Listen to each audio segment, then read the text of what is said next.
Greater Israel. A Study in Zionist Expansionist Thought. By Dr. Asad Razzouk. This book was published at the expense of the government of Abu Dhabi. Contents. Foreword. Introduction. Part 1. Herzl's Era. The Chosen One. The Vision and the Reality. A. King searching for a kingdom. Love of Zion. The exploration of Palestine. The awaited meeting. To the land of Gilead, Zionists of all countries, unite. We will ask for what we need. Casa di altri A. The friend and the enemy B. The earlier harmony. See someone else's house. Part 2. From Herzl to Balfour. Norda and the Jewish distress. After Herzl's death. Tricht and Greater Palestine. The doctrine of the neighboring countries. Zionism minus Zion.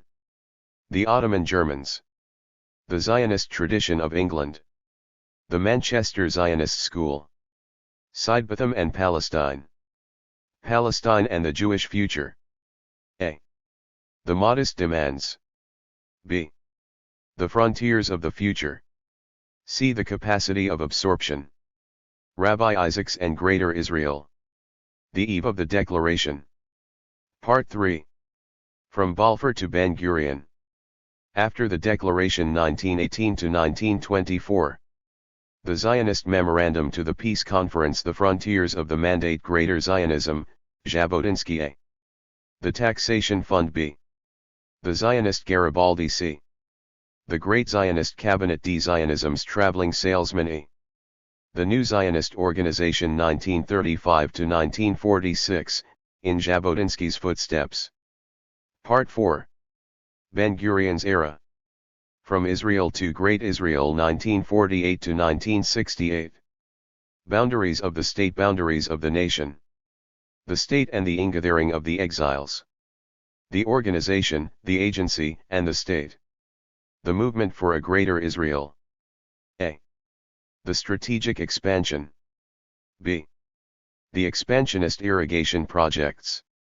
C. The geography of Israel. D. The expansionist religious driver. E. The Canaanite myth. The frontiers of 1967. The occupied territories and the liberated territories. Appendix I. Appendix 2. Appendix 3. Foreword. The concept of Greater Israel has accompanied the Zionist movement from its birth.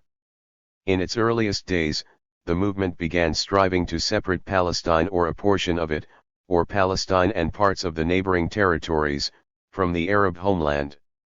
It did this by means of force, violence, intrigue, calculation, instigation, terrorism, and conspiracy, transforming the area into a Jewish national home. Therefore, to speak of Greater Israel, of Israel, or of the frontiers which the Zionists claimed for their usurped entity in Palestine has come to amount to the same thing. Greater Israel, as well as the plans, programs, and activities related to it, occupies an important place in the Zionist political literature. The libraries specializing in the Palestine question are rich in documents pertaining to this subject. The Research Center feels that one of its important tasks is to follow up Zionist ideas and schemes, to record and study them from their original sources in order to point out their dangers to Arab aspirations and rights. The Research Center also thought that it should undertake a detailed study of the concept of Greater Israel and its development throughout its historical periods, its ideological parties, its organization, and thinkers. This was to be done from its emergence as an aggressive idea to the present time when it has achieved a great part of its aims as a result of the Zionist occupation of the whole of Palestine and parts of the two neighboring Arab republics, the UAR and Syria. For now, Greater Israel has become an openly proclaimed slogan, raised by the various organizations and movements in occupied Palestine, with no reservations or reluctance. The Research Center entrusted Dr. Asad Razzouk with the task of carrying out this long study. To do this, he had to go over the hundreds of sources and documents related to the subject, from books to articles and files published by dozens of Zionist associations and prominent personalities in the Zionist movement published over the last 100 years. The center made available to the author all the means at its disposal, all its written records and sources, to provide him with all the data directly relevant to the subject. The research center does not confine its role to that of accepting ready-made research, publishing it and distributing it, rather it provides its authors and researchers with the sources and guidance necessary for their research. This book bears witness to the importance of the reciprocal relations between the researcher who devoted his time to this study, and the center which made documentary records available for such work. Ani Sayegh, Director General of the Research Center. 9. Introduction. In its broad lines, this work is an attempt at carrying out a historical survey of the concept of Greater Israel.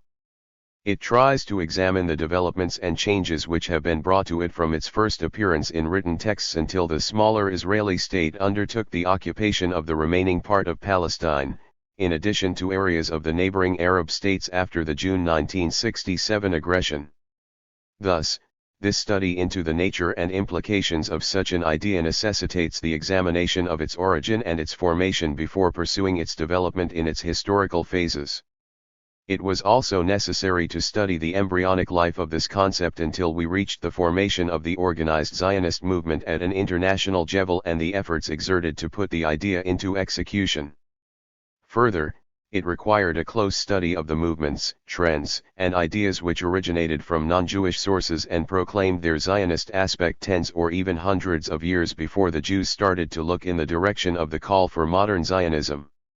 We have chosen to use the term Gentile Zionism * to indicate such non-Jewish Zionists with a view to pointing out the part it played, directly or indirectly, in encouraging the emergence of Zionism and in crystallizing the idea of Greater Israel in particular.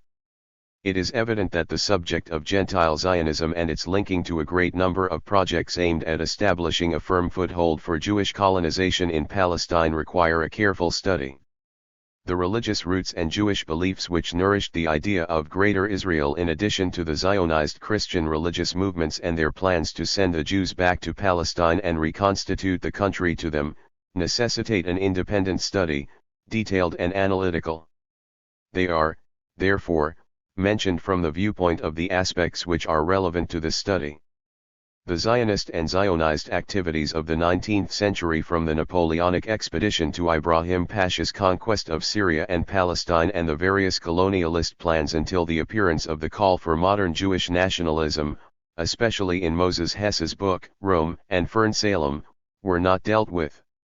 Also, the religious birth of the idea and the revival it witnessed in the 16th century at the hands of Gentile Zionism is not within the scope of this study, in spite of the important role played by the New Crusade in encouraging the Zionist movement and awakening the Jews to their nationalism by exploiting the colonialist ambitions and aims and getting to the point of realizing some of the Captese religious beliefs.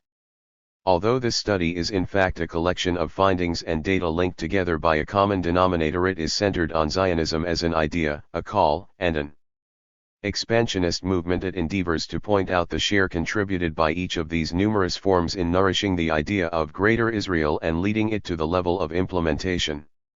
It is also essential to mention here the aspect from which the subject is dealt with and which can be considered to be one of the major bases of the Zionist movement. In its general stamp, it indicates the idea of the reconstruction of Palestine and the reoccupation of the land by the Jews of the world. Zionist policy and programs are based on the principles of religious irredentism. This term originated in Italy and was first used in the year 1883, according to the shorter Oxford English Dictionary.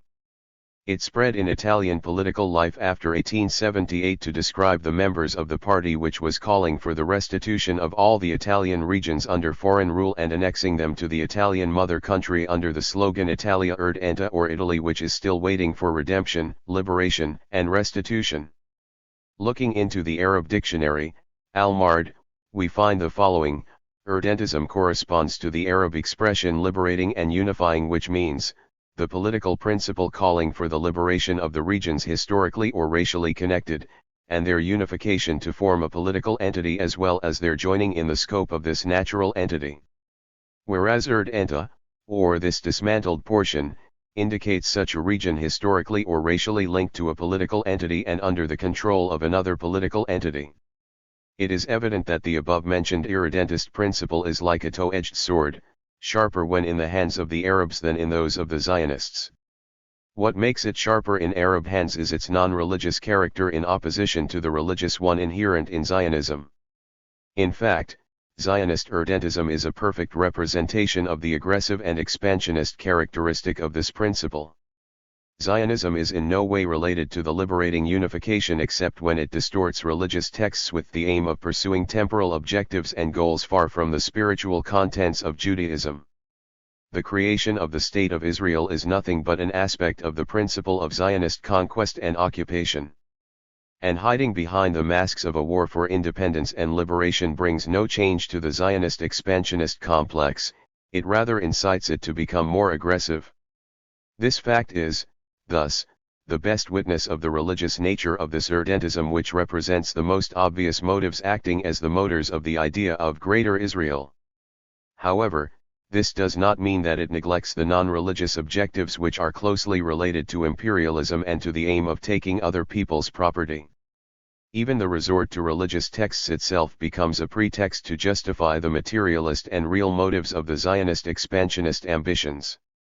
We will find many examples of this pattern of thinking, which goes from the real and historic reality of Israel on the one hand, to the ideal or the utopian which Zionism wishes intensely to realize, using the pretext of the covenant which Abraham made with the God of Israel according to the book of Genesis.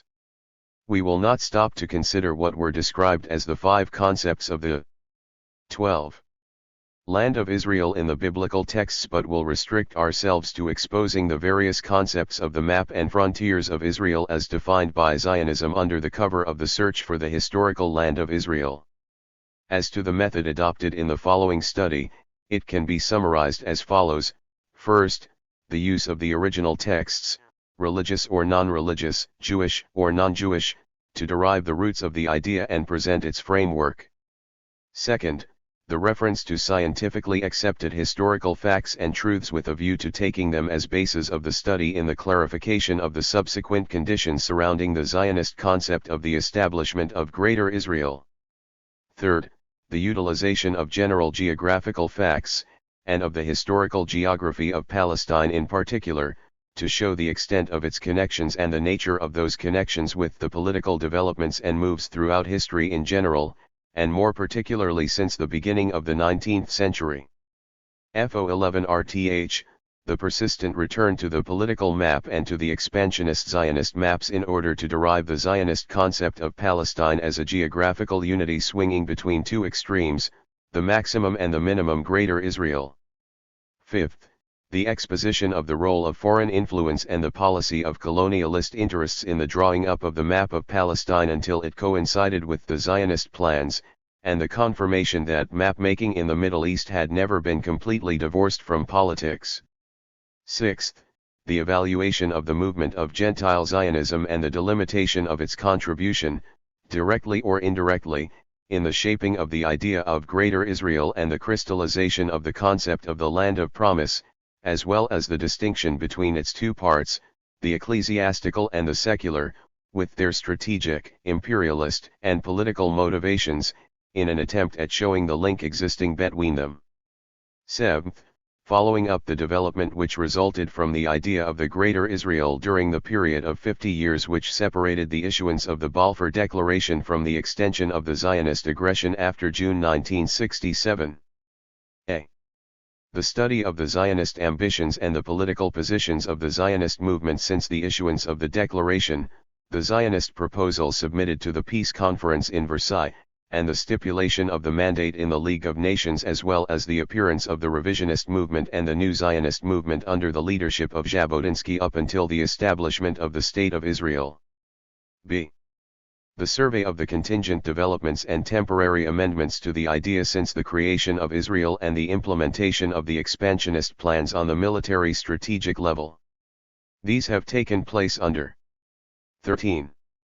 The cover of the preventive war and have been revealed by the tripartite aggression of 1956 followed by the June 1967 aggression, which confirmed that the expansionist idea had entered a new phase aimed at imposing the accomplished fact on the pretext of its inability to reach a permanent peace and conclude a peace treaty with the Arabs. 8th, the analysis of the statements uttered by the Israeli leaders since the last aggression and the examination of the expansionist political biddings adopted by the new organization for the movement of the land of Greater Israel. Then, the attempt at understanding the quick and surprising change and its influence which has been reflected on the pages of the Israeli papers and which has shown the following phases inside the Zionist regional expansionist mentality. On the morning of Monday, June 5, 1967, the Israeli Defense Minister, Moshe Dayan, declared that we do not have any aggressive expansionist intention. The American magazine Newsweek reviewed in its issue of December 25, 1967, the process of the propaganda developments which led Levi Eshkol to depart from his maneuvers and reservations related to the plan of Greater Israel according to the picture which can be summed up in the following manner. The Israeli press started, immediately after the first victory, to call the territorial gains, the conquered regions. It did not take long before this expression was changed into the occupied territories. The latter became in time the liberated territories to end up with the last designation used recently by Levi Eshkol, who had been preceded in this by Moshe Dayan, the great rabbis, the leaders of the Israeli parties and Yugal Alon, and who has started since the month of October speaking frankly about Greater Israel, the security requirements and the new frontiers. 9th, the connection between the recent developments and their surrounding conditions on the one hand and the Zionist expansionist plan on the other. Also, the confirmation of the existence of the idea of Greater Israel in the hidden constituting elements of the Zionist program, and then, the attempt at showing it as a higher aim from the innermost of the Zionist religious irredentist movement. 10th, the conclusion of the study and the testimony of the historical events and their outcome to throw light on the fate of the idea of the Greater Israel. They also show the danger which its implementation and the materialization of the last forms of expansionist religious irredentism, the most extreme and based on racial considerations, represent to the Arab existence. 14. Part 1. Herzl's era. The Chosen One. All the various elements which converge to form the Zionist movement, from the time of its conception to the beginning of the period of its political activity, are reflected in the personality of Theodor Herzl, the founder of modern Zionism. Zionism as an idea, a cause, and a movement, finds its roots in a number of sources, Jewish and non-Jewish, from the religious and salvatory motives springing out of both Messianism and Utopianism on the one hand, to the expansionist territorial ambitions and the disguised crusades on the other. Zionism plans to bring these two trends together and does not refrain from using, to fulfill its aims, imperialism of all sorts and origins. It even tries to make its demands coincide with the interests of imperialism and in harmony with those countries within the great powers' spheres of influence. Besides, Zionism is one of the most retrogressive movements of the modern world. Its contents reveal a scrupulous determination to ignore the evolution of history, as if it wished to make the latter go back to eras and environments already past, instead of adjusting itself to historical evolution and looking forward into the new horizons of the future. 6 months before his death, Herzl met Reuben Brainin, an Hebraic writer, and revealed to him the origin of his Zionist thinking, telling him, at about the age of 12 he read somewhere in a German book about the Messiah King whom many Jews still awaited and who would come riding, like the poorest of the poor on an ass. In this connection, Alex Bain relates, the history of the Exodus and the legend of the liberation by the King Messiah ran together in the boy's mind. A little thereafter Herzl was visited by the following dream: the King Messiah came, a glorious and majestic old man, took me in his arms, and swept off with me on the wings of the wind. On one of the iridescent clouds we encountered the figure of Moses. The Messiah called to Moses, "It is toward this child that I have prayed. But to me he said, Go declare to the Jews that I shall come soon and perform great wonders and great deeds for my people and for the whole world." 1. What were these great deeds the Messiah told him to preach, and how did this revelation affect both his contemplative and active life? It is beyond doubt that Zionism, as preached by Herzl, brought together an extreme religious mysticism and a sort of utopia or scientific vision, both aspects appearing clearly throughout his famous diaries. At this point we will mention an Austrian writer who had worked in the field of journalism as an economist and defended the theory of free trade, Theodor Herzog. He had written a German play which he had called Or the Freeland. The action of the play takes place in an imaginary country on the African continent. Herzog described the economic system of this country as based on the collective possession of land while all other properties were privately owned. He had in fact collaborated with the Neue Freie Presse as a specialist in matters of economics between 1872 and 1879. Later, he founded a daily newspaper in which he acted as chief editor until 1886. He, then, published a second play, A.F. Arnie to Freeland, and endeavored, in vain, to make of his ideal country a reality in the African continent. Point 2. In the first part of his diaries, Herzl admits having on August 21, 1895 addressed to the chief rabbi of the Jewish community in Vienna, Moritz Giedermann, a letter in which he stated that he had heard about Herzog's first play but could not decide whether it centered on the Jews or not. When, in a library in Munich, he got hold of the second play, he found in it more elaboration on the subject and described it as the product of a resourceful imaginative mind. He said, "It is quite an ingenious fantasy, as remote from life as the equatorial mountain on which Freeland is located." Then, wishing to do away with the accusation of utopia in relation to his own plan for the establishment of a Jewish commonwealth or a Jewish state, he presented to the rabbi the following comparison. Freeland is a complicated piece of machinery with many cogs and wheels, but I find no proof that it can be set in motion. As against this, my plan calls for the utilization of a driving force that actually exists. What is this force? The distress of the Jews. Who dares deny that this force exists? But our force grows with the pressure that is exerted on us. I believe there are already enough sensible people to understand this simple truth. 3. Herzl had addressed this letter to the chief rabbi after having communicated with Nordau on this matter for 1.5 months. They had reached the conclusion that, Semitic struggles alone have made of us Jews. In the first page of his diaries, for Herzl, wishing to present a written record of his dream, speaks of his decision to write a novel, The Promised Land, in which he would put his vision into words. He states, "For some time past I have been occupied with a work of infinite grandeur. At the moment I do not know whether I shall carry it through. It looks like a mighty dream. But for days and weeks it has possessed me beyond the limits of consciousness. It accompanies me wherever I go, hovers behind my ordinary talk, looks over my shoulder at a comically trivial journalistic work, disturbs me and intoxicates me. It is still too early to surmise what will come of it. But my experience tells me that even as a dream it is something remarkable, and that I ought to write it down, if not as a reminder to mankind, then at least for my own delight or reflection in later years. And perhaps as something between these two possibilities, that is, as literature. If my conception is not translated into reality, at least out of my activity can come a novel. Title, The Promised Land. To tell the truth, I am no longer sure that it was not actually the novel that I first had in mind, although not as something literary for its own sake, only as something that would serve a purpose. 5. If by reading the diaries, one could immediately understand the overall idea presented by Herzl, it would consist of a set of principles which, once applied, would provide the solution to the Jewish question. Herzl's plan was to present his conclusions to the great Jewish capitalists such as Baron de Hirsch and the Rothschild Family Council. The idea was to create a Jewish association with the primary concern of organizing the immigration of the Jews into the Promised Land. Two events were to give more substance to his program, namely the publication in 1896 of a book entitled The Jewish State, and the Basli program. The latter's object was to create in Palestine a homeland for the Jewish nation, guaranteed by international law.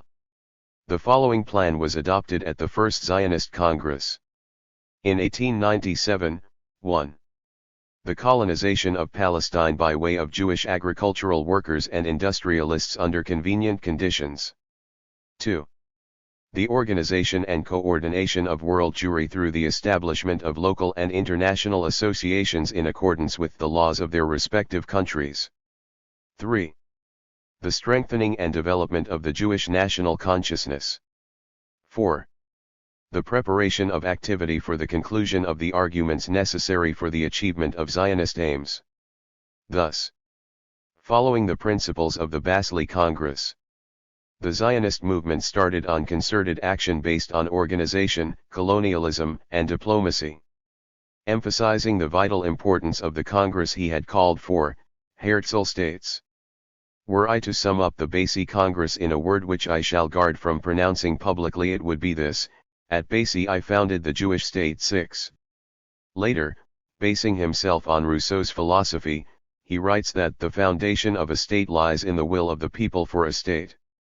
Remembering Louis XIV's famous statement, "L'État, c'est moi," he declares that a state could be founded by the will of even one powerful person alone. He, then, makes it clear that the territory is important only inasmuch as it provides a material basis. The states, he says, even when it possesses territory, is always something abstract. 7. Let us formulate a question on that land which Herzl's nation wishes to possess and bring into being. From there, we will proceed to analyze the expansionist character of the Zionist ideology as understood by Herzl, while we will endeavor to examine the identity of the promised land mentioned in the first part of the diaries. The vision and the reality.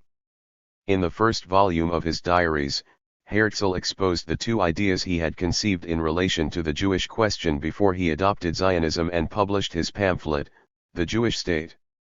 The first one consisted of concluding, with the Catholic Church, an agreement by which all Jews would be converted to the religion of the majority, with the exception of the Fouish leaders who would preserve their faith. The second idea was to use anti-Semitism itself for the solution of the Jewish question. In this context, Herzl argued about the strength of this feeling among the European masses and the usefulness of the anti-Semitic movement to the Jewish character. It represents the education of a group by the masses, and will perhaps lead to its being absorbed. Education is accomplished only through hard knocks. A Darwinian mimicry will set in. The Jews will adapt themselves. 1. He, then, went on to compare the Jews to the seals which an act of nature cast into the water. He explained that these animals assume the appearance and habits of fish, which they certainly are not. Once they return to dry land again and are allowed to remain there for a few generations, they will turn their fins into feet again too. In his third letter to Baron de Hirsch, Herzl addressed himself to the famous philanthropist in the following manner. What? You do not understand the imponderable? And what is religion? Consider, if you will, what the Jews have endured for the sake of this vision over a period of 2,000 years. Yes, visions alone grip the souls of men, nevertheless, a people's visions must have firm ground underneath. The exodus to the promised land constitutes in practical terms an enormous job of transportation unprecedented in the modern world. Did I say transportation? It is a complex of all kinds of human enterprise which will be geared one into the other like cogwheels. What was this vision which gripped Herzl's mind and thoughts, and what was Herzl's concept of the promised land? In this same part of his diaries, Herzl centers his attention upon the nation of the promised land without indulging into specifications as to the location of that land.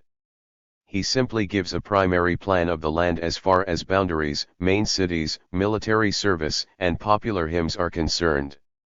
Then, he admits taking the leadership of the Jews without their mandate. Denying the existence of a social contract, he affirms his belief in the delegation of authority as practiced by the Romans. He justifies his attitude on this basis and says, "Thus I conduct the affairs of the Jews without their mandate, but I become responsible to them for what I do." 5. Herzl does not admit neutrality on the part of the Jews, they would have to be his friends or his foes. Concerning his personal security, he explains that it will be the concern of a well-run secret police. He then points out the importance of dueling, which will enable him to have real officers ready to face the eventual dangerous missions required by the state. As for labor, it will be organized along military lines, insisting upon the importance of the existence of a healthy economic situation. Herzl affirms that his vision will not become a second Panama but another Suez. It would be worthwhile to remind the reader, in this context, that Herzl was a fervent admirer of Ferdinand de Lesseps, the engineer who was responsible for the opening of the Suez Canal. In fact, he had always hoped to achieve as successful results with his plans as de Lesseps had with the canal. Besides, Herzl does not forget to reassure the Jews about the conditions of emigration into the Promised Land. He makes it clear that no one will feel uprooted, since the journey will be organized in such a way that parents, relatives, and friends will be gathered on the same boat. He, then, writes prophetically, "The anti-Semites will become our most dependable friends, the anti-Semitic countries are allies." Referring to the Promised Land and to its location, Herzl avoids giving precise details on the subject once more, surrounding the matter with even more vagueness. He states, "No one ever thought of looking for the Promised Land where it actually is, and yet it lies so near. This is where it is, within ourselves. The Promised Land is where we carry it." 7. In a letter to Bismarck, Herzl exposed his plan to the greatest living empire builder. Trying to forestall his criticism, he argued that the further utopia is from reality, the more interesting and amusing it is. In this context, he does not refrain from comparing himself with those utopian dreamers, from Thomas More to Edward Bellamy, author of the model socialist play, Looking Backward. Towards the middle of June 1895, Herzl was busily engaged in preparing an address to the Rothschild Family Council. The object of the address was to present to the Rothschilds his plan for the solution of the Jewish question. In one of the letters, he raises the issue of the location of the Promised Land with the usual vagueness adopted in relation to this subject. "As soon as the Society of Jews has constituted itself, we shall call a conference of a number of Jewish geographers to determine, with the help of these scholars, who as Jews are loyally devoted to us, where we are going to emigrate. For I shall now tell you everything about the Promised Land except its location. That is a purely scientific question. We must have regard for geological, climatic, in short, natural factors of all kinds with full circumspection and with consideration of the latest research." Herzl, then, emphasizes the importance of diplomacy once agreement is reached on which continent and country. He takes the example of Argentina to illustrate his plan. While confessing that he had first thought of Palestine as this, he says, would have in its favor the facts that it is the unforgotten ancestral seat of our people, that its very name would constitute a program, that it would powerfully attract the lower masses. However, clarifying his previous position vis-a-vis Palestine, he declares that the Jews are no longer Orientals and that they would consequently suffer from the climatic conditions prevailing in the country. He also argues that his system of transportation would be hard to implement in the case of Palestine, and that its proximity to the European continent would constitute a handicap to his plan, as in the first quarter century of our existence we shall have to have peace from Europe and its martial and social entanglements, if we are to prosper. 10. Herzl then points out that, in principle, he is neither for Argentina nor against Palestine, but rather for the country which will provide the Jews with the proper climatic and geographical environment. For an easier understanding of his plan, he goes back to the example of Argentina and works out his scheme assuming it to be carried out there. Emphasizing the importance of the rabbis, he gives them the chairmanship of the local groups. After all, he says, our clergymen will be the first to understand us and go with us. 11. He then uses one of his famous alluring statements to declare that, in his plan, every person will be given the right to choose his own way to salvation, and, wishing to arouse more enthusiasm on the part of the Jews, he goes on to suggest slogans such as, "Next year in the Promised Land."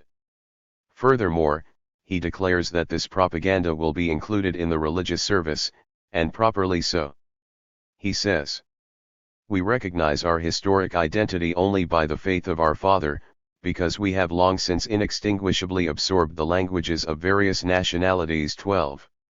For practical purposes, he decides on the German language to be first used in the Promised Land and, refuting both monarchical and democratic systems of government. He advocates the institution of an aristocratic republic as presented by Montesquieu. He points out that in this type of government we shall permit no theocratic velleities on the part of our clergy to arise. We shall know how to restrict them to their temples just as we shall restrict our professional soldiers to their barracks. 13. Later on, he discusses the question with Nordau, and they both agreed that the uniting force of the Jews was not religion but race. They only differed in their conclusions about the effects of anti-Semitism, Nordau believing that the Jews will be compelled by anti-Semitism to destroy among all peoples the idea of a fatherland, whereas Herzl thought to himself, or to create a fatherland of their own. 14. The diaries go on to discuss the necessity of raising all modern aids to explore and exploit the new Jewish land. Herzl mentions again that the location of the land would be decided by the geographers who would have adopted his movement. He states, "As soon as our geographers have decided on the location and the international and private purchase contracts have been concluded, a ship will sail to take possession of the land. This ship will carry administrative officials, technicians of all kinds, and delegates of the local groups. 15. As for these pioneers, they will have three tasks. First, the exact scientific investigation of all natural properties of the land. Second, the establishment of a tightly centralized administration. Third, the distribution of the land. 16. He, then, points out once more that the only thing which has not been clarified yet is the way in which the land will be occupied according to local groups. He knows, for instance, that the locations will be auctioned off not for money, but for achievements. When the new land comes in sight, they will raise their new flag on the staff. As for the flag which Herzl is thinking of, it will be white with 7 golden stars. The white field, he says, signifies our new, clean life, and the 7 stars, our desire to start this new life under the banner of labor. 11. He does not forget to reassure his reader, declaring that the Jews have not ceased to long for the promised land. And it is real, he states, no fairy tale, no deception. 18.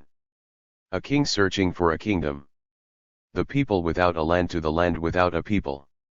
Herzl left Paris on July 27, 1895, with the firm belief that the Jewish state was a universal necessity. We can read in his diaries his expectation of a new phase in his life. And today I am leaving Paris. One book of my life is ending. A new one is beginning. Of what kind? 1. Now, to Herzl, his private life had ended while the history of mankind had begun. When, in the middle of August, he met the proponents of imperialism in Palestine, namely, the Berliner, Heinrich Meyer-Kohn and the Rabbi Moritz Giedermann, all three agreed upon publishing, in the form of a novel, the program Herzl had proposed himself to send to the family council of the Rothschilds. And Rabbi Giedermann, quite fascinated by Herzl, stared at him and said, "It is as if I saw Moses in the flesh. Perhaps you are the one who has been called by God too." And he kissed him. After an exchange of views with his newspaper staff and his friends in Vienna and Paris, Herzl decided that the first task was to establish a study commission in Paris or London. For this reason, he left for London on November 21, 1895, where he met Israel Zangwill, and revealed his program at a dinner given at the Maccabeans Club. 2 months before his arrival in London, Herzl had heard about both Leo Pinsker, the author of a study titled Auto-Emancipation, who had set himself up as the leader of a movement, called the Lovers of Zion, at Odessa, and Colonel Goldsmid, the enthusiastic British Zionist who wished to lease a number of ships and invade Palestine once more. In this connection, Goldsmid was told that he would find a large number of supporters among the Russian Jews. It was during his stay in London that Herzl recorded, for the first time in his diaries, some of his ideas about Greater Palestine. He arranged for a meeting with Sir Samuel Montague, a Liberal member of the British House of Commons, and the Jewish financier told him in secret that he felt himself more an Israelite than an English man. For he then added that he would settle in Palestine with his entire family, making it clear that he was referring to Greater Palestine rather than the old one, and thus refuting completely the idea of Argentina. Herzl's diaries reveal that Sir Samuel Montagu also told him that he was ready to join the committee as soon as one of the great powers take the matter seriously. Herzl promised to send him his pamphlet before its publication. On the next day, Herzl met with Colonel Goldsmith at Cardiff, and was happy to hear the following statement from him: "We shall work for the liberation of Palestine. That is the idea of my life." 5. However, the colonel went on to tell him that he cannot undertake the leadership in the project, for it is something political. And as an officer he is not allowed to engage in active politics. But if the movement got started, he would leave the British and enter the Jewish service. 0. He then explained that he preferred the term Israelites to that of Jews because Israel embraces all tribes. He showed to Herzl the flag of the Hovevei Zion, with the symbols of the 7 tribes, while Herzl unfurled his white flag with its 7 stars. Later on, the colonel started to relate the story of his life, pretending that he was Daniel Deronda. He then advised Herzl to consider only Palestine and assured him of the help of the pious Christians of England, for, he said, they expect the Messiah after the Jews have returned home. In this connection, he explained that he wished to deliver the Holy Sepulchre to the Christians stone by stone, part of it to Moscow, another part to Rome. Here, Herzl recorded the identity of views between Goldsmith and Montagu. They were both thinking of Greater Palestine. Love of Zion. In 1893, Samuel Montagu presented a petition to Sultan Abdul Hamid II, through the Earl of Rosebery. The document had been previously signed by all the responsible staff of the Executive Committee and by the secretaries of every tent of the Lovers of Zion. This movement had been created in 1882, in Russia. It was first known as Love of Palestine and its motto was, "To Palestine." Later on, it was designated by the name, Love of Zion. At the beginning of the 1880s, a group of fanatical young Russian Jews, moved by their love of Zion and their desire to protect it, started to advocate immigration to Palestine. A number of them used, in this connection, the sufferings and the persecutions of the Jews under the Tsarist regime, as a pretext for the fulfillment of their aims. They drew their inspiration from Pinsker's writings and considered his pamphlet as their secret book. Soon, organizations were formed, and money was collected to purchase land in Palestine. Branches were established in all parts of Russia, Poland, Romania, and England. However, the movement did not win the support of the religious leaders, who preferred to wait for the coming events before taking any active part in it. It was opposed by a number of Orthodox Jews who considered it a political movement aiming at superseding the traditional thinking related to the coming of the Messiah. It was also opposed by assimilationist elements among the Jews of Russia and of Western Europe. The Ottoman rulers soon understood the danger of the movement and, in April 1882, started to refuse all Jews the right to settle in Palestine. However, the members of the Love of Zion did not attach much importance to this decision. They were soon able to ignore that law and started their colonization activity in Palestine.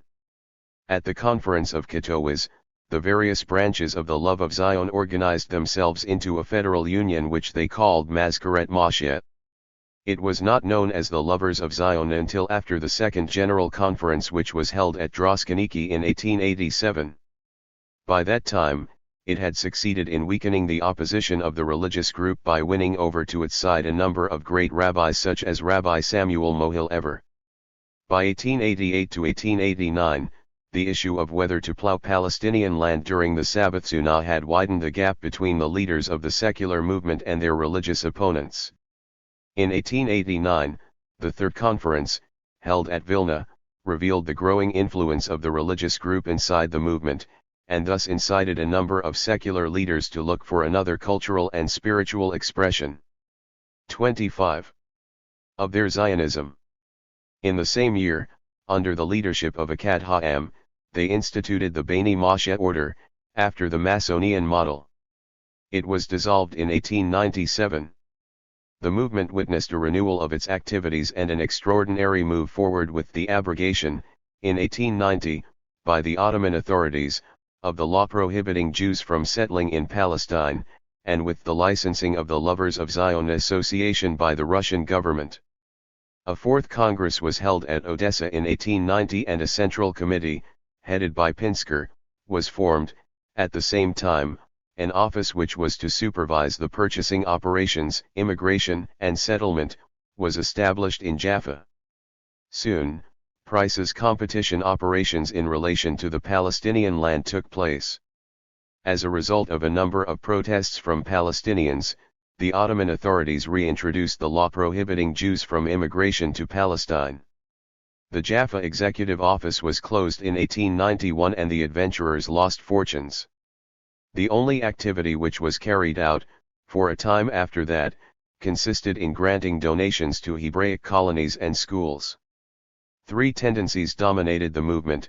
The main one, represented by Lillian Bloom, was to pursue practical activity in Palestine. It advocated the establishment of Jewish colonies in a number of ways. The second one, which was represented by the Bnei Moshe order, insisted on the primacy of cultural activity among the Jews of the world, while the third one, adopted by the religious Zionists, consisted of sticking to the love of Zion. It is interesting to note, in this context, that the text of the Constitution of the Movement for the Colonization of Palestine, as signed by the Russian authorities, gives the following name to the organization: Organization for the Granting of Donations to the Jewish Colonizers and Industrials in Syria and Palestine. 1. This organization established its headquarters in Odessa with Leon Pinsker as its first chairman. Pinsker was to hold this function until his death at the end of 189 L. As for the activity of the Lovers of Zion in Western Europe, it was centralized in a committee founded in Paris by Hafkine and Meyerson in 1890.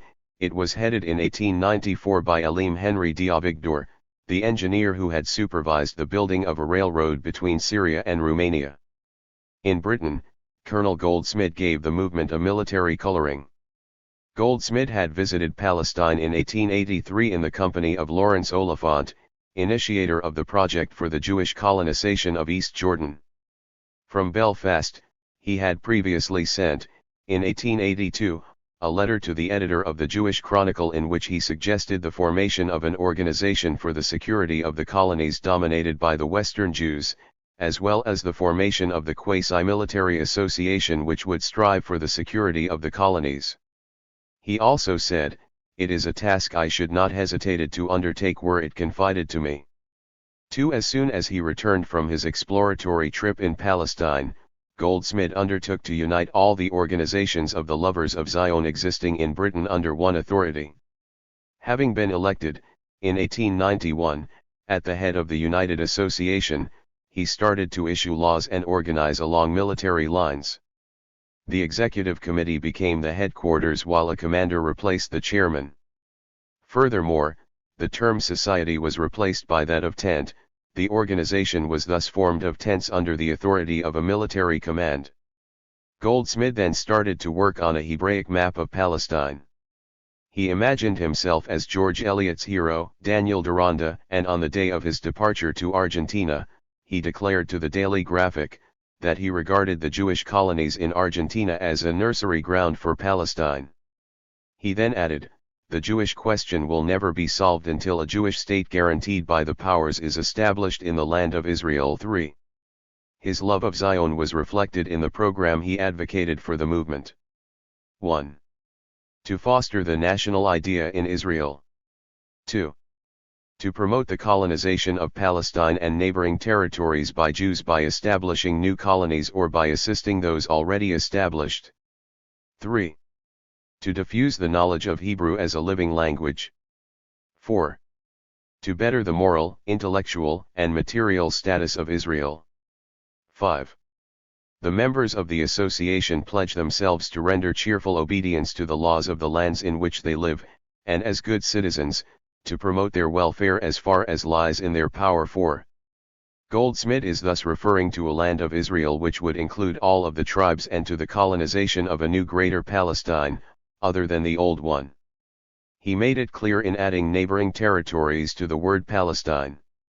We will encounter this same terminology with a great number of Zionist intellectuals who appeared on the scene between Herzl's era and the establishment of the British Mandate.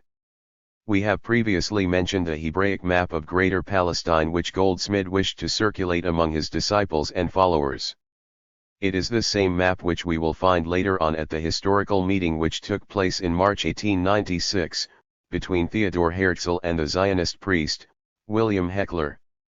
This meeting will be discussed at length later in this study as it represents the meeting point of Gentile Zionism with Herzlian Expansionist Zionism.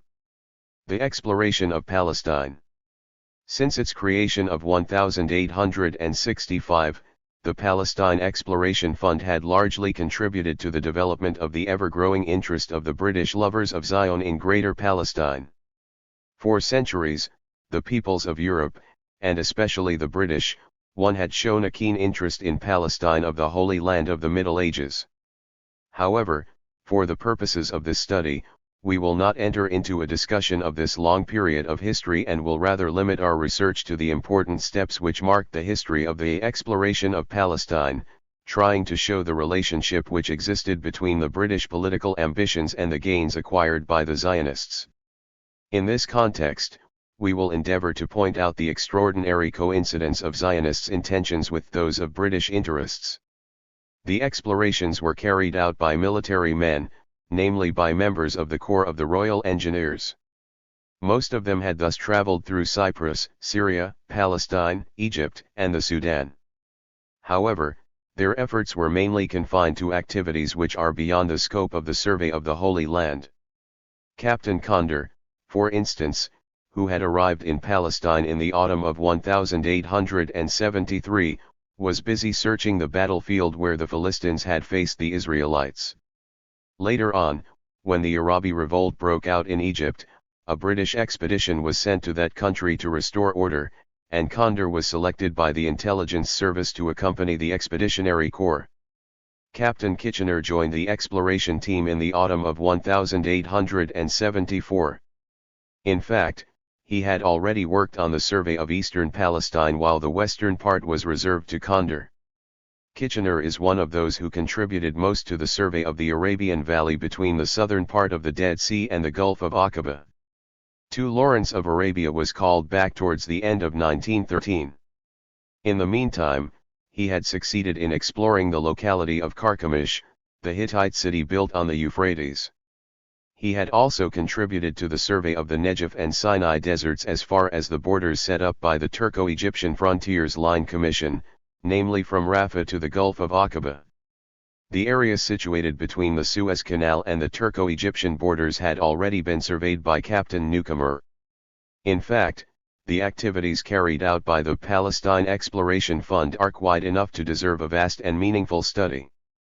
In this context, we will refer the reader to a book written by Dr. Abdul Latif Al-Tabawi on the British interests in Palestine during the 19th century, as well as to two other works which were published by the fund itself and which correspond to the files and summary of its activities after 20 and 50 years of existence. We shall limit our study of the Palestine Exploration Fund to the discussion of the services rendered by this fund to the Zionist movement, be it incidental or not. We can safely say that all those who carried out the exploratory work were moved by the dual impulse for biblical nostalgia and imperialist thrust. In other words, Bible and sword were unmistakably working together. 8. This curious dualism is made clear through the work of Captain Warren, Captain Wilson, and Captain Conder. Accompanied by an officer from the Corps of the Royal Engineers, Captain Warren arrived in Palestine in 1868. He had previously obtained the permission of the British War Office and a letter of introduction to the Mutasarrif of Jerusalem. In 1875, he published a book, The Land of Promise, in which he suggested that Palestine be developed by the East Indian Company, with the avowed intention of gradually introducing the Jews pure and simple who would eventually occupy and govern the country. He maintained that the population could increase tenfold provided a good government took it in hand and increased its commerce, and that, with the land productiveness increasing proportionally to the labor attached to the soil, one could accommodate there a population of 15 million. As for Sir Charles Wilson, he was among the first volunteers who, upon the request of the British War Office, enrolled to carry out the survey of Jerusalem and its surrounding area. His reports formed the first publications of the Palestine Exploration Fund in 1866. He went back to survey Beirut and Al-Khalil and, later on, joined the military expedition sent to the rescue of General Gordon in the Sudan. In 1899 and 1903, he was again in Palestine, where he contributed to the designation of the disputed sites of both Golgotha and the Resurrection. Colonel Condor was asked to work on a detailed map covering the area of West Jordan, on which he would locate the names of places mentioned in the Bible and draw the boundaries of the 12 tribes of Israel. The British Ordnance Survey Office took upon itself the printing of the Palestine maps prepared by the fund. These maps were most helpful to General Allenby when, in 1918, he led the expedition into Palestine. When in 1882, Prince George went on a tour to Palestine, he designated Condor as his guide. In the same way Dean Stanley had accompanied the Prince of Wales in 1862. The Prince was the first heir to the British throne to set foot in Palestine since the Crusade of Edward I in 1276. Condor published a number of books on the history of the Jews in the Holy Land, namely, Hate and Moab in 1883, Syrian Stone Lore in 1886, The Hittites and Their Language in 1898, as well as various other works including his book on the city of Jerusalem, which was published in 1909. 1 year before his death.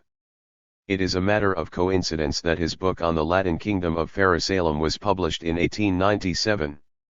The year which saw the convening of the First Zionist Congress. It was at this Congress that the Zionists declared that they would seek to create a national home for the Jews in Palestine. Colonel Condor was, in fact, one of the first people to adopt Zionism and advocate its ideal.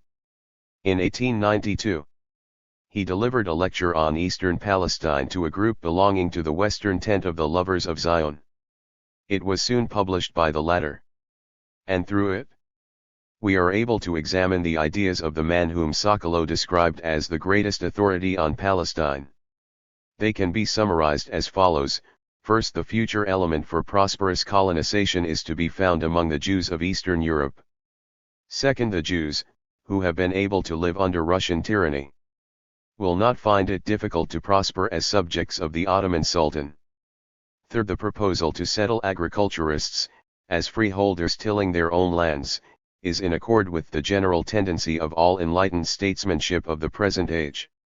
FO11RTH The exploitation of the whole of Palestine east of the Jordan River would simply mean a return of the old prosperity, which once covered this country with great Roman cities, and prosperity would become greater because of the facilities offered by modern science.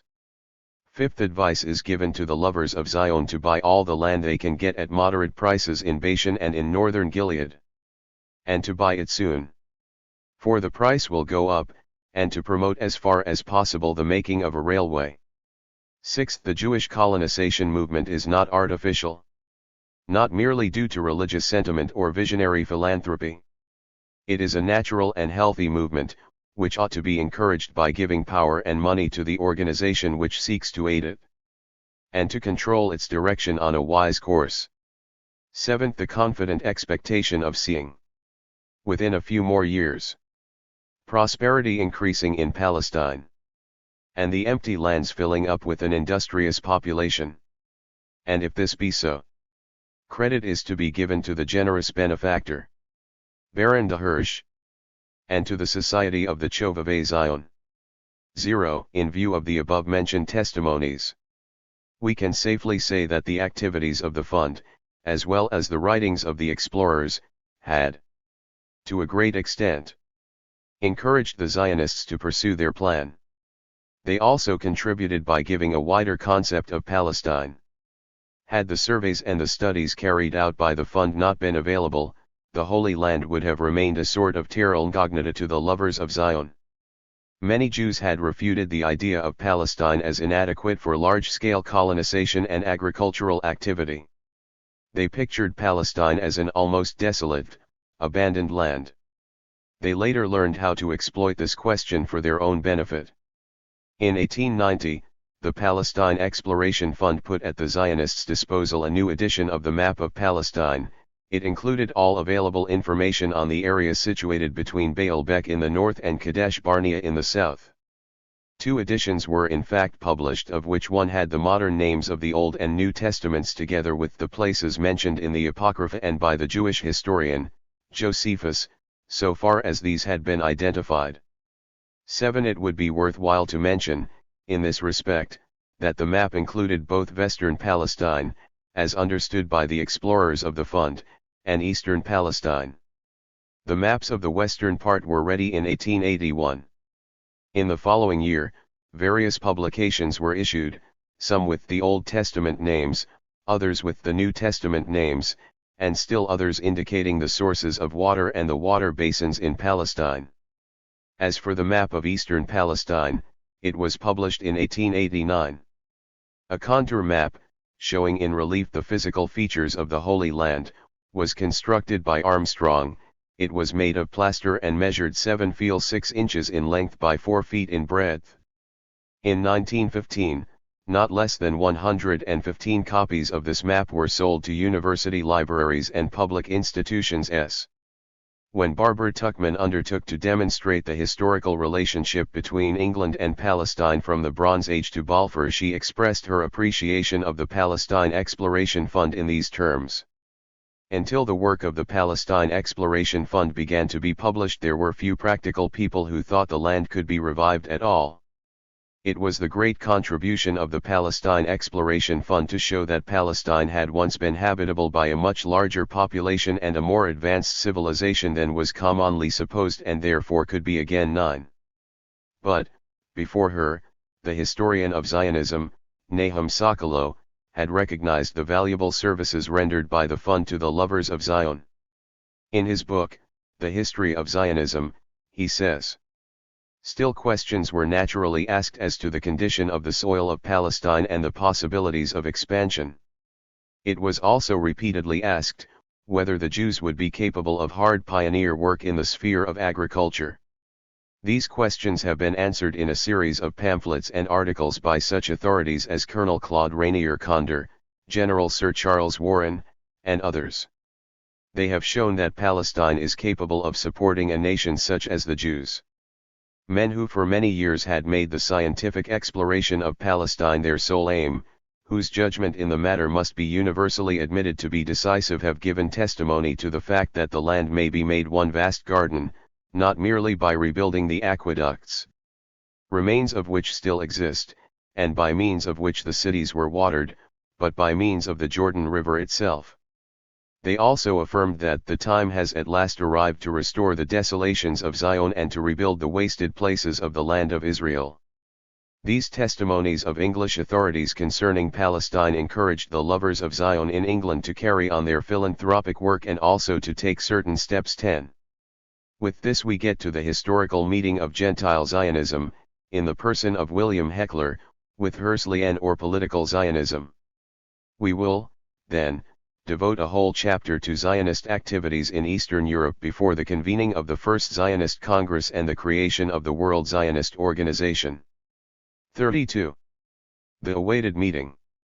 1 month after the publication of The Jewish State, an attempt at a modern solution of the Jewish question, Herzl received a visit from the Reverend William H. Heckler, chaplain to the British Embassy in Vienna. He had come to express his enthusiasm for the Herzlian solution, assuring Herzl that he had foretold the movement 2 years ago. He had calculated in accordance with a prophecy dating from Omar's reign, that after 42 prophetical months, that is, 1260 years, Palestine would be restored to the Jews. 1. This would bring us to 1897 to 1898. Upon reading Herzl's book, Reverend Heckler, who had been impressed by the prophecy of Ezekiel, hurried to the British ambassador, Edward Monson, and told him that the foreordained movement is here. He then declared that he owed his discovery of Herzl to the journalist, Dr. Saul Raphael Landau, who had striven to unite the lovers of Zion with the advocates of socialistic views. Besides, Landau had pretended that he was the first to teach Herzl the fundamental principles of the Zionist idea. As for Heckler, He had spent much of his life studying the millennium and the various signs of the times related to it. He was expecting the fulfillment of the prophecy when he heard the name of Theodor Herzl. He remembered that the Messiah was to appear soon. When, in a window of a bookshop, he saw Herzl's pamphlet, he bought it quickly and immediately felt enthusiastic about it. He then hastened to arrange a meeting with Herzl and, as soon as he had stepped into his library, he said with a shaking voice, "Here I am." Herzl could not hide his surprise at the appearance of this unusual guest, and his surprise was no less dissipated when his visitor started to speak, accompanying his words with strange gestures. The Reverend reassured him and said that he wished to introduce him to the Grand Duke of Baden, who would in turn secure him an audience with the Kaiser. Herzl understood the meaning of the words with which the priest had hailed him when he said, "You are the one I was waiting for. You are the awaited Messiah." On the Sunday afternoon of the same week, Herzl visited Heckler in his apartment on the fourth floor of a building overlooking Schillerplatz. As soon as he returned, he noted in his diaries, next to Colonel Goldsmith, "Heckler is the most unusual person too. We must make the acquaintance of this unusual person whom we consider as the symbol of the historical meeting of Gentile Zionism with Herzlian Jewish Zionism. We will also deal with Reverend Heckler's Zionist expansionism when, sitting in a compartment of the Orient Express, he gave Herzl a lesson on the boundaries of Palestine. He had unfolded his extraordinary map of Greater Israel which, in his opinion, should be realized according to calculations based on the prophecies of Ezekiel. But who is the Reverend William Heckler? Born in South Africa, his parents were both German, which made him declare, "I am a mixture of the Black Forest and Great Britain." 3. He had completed his study of the 42 prophetic months before he entered the clergy, and since ordination, he had spent a great part of his life studying the millennium and the signs and wonders connected therewith. For it is only from this date on that information on his life and activities is available. However, we know that he was a member of the London Preaching Society, which was founded in 1795 and later became known as the London Society for Promoting Christianity amongst the Jews. We also know that his father was a Protestant preacher and that Heckler himself was ordained at an early age. Later, on the recommendation of the British royal family, he was appointed private teacher of the 8-year-old Prince Ludwig, son of the Grand Duke of Baden. His stay at Frederick I's palace gave him the opportunity of meeting the Duke's younger cousins, including the future German Kaiser, Guillaume II, who was crowned in 1888. After the premature death of Prince Ludwig, Heckler returned to London where he occupied his position as a preacher.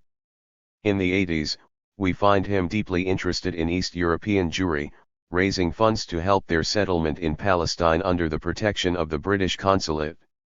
Later he visited Odessa and Kishinev as well as other Russian Jewish towns, distributing the donations sent by philanthropic societies to facilitate the emigration of the Jews to Palestine. No wonder, then, that the Jewish publications described him as the Christian lover of Zion. Had he not, indeed, preached that, according to his understanding of certain biblical texts, Israel would be founded in Palestine before the second advent of its glorious Messiah, our Savior, who will reign over Jerusalem and govern from there, King of all kings, for 1,000 years? In 1882, he was entrusted with the mission of carrying a personal letter from Queen Victoria to the Sultan Abdul Hamid II. In the following year, he published a book, entitled The Fewish Bishopric, in which he reproduced a number of documents related to the foundation of an Anglican bishopric in Jerusalem. The book referred also to the nomination of Michael Solomon Alexander, a preacher member of the London Society, as the first evangelical bishop in Jerusalem, at a time when no evangelical community existed in Palestine. During his stay in London, he published a manifesto, The Restoration of the Jews to Palestine According to the Prophets, in which he presented his studies on the millennium as well as his interpretation of a great number of prophecies. He explained that these prophecies foretold that the second coming of Christ was imminent, thus inviting the Jews to build the new temple of Ezekiel. Later he was appointed chaplain to the British Embassy in Vienna. It was then that he drew a map of Greater Israel and offered his services to King Herzl and to the Zionist movement. Soon after he made the acquaintance of Herzl, Heckler addressed, to Frederick I, a letter in which he drew the Grand Duke's attention to a very remarkable book, which has lately appeared in Vienna, and treats of a subject on which I have repeatedly had the honor of speaking to you. I mean the return of the Jews to Palestine, foretold by the Hebrew prophets 5. It appears from this letter that Duke Frederick had been influenced by the theory of the millennium as adopted by a group of Zionist Protestants. Speaking of Herzl, Heckler assured the Grand Duke that the author of the Jewish state ignored the prophecies connected with the millennium and, consequently, was not trying to fulfill them, for God will in his own good time and in his own way bring about his wonderful purposes. He then uses Herzl's own statement and sums up the manifesto in these terms: the Jewish state is a world necessity, thus confirming his belief in Jewish rights to Palestine. He adds, it seems that the last return of the Jews to Palestine has already begun. Heckler pursues his letter to the Grand Duke, reproducing the verses of the New Testament of St. Luke in which Jesus said to his disciples, "And shall be led away captive into all nations, and Jerusalem shall be trodden down by the Gentiles, until the times of the Gentiles be fulfilled." He then explains that the first part of the prophecy has been fulfilled long ago, since Jews are scattered over the world. Considering the second part, he bases himself on the following verse, "The holy city shall they tread under foot 42 months, to conclude that the date of return is near. But how does he reach this conclusion? He suggests the date 637 to 638 AD. To him, the year when the Caliph Omar, the father-in-law of Mohammed, took possession of Jerusalem, may be considered as the starting point of the times of the Gentiles. He then states that the 42 prophetic months will come to an end in 1897 to 1898, basing his argument on the following. It is acknowledged, he says, that a biblical prophetic month has 3 prophetic days and that one prophetic day is equal to one of our secular years of 12 months. Now, if we multiply 42 by 30, we have 1,260 prophetic days or secular years, and 1,260 added to 637 and 638, brings us to 1,897 and 1898-6. Heckler's letter is dated March 1896, and thus, according to his calculations, the following year or the one after, was due to witness the fulfillment of the prophecy. In his correspondence with the Grand Duke, he does not hide his wish to see Germany and Britain encourage the Zionist movement and protect the future Zionist state. He goes on to express his humility, saying, "For I am not a prophet, nor the son of a prophet, but only a humble student of prophecy, watching the signs of the times which we are certainly told to do in the Bible." 7. In 1891, in Vienna, Heckler delivered a lecture on ancient Egypt which he published in English under the title, "The Oldest History of Man in the Light of Recent Researches." In one striking passage of this lecture he says, "I have been asked the question, did the patriarchs really live such a length of time? I can now answer this question in the affirmative and, in order to give it a thoroughly scientific investigation, I have attempted the construction of a calendar for the year of the deluge. When Herzl called on him, he could not resist showing him certain bricks he was keeping carefully, declaring that they were Babylonian bricks dating back to Abraham's days. However, what is important for our purposes, in addition to Heckler's studies of the millennium, is the extraordinary map of Palestine which he had in his possession. Herzl described it as a huge military map made up of 4 parts. He recorded that Heckler had told him about the secret pocket in which he would hide the map when he and Herzl went to Palestine. On April 25, 1896, Heckler accompanied Herzl on his way from Munich to Vienna. While they were sitting in a compartment of the Orient Express, Heckler unfolded his maps of Palestine and instructed Herzl, for hours, on the geography of expansionist Zionism. He said, "The northern frontier ought to be the mountains facing Cappadocia, the southern, the Suez Canal. The slogan to be circulated, the Palestine of David and Solomon. 9. There is no doubt that Herzl understood the lesson in his own way. In the letter he addressed to the Grand Duke on April 26, we find him speaking of God's will that we return to our historic fatherland. He explained that the Jews wished to return there as representatives of Western civilization, bringing cleanliness, order, and the well-distilled customs of the Occident to this plague-ridden, blighted corner of the Orient. Having assured His Highness that he was not thinking of the emigration of all Jews, he found it appropriate to point out that the movement would have two effects, namely, the weakening of revolutionary parties and the breaking of international financial power. Here we leave the historical meeting of Herzl and Heckler to focus our attention on Zionist activities, especially in Germany and Austria, during the years which preceded the First Zionist Congress. We will thus be able to reach a better understanding of the important aspects of the Zionist expansionist idea and examine closely the carried out activities of the organized Zionist movement under the cover of political Zionism, which was never dissociated from Herzl and his followers. But before we proceed to the discussion of the expansionist character of German Zionism and its colonialist implications, we shall look at a group of Zionist adventurers who appeared on the scene during the last decade of the 19th century. When these adventurers had failed in their endeavors, the organized Zionist movement took their failure as a pretext for a new and wider scale of action, which was to include the Jews of all the world. It is only after we discuss these that we will deal with Zionism in Germany. 37. To the land of Gilead. Historians of Zionism consider the year 1882 as the turning point of the movement. It was indeed during that year that a succession of events took place which had far-reaching effects on the development of Zionism. 1. In Russia, where the majority of Jews were settled, the economic situation had greatly improved. 1d as a result of the liberalism which characterized the reign of Tsar Alexander II and the efforts made towards the abolition of serfdom.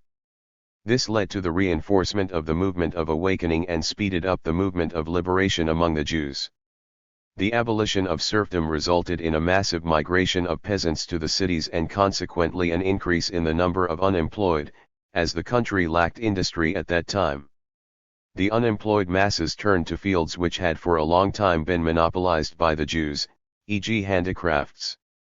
The rivalry between the long-settled Jews and the incoming Russian peasants developed into violent hatred. The economy of the country was largely in the hands of the Jewish elite. The Jewish tradesmen and bankers who were members of that elite handicapped the young Russian generation. In the towns and cities where the majority of tradesmen and usurers were Jews, antagonism reached such a degree that the population started to accuse Jews of enslaving and exploiting the people. Panslavism, with its nationalistic implications, reinforced the feeling of belonging to the Orthodox Church, and the Jews were thus looked upon as a foreign body among the peoples of Holy Russia. Moreover, the extensive Jewish participation in the revolutionary movement made it easier for Russian reactionaries to rouse the mass of believers and followers of the Tsar against the Jews. When, in March 1881, a group of Jews participated in the Nihilists' attempt to assassinate the Tsar, the first massacres took place. They started around the middle of April 1881, and continued sporadically until 1883.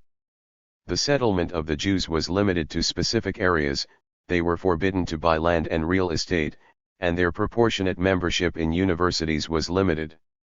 Advocates of Jewish liberation used this situation as an argument against assimilation and as an incentive for emigration. They insisted on the necessity of finding a new solution to the Jewish question, as assimilation and fusion had failed. A number of them started to look at Palestine for future emigration and settlement. M. L. Lilienblum undertook to spread the Zionist idea among the Jews. In 1883, he published a pamphlet which he entitled Mission of the Jewish People in the Holy Land of its Ancestors. Before him, in 1882, Pinsker had already called for auto-emancipation without insisting, at the beginning, on Palestine. The societies of lovers of Zion soon aroused enthusiasm with their slogan, "To Palestine." Jewish university students decided to put their academic work aside and found the Bilo movement, which aimed at colonizing Palestine with the help of volunteer workers. This movement grouped approximately 25 students from Krakow University who devoted themselves to spreading the idea among their fellow Russian Jewish students. Then they started organizing the movement and gathering emigrants on the frontiers. The year 1882 is no less important in relation to what was called the Eastern Question. In November 1875, the British cabinet, headed by Disraeli, had bought the Khedive Ismail's shares in the Company of the Suez Canal and, since 1876, had delegated 3 members to represent it at the board of directors of the said company.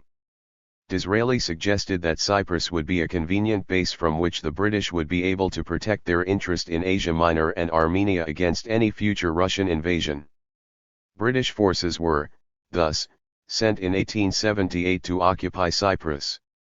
They submitted to the Sublime Porte the text of a treaty legalizing such an occupation, while Sultan Abdul Hamid II was given an ultimatum of 48 hours to sign it. In the middle of the year 1882, Britain sent forces to crush the national revolt led by Arabi and, with the defeat of the Egyptian army at Tai al-Kabir, on September 13, stabilized its domination over the area in spite of the reiterated promises to evacuate at the nearest possible time. The Sultan became suspicious of Britain's intentions. He turned to Germany and, in 1883, the Sublime Porte received a military delegation from Berlin. Istanbul consolidated its relationships with Germany and the Baghdad-Berlin railway project became the symbol of the growing German influence 11 CE in the Ottoman Empire. The British took it as a pretext to carry out manoeuvres in the so-called Persian Gulf area and tried to put an end to the penetration of German activity into the land between the rivers and the Arabian Gulf. 2 ******. Since the Napoleonic Wars and all through the rule of Ibrahim Pasha over Syria, Britain had endeavored to maintain its influence in the Middle East. With the pretext of protecting the sick man of Europe, it prepared the ground for the erection of British pillars of authority, thus trying to put an end to French and Russian ambitions in the area. Insofar as the Jews were concerned, British interests in Syria and Palestine expressed themselves, since the invasion of Ibrahim Pasha in 1831, in the reiterated demands for the establishment of a British consulate in Jerusalem. In July 1838, the British ambassador at Constantinople succeeded in obtaining from the Sultan a firman authorizing the establishment of such a consulate.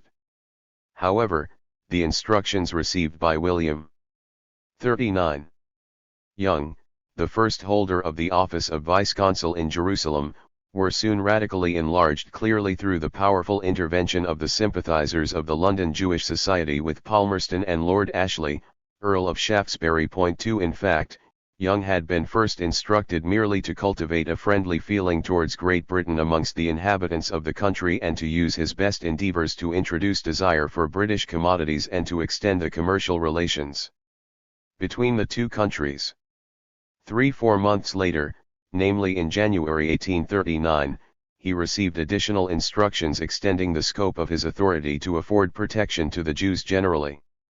In addition, he was asked by John Bidwell, superintendent of the consular service in the Foreign Affairs, to take an early opportunity of reporting to his lordship upon the present state of the Jewish population of Palestine.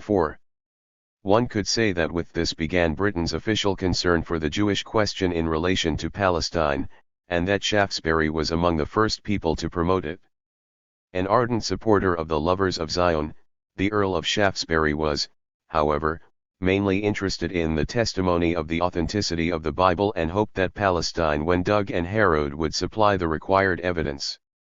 30 years later, Shaftesbury's dream was realized with the creation of the Palestine Exploration Fund.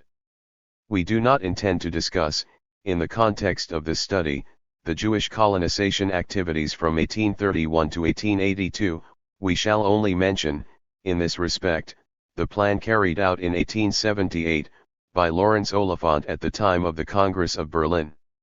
In 1878, Lawrence Oliphant called for the colonization of southern Syria and the cultivation of this rich land, assuring that it had an easy access to the Mediterranean Sea. Besides, he insisted that this area was nearly uninhabited. After having toured the country, he recorded the results of his exploratory journey in the book, The Land of Gilead, with excursions in the Lebanon, which he published in 1880. He did not forget to mention, in his concluding chapters, the political aspect of his colonization program. Lawrence Oliphant was a most astonishing person. According to Barbara Tuchman, Oliphant was born in 1829 of fervent evangelical parents. He entered the diplomatic service and served in posts ranging from Canada to Japan. He visited India, the Turkish Empire and the United States, and covered the Crimean War as correspondent of the Times. In Italy, he sided with Garibaldi and Cavour and, in 1865, became a member of the British Parliament. Suddenly, he resigned his seat in Parliament and disappeared from the political scene. Actually, in Barbara Tuchman's words, Oliphant had embarked on a recurring endeavor of the disillusioned, to attempt to forsake the world and live the humble life of the first Christians. Tuchman continues, it did not suit him, and he was allowed. A.L. Tibay, British Interests in Palestine, 1800 to 1901, A Study of Religious and Educational Enterprise. Ibid, p. 32. Ibid, p. 35. 40. To return to the world as a proselyte. 6. Turning to the description of the second Mrs. Oliphant, she presents her as subject to visions and voices. She says that Mrs. Oliphant had, in fact, described a vision of a Jew on a white horse. The horse, she explained, symbolized power, the color white stood for righteous power. This she took to mean that Israel, redeemed by Christ, would be restored to power in Palestine. 7. 1 year after the Congress of Berlin, Oliphant arrived in Romania to attend a lecture of the Lovers of Zion at Jassy. There, he tried to arouse the interest of the Jews in his plan in order to secure the participation of the capitalists and ally the Jewish masses to it. He then went to Constantinople, and asked the Sultan to grant these Jews the right to settle in and colonize Transjordan. He proceeded from there to Palestine, where he carried out the exploration and the survey of the land he intended to claim. Declaring officially that he was seeking to modernize Turkey under the auspices of Great Britain and with the help of the Jews, he pointed out the advantages which a country could find in espousing the cause of the Jews and their restoration in Palestine. Speaking of such a country, he said, it would be able to rely upon their support in financial operations on the largest scale, upon the powerful influence which they wield in the press of many countries, and on their political cooperation in those countries which would of necessity tend to paralyze the diplomatic and even hostile action of powers antagonistic to the one with which they were allied. As for his attitude towards the Arab inhabitants of the land of Gilead, it is reflected in the following statement. He said, in point of fact, the Arabs have very little claim to our sympathy. They have laid waste this country, ruined its villages, and plundered its inhabitants until it has been reduced to its present condition. 9. Besides, he expresses his wish to see them driven back to the Arabian deserts from which they came, where they would find abundant pasture in its oases for their camels and goats. After repeated efforts, Oliphant succeeded in winning over to his program the support of the British financier, Victor Cazalet. Together they submitted to the Sultan a project aiming at granting the Jews a stretch of land 2 miles wide at both sides of the railway which was to be constructed. The plan was, however, doomed to failure. In England the Liberals had succeeded Disraeli, while in Constantinople, the Sultan did not hide his fears of seeing Palestine becoming another Mount Lebanon. On the other hand, the death of General Gordon in the Sudan was not helpful to the British either. The Sublime Porte soon realized the far-reaching aims of such plans. Sultan Abdul Hamid separated the Sanjak of Jerusalem from the Vilayet of Syria and placed it under the direct control of the Sublime Porte. The Ottoman government had previously expressed its opposition to the creation of a Jewish Zionist colony and its irrevocable decision to enforce the laws related to the foreigners who had acquired land illegally. The latter had entered the country under the cover of tourism and pilgrimage and, having settled there, had started to acquire land. Oliphant died in 1888 in Haifa, where he had settled after he had written his book on Haifa, or Life in Modern Palestine. During the 80s, the lovers of Zion succeeded in infiltrating into Palestine through various means and expedients, especially bribery. The representatives of the Ottoman government constituted the party of the Bakshish, and in his diaries, Herzl constantly referred to Bakshish as the miraculous open sesame of the empire. It is worthwhile to mention, in this context, that Oliphant's plan was not the only one of its kind. Similar plans were adopted by people like Paul Friedman, the Jewish financier of German origin, who however replaced the land of Gilead by that of Midian. Accompanied by a Prussian, Lieutenant Lothar von Siebach, Friedman succeeded in gathering an army of 50 soldiers, recruited mainly from among the members of the Lovers of Zion Society. At the end of 1891, he bought a steam yacht which he named Israel and sailed with his pioneer army to the Promised Land. As soon as they reached the land of Midian, they began to encounter difficulties of all kinds and were forced to abandon their colonization scheme. We do not intend to discuss, in this study, the adventure of Friedman in the land of Midian. We will rather refer the reader to Herzl Yearbook, Volume 4, pages 67 to 117, where the details of the expedition are reproduced at length. It would be appropriate to mention here that the Jewish press violently criticized Friedman's scheme and accused the financier of being a Baptist assimilated Jew. Moreover, when in 1902, Lord Cromer was asked by the British colonial secretary, Joseph Chamberlain, to examine Herzl's colonization plan in El Arish, he indicated that Friedman's episode had created ill feeling at Istanbul. As recorded by Joseph Frankel, the Zionists pointed out the entirely different character of the enterprise, which was not to be compared with the inadequate, ill-planned, ill-executed fancy of an ambitious assimilated Jew. The memory of Friedman's failure was one of the reasons, besides many others, for refusal to permit the El Arish project. 10. Thus, the Zionists refused to associate Friedman's scheme with that of Herzl's, in spite of the close relationship between the two. One should not forget, in this connection, that Herzl started to write his manifesto on the Jewish state at a time when Friedman, already returned from his expedition, was suing the big Jewish leaders who had caused him prejudice. We believe that we would not be departing from the truth in stressing the similitude between both enterprises in spite of the disparity in the circumstances and the nature of the Zionist organization which resulted from the subsequent Herzlian call. 43. Zionists of all countries, unite. The Lovers of Zion did not limit their activities in the 80s to East Europe alone, and Lawrence Oliphant was not the only Britisher to love Zion and to devote himself of the colonization of the land of Gilead.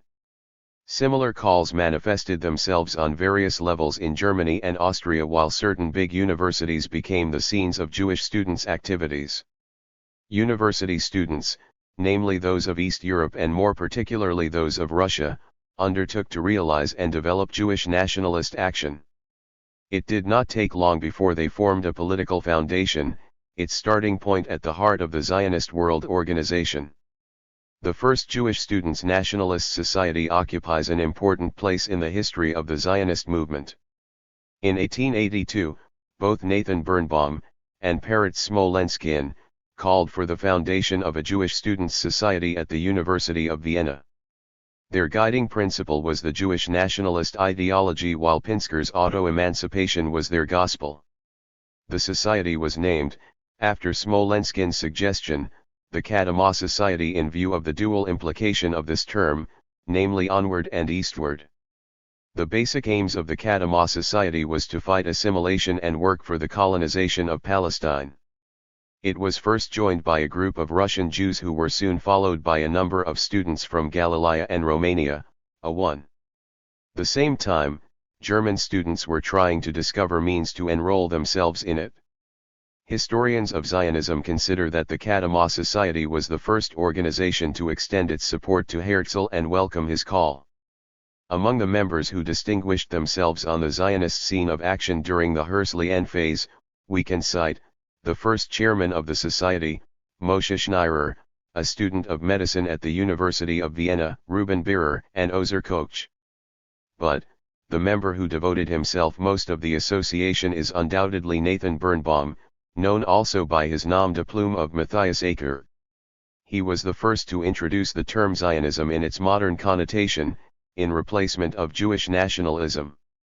He used it for the first time in a pamphlet published in 1893 under the title of The National Awakening of the Jewish People in Its Land, as a means to solve the Jewish question.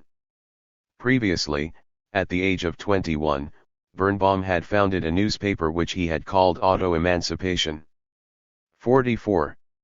While in 1888, the Jewish U.S. ambassador in Constantinople, Oscar Strauss, was declaring to the Grand Vizier that the Jews of the world were not moved by the desire of founding a Jewish state in Palestine, the Kadamah Society, from a peaceful union, changed to become a brotherhood society aiming at fighting with the sword in defense of Jewish honor. By so doing, it was following the pattern of the German students' societies which had declared themselves responsible for the defense of German honor and which, even today, devote themselves to the preservation of the old Germanic traditions. This change in the Kadamah Society obviously influenced Paul Friedman, as well as a number of persons we will encounter later in our study. The Kadamah call spread rapidly from the University of Vienna to that of Berlin mainly through Martin Buber, the well-known Jewish philosopher, and Bertold Fewel, who later became the chief editor of Die Welt in Vienna, and who participated in the foundation of the democratic faction inside the World Jewish Organization in 1901. Thanks to the Russian Jewish students, Berlin soon became a true center of Zionist activity. In 1889, Leo Moskin established, together with Joseph Laurie, the Russian Jewish Students' Scientific Organization. The latter was soon joined by a group of leaders of the Zionist movement, among whom we find Victor Jacobson, Shmurya Levin, and Chaim Weizmann. In spite of the fact that it was considered to be equivalent to its sister organization Kadamah, its own trend of thinking was, nevertheless, deeply influenced by a Jewish chief rabbi known as the Jewish Socrates. On the other hand, in relation to Davis Triech, we could not gather enough information as to whether the advocate of the Cyprus colonization plan had been in this organization or not. We simply know from Sokolow that Triech, who was born in Dresden in 1870, was not a university student but worked in close cooperation with the Berlin Group 1 at the time of the publication of Birnbaum's pamphlet.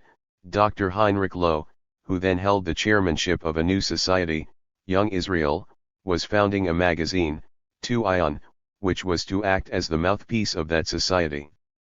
3 years later, in 1896, Birnbaum was appointed chief editor of Zion. He held this position until the cessation of his Zionist activities in 1898, which came as a result of his controversies with Herzl. In the summer of 1893, another Zionist, Isidor Bodenheimer, had proceeded from Cologne to Berlin to pass his official examination as a student of law. He had previously published, in 1891, a pamphlet which he had entitled, Whither the Rich Fuse. Answering the question, he said, to Palestine and Syria. He developed his idea of a Jewish settlement, connecting it with the building of railways and harbors in Syria and Palestine. This object, he wrote, was to be served by a limited cor.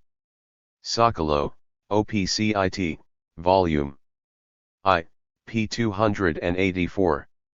45. Poration, to be supported by the formation of relief committees, which would raise the funds for purchasing land by means of voluntary donations. 2. In addition, he thought of establishing settlements of Jewish immigrants, capable of engaging in agriculture, along the railway line. During the same year, we find Bodenheimer addressing his appeal to the lovers of Zion, which he published in the Menorah Journal on September 4, 1891. Under the title, Zionists of All Countries, Unite. He wrote, the powerful hand is still missing to combine all these endeavors of the Friends of Zion into one large whole. Why cannot open propaganda take the place of quiet action?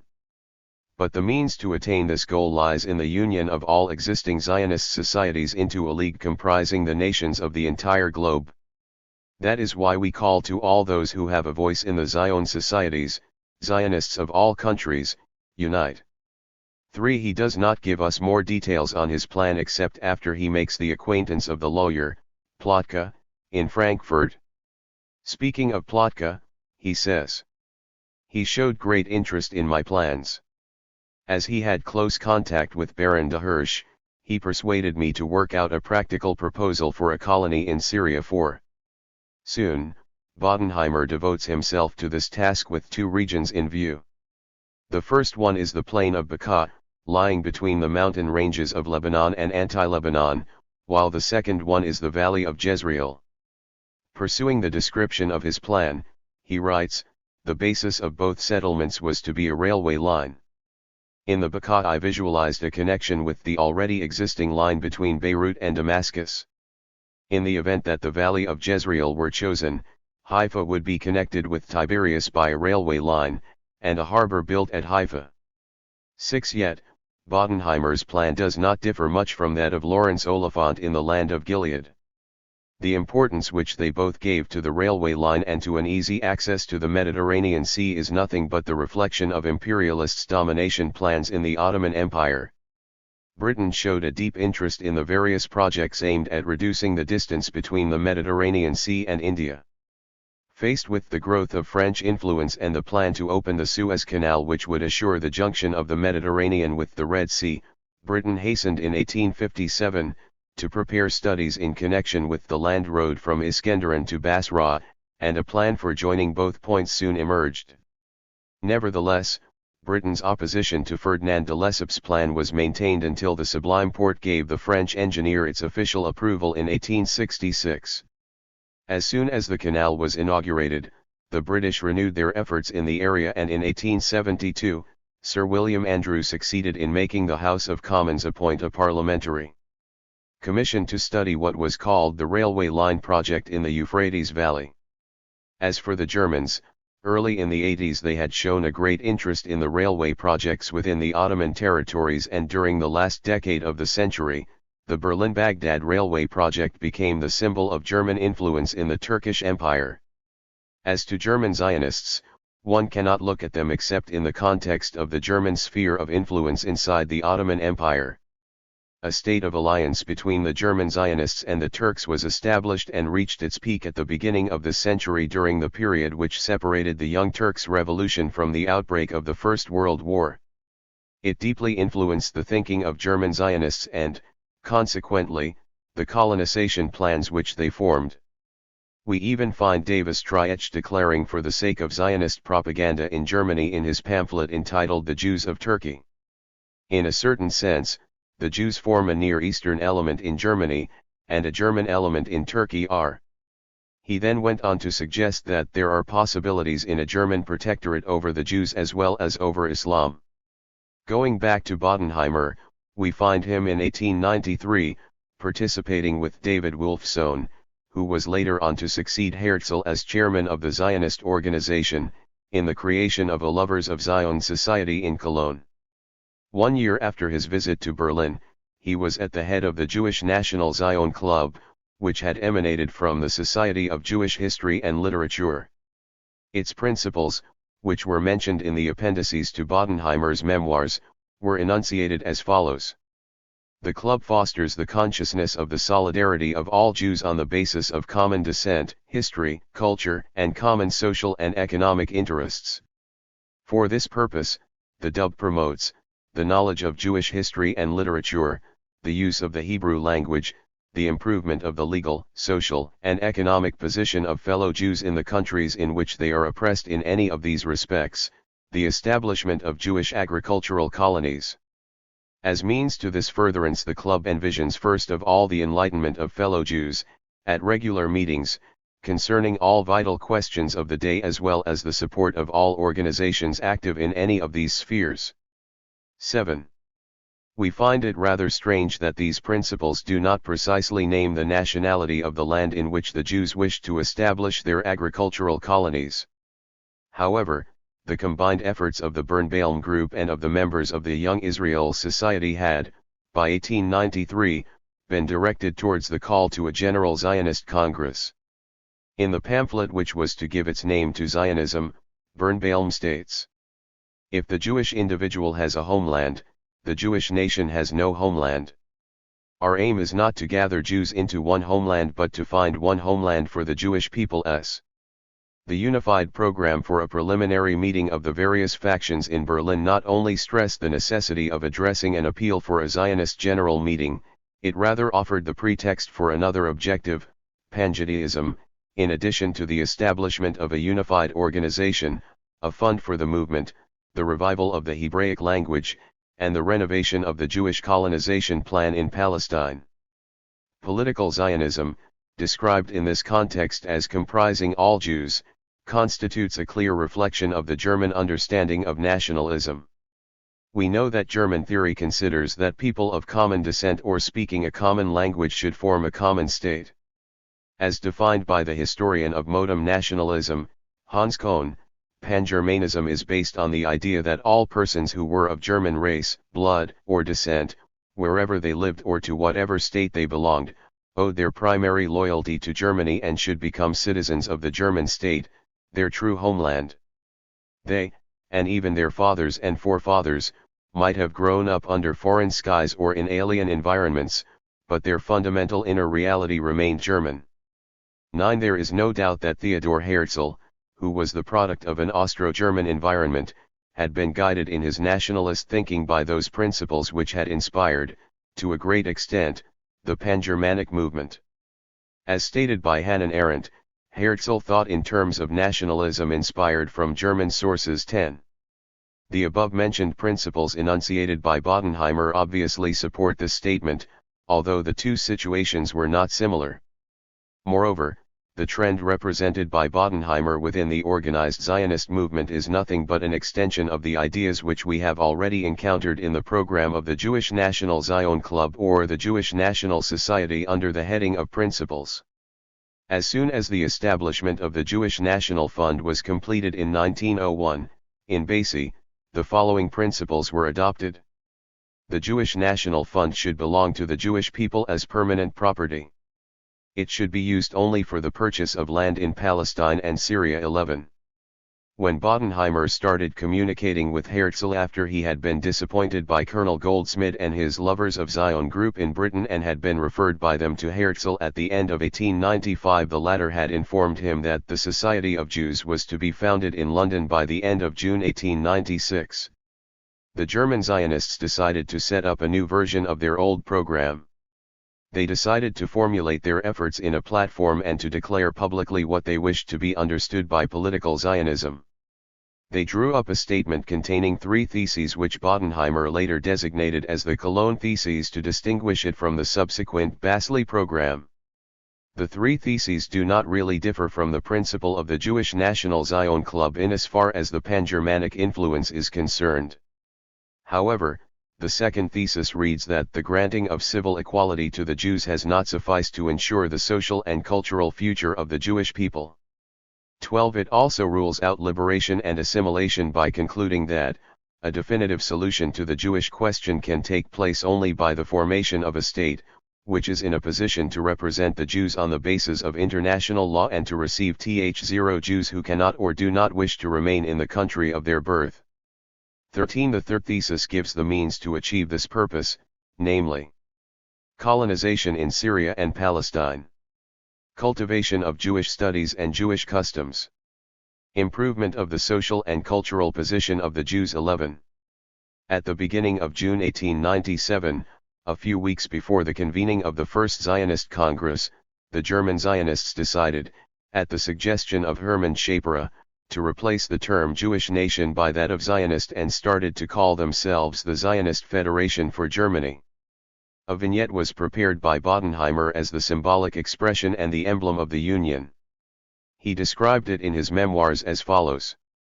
I had prepared a vignette in red, gold, and blue, in the middle of which AP paired the Star of David with the Lion of Judah, surrounded by 12 small stars symbolizing the 12 tribes of Israel. The shield bore the inscription, "The founding of a Jewish state is the only possible solution of the Jewish question." 10. When Herzl saw the shield, he approved of the Star of David and the Lion of Judah, but rejected the 12 small stars. Then, he drew a sketch of his own. The final sketch, which was adopted at all congresses until Herzl's death, consisted of the Star of David enclosing the lion on a white field with two blue stripes. Meanwhile, Bodenheimer had used his shield as a watermark in the prospectus of the Jewish Colonial Trust I and through the survey of the Zionist activities in Germany and Austria, from the foundation of the Kadama Society in Vienna to the establishment of the Zionist Union of Germany, we were able to see how Zionism was based on expansionist thinking and how its principles were inspired by German sources. During these 15 years, we also met a group of the lovers of Zion, who, not being the disciples of Colonel Goldsmith, had explained the question of the sword duel in defense of the Jewish honor in their own way. The various influences exerted on these societies and organizations reflected themselves on the ideas and calls which were adopted and put into practice by people like Paul Friedman, who, in his small-scale military expedition, aimed at occupying and colonizing the land of Midian so he could then leap from it to Palestine and its surrounding area. Here are some details about some of the characters and ideas which abound in the writings and history of the Zionist movement. 1. Dr. Wilhelm Behlendorf, a farmer, landowner and chemist in Berlin. In the summer of 1893, he makes the acquaintance of Bodenheimer, who finds him very enthusiastic about the idea of colonization by force. Speaking of him, he says, he had formed a plan of gathering around himself a number of comrades, who were to establish themselves in Transjordan, and begin a jolly guerrilla war with the Bedouins, if they should hinder his idea of the founding of a Jewish state. 17. 2. Aaron Marcus, born in Hamburg, Germany. He gets interested in the Hasidic teachings and goes to Poland, where he lives among a community of Hasidim. He starts corresponding with Herzl in 1895 and offers him an army of 3 million Hasidim. An extreme mystic, he compares the first Zionist Congress to a towering building with Herzl on its terrace watching from there the future of our people. He then declares that the awaited Christ alone possesses the power to open the doors of the land of Israel. After a whole night spent in the company of Herzl at the time of the First Zionist Congress, he says prophetically, "The issue of how Philistines would pay their outstanding debts, and how they would transport their women and cows across the sea is of no interest to us." 3. Joseph Marku Barak, born in Istanbul, an agitator who, during his studies in Vienna, joins the Kadama Society. Then he tours Egypt, Algeria, Tunisia, Izmir, and the Balkans. He also joins Garibaldi's troops in their military expedition to liberate Crete from Turkish rule and is promoted to sergeant. He devises a program to be implemented in the following manner: the Jews would purchase a small island in the Mediterranean Sea and declare it an independent Jewish state. They would, then, organize from there a military expedition and occupy Palestine by force. Later on, he attends the Second Zionist Congress and threatens Herzl that he will organize an army and get Palestine by force. In his diaries, Herzl expressed his fears of being assassinated by such an agitator. However, Barak committed suicide in Florence after an unhappy love affair. 4. Menachem Skynkin, a trader and an economist who later becomes a school teacher. He participates in the foundation of Herzl's secondary school in Tel Aviv and helps the development of immigration into Palestine. He attends the First Zionist Congress and declares, in Yiddish, on the Congress platform, "One does not buy a land, one takes a land for oneself." Then, speaking of the importance of military action in achieving Zionist purposes, he says that it is to be shown with the participation of the Jewish Legion in the conquest of Palestine. In his memoirs, Bodenheimer refers to the military aspect of Zionist expansionist thinking. He says, "Although I rejected the idea of launching a military enterprise in the absence of any situation calling for it, I nevertheless could not but hope that the involvement of Turkey in war might pave the way to securing possession of the land." That this idea had taken root in the heads of some enthusiasts was clear later from the attitude of a co-founder of Tel Aviv, Skynkin. 18. In his diaries, Herzl refers to a proposal made to him by two young members of the Kadama Society, before he left for Constantinople to meet the Sultan and the high officials of the Sublime Porte. The Kadama members wished to recruit a volunteer battalion of 1,000 or 2,000 troops and attempt a landing at Jaffa. Herzl hastened to state in his diaries that he advised them against this beautiful Garibaldian idea, for they would not find a nationally prepared population awaiting them. 19. Ibid, pages 87 to 88. The Diaries of Theodor Herzl, edited and translated by Marvin Lowenthal, p. 134. 51. We will ask for what we need. In the notes he recorded on the night of the First Zionist Congress and throughout his diaries in general, Herzl gave us an insight into his attempts at camouflage and misinforming which we have encountered in the preceding chapters. We saw him leaving the issue of the claim to Greater Palestine to be raised by Sir Samuel Montague and Colonel Goldsmith.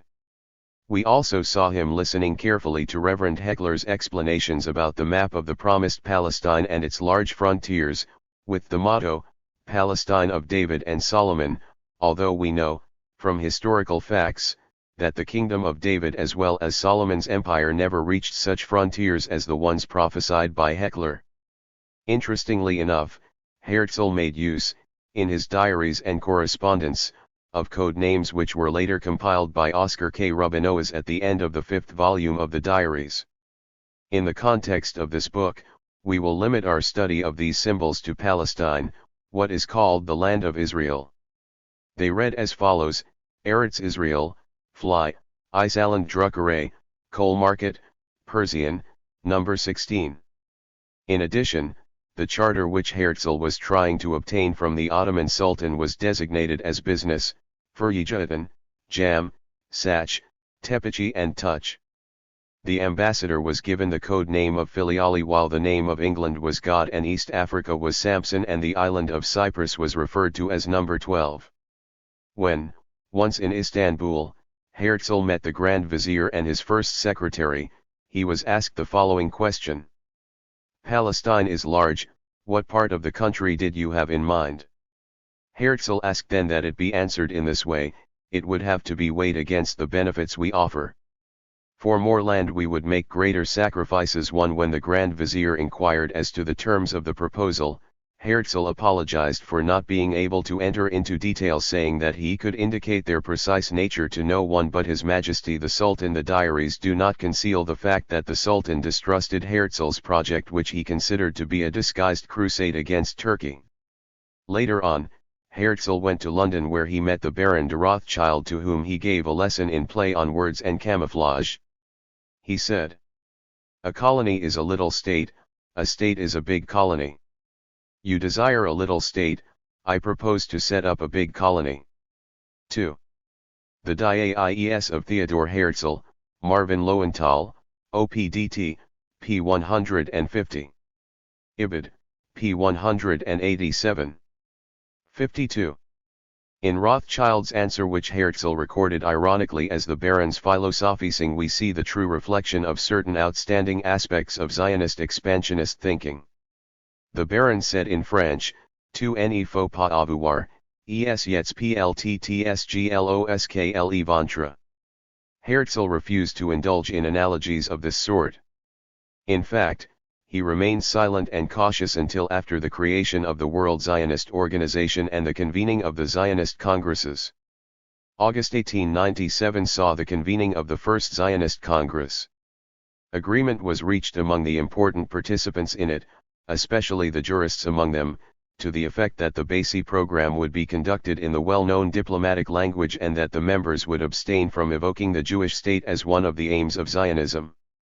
They decided to use a vague terminology in relation to the non-Zionists, and Max Nordau convinced the Commission, which was putting up the final draft of the program, to use the term homeland in Palestine, which does not account for state and does not press on the question of the frontiers. Herzl arrived at the Congress in the company of Heckler, who, considering himself as the secretary of the awaited Messiah, acclaimed the founder of modern Zionism with words, "Long live the King." Heckler later published an article in Die Welt which he ended with the following statement: "Ye children of Abraham, awake. God himself, the Heavenly Father, calls yon back to your ancient fatherland and want, to be your God, as he promised of old through his prophets. However, the classical expression of the Zionist expansionist thinking is best reflected in the meeting, arranged by Heckler, with the German Kaiser in the autumn of 1898, a little more than 1 year after the convening of the First Zionist Congress. Herzl was thinking then of a German protectorate. In fact, Germany was becoming more and more influential with the Sublime Porte. Although the meeting with the Kaiser did not take place at such a time, Herzl was able to meet his counselor, von Hohenlohe, in the presence of the Second Reich's Minister of Foreign Affairs, von Billow. Hohenlohe asked Herzl whether he thought that the Jews are going to desert their stock exchange and follow you. Then he inquired about the territory Herzl wished to acquire, whether as far north as Beirut, or even beyond that. Herzl's answer to this question is the first sincere confession disclosing the expansionist thinking of the Zionist movement, and which has remained the same for 70 years in spite of changes in the Kotter's formulae, motives, and justifications. He said, "We will ask for what we need, the more immigrants, the more land for." Wishing to set his audience's mind at ease, he immediately pursued. Barnett Livitnoff, to the Ho 11 Je of their father Ja Hijadari of Zion IJM, p. 69. The Complete Diaries of Theodor Herzl, OPCIT, Volume 2, p. 701. 53. It will, of course, be purchased from its present owners in accordance with civil law. Hohenlohe, who are these, Arabs, Greeks, the whole mixed multitude of the Orient?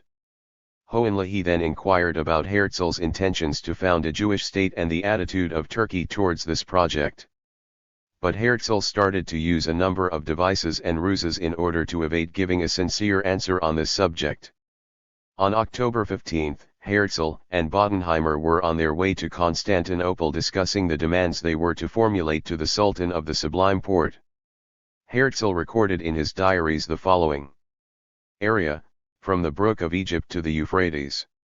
Stipulate a transitional period with our own institutions. A Jewish governor for this period. Afterwards, a relationship like that between Egypt and the Sultan. As soon as the Jewish inhabitants of a district amount to 2/3 of the population, Jewish administration goes in force politically, while local government always depends on the number of voters in the community. 5. Then, following the tactics which we have become familiar with by now, Herzl attributes these ideas to Bodenheimer, qualifying them as being in part excellent. He then adds, a transitional stage is a good idea. We will stop here, remembering the Baron de Rothschild's remark about the eyes which try to be bigger than the stomach. In this context, we cannot but refer to what Herzl said 70 years ago, in the light of the present circumstances and on the level of the recent events. Look at Palestine 1948, and Palestine 1968. What will be the next step? We may well ask what is behind the claim to Greater Israel, knowing that propaganda has not stopped but has indeed kept on, following the method of the founder of the Zionist movement and adopting the style which he introduced.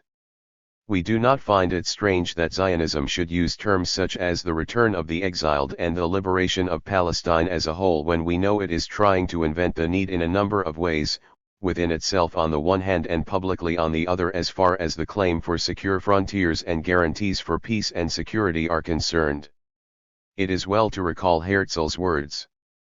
We will ask for what we need, the more immigrants, the more land. Casa di altri. A. The Friend and the Enemy. Herzl's Zionist activities filled the 10 years which preceded his death. In November 1894, he published a play which he entitled The New Ghetto. His biographers consider that with this play, the founder of modern Zionism completed his inner return to the Jewish people. The play carried a message to the Jews. It asked them to get out of the ghetto where they had, for decades, constituted a poor and wretched class, indifferent to the changes and liberation of the surrounding world. A few months later, Herzl started to think of the Promised Land, and this idea soon found its expression in the manifesto, The Jewish State. It might very well be that Herzl was, in this connection, deeply influenced by the character drawn by Benjamin Disraeli in his novel, Tancred, published in 1847, some 50 years before the convening of the First Zionist Congress. Joseph Frankel tells us that Herzl's nickname as a student and a member of Albia was Tancred, this heroic figure who had taken a prominent part in the conquest of Jerusalem during the Crusades. Prince of Galilee, Prince of Antiochia I. In 1902, Herzl published a play Old New Land in which he drew a picture of the future Jewish state, envisaging it as a new society. His characters were drawn from among his colleagues in the Zionist movement and members of his family. Joseph Frankel relates that, when came to describing the colonization of Palestine on a large scale and the creation of the Jewish state, his first step was to send Aladino to Palestine to buy as much land as he could get. Herzl described Aladino as a Spanish Jew with a knowledge of Arabic and Greek, a trustworthy and clever man, descended from one of those proud families who could trace their ancestry back to the time of the expulsion from Spain. As to the immediate aim behind the presentation of such a model of Jewish Palestine, it was to try to turn the world's attention to the new utopia and to win over non-Jewish public opinion to Zionist interests. While Herzl was busily engaged in writing the play at the end of the winter of 1901, he was at the same time occupied in the Zionist Working Commission with the subject of exploring Palestine and the study of its natural resources in relation to its industrial exploitation. He then tried to avoid the opposition of the Ottoman government towards colonization of and immigration into Palestine, and resorted to carrying out his activity under the cover of foreign joint stock corporations, provided these were largely owned by the Bank of Jewish Credit for Colonization and worked under the facade of German, Austrian, and French protectorates. He also felt enthusiastic about the idea formulated by Koch, of purchasing the shares of the Jaffa-Jerusalem Railway Company and all which pertained to it. Towards the middle of May 1901, after he had reached the age of 41, Herzl, inspired by Schopenhauer's philosophy, recorded in his diaries, "For me the world is no longer representation, but will." In the meantime, he was trying to obtain from the Ottoman Sultan, a license for the exercise of the rights, obligations, and privileges related to the Jewish Ottoman Land Company for colonization and settlement in Palestine and Syria. The draft of the license stipulated, in Article 3, the evacuation of the indigenous population from the country. However, the failure of Herzl to obtain the approval of the Ottoman government prompted the Jewish National Fund, which was founded the year the Fifth Congress of Basel was held, to incorporate in its basic rules and regulations those articles which considered the purchased land as permanent Jewish property and the allocation of money only for the purchase of land in Palestine and Syria. Although Herzl endeavored, in his above-mentioned play, to picture the Jewish state as a new society different from the new ghetto and in harmony with the liberal trends which were dominating the beginnings of this century, the utopian theme of this play is, however, in contradiction to the nations outlined in the Jewish State and the Diaries, as well as with his subsequent activities as leader of the Zionist movement. He viewed the new society in Old New Land as follows. It would be immoral if we could exclude anyone, whatever his origami, his descent, or his religion, from participating in our achievements. For we stand on the shoulders of other civilized peoples. What we owe to the preparatory work of other peoples. Therefore, we have to repay our debt. There is only one way to do it, the highest tolerance. Our motto must therefore be, now and ever, man, you are my brother. However, these feelings of brotherhood, which should lead to the highest tolerance, disappear completely from the picture when one comes to the Zionist sacred book, the Jewish state, and to the activities, statements, and conversations of the founder of Zionism, as recorded in his diaries. His motto there is not to bring civilization to the people of Palestine in spite of the strong link existing between colonialism and the instrument of the mission civilisatris. The picture which he gives of the happy Arabs in the future state is the complete opposite of what we find in the diaries in terms of concealed intentions to encourage the poor peoples to cross the frontiers once possibilities of work and employment are blocked. He called this operation voluntary expropriation. He pointed out that the natives could be used for the extermination of the wild animals, big snakes, etc. If Herzl considered the equipment of a Zionist army, which would be responsible for security and peace, as one of the concessions he would expect from the states supporting him, He did not hide his intentions at all. He declared that once the Zionist movement had established itself firmly, it would rely upon itself and would not refrain from taking whatever it needed and getting whatever it found suitable for its purposes, at any cost. In the concluding chapter of The Jewish State, Herzl tries to meet all the possible objections to his plan. He states, "We ought not to raise fresh barriers, we should rather make the old disappear." 5. He then explains his understanding of brotherhood, relating it to his idea of the nature of human relationships. The point of view which he adopts, in this connection, is reminiscent of the statement which we encountered in a previous chapter about the role of anti-Semitism in making Jews aware of their Jewry. Semitic struggles alone have made of us Jews. He says, universal brotherhood is not even a beautiful dream. Antagonism is essential to man's greatest efforts. 8. We simply have to project the summing up of this philosophy to the practical level in order to understand some of the outstanding and deep-rooted characteristics of Zionist expansionist thinking and the policy of the state, the foundation of which had been laid by Herzl at the Congress at Basel. The organized world Zionist movement started to undertake its activities as the Jewish state in the making. At the end of the year which Herzl had chosen as the last limit for the realization of his utopian vision in Palestine, Zionism was more in harmony with Herzl's philosophy of universal brotherhood. It persisted, through various ways, in assuring that the beautiful dream had no basis whatsoever but had been replaced by an unpleasant nightmare.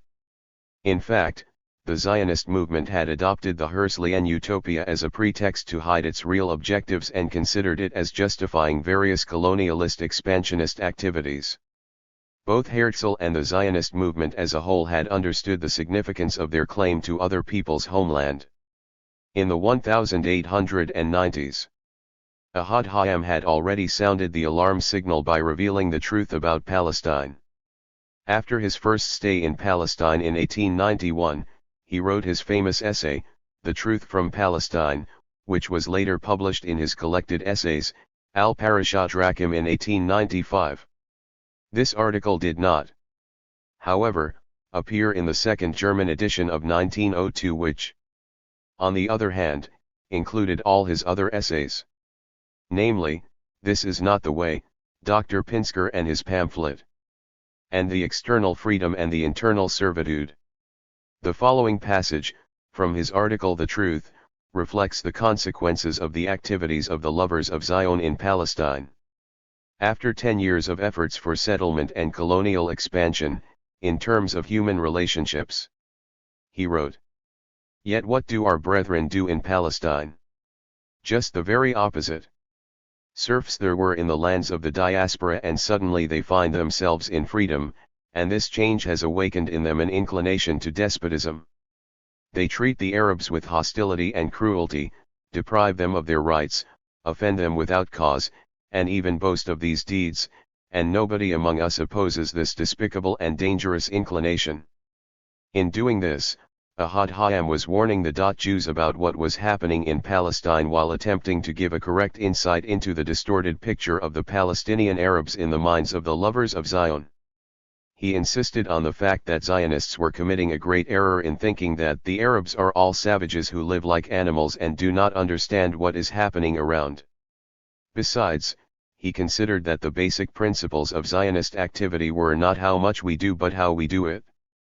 Herzl's writings and activities, in addition to his intentions which he revealed in the Jewish State and the diaries, illustrate his understanding of how action should be carried out on various levels. When he lost hope in the Ottomans' willingness to accede to his wishes, he started thinking of giving the movement a closer territorial goal, preserving Zion as the final goal. Thus, he thought, we must organize ourselves maintaining all of our historic claims. 8. He then planned to demand Cyprus from England, and even keep an eye on South Africa or America until Turkey is dissolved. 0. We shall deal with the issue of Zionist expansion into the island of Cyprus by studying the concept of Greater Israel, which was officially adopted by Davis Triech since the First Zionist Congress, and which was recorded at length in the diaries between 1898 and 1902. During the 2 years which preceded Herzl's death, 1902 to 1904, the Zionist plans of colonialist expansionism kept growing steadily. On February 25, 902, Herzl mentioned the proposal made to him by the Sultan to colonize in Asia Minor and Mesopotamia, with the exception of Palestine. He wrote down in his diaries that he had to refuse, because, he said, I can make an agreement only on the basis of our program, as long as the Greater AC does not authorize me to make such impromptu policy. 10. However, 6 months later, he came back to the question of the colonization of Iraq. On July 25, 1902, we see him in Constantinople, trying to conclude the deal in exchange for a charter or concession for Jewish colonization in Mesopotamia, adding the territory of Haifa and its environs in Palestine. 11. Although the deal was to be worked out in exchange for the consolidation of the Ottoman debts, Herzl insisted on assuring the Sultan that the Jewish colonization would, in addition, present many advantages to the Ottoman Empire. 1 year later, after he had heard about the Kishinev atrocities in Tsarist Russia, he felt that time was passing and that events are pressing. He addressed a letter to Izzet Pasha al-Abed, reminding him of the projects related to the arrangement for colonization in Mesopotamia as well as in the Sanjak of Acre, 12, and declaring that this was his last hope of concluding an arrangement with His Imperial Majesty. If not, we shall be obliged to find some other territory. There will be no lack of opportunities. At the beginning of July 1902, Herzl gathered with Lord James de Rothschild and explained to him that he wanted to ask the British government for a colonization charter which would enable him to found a Jewish colony in a British possession. Rothschild said, "Take Uganda." Herzl refused the offer and, taking a slip of paper, he wrote, "Sinai Peninsula, Egyptian Palestine, Cyprus." Then he informed Rothschild that the Sultan had offered him Mesopotamia and that he had refused it. 1-3 Soon after, Herzl presented his plan connected with the Jewish Company for Sinai, Egyptian Palestine, and Cyprus. He changed its name, in the financial draft which he sent to Rothschild. 14 It read, "The Jewish Company, Limited," thus reminding him of the history of the East India Company which had emanated from the British Levant Company and continued its operations until it was dissolved in 1825 by a parliamentary decree. As for the political aspect of the plan, it was made clear in the letter Herzl addressed on July 12, 1902, to the Baron, explaining his political motivation together with his human interest. He wrote, "A great Jewish settlement east of the Mediterranean will strengthen our prospects for Palestine. The Jews in the English colony of the Jewish Eastern Company will be as loyal Zionists as Hirsch's remote colonists in Argentina. 15. In this same letter, Herzl spoke about his second plan, which he qualified as secret, and which he said, could be carried out simultaneously with the first one, but also separately. He was referring there to Mesopotamia. The letter went on to explain that Herzl prepared the first plan because in Mesopotamia there are fewer political assurances for the future than in a British possession. Towards the end of October, Herzl met with Chamberlain and explained to him that he wanted the territories of Cyprus, El Arish and the Sinai Peninsula. Chamberlain answered him saying that he could speak only about Cyprus, the rest being the concern of the Foreign Office. He then pointed out to him that Cyprus was the homeland of Greeks and Muslims and that he could not crowd them out for the sake of new immigrants. On the contrary, his duty was to stand by them.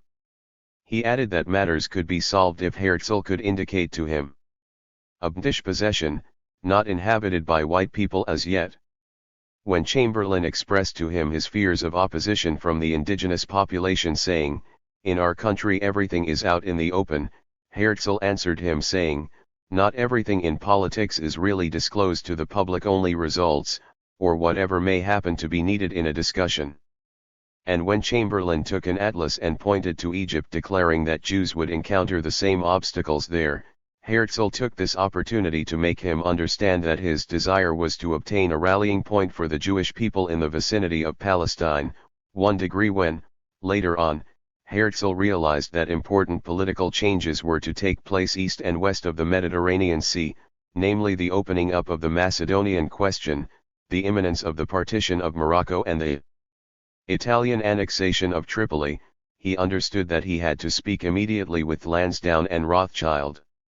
Thus, the Commission of Jewish Experts was formed in January 1903, under the leadership of Leopold Kessler.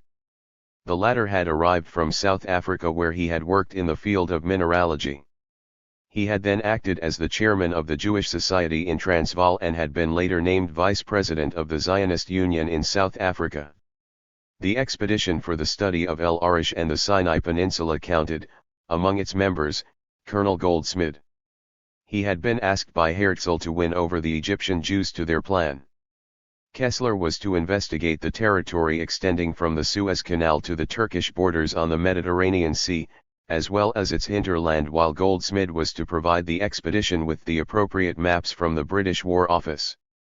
Finally, Greenberg and Kessler were to go in their expedition south as far as the Gulf of Aqaba. One is entitled to wonder, then, if a sort of earlier harmony did not exist between British imperialist plans and Zionist ambitions, which reached its climax with the Balfour Declaration in 1917.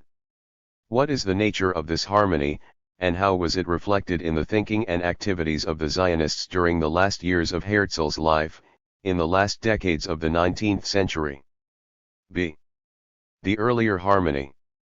It is beyond any doubt that British policy, from long before the occupation of Egypt until after the stabilization of its colonial rule and its control over the Suez Canal, had tried to use every possible device to extend its domination over the area situated east of Suez, on the pretext of protecting the route to India.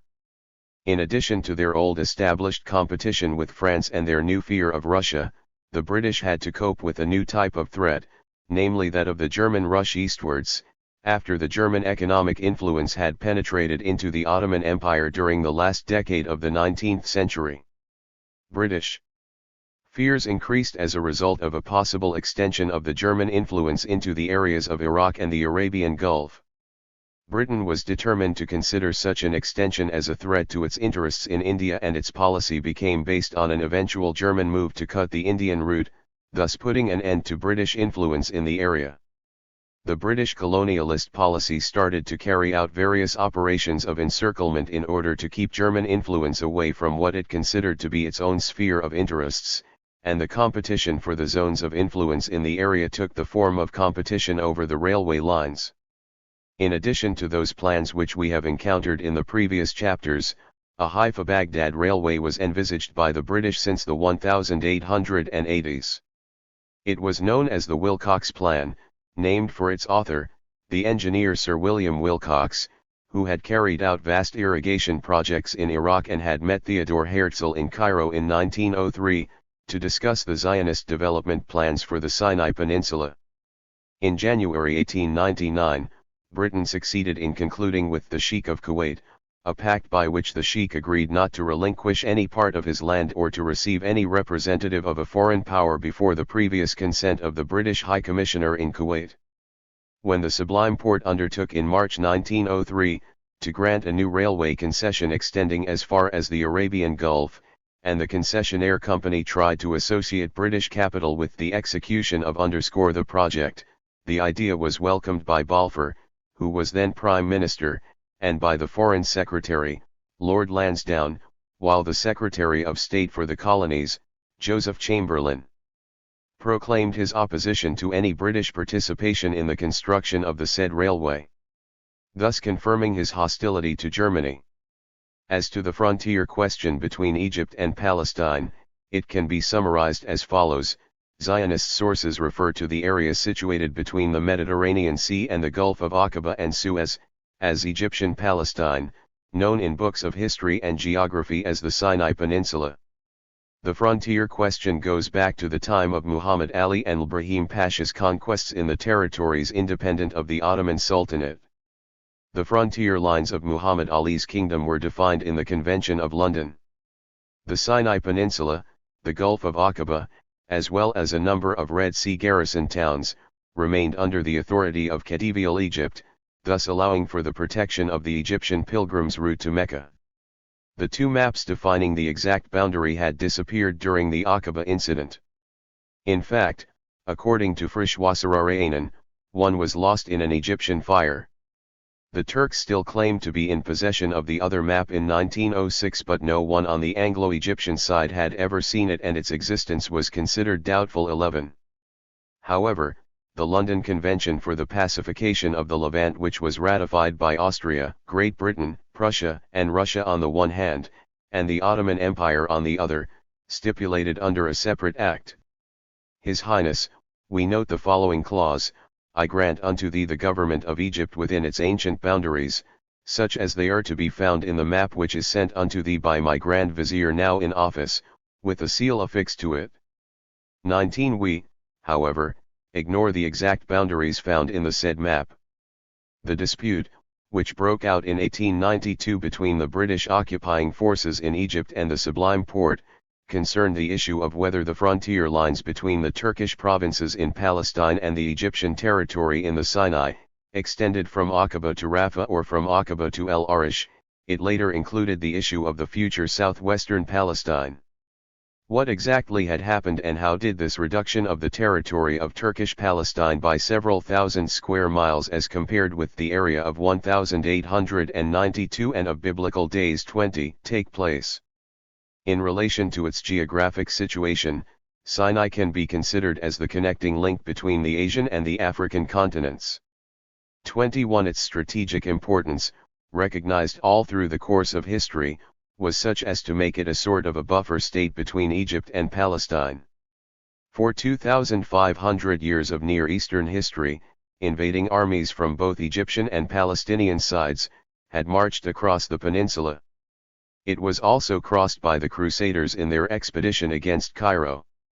Jarvis explains that from the earliest days of the Frankish kingdom, the Crusaders had realized the importance of the Gulf of Aqaba, and the immensely strong castles of Kerak and Shobuk were constructed partly with a view to controlling the trade between Egypt and Syria. When Saladin tried to drive them out of the country, he occupied the Farun Island and the Gulf of Aqaba in 1170. In 1182, he chose to march across Sinai via the Central Road and entered Transjordan by the Aqaba Road. Thus began his war against the Frankites, which ended only after the fall of Jerusalem and Acre, and the ratification of a peace treaty with the King of England. When the Ottoman Turks invaded Egypt in 1517, under the leadership of Sultan Selim, they marched across the Sinai Coast Road. In 1799, the Napoleonic invasions followed the same route. However, Napoleon did not succeed in invading Acre because of the help extended to the Turks by the British fleet. 30 years later, in 1831, Ibrahim Pasha took the lead of the Egyptian Ani and crossed the Sinai. He defeated the Turkish armies stationed at Acre, Homs, and Aleppo, and threatened to occupy Istanbul, but the European powers interfered. The weakness of the Ottoman Empire aroused the ambitions of more than one country. Britain succeeded in enforcing its policy of pacification in the Ottoman provinces and decided to delay the partition of the Ottoman Empire until such time when this partition would coincide more with its interests in this part of the world and with its ability to protect the Indian route. Since the Napoleonic expedition, a close relationship was established between the religious interests on the one hand and the cultural, economic, and political interests on the other. Of all the countries, Britain was most eager to establish its predominance over this part of the world. Its interest was reflected in the close relationship which was established between the British colonialist policy of expansion and the activities which were later carried out by the Palestine Exploration Fund. As a matter of fact, the activities of the Palestine and Biblical Associations go back to the beginning of the 19th century, right after the Napoleonic expedition. In 1804, the Palestine Association was founded in London with the aim of gathering and publishing information regarding the geography, people, climate, and history of the Holy Land. In 1810, it published a volume which included a translation of Seetzen's description of the countries adjacent to the Sea of Galilee, the Jordan, and the Dead Sea. 22. It appears, however, that as a result of prevailing unfavorable conditions, that association had to relinquish its funds, papers, and books in favor of the Royal Geographical Society, which was established in 1830, but, as the latter's sphere of interest embraced the whole world, it could not achieve much in the field of Palestine exploration.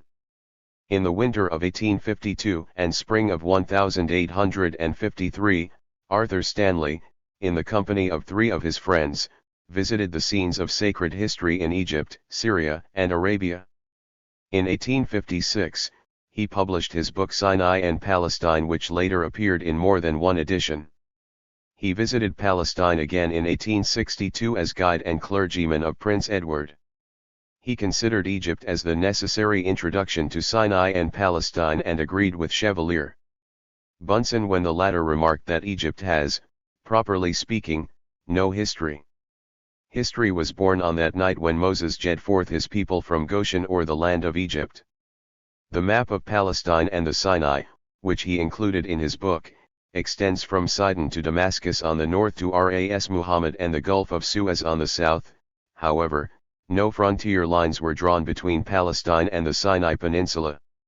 23 Thus, the organized exploration of southern and eastern Palestine was carried out only after the establishment of the fund.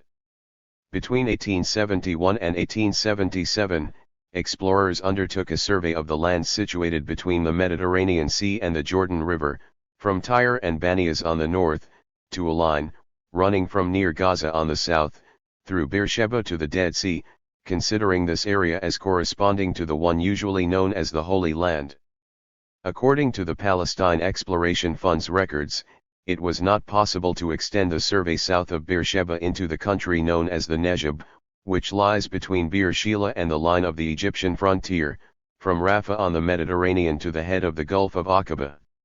24 However, Captain Wilson had previously carried out the survey of the Sinai Peninsula, under the auspices of a private fund, the Sinai Survey Fund, which pursued the same objectives.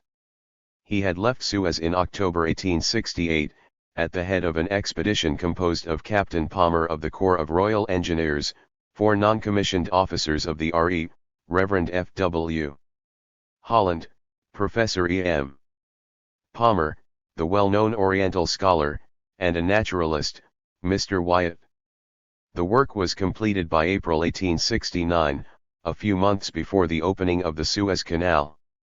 However, the survey had been confined to the vicinity of Jebel Musa, and did not include the northeastern areas known as the Desert of the Tid. The members of the expedition encountered a number of difficulties with the Bedouins, who felt suspicious about these European travelers who had come to intrude into their private lives.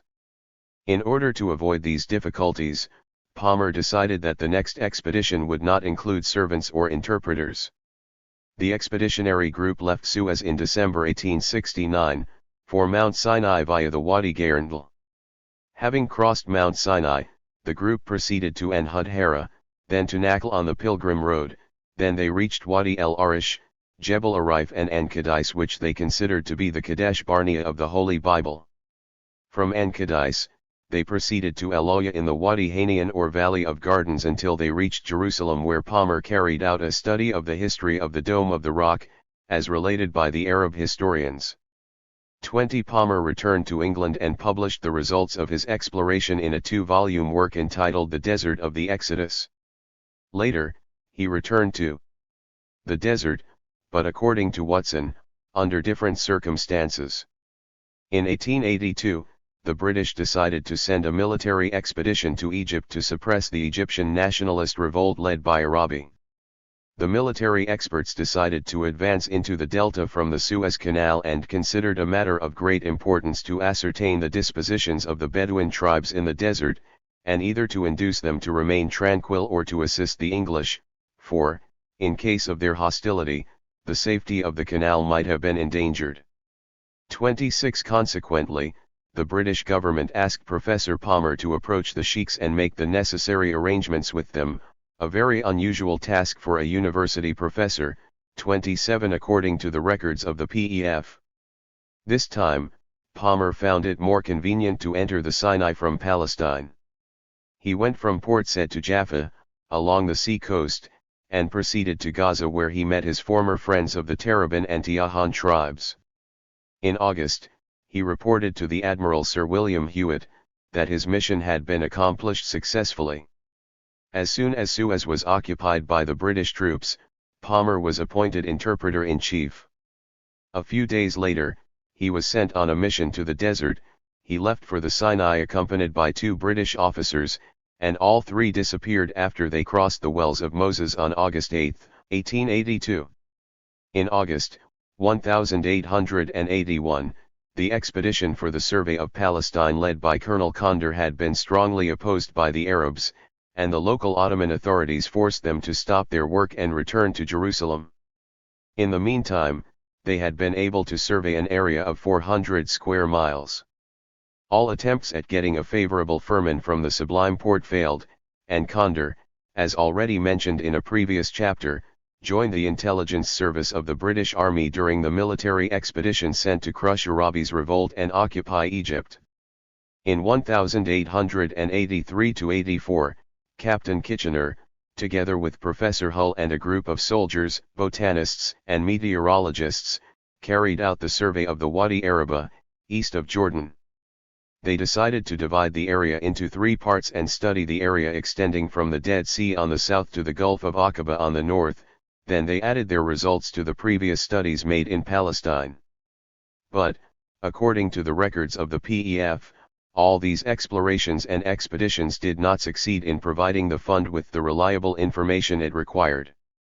In 1913, the British War Office authorised Captain Newcomb of the Royal Engineers to pursue the work which had been executed by Condor and Kitchener.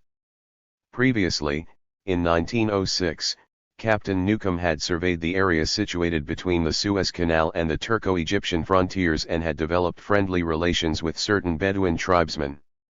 He was joined by the later famous T.E. Lawrence, and the work was carried out from December 1913 till May 1914, shortly before the outbreak of the First World War.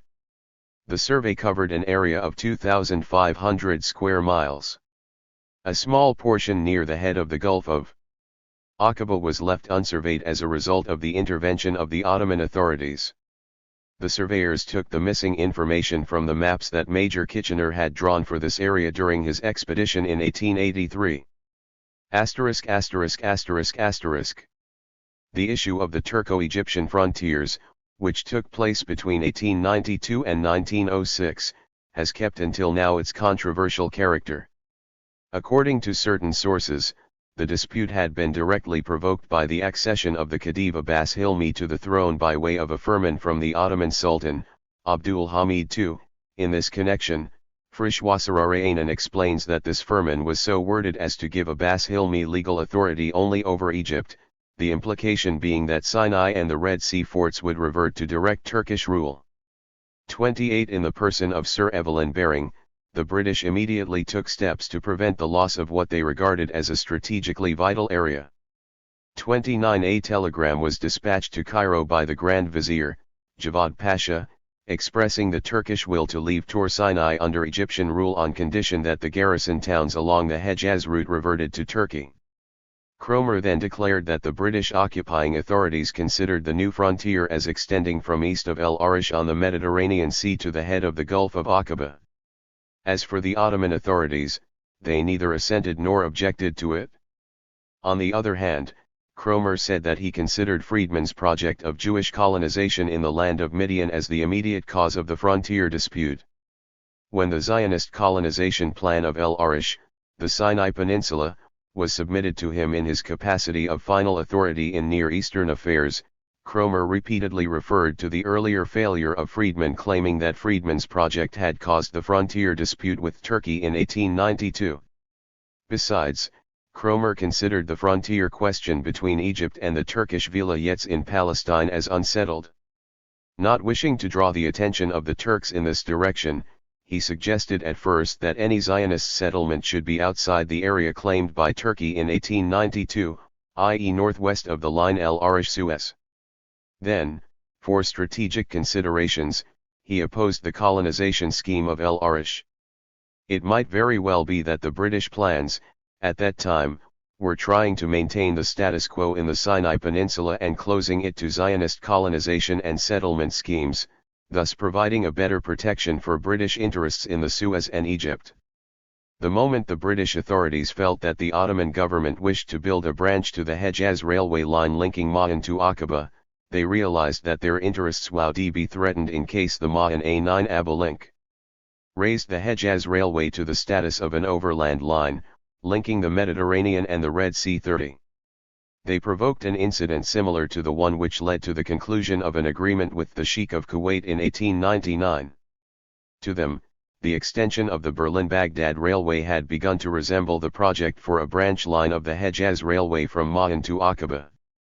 If Britain had, in 1899, promptly sent some of its warships to the port of Kuwait and refused its access to the Ottoman army, it had reached the said agreement without caring about either the protestations of the Sublime Porte or the terms of the Berlin Treaty, which stipulated the respect of the Ottoman regional supremacy. In 1906, British soldiers were sent to construct military barracks near Aqaba.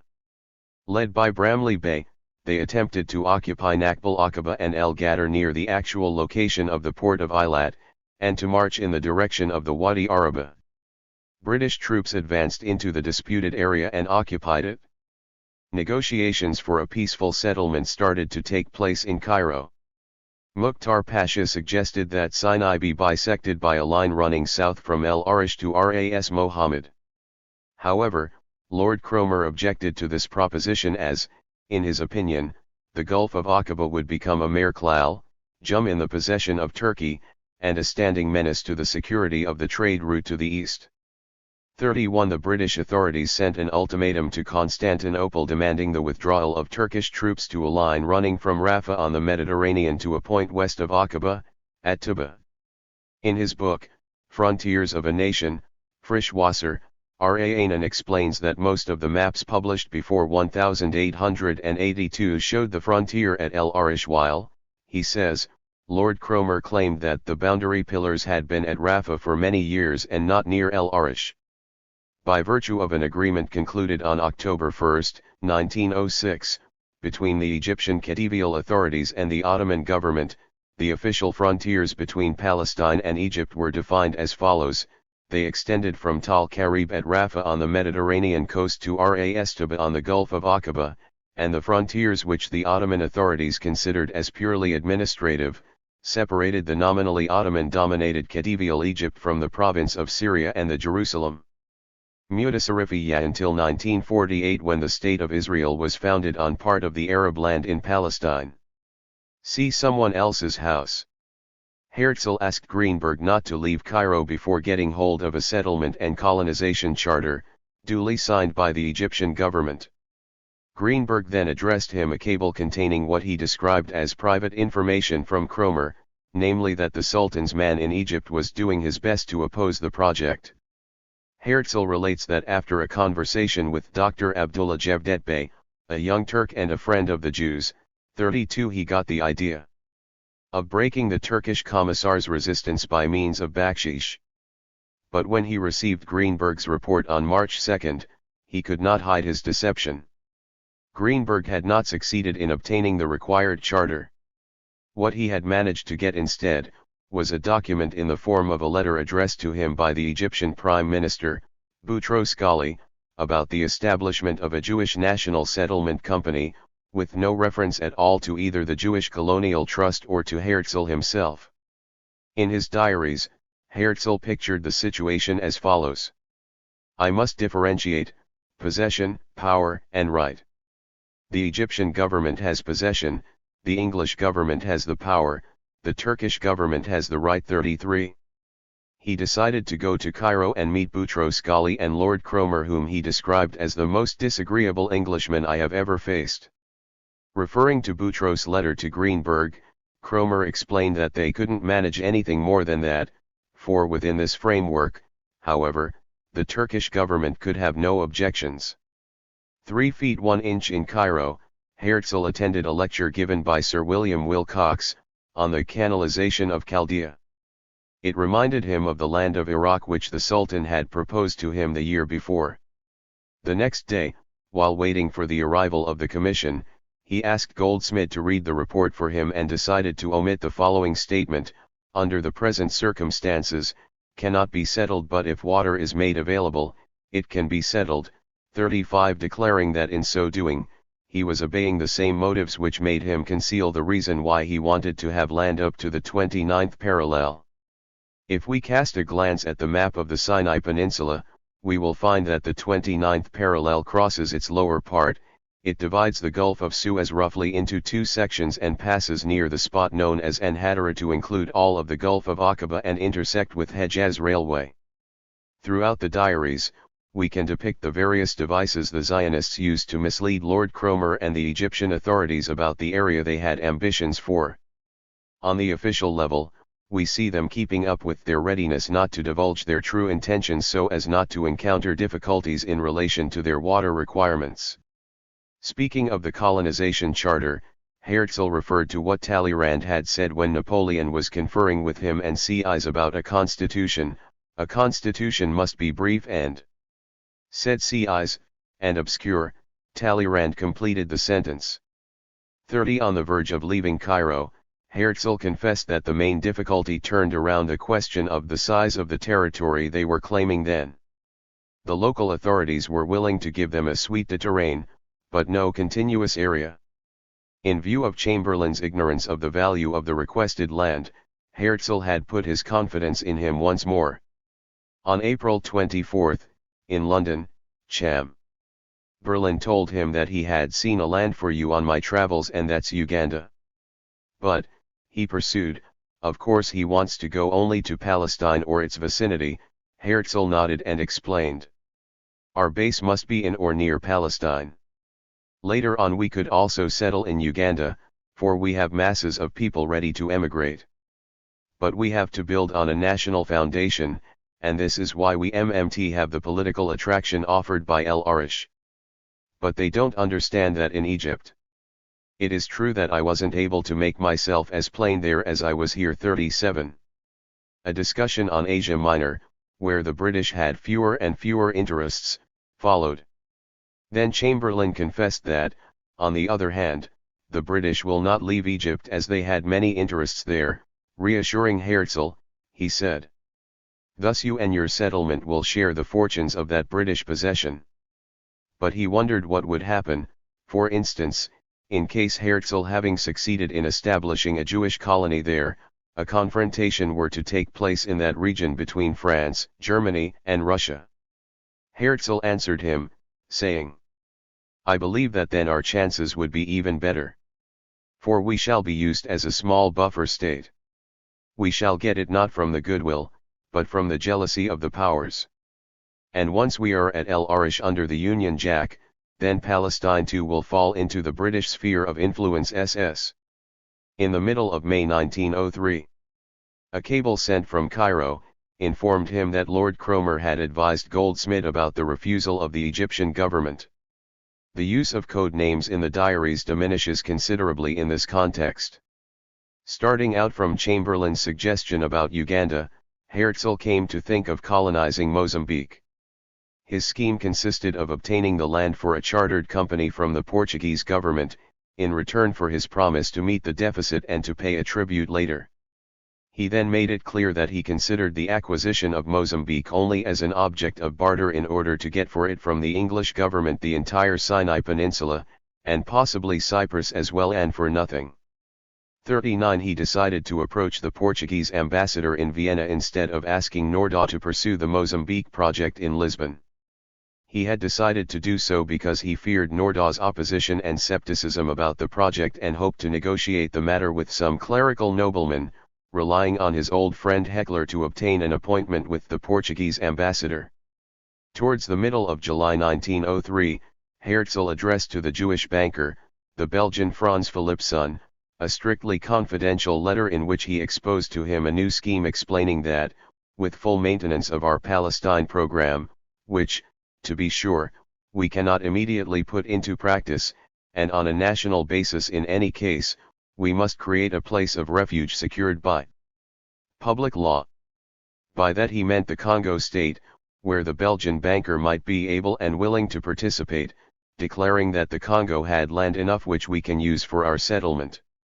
He then asked Philipson to sound out King Leopold in relation to this project. A few days later, Philip's son informed him that he would not participate in the scheme, in view of the fact that he considered the Congo as absolutely unsuitable. 40. ********** The last events in the life of the founder of modern Zionism, after the failure of the El Arish project, started with his trip to Vienna to meet Count Parodi, the Portuguese ambassador. Throughout this meeting, Herzl showed a keen interest on certain specific questions about Mozambique, such as, is it autonomous? Did it have protected troops? Again, the idea of bartering the Mozambique against the Nile waters and Cyprus occurred to him. At the beginning of August 1903, he left for St. Petersburg, where he tried to convince the Russian government to intervene actively with the Ottoman authorities for a charter for the colonization of Palestine, with the exception of the holy places. He also asked the Russian authorities to provide a financial subsidy for the emigration of the Jews, and to facilitate the organization of the Russian Zionist societies along the lines of the Basi program. Meanwhile, the Russian state as an actuality. We want to assimilate them, and to this end this matter differed from the Russian state, they said, is bound to desire homogeneity of its population. What we must demand of all the peoples in our empire, and therefore also of the Jews, is that they take a patriotic view of the Russian state as an actuality. We want to assimilate them, and to this end we have two methods, higher education and economic betterment. 41 Herzl then remembered that the Russians were very sensitive about the holy places. He reassured the minister Witt in this respect, declaring that the Jews wished to settle farther to the north of the country, far from Jerusalem. 42. Upon his return from Russia, Herzl received from Sir Clement Hill, a letter containing the new official proposal made by Chamberlain.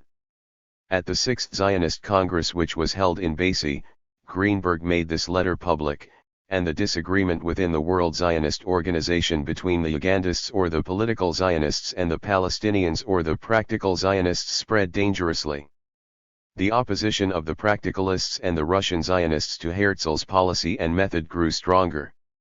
In 1905, the 7th World Zionist Congress, which was held after Herzl's death, decided to refuse the Uganda proposal and to stick to Palestine at any cost. In January 1904, Herzl went to Rome to meet the Pope and the King of Italy. At the Vatican, Cardinal Mary del Val promised to ask the Pope to grant him an audience, and Herzl explained what he would expect from the Pope in relation to the Jewish question. He said, "I don't intend to ask FOI anything that might embarrass him.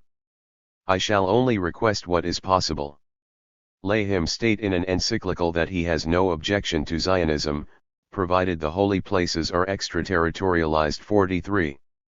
On January 25, Herzl was received by the Pope.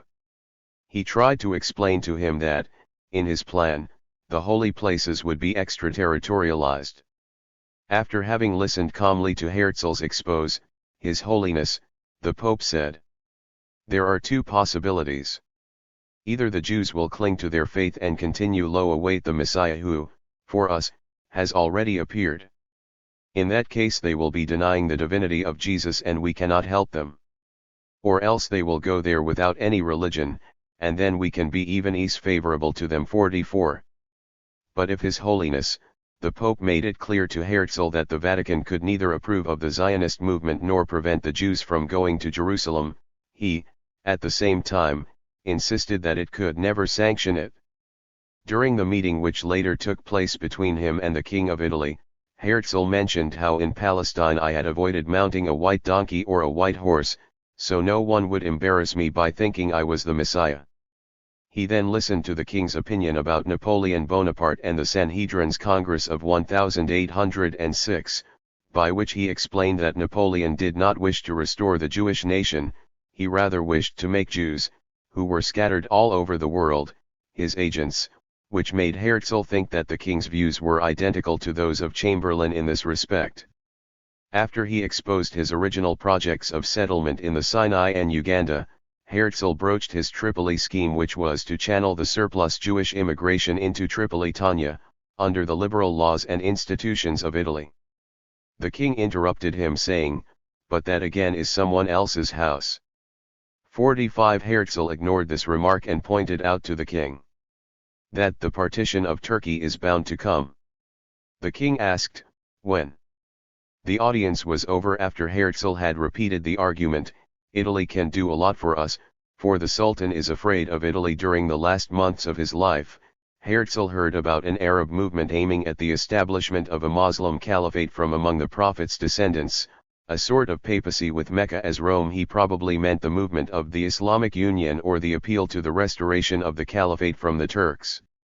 It occurred to him that he should unite this movement with that of the Arab awakening which had found its expression in Negib Azuri's writings.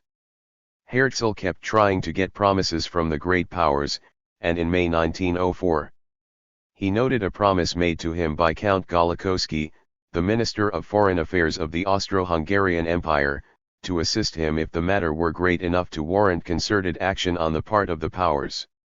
Turkey would have to be asked for a settlement area in Palestine and the vicinity large enough for 5 to 6 million Jews. Meanwhile, Herzl had, in the draft which he had prepared, referred once more to the Sanjak of Acre, pointing out that the latter's location, in the middle of the Ottoman Empire, was like a staging area for the settlement and would later constitute the starting point for expansionism and conquest. In this connection, the founder of modern Zionism did not stop to think that the land he was coveting was someone else's house. He, in fact, ignored it for the sake of the Israeli homeland, which was to be based on usurpation and expansionism. In that, he was imitated, though with certain modifications as to the means and methods, by the Zionist movement as a whole. 72. Part 2. From Herzl to Balfour. Nordau and the Jewish distress. A member of the Jewish intelligentsia, Max Nordau, adopted Zionism in its early Herzlian stage. The moment he met Herzl in Paris, they both realized that they could unite successfully. Herzl's genius was indeed in need of Nordau's experience in the political arena and skill in dealing with people. Besides, Nordau was not an unknown figure in the European intellectual circles which he had frequented during the 10 years which preceded his meeting with Herzl. In the eyes of his contemporaries, he appeared as one of the leading writers and a critic of society. He was born in Budapest in 1849 and brought up in the Jewish tradition. Like Herzl, he soon received a German education and started writing at an early age. He went to Vienna to cover the World Exhibition as correspondent of the famous Pester Lloyd Press of Budapest. He then traveled for 2 years to various European capitals, and recorded his impressions in a book which he published in 1879, From the Kremlin to Alhambra. He returned to Vienna to terminate his medical studies and proceeded from there to Budapest, then to Paris, where he was to live thereafter with his family. In Paris, he practiced as a physician and at the same time started writing articles for German papers. In 1883, he published a philosophical book, Conventional Lies of Our Civilization, in which he made a sharp and critical analysis of the conventional religious and ethical concepts of his time. This was the beginning of his career as a philosophical writer and novelist which, though very brilliant, will not enter into the scope of this study. What we will rather examine at length is Nordau's leading role in the history of the Zionist movement from the day of his meeting with Herzl until his death in 1923. His biographers mention that his Zionist feelings had, in fact, existed long before the Dreyfus case and the discovery of his affinities with Theodor Herzl. In the summer of 1893, he had experienced during his vacation at Borkum, an incident which was to influence him all his life.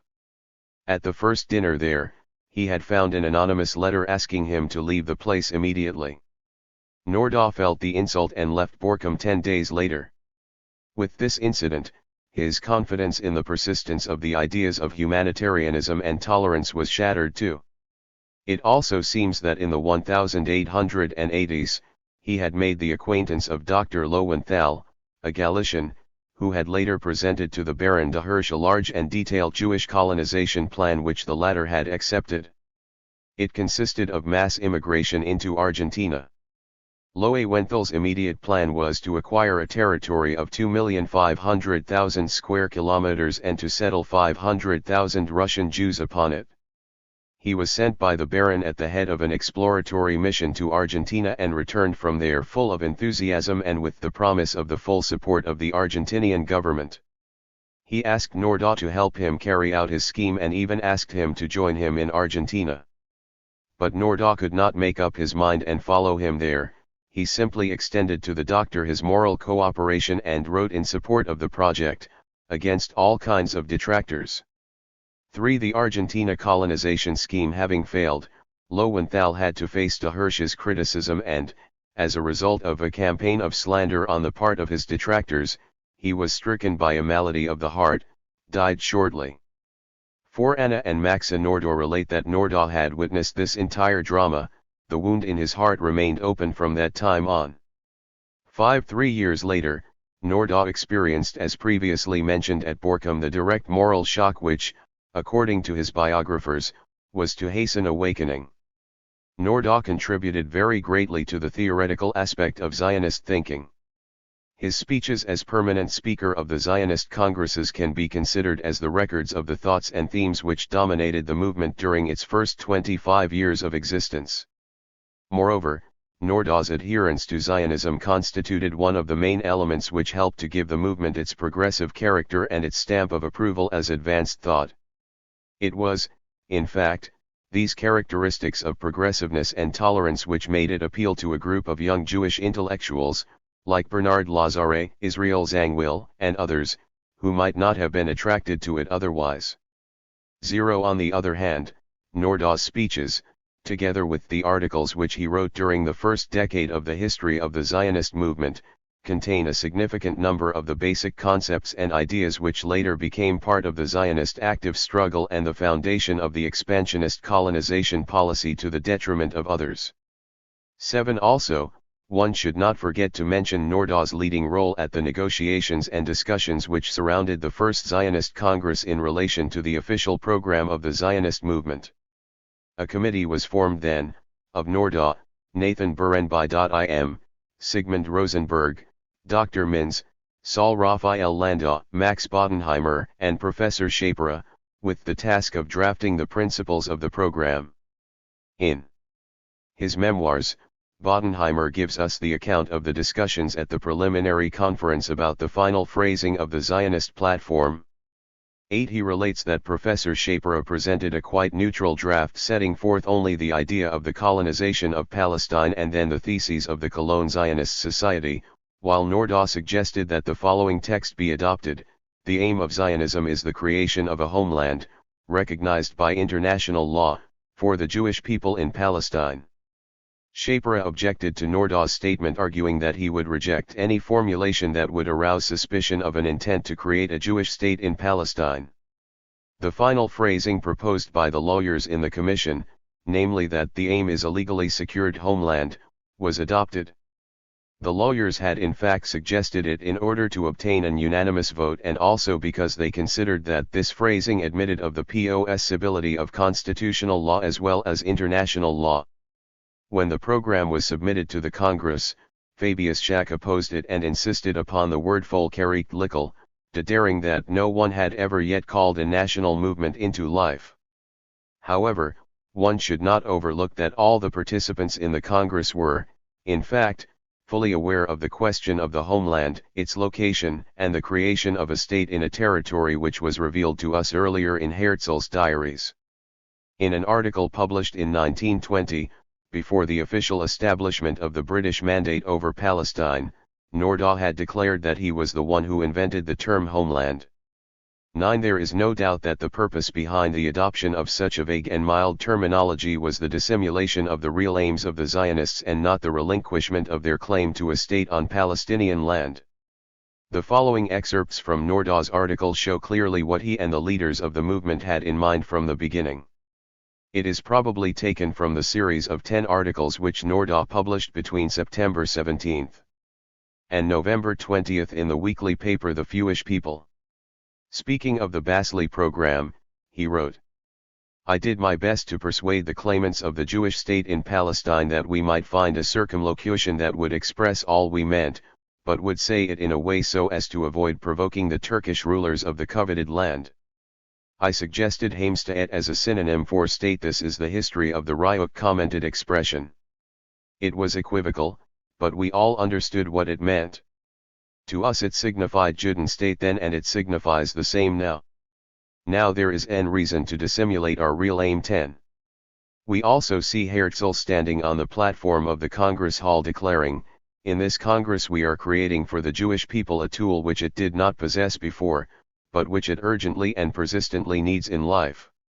Then, wishing to win the support of the religious-minded Jews, he explains that Zionism is the return to the bosom of Judaism before the return to the land of the Jews. 11. As to Max Nordau, he confined his speech to picturing the condition of the Jews and blaming the movements of assimilation and emancipation for the Jewish social distress. He analyzed not as obstructing the Jewish adoption of Zionism. In the manner of Shakespeare, in the tragedy of Hamlet, he faced the Jewish people with the following alternative. "Judaism," he said, "will be Zionist or cease to be." 12. To him, the Jewish distress took two aspects, the material one in relation to the Jews of Eastern Europe, North Africa, and Western Asia, where most of the world Jewry was struggling for the maintenance of a bare existence, and the moral one experienced by the Jews of Western Europe in the form of the repeated daily insults to their personal pride as human beings and to their honor. He then went on to give certain Freudian explanations to the harsh repression which the Jews were suffering from and which was hindering the realization of their psychological self-contentment and sufficiency. Speaking of the nature of the Jew, he said that the Jew was more industrious and more capable than the ordinary European and not to be compared with the Asian or the African who was burdened with sleeping lethargy.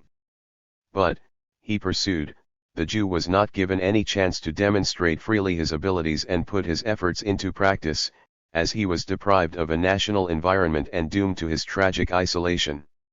Whenever he succeeded, it was because of his deprivation of equality. Finally, ending his speech, Nordau said emphatically, that Jewish distress cries for help. To find that help will be the work of this Congress. 13. Let us now come to the presentation of the major expansionist aspects in Nordau's thinking as expressed in his Zionist writings. Zionism, to Nordau, has awakened Jewry to new life, morally through the national ideal, materially through physical rearing. 14. And the latter is the means to the development of muscular Judaism which was lost during the 18 centuries of exile and vagabondage. This youth is inspired from the old glories and chivalries of the times of Bar Kokhba and the Ashmanites. It seeks departure from bodily constraint and flabby muscles, and the realization of bodily skill and health. Nordau, thus, in his speeches, encouraged the sporting Zionist groups to choose their names from among OLD Jewish glories and to work for the development of their muscles like the hero who refused to familiarize himself with the defeat, and when the victory deserted him, he knew how to die. This was Bar Kokhba, the last incarnation in world history of such a Judaism engaged in fighting and attracted to the clatter of arms. 10. Also, he insisted on the importance of gymnastic training and fighting games, thus reminding us of certain similar Herzlian ideas. As previously mentioned, Nordau was famous for finding stimulative names and slogans. He made violent campaigns against those Jews who opposed Zionism and accused a number of them of outward abandonment of Judaism, while he considered that the majority of Jews were only Jews from habit and for convenience sake, not by inner strength or self-confidence. Zionism, as he conceived it, invites those lazy and lethargic Jews to break the chains of inherited traditions and to abandon the Judaism of appearance. Nordau designated the masses of Jews who, having stuck to Judaism from habit, protested that they were also Jews, as being merely belly Jews. 10. And gave them the choice of Zionism which, in fact, was not giving them any choice at all. He refused, for instance, to speak of a Zionist party in Jewry. He said, "We hurl back with contempt this distinction. The Zionists are no party, they are the Jewish body itself, their number be it great or small does not matter, and they may exclaim, in our camp is Israel, in the other dead limbs one." 7. In a lecture delivered on April 26, 1898, at Berlin, which he called Zionism and its Opponents, Norda undertook to examine a number of objections which were facing the Zionist idea then. He opened his lecture with the following remark. Hitherto Zionism has found no single enemy in the Christian world. Indicating that opposition came from among the Jewish ranks alone, he divided TSA into two groups, those who wished to remain Jews and those who did not. Addressing himself to the second group, he said, "You have no right to speak about Zionist affairs. The Zionist call is not addressed to you who do not wish to remain Jews but to those who wish to remain Jews." 18. Then, he classified the latter's objections into three categories. A. Zionism is a foolish idea which cannot be realized. B. Zionism represents a danger to Jewry. C. Zionism is not essential, Jewry will survive without it as it did for 18 centuries. He further added two other objections which he classified as mystical. D. Zionism interferes with God's providence while the Jews must wait for the redeeming Messiah. E. Zionism hinders Jews from fulfilling their mission which is to be the light of other peoples and their teacher. 19. It is, however, worth nothing, in this connection, that Nordau refrained from answering these last two objections, arguing that they were in a language he could not understand or speak. Previously, the Jewish Russian historian, Simon Dubnow, had analyzed Nordau's ideas in his essays on Old and New Judaism. 20. He had stressed the importance of clarifying the origins of Zionism, stating that it was necessary to differentiate between the temporary and the permanent factors in order to establish, from the beginning, which foundations of Zionism are solid and which are flimsy and ephemeral. He then pointed out the wide gap between Nordau's analysis of the Jewish distress and his suggested course of action for curing it. Finally, he considered political Zionism as a web of fantasies, the dream to create a Jewish state guaranteed by international law, to colonize a large number of Jews, and finally the dream to solve the Jewish question in this manner. To him, what remains from the Basi program in practice are its second and third paragraphs, the organization of the Jews and the strengthening of the national consciousness. Describing political Zionism, he said, "It is merely a renewed form of Messianism that was transmitted from the enthusiastic minds of the religious Kabbalists to the minds of the political communal leaders. In it the ecstasy bound up in the great idea of rebirth blurs the lines between reality and fantasy." 21. Yet Nordau attached no importance to objections of this sort. He was more interested in the objections related to the capacity of absorption of Palestine. He insisted on the idea that Palestine and its adjacent provinces could absorb 12 to 15 million inhabitants, without clearly determining what he meant by these adjacent provinces.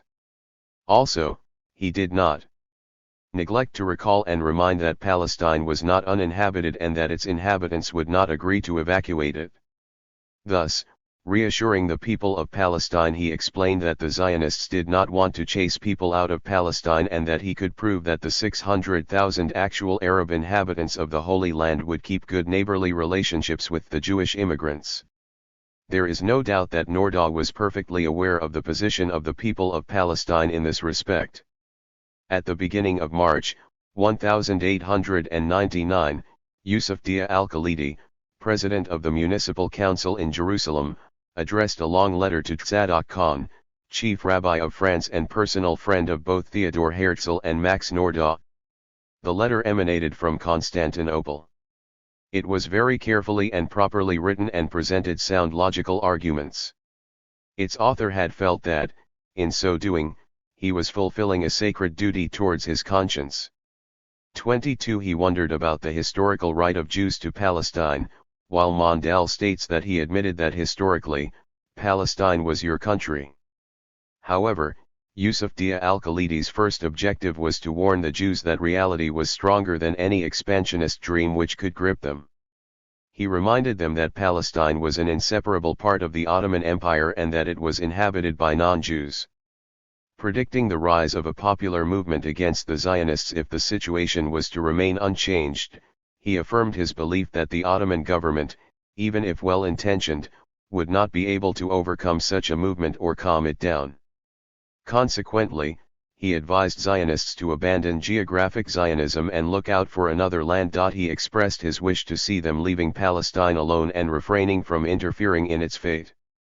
The chief rabbi immediately communicated the letter to Theodor Herzl, who, in his answer, referred to the permanent friendship which existed between the Jews and Turkey and affirmed that it was about to become active in supporting Muslims.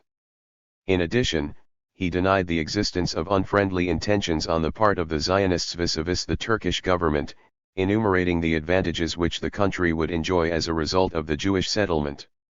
He tried to reassure Al-Khalidi, explaining that Zionism was not planning to displace the non-Jewish population, on the contrary it would work for their benefit. Jewish immigration would bring about an artificial increase in the prices of real estates and lands. This, he said, should be made clear to the people, that they were to gain excellent brotherhood in the area which, historically, constituted their homeland. Herzl's argument, in this connection, was based on the idea that the friends of the Turks would undoubtedly become friends of Zionism.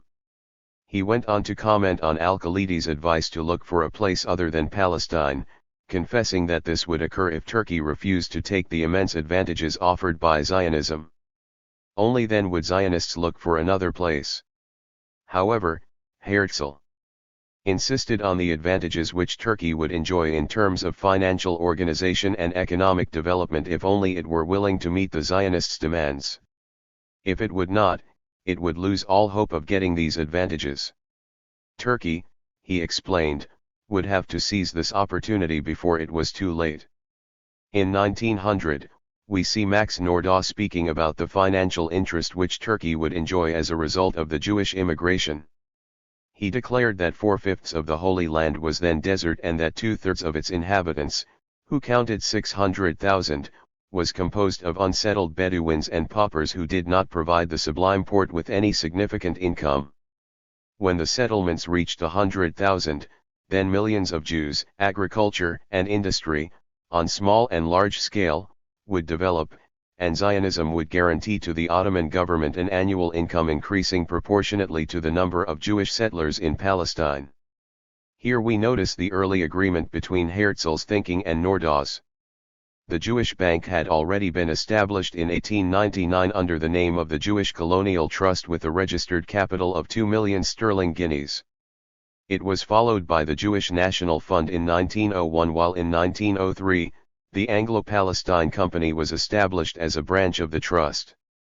There is no doubt that the efforts made by the English Zionist Federation in the 1900 parliamentary elections in Britain reflect best the Zionists' desire to spread their activities on all levels and in all realms.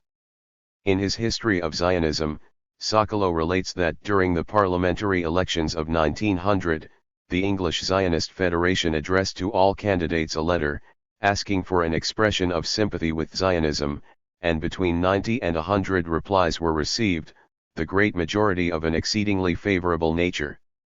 23 At the Fifth Zionist Congress, we see Nordau going back to his discussion on the Jewish distress, to describe the Jewish people as a whole as the people of air or the nation of air because, he said, it has not a square foot of its own land, and is completely hanging in the air, figuratively, because it has no solid economic ground beneath its feet, and lives as the individual man of air, from day to day, on wonders and miraculous chances, not by a regular sure livelihood. 24 An event related by Bodenheimer in his memoirs might reflect some of the main aspects of Zionist thinking in general and that of Max Nordau in particular. After the Fifth Zionist Congress was over, Nordau, Mandelstam, Zangwill, the Marmorek brothers, Tschlenau, Bodenheimer, and Wolfsohn gathered with Herzl in the latter's hotel room. At dinner Bodenheimer proposed that the next Congress be held in the USA and Marmorek added that the voyage could be made cheaper if a ship were chartered for the delegation. Marmorek's suggestion met with approval and, relates Bodenheimer, somebody remarked then the whole Congress would be at sea. 26. Zangwill said, if the ship sank, that would be the end of Zionism, while Nordau remarked that this enormous disaster would arouse such a sensation that new leaders and thousands of followers would rally around the Zionist flag. 26 Alexander Marmorek then directed the discussion to another similar plan and said, there was still another means for our opponents to give Zionism its death blow. Somebody had only to cut off Herzl's handsome beard, and Wolfsohn exclaimed that in half a year the beard would grow age, and Zionism would once more be alive. No doubt, the stories and jokes which the Zionist leaders were exchanging in this private discussion, reveal best the various means they had imagined to fulfill the aim of Zionism and win over supporters from among the Jews of the world. After Herzl's death, the Russian Zionists united their ranks at the Minsk Congress, which was held in September 1902. Around 500 delegates attended the Congress. They represented all the various Zionist factions and blocs, the Orthodox Religious Party, the Center Party or the Democratic fraction to which people like Chaim Weizmann belonged, and the Socialist Union of the Jewish Workers in Russia and Poland, known as the Bund Party. The leaders of the Congress expressed their desire to cooperate closely with the non-Zionist colonization societies for the immediate purchase of land in Palestine on a large scale, thus making the first break in the rigidity of the Basel Platform. The Congress passed decisions for the use of the money collected by the Jewish National Fund for a unique objective, namely the purchase of land in Palestine. While Tsarist Russia was starting to show its fear that Jewish socialists might make use of the Zionist platform for the propagation of their theories, the Minister of Interior, von Plehve, on June 24, 1903, issued secret circulars to all the local governors and authorities to forbid Zionist meetings and prohibit the collection of donations for Zionist purposes. He also ordered that the money collected by both the Jewish Colonial Trust and the National Fund be turned over to the Odessa Society, which had been formed to assist the Jewish agricultural and industrial workers in Palestine and Syria. August 1903 saw Herzl's visit to Russia, where he met representatives of the Tsarist regime. He succeeded in securing the promise that Russia would extend its support to the Zionist movement, provided the latter confined its activities to the creation of an independent state in Palestine and to the organized emigration from Russia of a certain number of Jewish inhabitants. One should not fail to mention, in this connection, the formation of the Mizrahi group as ally to the Orthodox Jews within the Zionist organization. It was formed at the time of the Fifth Congress in 1901, as a counterpart to the radical fraction which was represented by the Zionist left and the Zionist workingman movement, and headed by Rabbi Jacob Raines. The latter called the annual meeting on February 23, 1903, when the group counted, according to its leaders, around 11,000 members. What is important to note here, is that since its formation, the Mizrahi Party voted with the government party or the group composed of the immediate followers of Theodor Herzl and of those that stood by him during his 7 years of work. Under Zionism, the Jewish Encyclopedia confirms that the Herzlian wing, called the government party, and those that voted with it like the Mizrahi group desired a legally assured home for the Jewish people in Palestine and neighboring countries. * 3. After the death of Herzl, the 7th Zionist Congress was convened in August 1905, when rivalry broke out between the Palestinian Zionists and the territorialists. The Jewish Colonial Trust Clause, related to the preference of Palestine and Syria as fields of action for the Jewish colonization, was amended to read: in Palestine, Syria, any part of Asiatic Turkey, the Sinai Peninsula and the island of Cyprus 4. This was all clearly reflected in Max Nordau's speeches and writings. He emphasized in his speech to the 7th Congress, that Zionism was not planning to detach Palestine from the Ottoman Empire or call for an independent Jewish kingdom or republic. Moreover, Nordau did not hesitate to put the Zionist organization and all of the Jewish potentialities and capabilities at the service of the Ottoman government, in order to prevent the spread of the Arab awakening movement into Palestine. He said, the movement which overwhelmed a great part of the Arab people could easily spread to Palestine, thus making the land of our fathers what it had been before, the center of interest of world politics. The Turkish government will find itself forced to defend its sovereignty and domination over Palestine and Syria against its own subjects and with the force of arms. 5. Under such circumstances, Nordau hoped to make the Turkish government understand the following: that the Ottomans would acquire an extraordinary force if they enjoyed the support of largely organized and active elements from within Palestine and Syria. The Jews, notwithstanding their respect of the rights of the indigenous population, would not allow any attack on the Sublime Porte or the disruption of the empire, and would mobilize all their forces to defend the Sultan. Noorda had probably been acquainted with the ideas of Najib Azuri as expressed in his book, The Awakening of the Arab Nation. The book was published in February 1905, while Norden delivered his speech to the 7th Zionist Congress in August of the same year. Azuri had stated, "Two events of the same nature but opposing each other are taking place, the awakening of the Arab nation and the Jewish secret activity for the re-establishment of the Old Kingdom of Israel on a larger scale. These two movements are doomed to struggle continuously until one of them defeats the other. The future of the world depends on the final outcome of this struggle between two peoples representing two opposing doctrines." 6. Najib Azuri was an official of the Ottoman government in the Mutasarrifiyya of Jerusalem between 1895 and 1904.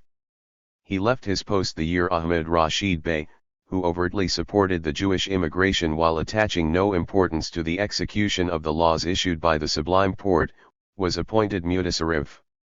However, the latter had to resign his seat in 1906, as a result of Arab pressure. He was replaced by Ali Akram Bey, who carried out the execution of the orders to the letter and remained in his post until the advent of the Young Turks Revolution in July 1908, when he was transferred to Beirut. At the end of 1904, Najib Azuri published his historical pamphlet, The Arab Countries for the Arabs. Mondale relates that the Arabic translation of the said pamphlet was dated January 3, 1905, and that Arabic and French copies were circulated in Palestine and spread to the extent that the Ottoman authorities arrested a number of Arabs in Jaffa and other towns, and searched their houses and papers. 7. We cannot examine Noorda's ideas in his previously mentioned speech except within the framework of the Arab awakening movement, which gathered around the slogan, the Arab Countries for the Arabs. Noorda did not only point out the important role which Zionism would play in relation to the alleged interests of the Ottoman Empire. He also found it essential to clarify the advantages Europe would get from the services of the Jewish people. He explained that the European countries, which found themselves in a difficult position each time they tried to threaten the Ottoman Empire with destruction, could not but look out for the following with approval. The Jewish people will colonize Palestine peacefully but firmly without bringing about any change to the elements of sovereignty which are prevailing there. The intervention of the great powers, which represents a danger familiar to the diplomatic circles, will thus become unnecessary. This would result in winning over the confidence of the Ottomans and that of the European countries, and reassuring the inhabitants of the good intentions of the Zionists. At an unexpected moment, the history of the world provided an opportunity which could not but be grasped at once. Thus, the Actions Committee proposed the following program to the 7th Zionist Congress, considering it as a compromise between the rival fronts after the election of Noorda as chairman of the Zion Zionists Party, which had held its preliminary meeting in Freiburg not far from the Swiss town, Basel. The 7th Congress declares, the Zionist organization stands firmly by the fundamental principle of the Basel Programme, and it rejects, either as an end or as a mean 5 of colonizing, activity outside Palestine and its adjacent lands. The Congress resolves to thank the British government for its offer of a territory in British East Africa. The Congress records with satisfaction the recognition accorded by the British government to the Zionist organization in its desire to bring about a solution of the Jewish problem, and express 5 a sincere hope that it may be accorded. The further good offices of the British government where available in any matter it may undertake in accordance with the Basel Programme. D. This consecrated the split within the Zionist organization after the dispute over the Uganda project had resulted in the withdrawal of those who wished to see the 7th Congress accept the offer of the British government. Soon after, this group formed, under the leadership of Israel Zangwill, the International Territorial Organization, and insisted, through its leader, that the majority of the 6th Congress had voted with the territorialists, while the Zionists of the organization kept arguing that the said vote, which showed 295 affirmative, 178 negative, and 90 abstentions, did not represent the view of the Congress as to the advisability of accepting the offer of the British government, but merely LJ.S to the proper spirit in which so generous an offer might be received and upon the political necessities of the moment. 10. After the death of Herzl, the question of his successor as chairman of the Actions Committee and president of the Congress became a matter of first concern. An additional commission to the smaller Actions Committee was elected. It consisted of Nordau, Wolfsohn, Katzenelson, Warburg, Tschlenau, Ussishkin, Alexander Marmorek, Bodenheimer, and Greenberg, although the formation of such a committee was not provided for by the Constitution. Some of the members of the Actions Committee suggested the formation of a triumvirate with Nordau, Wolfsohn, and Warburg as successors to Herzl and in place of the Executive Committee of 5 members. But Nordau refused to participate in the leadership for personal reasons. The name of Rabbi Moses Gaster was ruled out because of his previous adoption of the Jewish settlement in Rhodesia as proposed to him by Cecil Rhodes. The Russian Zionists had Professor Otto Warburg as the candidate of the opposition which they were leading. 11. The German Zionists and their supporters succeeded in bringing David Wolfsohn to the presidential chair. Wolfsohn had accepted the chairmanship of the Congress only after all parties had given him their undivided support. He occupied the chair from 1905 until 1911, when the Practicalists succeeded in electing their candidate, Warburg, who remained at the head of the organization until the coming of Weizmann in 1920. During Wolfson's chairmanship, the Practicalists kept strengthening themselves, and the demand for an organized colonization and settlement action in Palestine became dominant regardless of the various objections and obstacles. In addition, the Zionist organization saw promising signs in the advent of the Young Turks to power in 1908 and set great hopes on their support. The Eighth Zionist Congress held in The Hague in 1907, passed decisions to the effect that a large-scale colonization activity would take place immediately in Palestine. Max Nordau's speech expressed the atmosphere which was then prevailing inside the Zionist movement. Upon reading the said speech, no doubt is left as to Nordau's leading position in the realm of Zionist philosophical and doctrinal thinking. Nordau opened his speech at The Hague with the exposition of the activities and struggles of the movement for the past 10 years. He then proceeded, as usual, to answer the objections of the critics of Zionism, declaring that misinterpretation and lack of understanding had led the critics to distort the Zionist image and present it as a return to religious fanaticism, b. a rejection of the progress, civilization, and science of modern times, and even that of Europe and what it represents in terms of civilization, c. a strong desire for Orientalism and the ghetto way of life.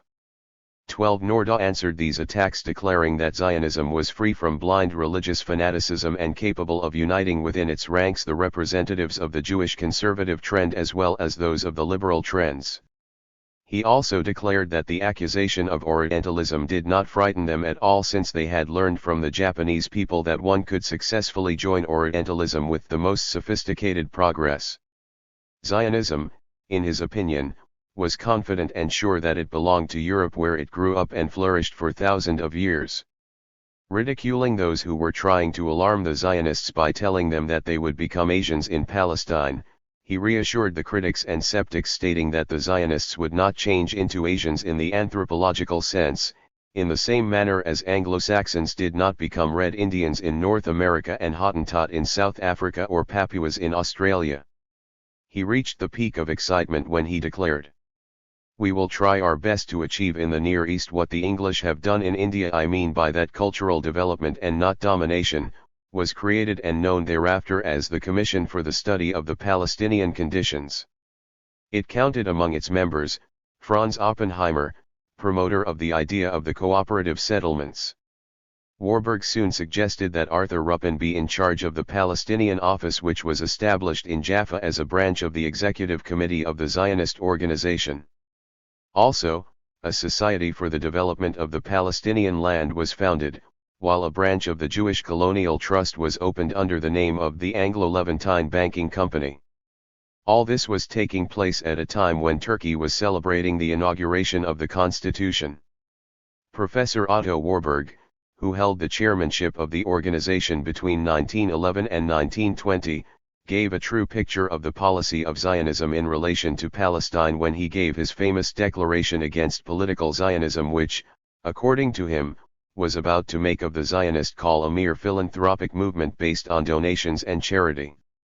He said, "The historical right, which is based on our ownership of Palestine 2,000 years ago, is not sufficient by itself, in the eyes of the great powers. We have to find, in addition, a modern expression to this right, and this expression is based on our demonstrating de facto if not de jure that Palestine is economically subject to our domination and that all the progress registered in that country is due to the efficiency of our economic enterprises and means and of them alone." 15. This clarifies for us the basis of the policy of economic penetration which became the official and public policy of the Zionist organization after 1908. One must remember the intentions expressed by Max Nordau when he pictured Zionism as wishing to penetrate into Palestine as the bearer of European civilization striving to extend the moral frontiers of Europe to the Euphrates. The Palestine Office was established to put such a policy into practice and realize what was described by Warburg as the true modern expression of their right. The relationship between the Young Turks and the Zionists became closer and the German influence in the Ottoman Empire grew stronger. At the outbreak of the First World War it reached its peak through the German Zionists and culminated in a German Balfour Declaration giving assurances to both parties and guaranteeing the German dominance in the empire. In the advertising pamphlet, The Jews of Turkey, which he published in 1915, David Triech gave the possibilities of an extension of the German protection to both Jews and Muslims. Among his reasons, he stated that the Jews constituted in a way a Near Eastern element in Germany and a German element in Turkey. 16. We will proceed in the next chapter to the exposition of Triech's idea, known in the Zionist circles since the beginning of the movement as the call to Greater Palestine. We shall see Triech taking the lead in the call to the colonization of Palestine and its adjacent countries, Syria, Asia Minor, the island of Cyprus, and El Arish since his participation in the First Zionist Congress in 1897. Arno Ullmann, HRSQLSLALSLF Veg ZTTM Stahl, von Zion zur Parlamentarischen dem Zero Krati, S. 220. Stein, OPCIT, p. 213. 87. Triech and Greater Palestine. The name of Davis Triech is associated, in most Zionist sources, with the call to colonize Cyprus and the Sinai Peninsula. His Zionist activities, which started at the First Zionist Congress, had aimed since then at making the Zionist organization adopt his concept of Greater Palestine and at having the Basli program expanded and amended accordingly.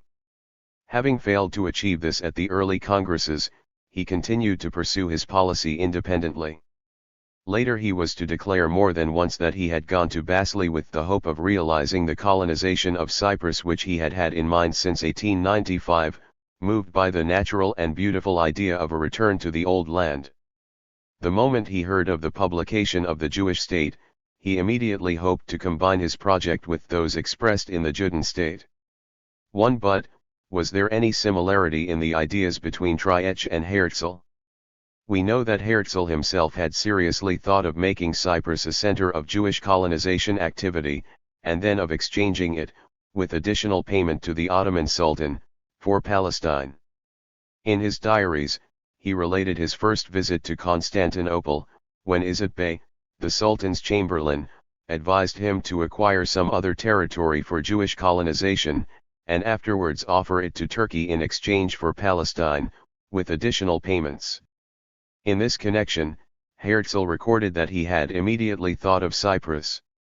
However, in spite of the historians of Zionism efforts to associate the Cyprus project with Herzl, the latter himself recognized that it was Triech's idea.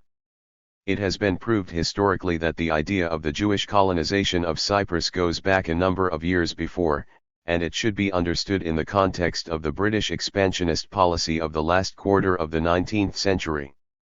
In the spring of 1191, Richard the Lion-Hearted led a crusade some 700 years before Triech and Herzl and stopped off to take Cyprus on the way to the Holy Land, which he had to leave in the autumn of the next year. Later on, Disraeli followed in Richard's footsteps according to the strategic logistics of British imperialism. He occupied Cyprus immediately after the Russian-Turkish War of 1877 to 1878. Cyprus was thus subjected to the British administration while the Sultan kept a nominal sovereignty over the island. On August 9 of the same year, the Jewish Chronicle newspaper in London gave expression to the Jewish voices asking for the colonization of Cyprus, by publishing an article presenting the historical connections between the Jews. 88. And Cyprus. The following is an excerpt of the said article. Cyprus was once the seat of a flourishing colony of the Jews. Why may it not be so again? To the Jews of Syria, which then included Palestine, it offers the same tempting attractions as it did to the Jews of old, nay, greater. It is within a day's sail of the mainland. And for the first time in the world's history, the Jews of Palestine have the opportunity of living under the beneficent institutions of the most enlightened and the most liberal of rule, without submitting to the pain of migrating to distant climes, and renouncing their oriental mode of life for. In spite of Rubino's efforts to demonstrate that the objective of this article was to call for Jewish emigration from Palestine to Cyprus, it is obvious that Cyprus was taken as a platform for the future immigration of East European Jews into Palestine, thus allowing for the realization of Greater Palestine under the protection of Britain. The Hasid Aaron Marcus, chief editor of the Polish newspaper Krakauer Gdańsk Zeitung, started to propagate the idea of the colonization of Cyprus after he had proposed to Herzl the membership of 3 million Hasidim in the Zionist organization. He had declared that the island of Cyprus, according to the Talmud, was once part of Palestine. Herzl answered him by saying, "If you as a Hasid say so, I do not object. I too would see therein an important acquisition." 5. As to Triech, he declared that he conceived of his Cyprus scheme when, in the United States, he read in the English papers about the controversy that was going on in Britain in 1895, as to whether it would remain in the island or abandon it completely. It seems that Triech's plan was not met favorably at the first Zionist Congress, and thus, he could not get it included in the Basi program. He returned to the U.S. and addressed from there a letter to Herzl in which he enclosed a memorandum on his scheme. Herzl answered him on December 29, 1897, and asked him to be patient, for, at the moment the time is not right to discuss it, we have better prospects. But it is worth noting that Herzl himself recorded in the middle of the following year that he was thinking of giving the movement a closer territorial goal, preserving Zion as the final goal. 6. At the Second Zionist Congress, a number of delegates advised Triech to discuss his scheme with the leaders of the Jewish Colonization Association, which had been founded by the Baron de Hirsch in Paris. However, after he had submitted his memorandum to the JCA head office, he found no response from its leaders. Later, he expressed his scheme in the official Zionist organ, Die Welt, and made contact with Zionists in Vienna. At the Third Congress, Triech spoke on the resolution regarding the Jewish Colonial Trust and included a passage, to the effect that the bank would be active in Syria and Palestine, as these were the countries where this fund functioned. He tried to deliver his speech but was interrupted a number of times until he was forced to end, as the majority decided against Mr. Triech continuing his speech. He had said, "The term Syria and Palestine proves that we have instinctively recognized, we need a larger Palestine. However, we have looked for that expansion in the wrong direction. Lands divide, seas unite. You know already that I have Cyprus in mind." 7. But Triech did not completely give up hope and kept counting on Herzl's positive feelings towards the project. He decided to pursue his scheme on the basis of personal contacts. He won the support of David Wolfson, who, as Triech recollected, considered it as the first sensible idea in Zionism, together with those of Professor Max Mandelstam and Dr. P.H. Awanowitsky.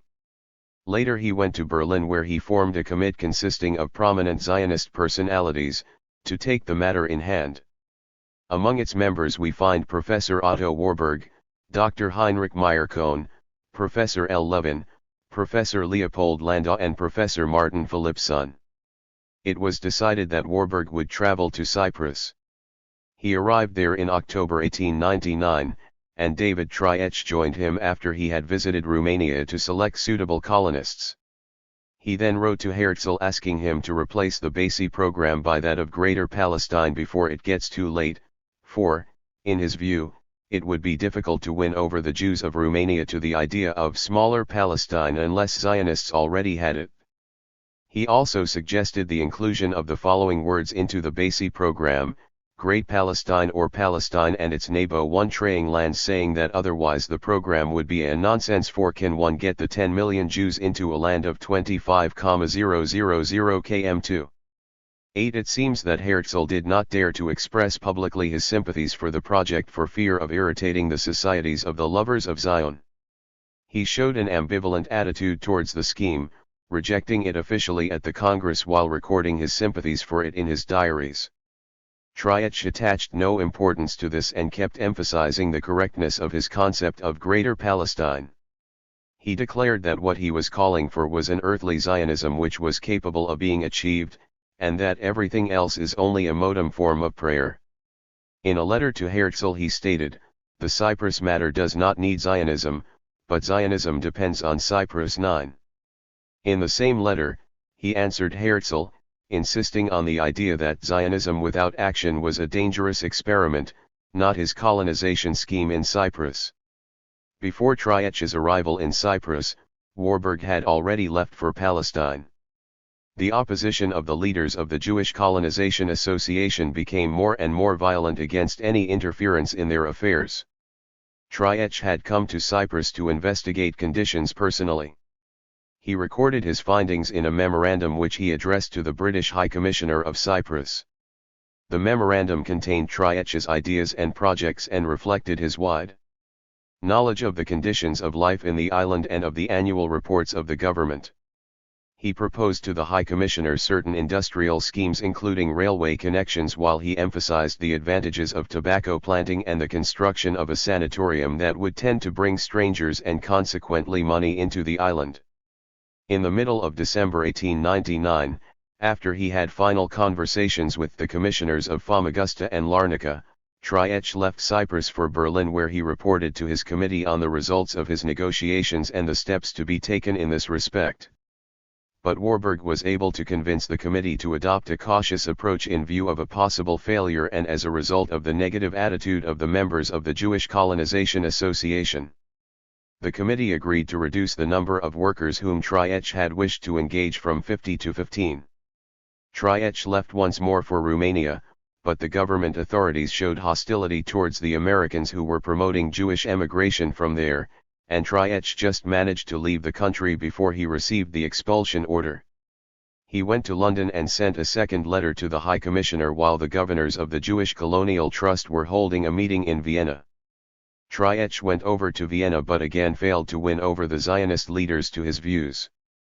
The official Zionist organ, Die Welt, did not refer to those events except on the eve of the departure of the first group of Romanian Jews to Cyprus. A Berlin committee for the Borislaw workers was formed at the time when Triech, having organized the departure of the workers, accompanied them to Port Said and then to Jaffa. Here we see the similarity between Friedman's expedition in the land of Midian 1 decade earlier and Triech's scheme for the settlement of Romanian Jews in Cyprus, as a first step for the realization of Greater Palestine, beginning at the peripheries. A group of Romanian Jews belonging to another association arrived in Cyprus without Triech's knowledge and thus without any planning. He managed to arrange employment for them as well as for the two Borislaw workers. Difficulties started on Friday morning, thus shattering all the dreams of Davis Triech.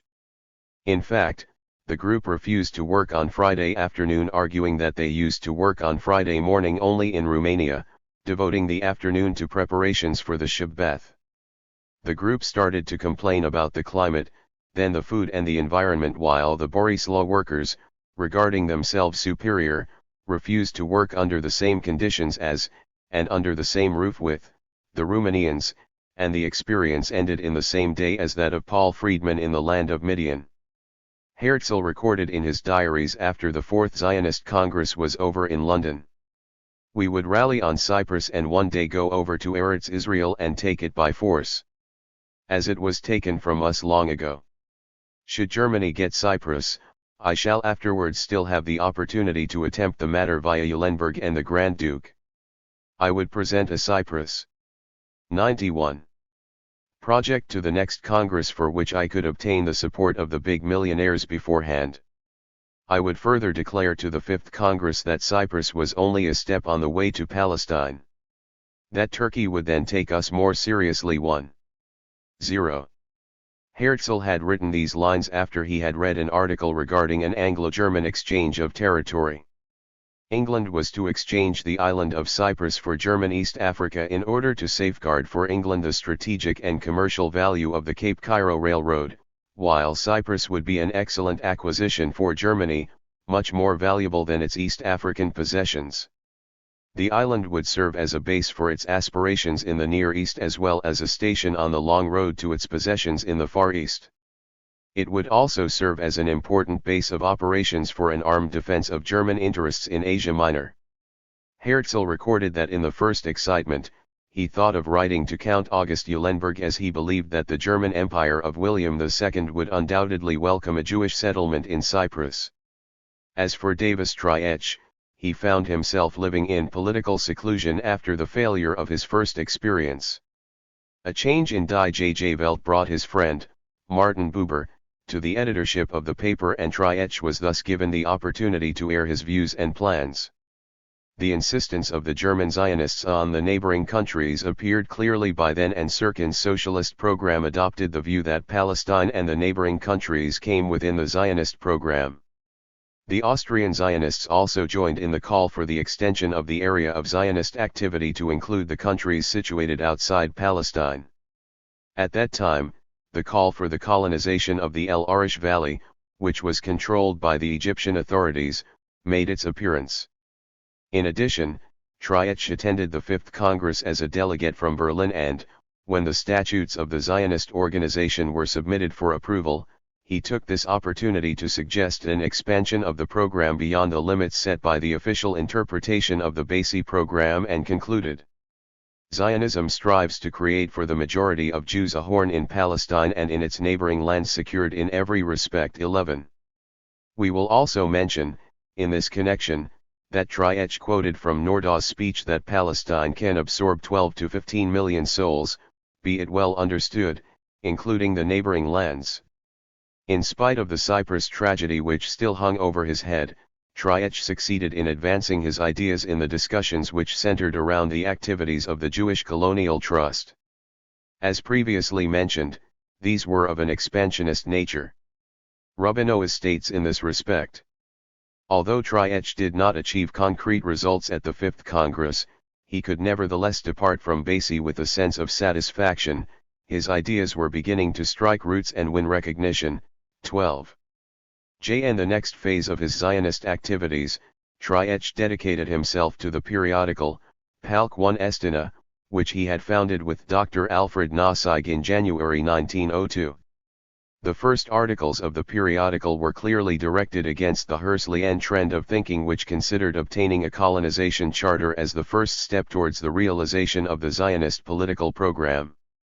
These articles reflected a tendency towards practical Zionism in all its forms and aimed at a break with charter mechanism which prohibited all positive work in Palestine and paralysed Zionist forces of Zionism, commencement of Gegenartsarbeit, preparatory work, particularly the exploration of Palestine, the purchase of land, and colonization, extension of colonization efforts to Palestine's neighboring lands, particularly those under British rule such as El Arish and Cyprus. 1j.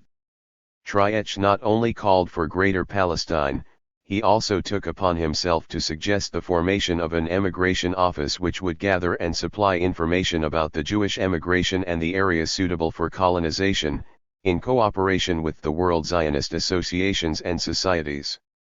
As he could not realize this project, he decided on a last attempt at independent action and initiated the creation of the Jewish Oriental Colonization Society, which was registered in Berlin on March 30, 1903, and which included Dr. Franz Oppenheimer among its leaders.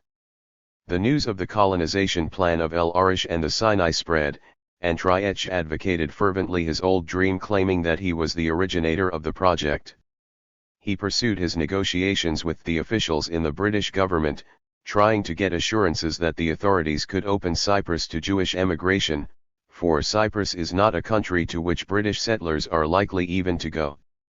As soon as the Sixth Congress had authorized Herzl to negotiate with the British authorities about sending an expedition to East Africa, and Triech had made known his opposition to the Uganda offer, the Administration for African Affairs at the British Colonial Office decided to look into Triech's Cyprus scheme. What had happened was that Herzl's East African scheme and Triech's Cyprus plan had become intermingled in the huge bundles of paper of the office, and the title of the file, Proposed Settlement of Jews in Cyprus and Uganda, made both schemes seem as if they emanated from Triech. However, the British authorities declined Triech's proposition, in view of the situation prevailing in Cyprus, which did not permit the government of the island to grant any exceptional terms to Jewish settlers. Later, Triech managed to get an offer for the purchase of a few hundred acres at $30 an acre. But, the Sixth Congress put an end to Triech and to his plan. He was unable to raise the funds or even find suitable settlers to carry out his plan. The third attempt at Jewish colonization had thus come to an end. In his discussions about practical and political Zionism, Herzl kept referring to Triech's scheme, commenting on it as follows: Mr. Triech is a Baron Hirsch without money. For these people intend to do without money what Baron Hirsch could not do with money. 94. The doctrine of the neighboring countries. The importance of Davis Triech to Zionist expansionist thinking is not limited to the Cyprus colonization scheme alone. It is mainly in his active contribution to the knowledge of the Greater Palestine he was dreaming of, through publishing information and research on the colonization scheme of the neighboring countries. Soon after Herzl's death and the resulting growth of discussions inside the organization, Triech published in Alt Neuland a series of articles in which he put forward his ideas once more, hoping to influence the Seventh Zionist Congress, which was to be held in 1905, and to win over additional supporters to his scheme. 1. In order to make his Greater Palestine known to the public, he published in 1906, in Jerusalem, a tourist guide in Hebraic. It was to appear later on in German and English. At that time, Triech was working in very close cooperation with the various official Zionist associations. He participated very actively in gathering information about Greater Palestine and its neighboring Middle Eastern countries. He mentioned, for instance, in the introduction to his tourist guide of Palestine, that most of the information found in the guide had been supplied to him by the following organizations: the Palestine General Information Office, the Razzouk Colonization Association, the German Office of the Anglo-Palestine Company, the Tamzara Colonization Association, the Russian Zionist Central Committee, the German Zionist Federation. He drew a comparison between both German and Jewish colonization in Syria and Palestine, based on other people's writings on the conditions in Syria regarding its land and agricultural economy. Referring to their conclusions about the importance of greater colonization in relation to the development of Syria, he went on to discuss the role of the human element in the field of economic development. In this respect, he drew a connection between the execution of most of the plans for economic improvement and the availability of the human element who undertakes to realize it and introduce progress. The Germans had contributed greatly to modern development in the country and had shown the means of achieving it. However, the issue of large-scale colonization, as the one required by the situation in Syria, was of no concern to them at all. Here lies the importance of the Zionist movement to this deserted country, where thousands and thousands of Russian and Romanian peasants, possessing a power of production beyond imagination, wished to settle. What calls for our attention in this Pdestana handbook is the introductory chapter, which Triech entitled, Definition of Palestine. Point 2. He pointed out that the word Palestine indicates an area which had been determined at different times by numerous sources in various ways. Then, he mentioned the land of Canaan with its frontiers which had been cited in the book of Numbers and in the book of Genesis when the Lord made a covenant with Abraham, from the river of Egypt unto the great river, the river Euphrates. And Triech pointed out that, until our times, the Palestinian Jews considered that someone had left the country only when he had passed Aleppo in the north or Alexandria in the south. 3. He also found it necessary to warn that the term Land of Israel, which is often applied to Palestine, does not indicate Palestine but the land of captivity, which meant those specific areas which were destined for the Jewish inhabitants in Babel. People used to say in this respect, he went from the land of Israel to Palestine. 4. Besides, Triech confessed that, at the time of the Israeli self-government, the frontiers were always subject to various modifications and readjustments. Basing himself on historical facts, he confirmed that the frontiers of the land of Canaan, mentioned in the books of the Old Testament, did not correspond to the real existing frontiers. Thus, he undertook to inquire into what he described as a rational definition of what we should consider as Palestine today.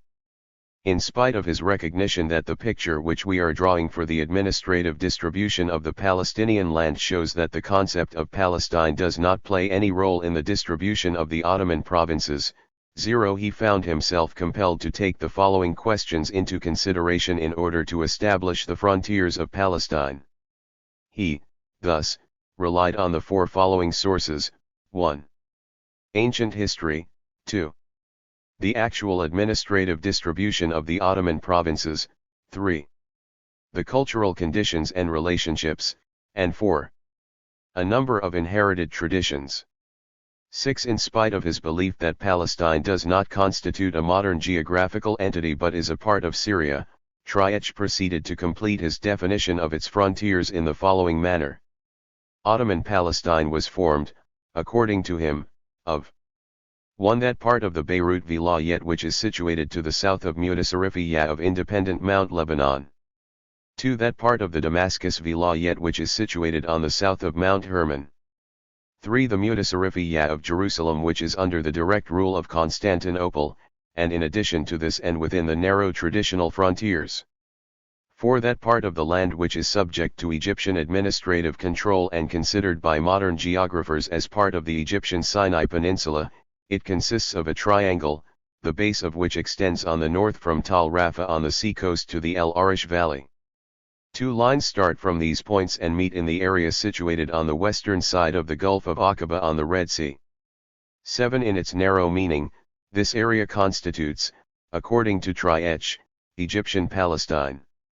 However, Triech indicated another approach which included the whole of the Sinai Peninsula within the scope of Palestine, basing himself on the Zionist explanation, namely that the frontiers mentioned in the Old Testament of the Holy Bible are not the brook of Egypt but the river of Egypt, the Nile, which constitutes the southern frontiers of the Promised Land.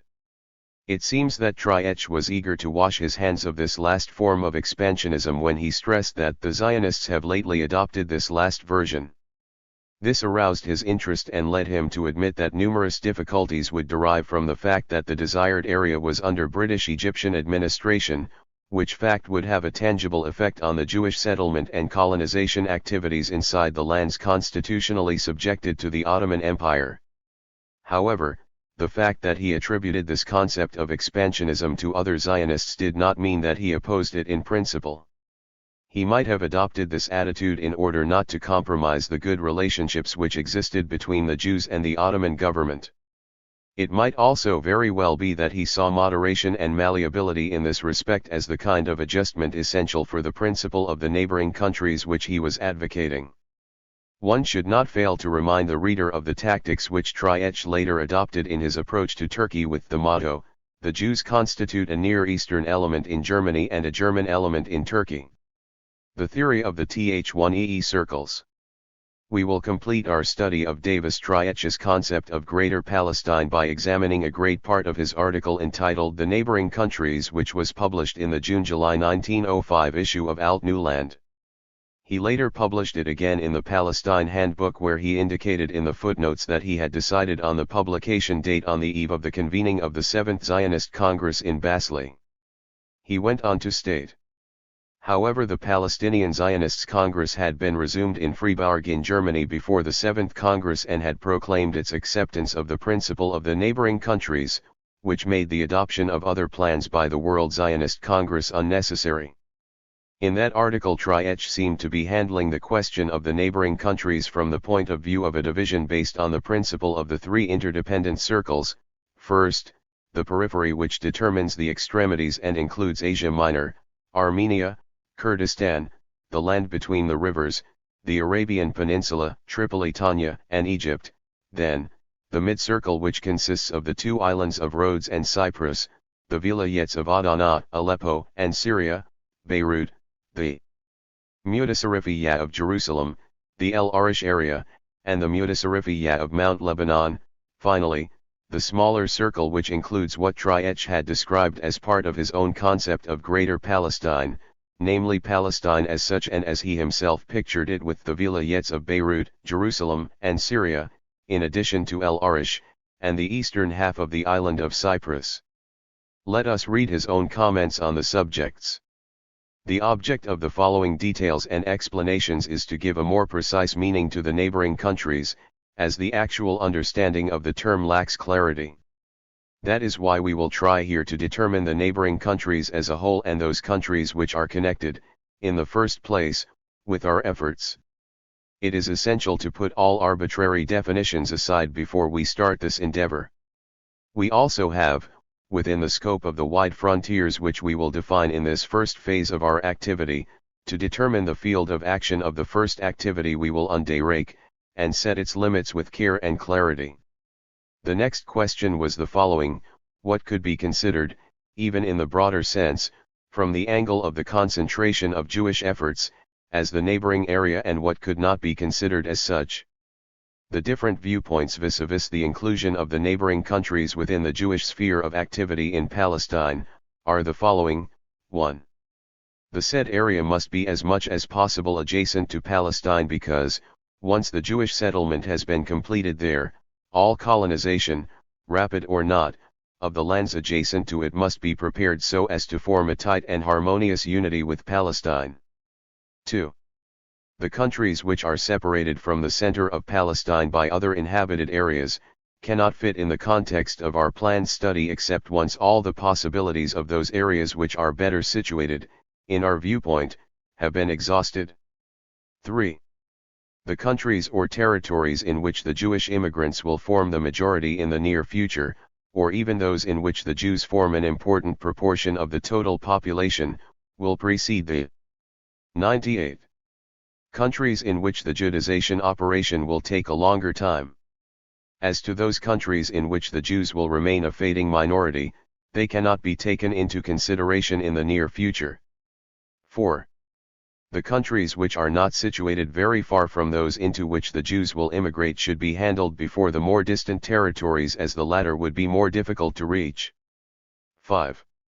Regarding the distribution of the colonization activity in Palestine itself and the neighboring countries, it would be more appropriate not to look in the direction of the latter except in relation with what our action would have resulted in Palestine, or in relation with what hinders or prevents the realization of our action and opposes it in terms of difficulties and obstacles. Consequently, the following territories will be excluded from the above-mentioned list as they do not belong to the plans we have formed for the near future. The periphery. 1. Asia Minor.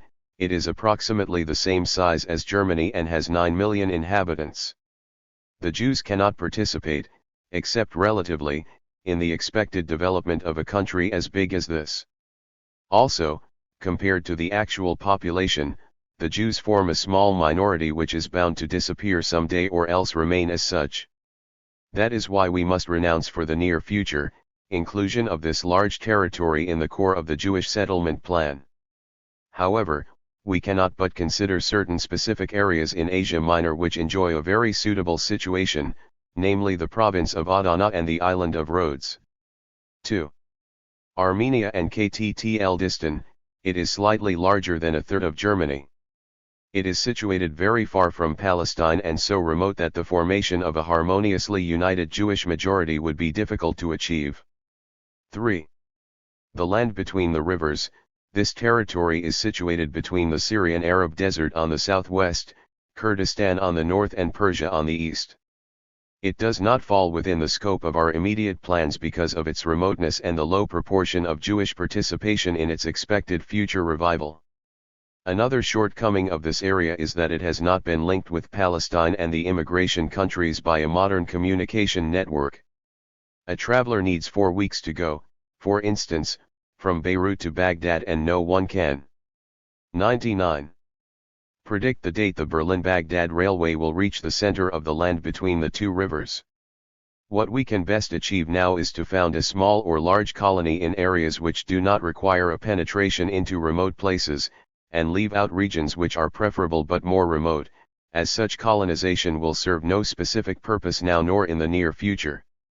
Once we reach the huge number of 5 million Jews, which is the number of those who will settle in the East throughout the long period of our activity, it will be more appropriate to settle them in Palestine and its adjacent countries within a surface of approximately 400 km, which allows no justification whatsoever for our considering a country situated at a distance of over 1,000 to 1,200 km.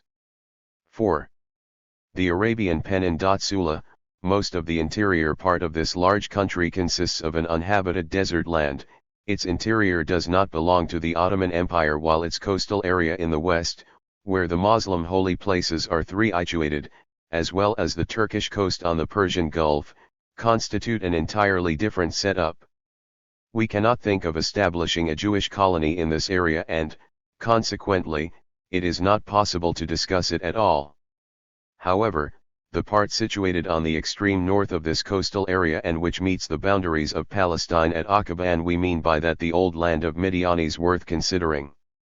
It is a neighboring country of Palestine and is situated near it. It is probably uninhabited at the present time and its soil is not arid, on the contrary, it is most certainly fertile. 5. Tripolitania. This territory is ruled out because of its distant situation from Palestine and of its wide surface. However, we can look into the question of creating a colony there, as happened in Old Jewish history in relation to the Old Tripolitanian province, Benghazi, or Old Cyrenaica. There exists a small coastal area from which we could profit relatively, as it is situated on the seacoast.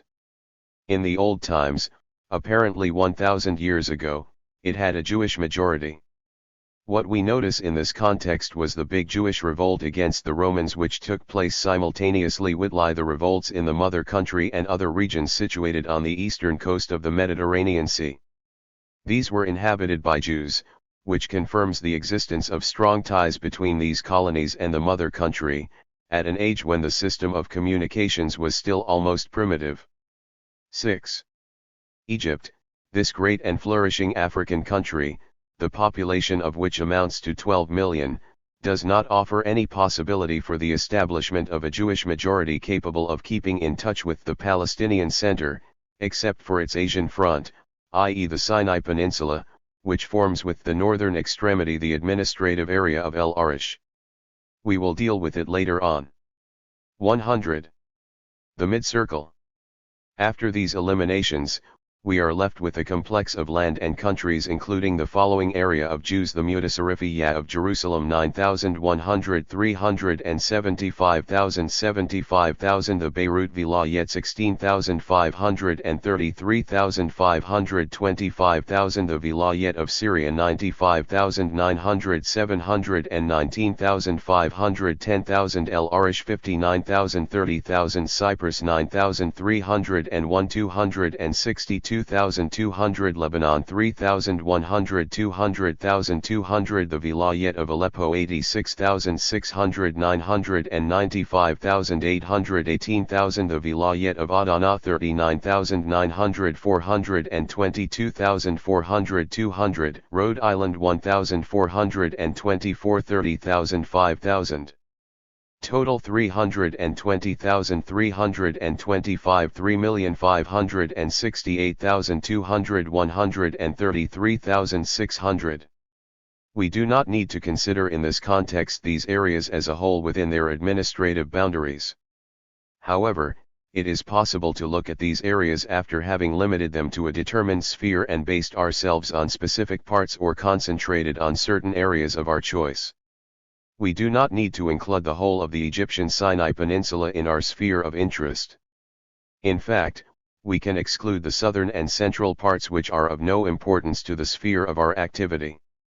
If we succeed in not restricting ourselves to the Palestinian area itself, which is situated within the boundaries of Nakhl Mezraim, and to the plain known as the El Arish Plain, we would be able to exploit the potentialities of this province, which is double the size of Greater Palestine, excluding the east bank of the Suez Canal, together with a coastal area of around 25 km on the north.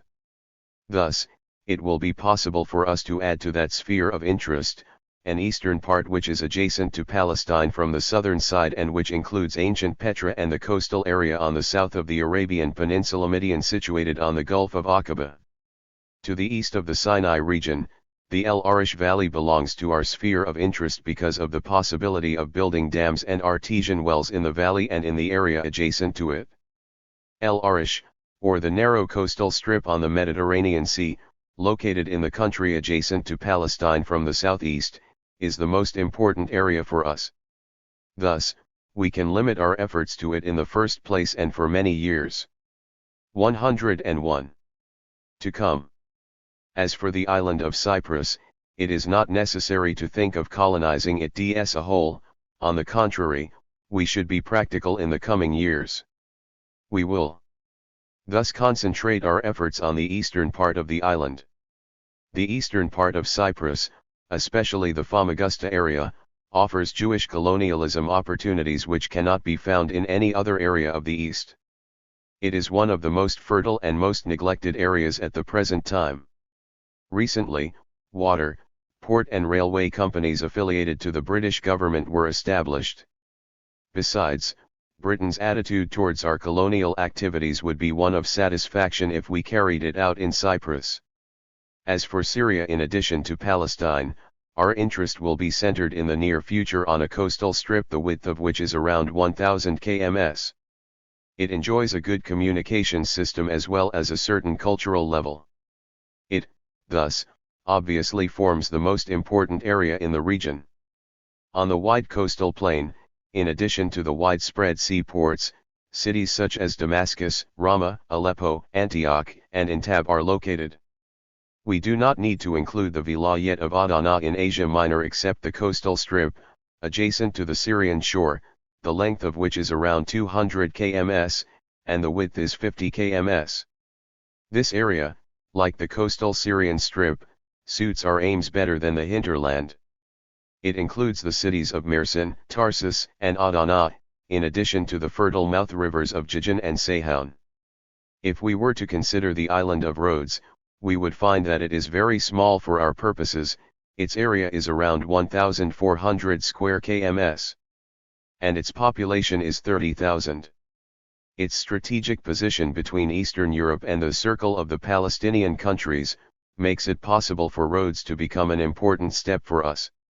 It is very possible that Turkey would express its readiness to come to an understanding with us concerning the island for very specific reasons. Moreover, there are around 4,000 to 5,000 Jews living now in Rhodes. The small circle, Greater Palestine. The area known as Greater Palestine, which has well-defined boundaries, is situated within the regions the total area of which is 320,000 square km. And its population is more than 3 million inhabitants. However, we recommend a region whose area equals 120,000 square km. For emphasis in the near future. It is necessary to point out that this smaller area is 4 times the size of Palestine itself. In addition, it only forms 1/15 of the total area of Asiatic Turkey, the area of which equals approximately 1,760,000 square km. In order to have a real vision of this huge area, and because of the difficulty in thinking of an explanation of Greater Palestine which would include the totality of Asiatic Turkey, we can only point out that the first million Jewish immigrants would secure for us an absolute majority in the region which includes Palestine. 102. And Lebanon to the north in addition to El Arish and the island of Cyprus, while it would only constitute 1/5 of the total number of the population of the territory. If the million Jews were scattered throughout Asiatic Turkey, it would constitute 1/17 of the total population, i.e. 1/2 Jew for every square km. Since it is meaningless, from a practical point of view, to discuss questions which are beyond the scope of our time, means and capabilities, and since settlement would require huge efforts, we shall have to limit the above-mentioned area. Finally, we will concentrate our activities, in the coming 10 years and within TLE scope of the first million Jewish settlers, on short-range and immediate aims. Moreover, it is evident that the Palestinian point of view alone has previously proved to be true, since it has pointed out that the successful colonial activity only materialized when there was the highest degree of centralization and ingathering. Since limiting the smaller circle to Palestine threatens the larger activities with indefinite postponement, the author has decided to combine a greater Palestine which is no longer than the other narrow Palestine except to the degree required for the fulfillment of the activities and projects which smaller Palestine would be unable to include. To this effect, and especially with regard to the recent improvement in the situation, it would be better to limit our activities to Turkey, and under the auspices of the Turkish rule to Palestine itself as far as possible, while the other parts of Turkey will be considered later on, if it be understood that we will take every opportunity to include the above-mentioned area. Thus, in the narrowest sense of the program of the neighboring countries, we will concentrate our efforts on Palestine itself out of the Turkish regions, while we will concentrate at the same time on the better suited regions in El Arish and the island of Cyprus. As a result, we get an area which includes the following. Area in SQ. KMS. Actual population. Palestine proper inside the vilayets of Jerusalem, Beirut, and Syria 27,700,000, the northeastern part of Arish 5,000 15,000, the eastern part of Cyprus 4,500 110,000.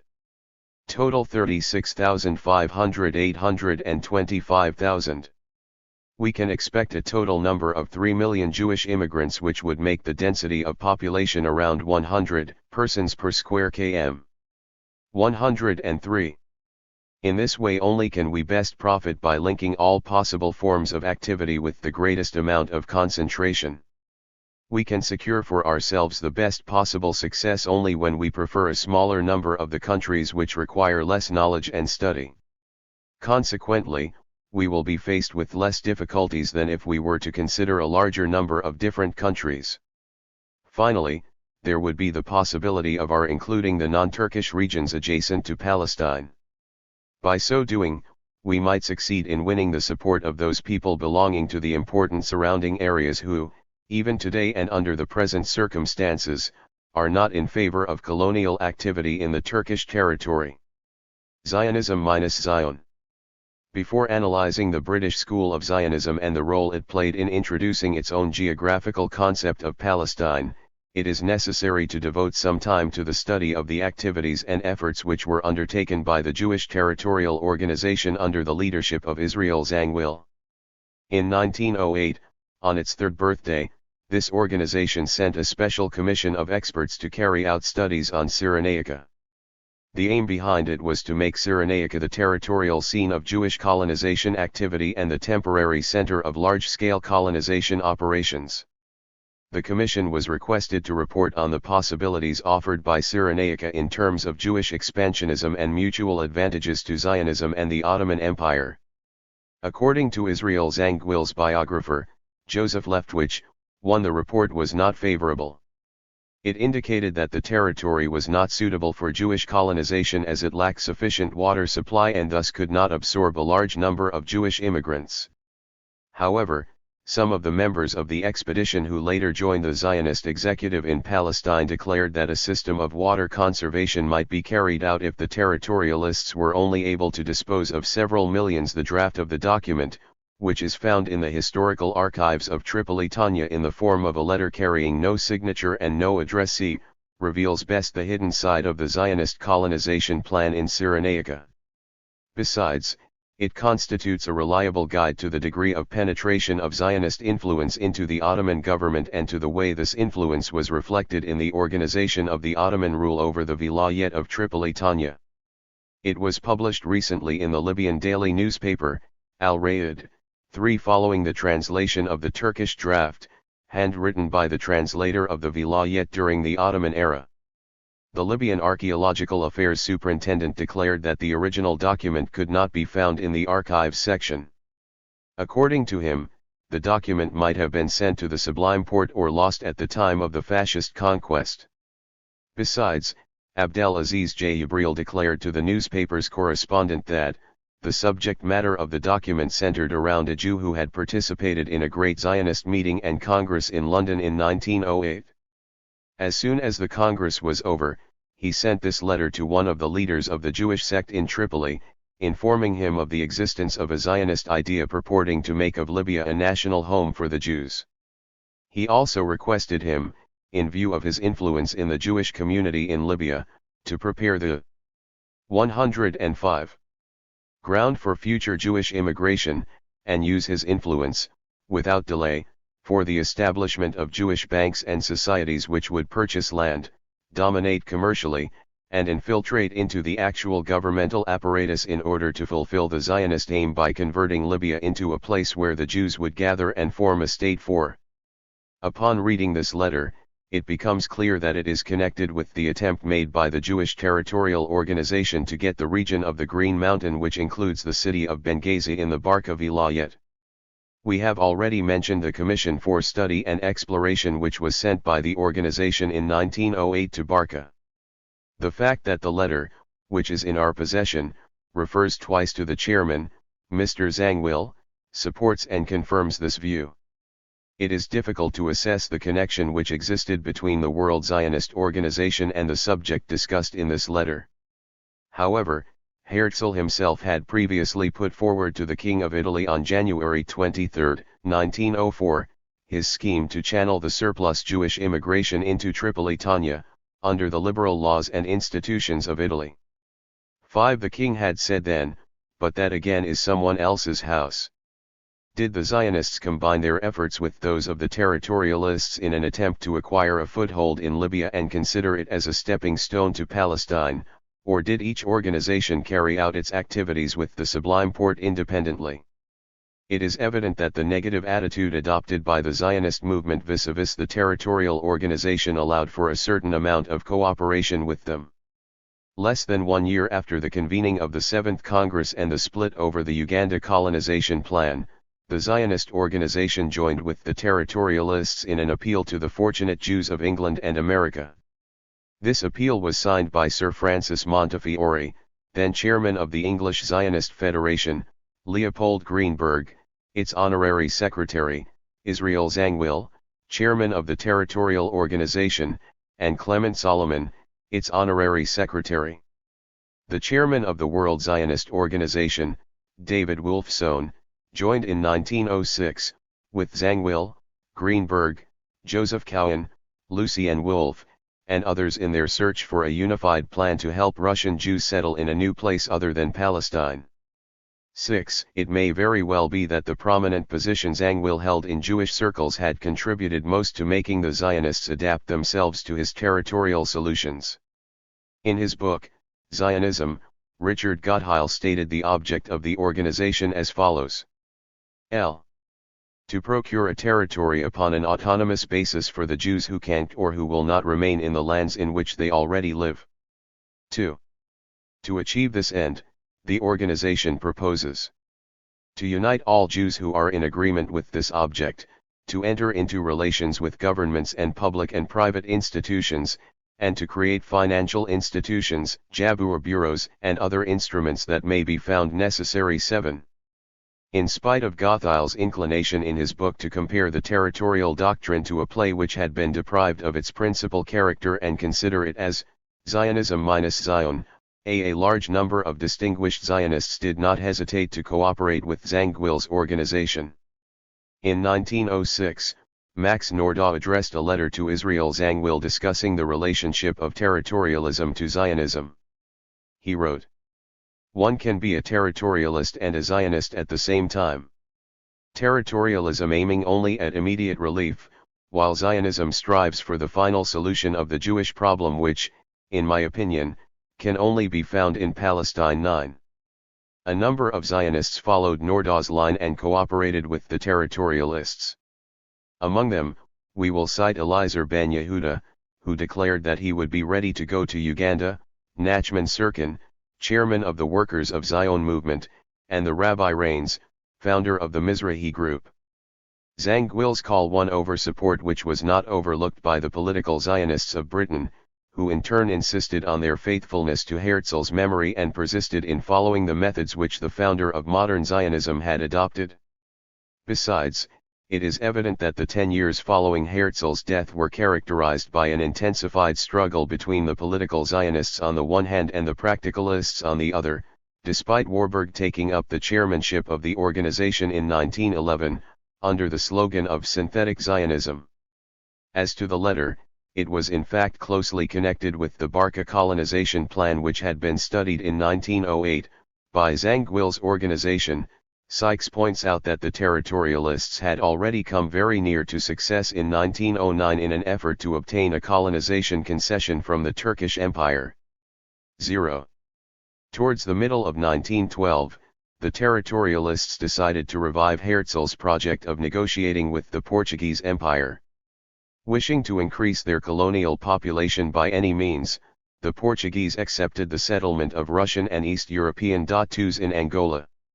The Portuguese Cortes passed unanimously a bill authorizing the Jews to colonize Angola.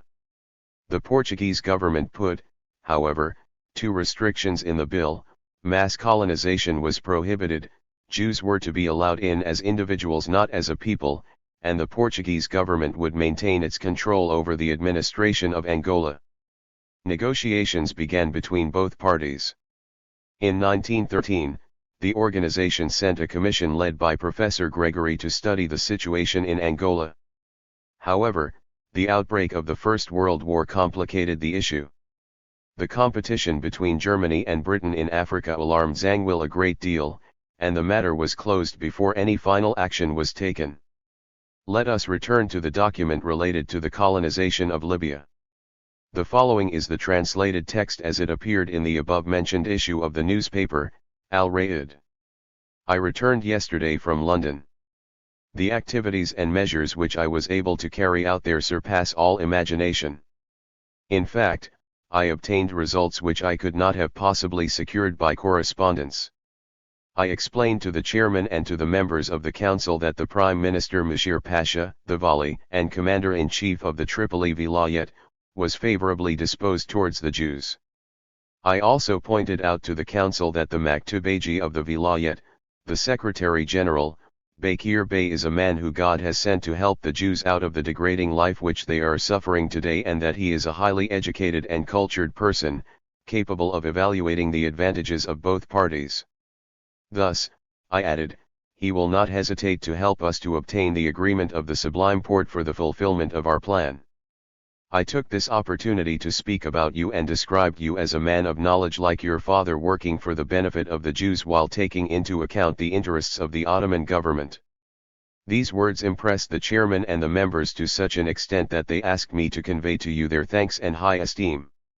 I leave it to you to inform the gentlemen of your party about the contents of this letter. I went over the letters which you had addressed to them.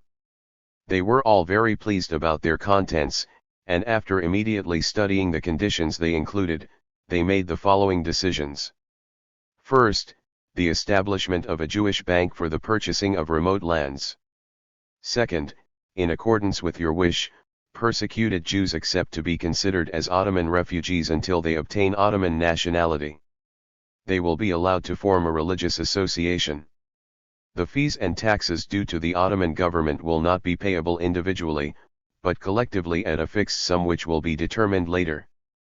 Third, the organization will establish at a point on these coasts, a harbor, a railroad line, and a navigation company. The Ottoman flag will be hoisted over all the departments, establishments, societies, and institutions, so as to enhance the prestige of the Ottoman government and increase its national wealth. Fourth, the confirmation or rescission of decisions taken by the organization in this respect will be kept secret, and 4 members of the council together with the chairman, Mr. Zhang Yii, will begin carrying out 108. Their exploratory work under the cover of a tourist trip in the Mediterranean Sea to inquire into certain affairs of the European government. Fifth, once we settle in Sicily, namely in Catania or in Syracuse, we will inform you of our arrival in Malta so that you may immediately join us there and give us more of the necessary information and details, because we will be unable to carry out any activity, in this respect, before we discuss the matter with you.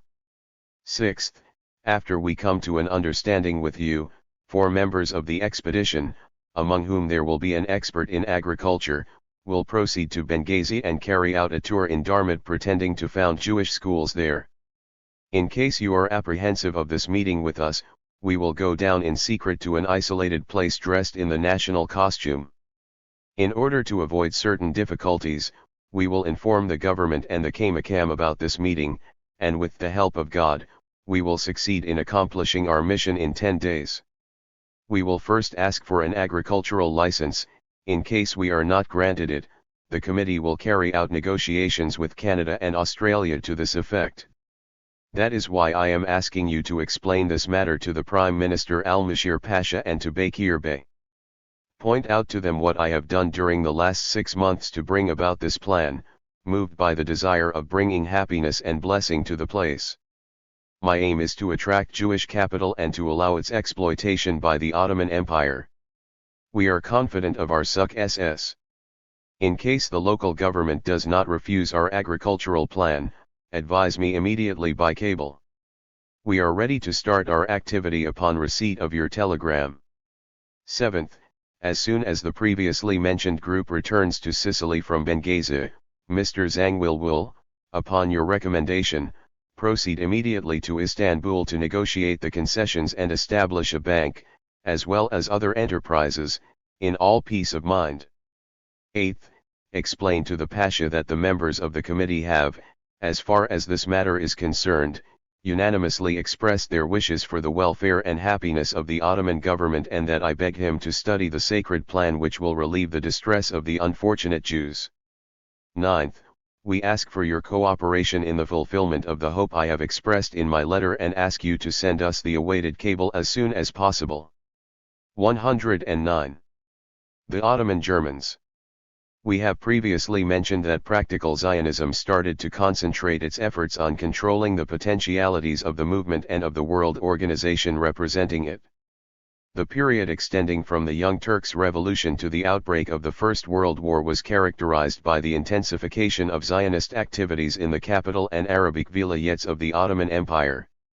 Concerning the economic and financial penetration, a branch of the Zionist bank known as the Jewish Colonial Trust was opened in 1903, under the name of the Anglo-Palestine Bank, which in turn became the Central Bank of the Jews of Palestine. The bank soon became a financial instrument in the hands of the Zionist organization.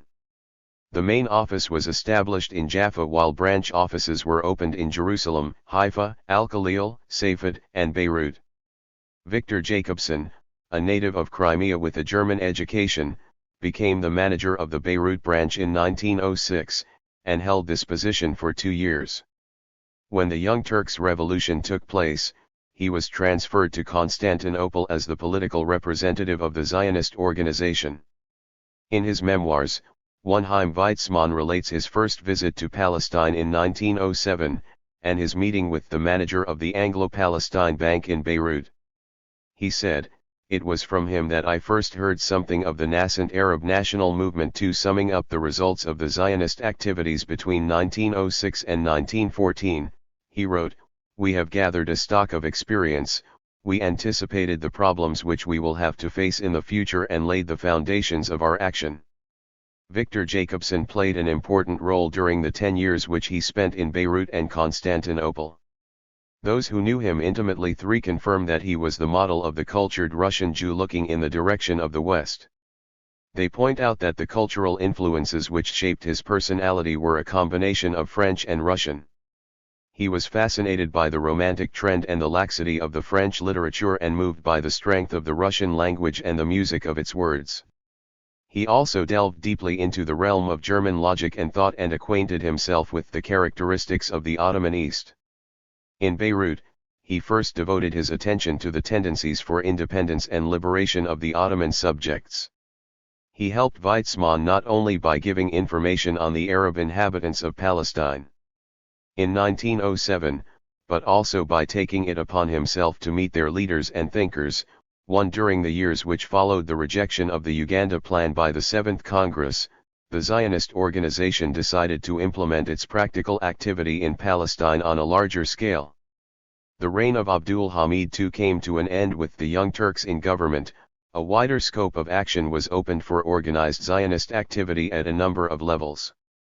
In the meantime, Warburg became the leader of the practicalists wing within the Zionist organization. At the Eighth Congress, he achieved the first successes of the practicalists, while the Executive Actions Committee of the organization consisted of the 3 representatives of the practicalists and 3 of the political Zionists. At the end of 1907, he succeeded in getting the Actions Committee to nominate the statistical expert and Zionist sociologist, Arthur Ruppin, as representative of the Zionist organization in Palestine and manager of the Palestine office. Ruppin made the condition for taking up his post the foundation of a company which would enjoy legal rights and act in conjunction with the administrative authorities represented in the Palestine office, while also carrying out all the legal affairs related to Zionist activity in the country. 5. The Palestine Land Development Company thus came into being. After the Zionist organization decided to widen the scope of its activities in Constantinople, Victor Jacobson was made responsible for all the Zionist activities in Turkey. Plans were made to launch a political campaign in Constantinople with the aim of awakening political consciousness, and thus Zionizing the Ottoman Jews who had not yet been influenced by the Zionist idea and hesitated to adopt its call. The Executive Committee of the Russian Zionist organization took the lead in the movement, demanding the foundation of a number of newspapers and means of propaganda to carry out a large-scale publicity campaign for Zionism. This program was achieved at the time of Wolfson's chairmanship of the smaller Actions Committee. The Zionist organization thus started financing a daily French paper, The Young Turk, edited by Lucien Sciato, b. A weekly in Judeo-Spanish, El Fudio HaYehudi, edited by David L. Kanan, and c. A weekly in Hebrew, HaMevasser. 6. As a result of the development of German influence in the Ottoman Empire, the prestige of the German Zionists was enhanced a great deal in Constantinople. As to the crypto-Jews known to belong to the Doenme sect, since Shabbatai Tsevi outwardly adopted Islam in the 17th century for fear of the penalty of death, they had apparently played an important role in the revolution of the Young Turks which had been planned in Salonika. A number of them had joined the secret Society of Union and Progress and provided the committee with several of its ablest members. They directed their efforts towards prompting the Turks to be suspicious of Russia and, as a corollary, encouraged a pro-German trend. 7. The Zionists realized their importance and tried to exploit it in favor of their movement. Under the leadership of Victor Jacobson, the Zionist-controlled press started to exhibit a sort of fanaticism for Germany, devoting itself to German propaganda. It even went further by publishing articles unfavorable to Britain which the Actions Committee considered as dangerous for the Zionist movement. Wolfson addressed in February 1911, a letter to Jacobson asking him to justify such an attitude and reminding him that Great Britain had done more for the Jews, and especially for the Zionists, than all the other powers put together. British political circles began to worry that Zionism was becoming a movement working for the interests of Germany. They tried to remove this interest before it was too late. The outbreak of the First World War offered them the desired pretext. They issued the Balfour Declaration in 1917 and established later the British Mandate in Palestine. While in 1909, Max Nordau had declared, in this respect, to the Zionist Ninth Congress, "We respectfully deposit the charter idea in the archives of Modi and political Zionism and speak of it no more." Wolfson explained at length that the Zionists unreservedly accepted the obligations of loyalty to the Ottoman state and its institutions and implicit obedience to its laws. 8. The statements made by the Zionist leaders during the period between the Young Turks Revolution and the outbreak of the Great War, gave similar assurances of loyalty to Turkey. Through them, the Zionists were trying to convince the Ottoman Empire that, in colonizing Palestine, they were making a valuable contribution to the progress of the Turkish Empire. 9. Wolfsohn himself declared in 1911, to the 10th Congress, that the Zionists did not want a Jewish state but a Ho'i, Eland. According to Stein, the idea of loyalty to Turkey became in the minds of many Zionists something like an article of faith, and, coupled with the principle of neutrality. 10. In the spring of 1907, the Dutch Jewish banker, Jacobus Kahn, visited Palestine. In 1901, he published a political travelogue in German which he entitled The Land of Brace, in which he clearly expressed his Zionist political credo and program. He asked the Turkish government to transfer its authority to the Jewish administration, which for the duration of the agreement takes over all rights and obligations in respect to the population already settled in the country from the present Turkish administration, so that Turkish taxes will be replaced by Jewish taxes. 11. To him, the frontiers of Palestine were, Lebanon on the north, the Damascus-Aqaba Railway to the east, Egypt to the south, and the Mediterranean to the west. He demanded that the Ottoman state lease to the Jews all of this area for at least 100 years. Although these demands were in conformity with the Herzlian concept of Zionism, they were in obvious contradiction with the policy officially proclaimed and pursued by the Zionist organization. The tactics followed by the Zionists in this respect were aimed at removing the suspicions of the Turks and convincing them that Zionism did not aspire to a Jewish state in Palestine and was striving merely for free Jewish immigration to Palestine and purely cultural autonomy. 12. Skechtman points out that Jabotinsky had been officially asked by the Zionists to clarify the matter with the Turkish authorities and calm down public opinion. He also makes it clear that these tactics formed the foundation of the entire Zionist propaganda and Enlightenment work among Jews and non-Jews alike. 13. Jabotinsky succeeded in securing the cooperation of outstanding Turkish Jewish personalities in the Zionist work, two of whom were members of the Ottoman Parliament, Nissim Russo and Nissim Matsaliak Efendi, who had previously participated in the foundation of the Young Turks movement. When the French edition of his book was published shortly after the Hamburg 9th Zionist Congress, Kahn started sending copies to Turkish statesmen and politicians as well as to the press. The press committee of the Zionist organization feared that the extremist demands included in the book might be identified with the official position of the Zionist organization. Jacobson asked Wolfsohn to eliminate the chapter on Zionist aspirations from the French edition. But Wolfsohn refused this demand and, by so doing, opposed the position of the Central Committee of the Zionist organization in Russia, which had endorsed the action of the press committee. The matter ended with Jabotinsky's resignation. We will also mention, in this context, the work carried out by Dr. Alfred Nassig, who had collaborated in Trietsch's press activities.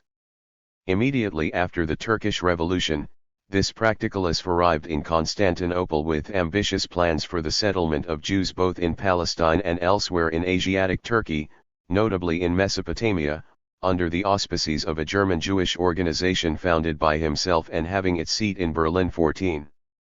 His frank statements and courageous attitude alarmed the Zionist leaders. They decided to publicly disown him at the 9th Congress and to warn Zionists to have nothing to do with his unauthorized activities. The British embassy at Constantinople started to show a growing interest in Nassig's projects and bombastic hints to influential alliances, which the British assumed to consist of alliances between Germany and Central Europe. Leonard Stein sees in this concern an expression of the fears and doubts which were prevailing in British circles in Constantinople that the Zionists were somehow linked with Germany and working in German interests. 15. Again in 1912, the Times advised the British to take more than a platonic interest in the movement without neglecting British prestige in the Arab world. The charge that the Zionists were working for Germany was answered by Wolfsohn in the Times itself, while Max Nordau undertook to brush disdainfully aside the charges that the Zionists are the advance posts of Germany, whose power in Turkey they seek to establish in strength at England's expense. 16. However, At Basel in 1911, vigorous controversies broke out within the Zionist organization between the political Zionists and the practicalists. Wolfsohn resigned his chairmanship of the organization and kept the management of the Zionist Bank, while Otto Warburg headed the Inner Actions Committee, which consisted of Jacobson, Handke, Shmurya Levin, and Nahum Sokolow. In 1911, Jacobson had become a member of the Zionist Executive Committee. He was to keep this post until he was appointed in 1916, manager of the Zionist office at Copenhagen. During the period of his activity in Constantinople, he expressed his leaning and support to the German policy in the Ottoman Empire. He kept getting closer to the German diplomats of the Ottoman capital until the Zionist office which he was managing was allowed to make use of the German diplomatic bag and code to communicate with the Berlin Executive Committee and with Palestine. Jacobson was provided with a diplomatic passport before he left Constantinople for Berlin on June 5, 1915. Besides, the German Zionist leaders hurried to contact the German Foreign Office asking for German help and thus were able to save a number of Jews from prison or exile. We have already encountered, with reference to Triech, the propaganda method adopted by the German Zionists in the first years of the Great War. The outstanding characteristics of the link between the Zionists and the German politicians were related to the following. First, the efforts undertaken by people like Bodenheimer, Adolf Friedman, and Franz Oppenheimer in order to make the German authorities grant the Zionists a German Balfour Declaration at the beginning of the war. Second, the opinion expressed by Kurt Blumenfeld in an article which he published in the 1915 August-September issue of Preußische Verbücher under the title, Zionism as a Question of German Policy in the East. In the chapter of his memoirs related to his Zionist activities during the First World War, Bodenheimer mentioned his policy of rapprochement with the German foreign policy. In 1898, he had presented to the Foreign Office a memorandum in which he emphasized the importance of the Yiddish language which, he wrote, was nothing more than a German folk dialect, together with the part which it could play in the Ottoman Empire. But this question was not met with interest at that time. At the outbreak of the First World War, it became clear that what Germany was looking for was the destruction of Russia. Bodenheimer made his memorandum the basis of a comprehensive plan which he submitted to the Foreign Office. He summarized it as follows. In the event of a German victory, a League of East European states should be created, which would run approximately along the edge of the Pale Jewish of settlement. In this league the Poles would be the strongest nation, but Ukrainians, White Russians, Lithuanians, Estonians, and Letts would maintain a balance. The Jews together with the Germans would turn the scales. For the constitution of this new state I set up the principle of the national autonomy of the alien peoples within the Russian Empire. From the Jewish angle, propaganda for it should be undertaken among the Polish-Russian Jews. If the invading German troops could be regarded by the Jews as deliverers from the Russian knout, this propaganda would have a certain prospect of success. For the German Empire, the creation of this state would be of the greatest interest, since it would be freed thereby from the constant threat of a Russian attack. So far as the Jews of Russia were concerned, I expected a mighty national upsurge, which could also facilitate the establishment of Jewish state in Palestine. 17. This memorandum aroused the interest of the Foreign Office, and its author was immediately invited to discuss it with the General Staff's political experts. Soon after, the Zionist leaders of Berlin created a committee for the liberation of the Russian Jews and gave its leadership to Franz Oppenheimer. This committee was vested with the power of signing the document with the Foreign Office. It also collaborated in the publication of an illustrated war journal, Kol Mevasser, full of anti-Russian propaganda. Sokolow wrote the first editorial. When the committee was informed that the Imperial Admiralty was planning to send a confidential man to America in order to win over the support of the American Jews to the Central Powers, it realized that this was in harmony with its own intentions and succeeded in sending Dr. Isaac Strauss, 18 at the beginning of the war, to cooperate with the German ambassador as his counselor in Jewish affairs, after a budget of 20,000 gold marks had been put at their disposal. Bodenheimer confirms that Wolfsohn had been informed about this plan, that he shared the committee's desire to see the German victory and the fall of the Tsarist regime, and that he supported the view of the compatibility of German and Jewish interests in the conduct of the war. 19. In order to avoid the appearance of complicity between the Zionist organization and the Greater Action Committee, Bodenheimer did not participate in the Copenhagen meeting of the committee which the German Zionists had formed. He simply sent a detailed memorandum on the subject. However, the Action Committee opposed the activities of the Germans and demanded the withdrawal of the Zionists in order to avoid confusion of the activities of Bodenheimer's committee with the policy of neutrality of the Zionist executive. Bodenheimer was not ready to dissolve his committee and cease his activities in relation to Palestine. He did, however, give up his position as chairman of the board of directors of the Jewish National Fund. In order to strengthen his position, he gave the invitation which he had received to meet General Ludendorff, as a pretext for his attitude.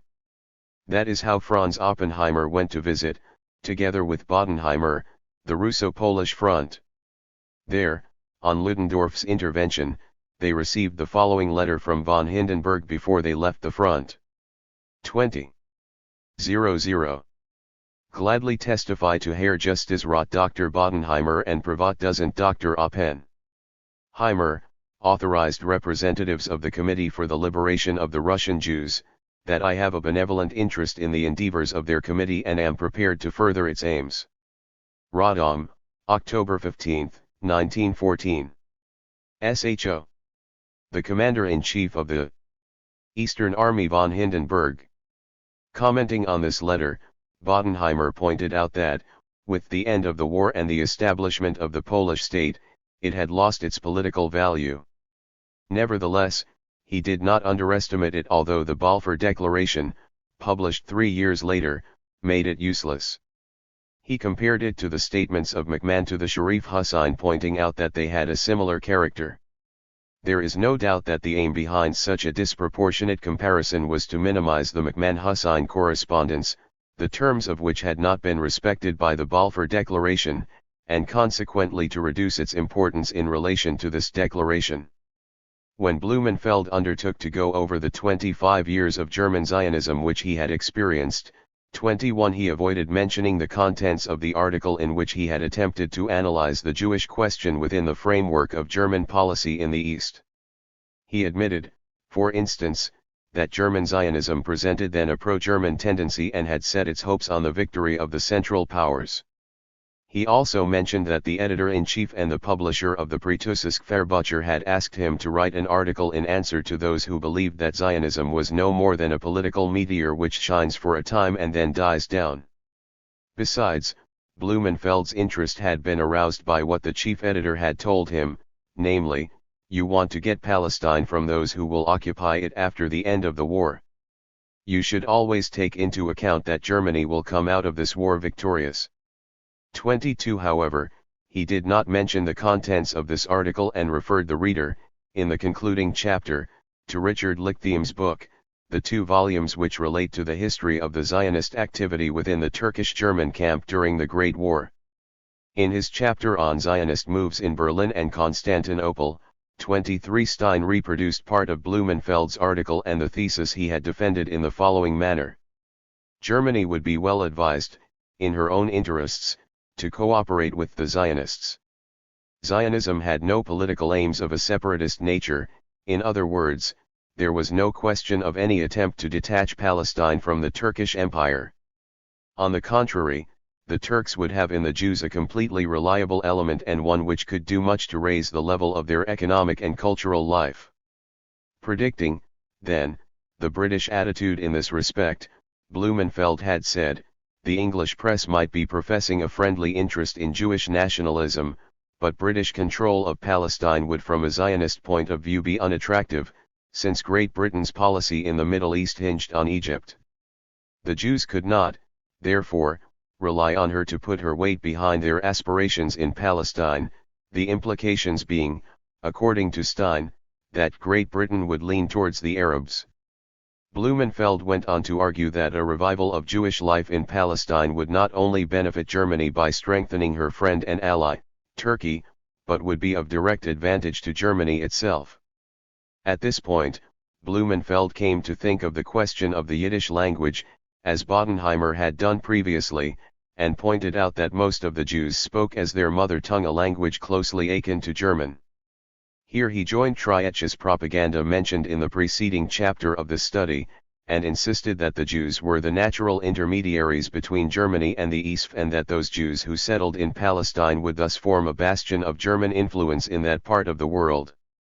Given their chance, they could be relied upon to spread German culture, and promote German economic penetration, throughout the Turkish Empire. 24. Let us remember what Herzl had said 2 decades earlier in his discussions with the Grand Duke of Baden and in the letters which he sent to Bismarck and to the German Kaiser Wilhelm II. Lichtheim hastened to send a copy of the above-mentioned article, before its publication, to the attaché to the German embassy in Constantinople, von Neurath. The aim behind it was to incite the German Foreign Office to issue official orders to its consulates in Palestine and in the Arab countries reflecting the deep interest of the German government in Zionism. In November 1915, the Zionist Executive Committee in Berlin was informed of the contents of the document issued by the Foreign Office. The latter had been very careful not to mention clearly the name of Palestine. The consuls were asked to adopt a friendly attitude towards the Zionist activities which aimed at raising the economic and cultural standard of the Jews of Turkey and preparing for the immigration settlement of the Jews of the other countries. Besides, the consuls were warned not to hurt Turkish feelings. It seems that the Germans found it beneficial to ally themselves with Zionism. They submitted this document to the German attaché Bethmann Hollweg for ratification. Towards the end of 1915, Jacobson and Warburg kept calling on the German Foreign Office expressing their Zionist hopes and requesting permission to announce to the Jews of the world the friendly German initiative. The Germans reiterated their demand for more caution while Warburg thought of the effect this decision would have over the Jews of the United States at the eve of their organizing the American Jewish Congress. The Berlin Zionist executive success in interesting the German Foreign Office played an important part in making the Foreign Office press the British War Cabinet for prompt approval of the Balfour Declaration before the Germans came out with a pro-Zionist declaration of their own. In the following chapter, we will encounter another form of so-called Zionist neutrality.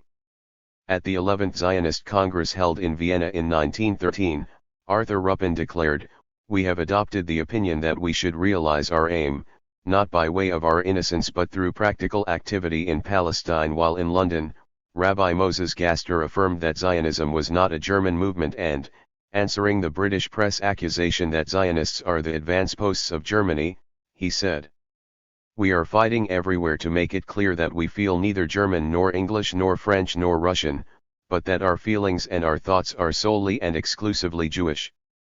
25. Ibid. Pages 40 to 41. 118. The Zionist tradition of England.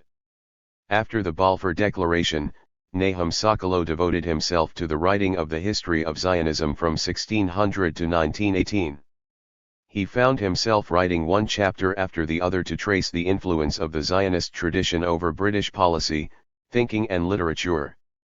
If we were to present the main phases of this tradition, we would mention Cromwell in the middle of the 17th century and Palmerston and Shaftesbury from the 40s onward in the last century, as well as people like Lord Lansdowne and Joseph Chamberlain during the last years of Theodore Herzl's activities and the Zionist efforts to obtain a colonization charter under the auspices of the British Empire.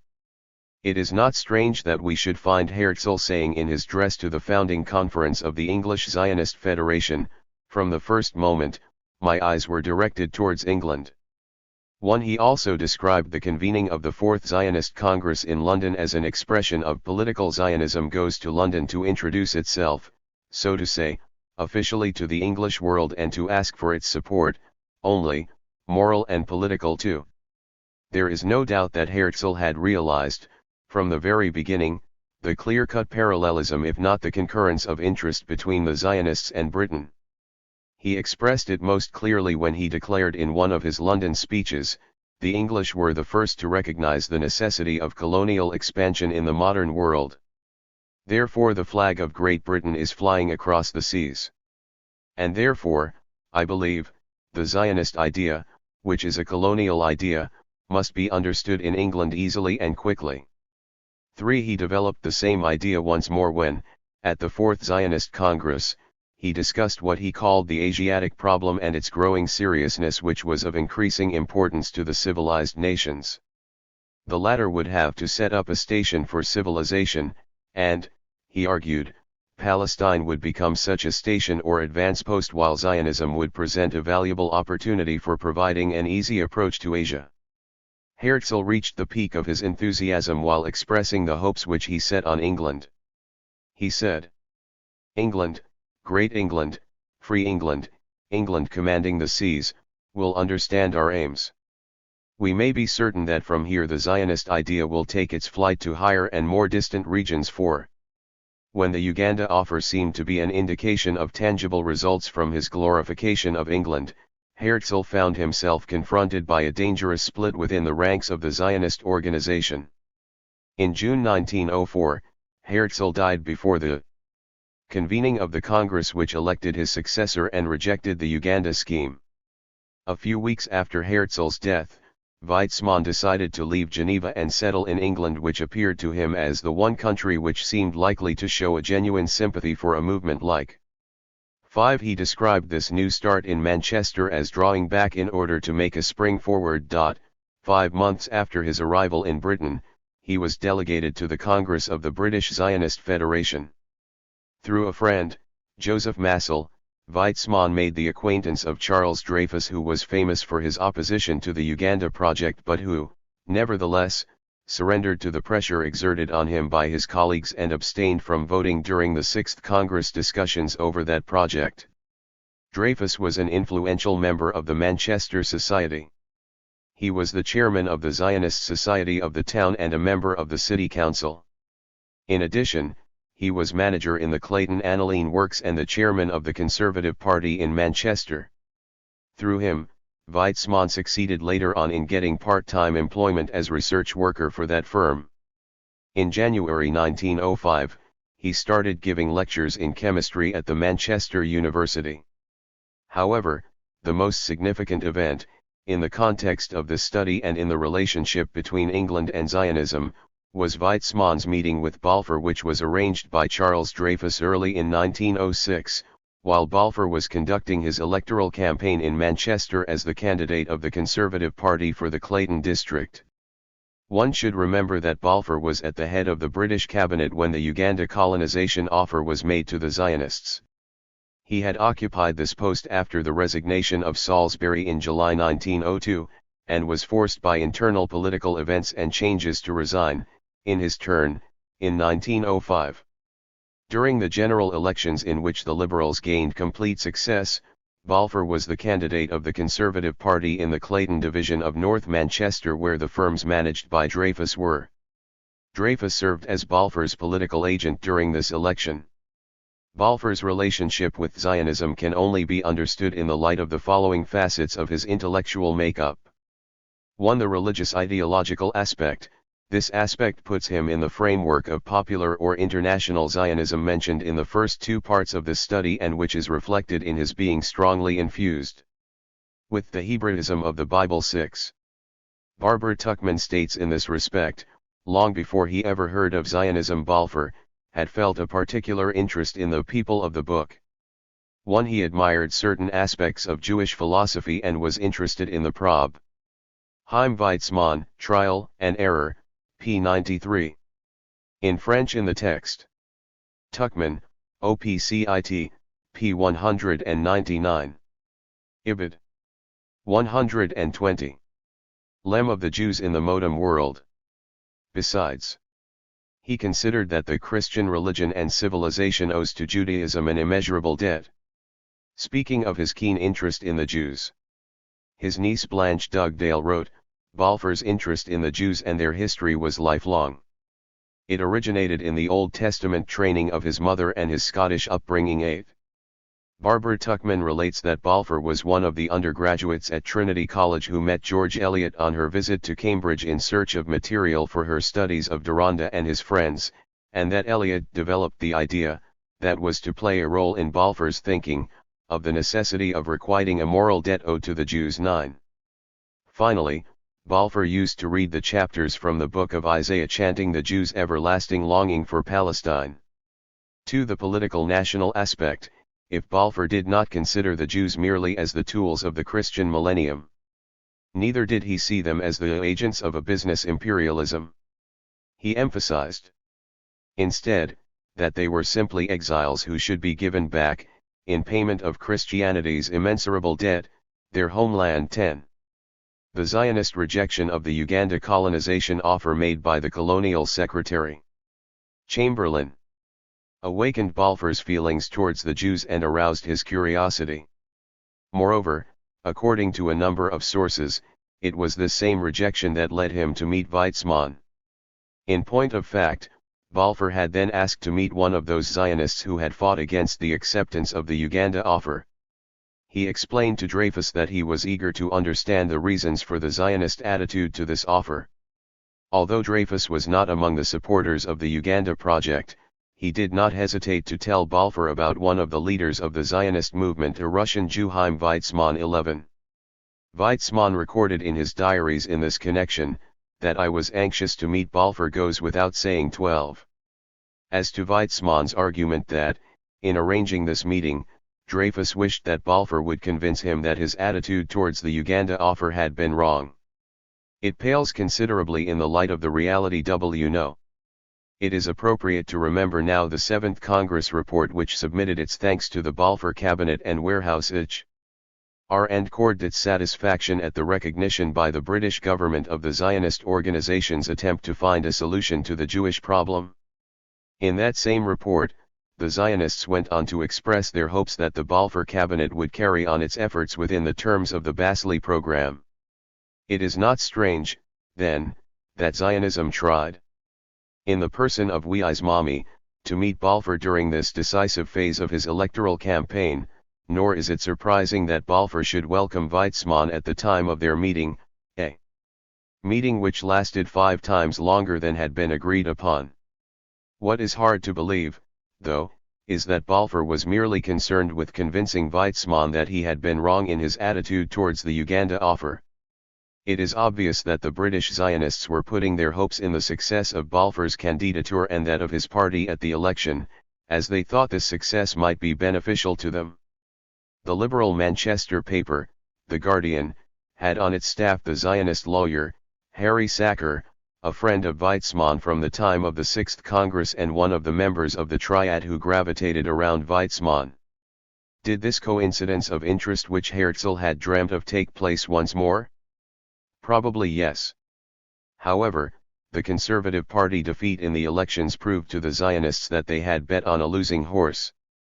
The strange conversation which took place at this meeting has been recorded by Weizmann as follows.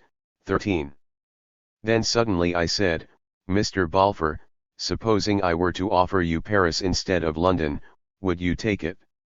He sat up, looked at me, and answered, but Dr. Weizmann, we have London, that is true, I said. But we had Jerusalem when London was Marsh. He leaned back, continued to stare at me, and said 2 things which I remember vividly. The first was, are there many Jews who think like you? I answered, I believe I speak the mind of millions of Jews whom you will never see and who are and not speak for themselves, but with whom I could pave the streets of the country I come from. To this he said, if that is so, you will one day be a force. Shortly before I withdrew, Balfour said, it is curious. The Jews I meet are quite different. I answered, Mr. Balfour, you meet the wrong kind of Jews. At this point, the meeting was over, and the 2 men did not meet again until 8 years later at the end of 1914. Blanche Dugdale relates that Balfour told her often about the impression the conversation made on him. He used to say, it was from that talk with Weizmann that I saw that the Jewish form of patriotism was unique. Their love for their country refused to be satisfied by the Uganda scheme. It was Weizmann's absolute refusal even to look at it which impressed me. 14.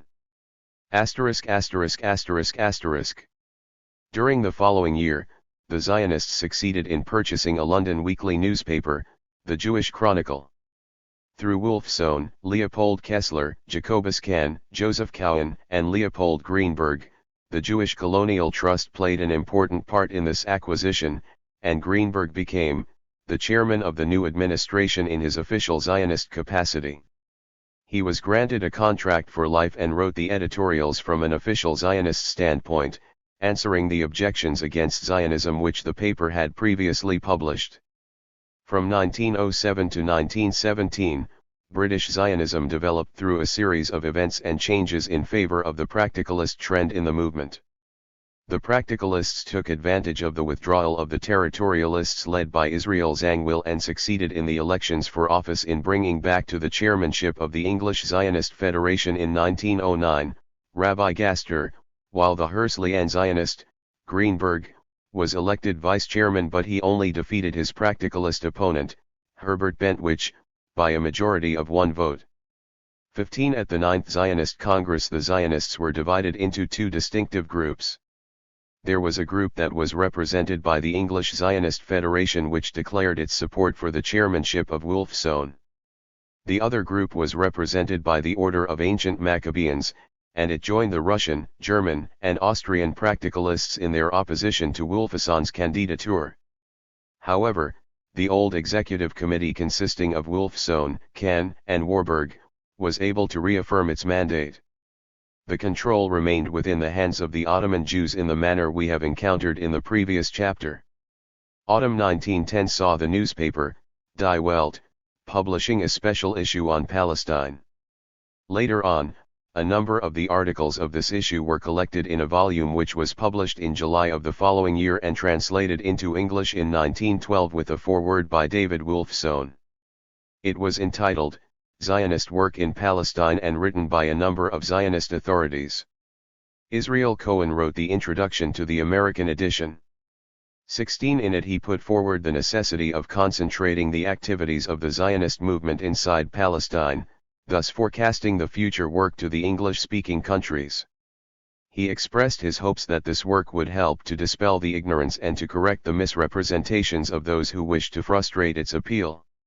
He pointed out that the fantastic legends which had been circulated by enemies about Zionism planning to establish an independent state in Palestine and to settle all the Jews in the world there had no roots in reality.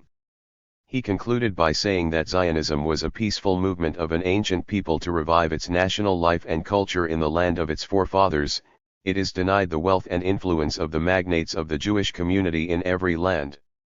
Underscore in the article entitled Palestine and Other Countries, Ussishkin undertook the survey of the 7 years which had passed since Herzl had submitted the Uganda scheme to the 6th Congress, and proposed himself to examine its effects.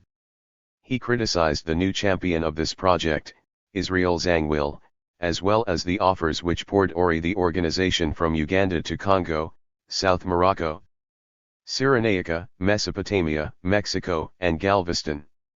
He wrote, a Reform Judaism iri place of tradition, any spot or earth instead of the promised land, that would be national death, and concluded by stating that as the Christian world had its Holy Trinity, the Jewish people lives by its own Trinitas, Torah, Brez Israel, and the Hebrew language. 17.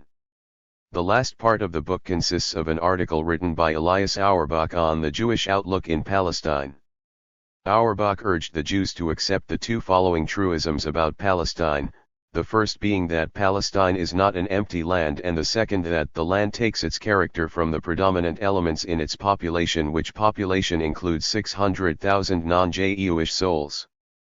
He indicated the necessity of abandoning the view that the population of Palestine formed a negligible quantity * and pointed out that through the revolution which has taken place in the political conditions of Turkey, it is no longer the European powers which can forestall us in the occupation of Palestine, but rather the native Arabic element, which is growing steadily stronger, and which is beginning to work according to European methods. 18.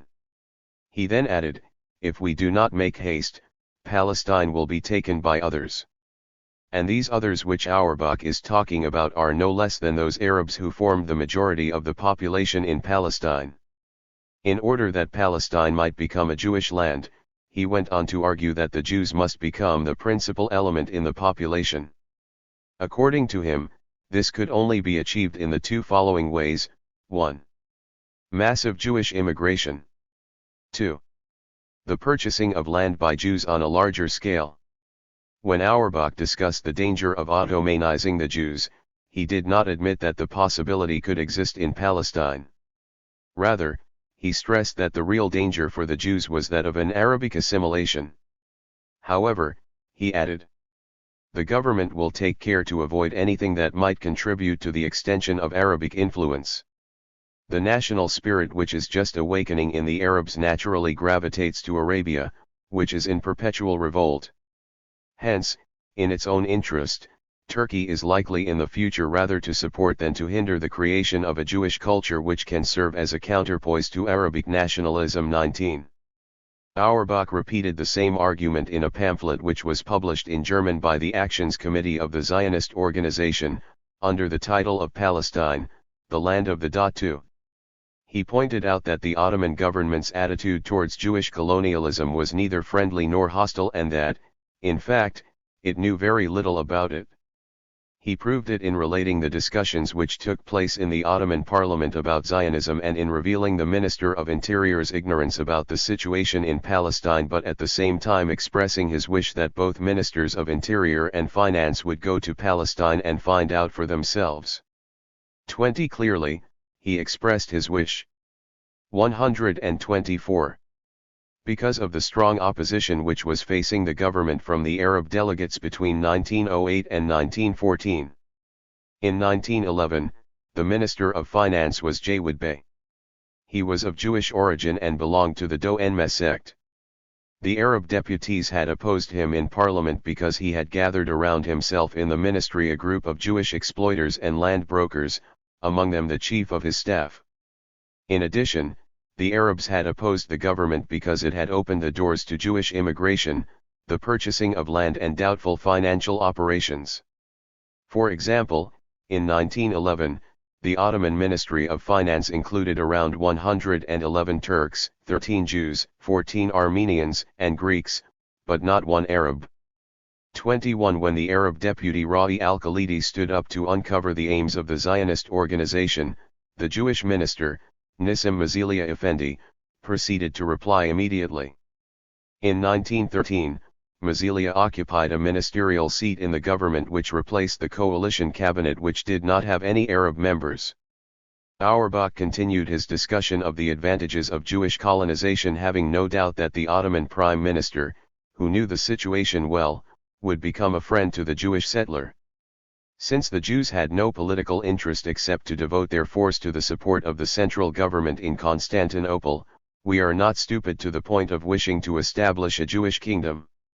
All we want is to find for every Jew, who is suffering because of his Judaism, a place in Palestine, in the land of Israel, our true homeland. 22. Between September 2 and 9, 1913, the 11th Zionist Congress was convened in Vienna. It was attended by over 500 delegates.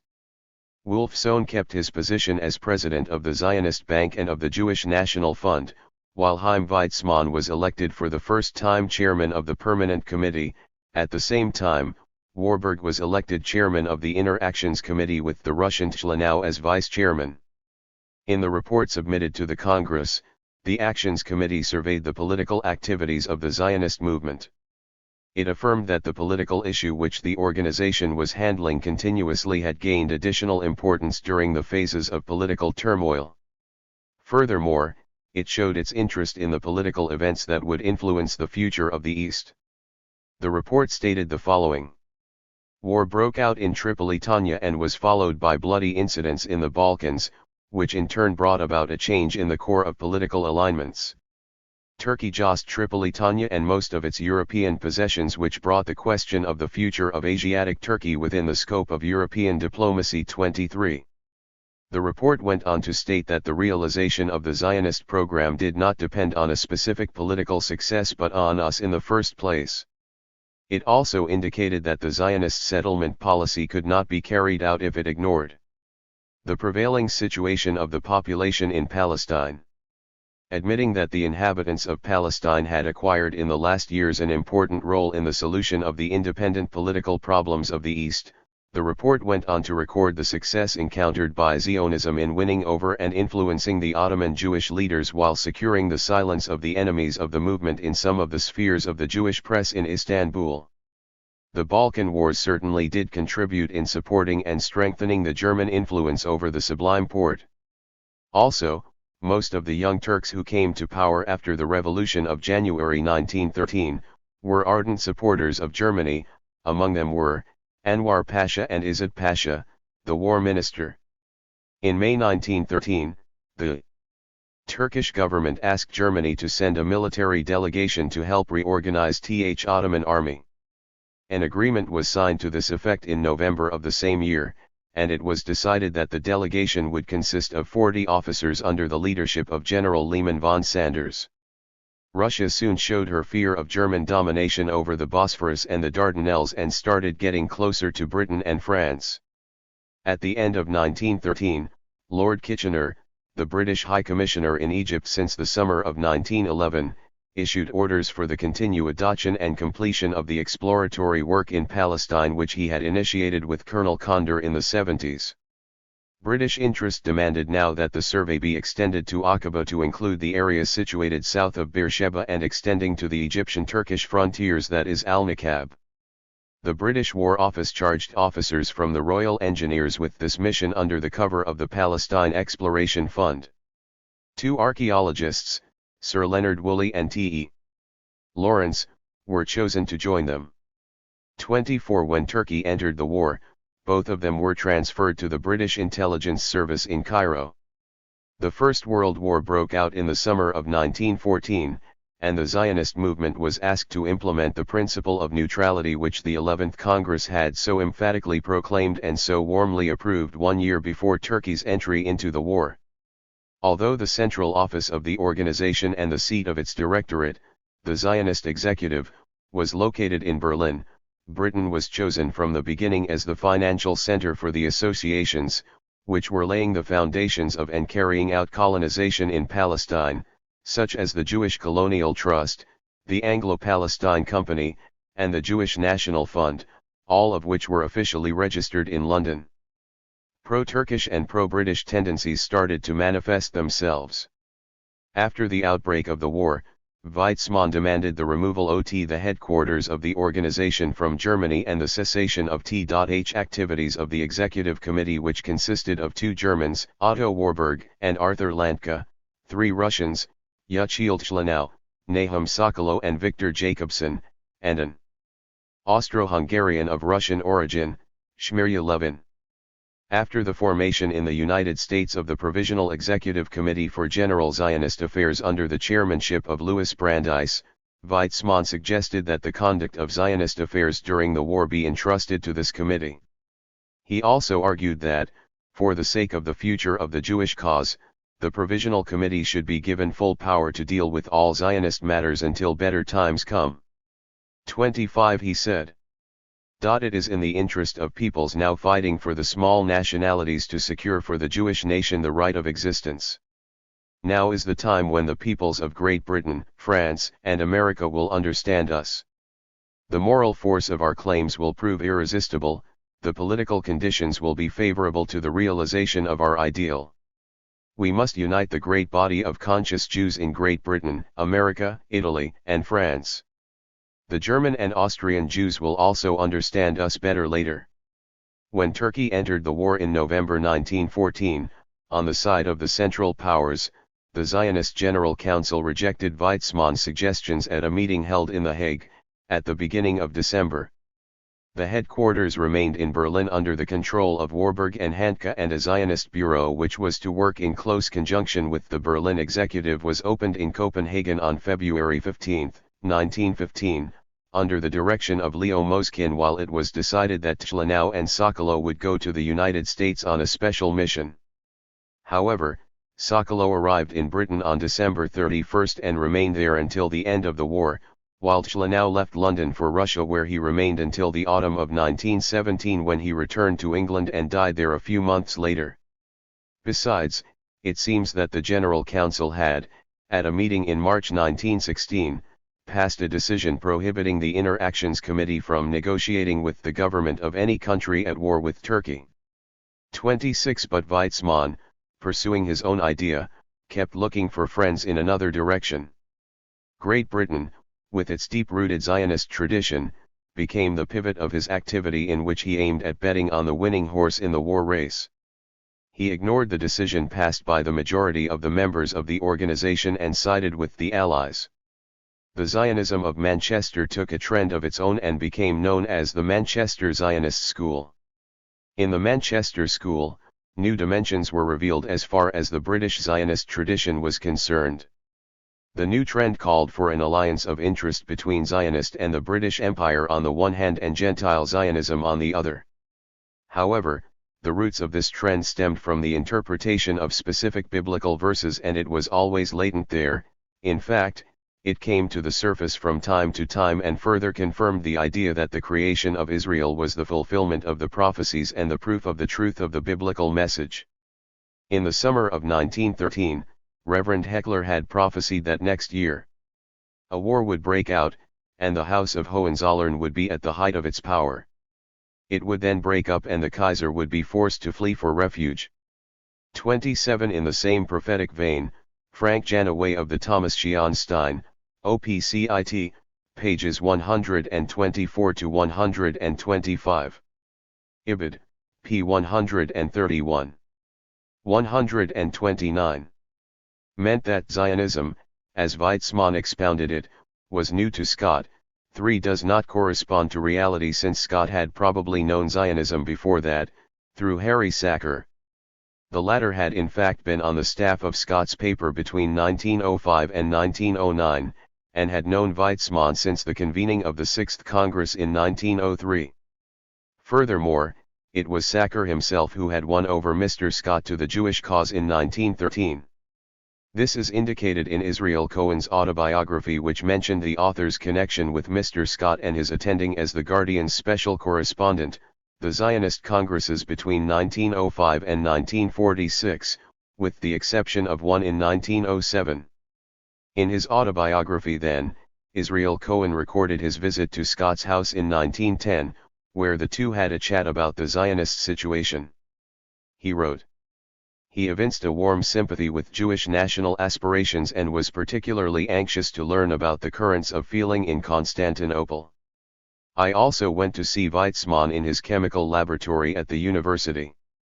4 Did Mr. Scott wait until this accidental meeting with Weizmann in the middle of September 1914, to be indoctrinated with the principles of Zionism as expounded by the founder of the Manchester Zionist School? Or is Jeffrey's opinion more correct that when Weizmann indoctrinated Scott, it was like the sowing of grass seed upon a lawn? 5 It is certain that Scott's inclination for Zionism came before his meeting with Weizmann. Sykes relates that Scott came of a Unitarian family and would have entered the ministry of that sect as a young man if he had not been appalled by what he described as the weight of external authority opposed to its doctrine. 6. As a result of his doubts about the validity of Unitarianism, his piety in afterlife was somewhat vague. Christ was reverenced by him as a moral idealist, and the passionate religion of Zionism with its ancient continuity and visible sacraments of race and soil was much better suited to the mind of his Bible-reading man than the deluded Christianity and perplexed idealism of the age of diffusion. 1 That is why we see him, after his meeting with Weizmann, unconsciously following in Reverend William Heckler's footsteps. He prepared the way for the introduction of Chaim Weizmann to the British personalities he was in contact with in his capacity as editor of the Manchester Guardian. Through him also, Weizmann was to meet Lloyd George. Like George, Scott had joined the radical wing of the Liberal Party and had been on the unpopular side in the Boer War. His paper vehemently criticized Edward Grey's diplomacy before 1914. It adopted the view that if war broke out in Europe, Great Britain could and should keep out of it. 8 And abandoned it only after the invasion of Belgium.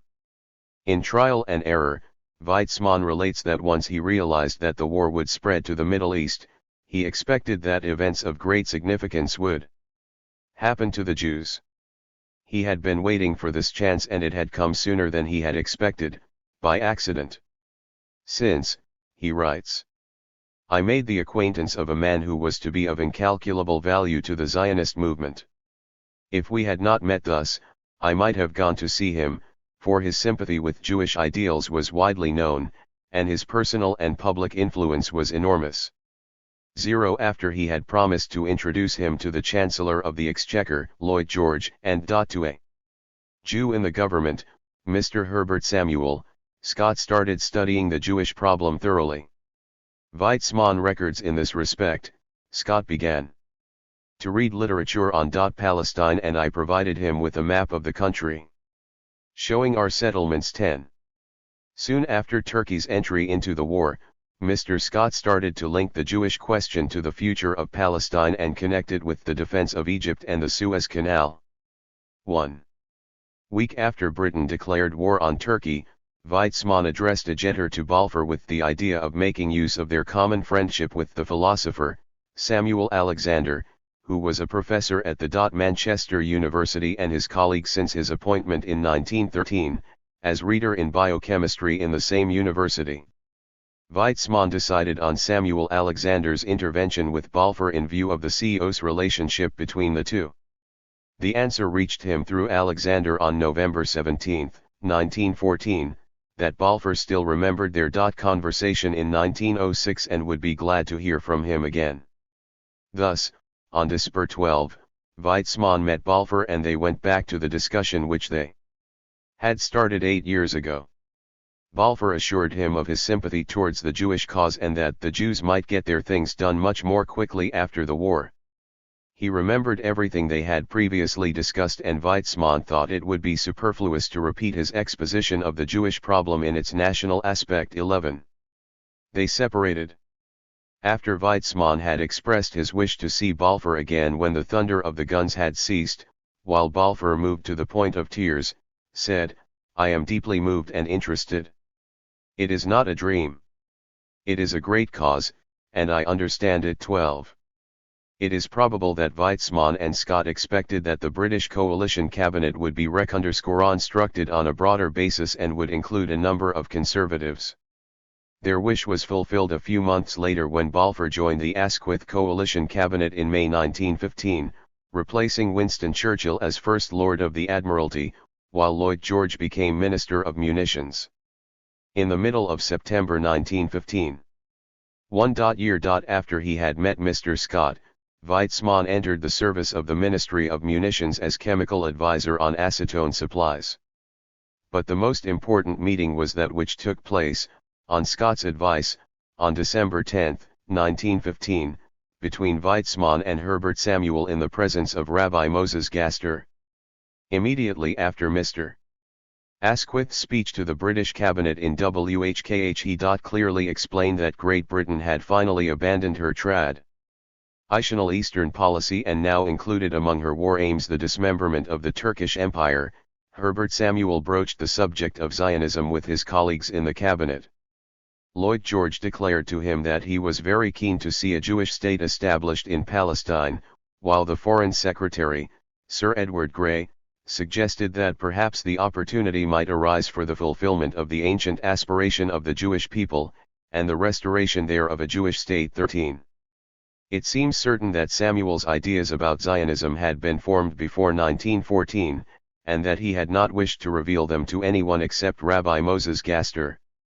He had studied at Oxford between 1889 and 1893, and in 1902 had become a member of the House of Commons. He was probably influenced by the Zionist ideas of his uncle, his father's youngest brother, Samuel Montague, who had played a very active part in the movement of the Lovers of Zion all through the 70s and helped in submitting a petition to Sultan Abdul Hamid II for the colonization of East Jordan in 1893. He had stood successfully for the Whitechapel division at the general election and sat for that constituency from 1885 till 1900. We have already mentioned him in this study in relation to Herzl's first visit in London, where they both met on November 23 to 24, 1895. In spite of his uncle being a liberal, Herbert Samuel's ideas had been more influenced by Disraeli than by anyone else. 14. He was one of the British leaders who immediately realized that the war had put Zionism on the map. They immediately looked into the question of the ultimate destiny of Palestine after the war ended. Samuel took the lead in this trend at the highest levels, and in 1915, he sent Asquith a draft cabinet memorandum which proposed annexation and a protectorate within the British Empire. The course of events, he began, opens a prospect of a change, at the end of the war, in the states of Palestine. Already there is a stirring among the 12 million Jews scattered throughout the countries of the world. A feeling is spreading with great rapidity that now, at last, some advance may be made, in some way, towards the fulfillment of the hope and desire, held with unshakable tenacity for 1,800 years, for the restoration of the Jews to the land to which they are attached by ties almost as ancient as history itself. 15. He then proceeded to sketch the possibilities, not of a Jewish state but of a center of Jewish culture in Palestine, the home of a brilliant civilization. He further argued that a protectorate would enable England to fulfill in yet another sphere her historic part of the civilizer of the backward countries. In addition, he did not omit mentioning political and strategic arguments, and concluded, "The Jewish brain is a psychological product not to be despised. For 15 centuries the race produced in Palestine a constant succession of great men, statesmen and prophets, judges and soldiers. If a body be again given in which its soul can lodge, it may again enrich the world. Till full scope is granted, as Macaulay said in the House of Commons, let us not presume to say that there is no genius among the countrymen of Isaiah, no heroism among the descendants of the Maccabees." 16. Asquith described the first draft of the memorandum as a new edition of Tancred brought up to date and a curious illustration of Dizzy's favorite maxim that race is everything. Regarding the relationship between Asquith and Herbert Samuel, Stein explained that Herbert's cousin, Montague, was one of Asquith's closest political and personal friends among the Young Liberals. 11. Weizmann met Samuel, who explained to him his plan and ambitions for Palestine. He also suggested that the temple might be rebuilt as a symbol of Jewish unity and in a modernized form. Then he told Weizmann about the memorandum he had prepared on the future of the Jewish state in Palestine. Furthermore, he considered that Weizmann's demands were too modem. Not wishing to expose the details of his plans, he simply advised the Zionist leader to work quickly, and prepare for the hour to come. We have found it appropriate to reproduce Samuel's memorandum on the future of Palestine in its complete and final version, as it was circulated to the members of the British Cabinet in March 1915. 18. In this revised text, Samuel insisted on the importance of the purely strategic considerations included in his suggestions related to the annexation of Palestine to the Empire as a British protectorate. John Bull stated that Samuel attuned the eloquence of his plea for Jews to the hard-headed business sense of most of his colleagues. The memorandum did not define clearly the area which Herbert Samuel was interested in.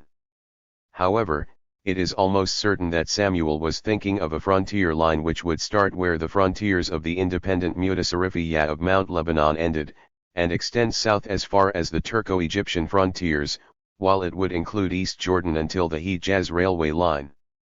Palestine. If the war results in the breakup of the Turkish Empire in Asia, what is to be the future of Palestine? Of the possible alternatives, the one most frequently discussed is annexation by France. But the establishment of a great European power so close to the Suez Canal would be a continual and a formidable menace to the essential lines of communication of the British Empire. The belt of desert to the east of the canal has proved an admirable strategic frontier against the Turks. But it would be an inadequate defense against a military expedition organized by a powerful Western state, and supported by the laying of a railway from El Arish. We cannot proceed on the supposition that our present happy relations with France will continue always. France has considerable interests in northern Syria, but few in Palestine. A French company owns the railway of 54 miles from Jaffa to Jerusalem, but the sum invested is small. Beyond that there is little. There are French monastic establishments, but few other French residents. The ancient protectorate of France over Catholic interests in the East could be continued in Palestine, if her present government attached importance to it, even if the control of the country were in other hands. A recent report of the Egyptian intelligence department stated that a French annexation would be unwelcome to the inhabitants of the country. The vast African possessions of France, recently immensely increased by the annexation of Morocco, the acquisition, after this war, of the greater part of Syria, including Beirut and Damascus, the reabsorption also of Alsace and Lorraine, all this should be ample to absorb the energies of the population of France, stationary in numbers as it is, for many years to come. A second alternative would be to leave the country to Turkey. Under the Turk, Palestine has been blighted. For hundreds of years she has produced neither men nor things useful to the world. Her native population is sunk in squalor. Roads, harbors, irrigation, sanitation, are neglected. Almost the only signs 134 of agricultural or industrial vitality are to be found in the Jewish and, on a smaller scale, in the German colonies. The Turkish officials are foreigners in the country. Of Turkish population there is none. The governors, who follow one another in rapid succession, are concerned only with the amount of money they can squeeze out of the country to send to Constantinople. If it is possible for the Western nations to rescue Palestine from the Turk, it is as much their duty to do it as it has been to rescue the European provinces of Turkey. Besides, if northern Syria goes to France and Mesopotamia to England, there seems to be no reason for leaving Palestine, detached and isolated, as a Turkish possession. A third alternative would be internationalization. An international regime has invariably been a transition stage to something else. While it lasts, it is a theater of intrigues among the agents of the governing states, each seeking to establish for his country a claim to ultimate control. In this case, internationalization might prove to be a stepping stone to a German protectorate. Already Germany has been very active in Palestine. She has spent considerable sums of money there with a view to increasing her influence. She has founded a bank, agricultural colonies, schools, hospitals. After the war, shut out, to a great extent, from the Far East and other parts of the globe, she may well concentrate a part of her energies on Palestine. In 20 years' time Egypt's neighbor, ostensibly internationalist, may have become so permeated by German influence as to furnish a strong case for German control, whenever the cumbrous form of government established shall have patently broken down, and whenever another revision of the map of Western Asia takes place. Such an eventuality would be as dangerous to France in northern Syria as to England in Egypt. Meanwhile, to govern the country through a commission composed of representatives of several powers would be to lay it under a dead hand. Continuous disagreements would be inevitable, and would result in nothing being done for the development of the land and the progress of the people. Another alternative often suggested is the establishment in Palestine of an autonomous Jewish state. Whatever be the merits or the demerits of that proposal, it is certain that the time is not ripe for it.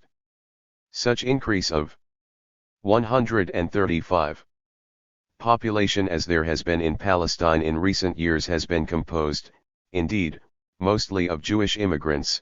The new Jewish agricultural colonies already number about 15,000 souls. In Jerusalem itself 2/3 of the inhabitants are Jews, but in the country, as a whole, they still probably do not number more than about 1/6 of the population.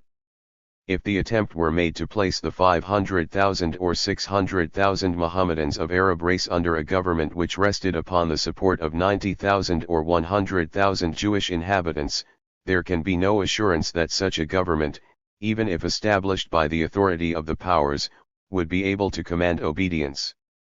The dream of a Jewish state, prosperous, progressive, and the home of a brilliant civilization, might vanish in a series of squalid conflicts with the Arab population.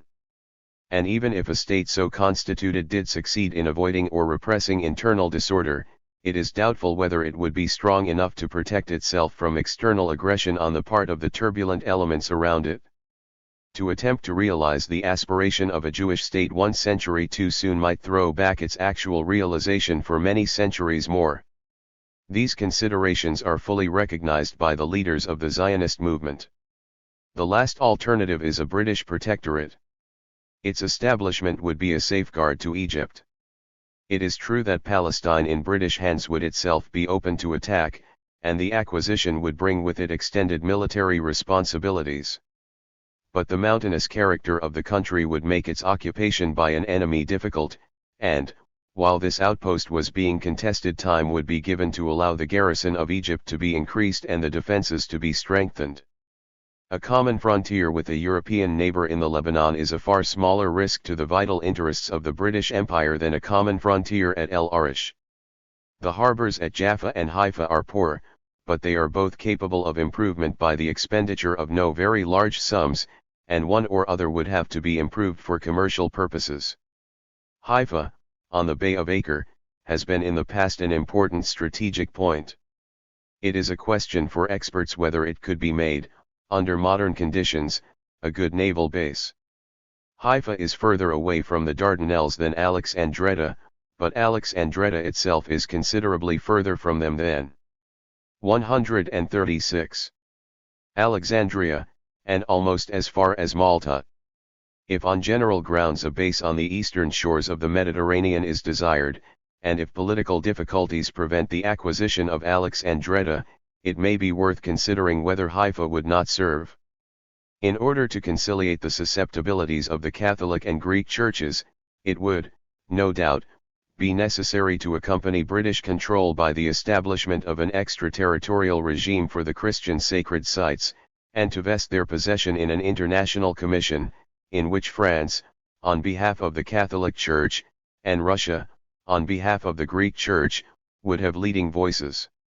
It would doubtless be desirable also that the Mohammedan sacred sites should be declared inviolable, and probably that the local government should include one or more Mohammedans, whose presence would be a guarantee that Mohammedan interests would be safeguarded. A British protectorate, according to the Egyptian Intelligence Department report already quoted, would be welcomed by a large proportion of the present population. There have been many previous indications of the same feeling. I am assured, both by Zionists and non-Zionists, that it is the solution of the question of Palestine which would be by far the most welcome to the Jews throughout the world. It is hoped that under British rule facilities would be given to Jewish organizations to purchase land, to found colonies, to establish educational and religious institutions, and to cooperate in the economic development of the country, and that Jewish immigration, carefully regulated, would be given preference, so that in course of time the Jewish inhabitants grown into a majority and settled in the land, may be conceded such degree of self-government as the conditions of that day might justify. The gradual growth of a considerable Jewish community, under British suzerainty, in Palestine will not, indeed, solve the Jewish question in Europe. A country the size of Wales, much of it barren mountain and part of it waterless, cannot hold 9 million people. But it could probably hold in time 3 million, and some relief would be given to the pressure in Russia and elsewhere. Far more important would be the effect upon the character of the larger part of the Jewish race who must still remain intermingled with 137 other peoples, to be a strength or to be a weakness to the countries in which they live. Let a Jewish center be established in Palestine, let it achieve, as it may well achieve, some measure of spiritual and intellectual greatness, and insensibly the character of the individual Jew, wherever he might be, would be raised. The sordid associations which have attached to the Jewish name would be, to some degree at least, sloughed off, and the value of the Jews as an element in the civilization of the European peoples would be enhanced. The course which is advocated would win for England the gratitude of the Jews throughout the world. In the United States, where they number about 2 million, and in all the other lands where they are THIRD, they would form a body of opinion whose bias, where the interest of the country of which they were citizens was not involved, would be favorable to the British Empire.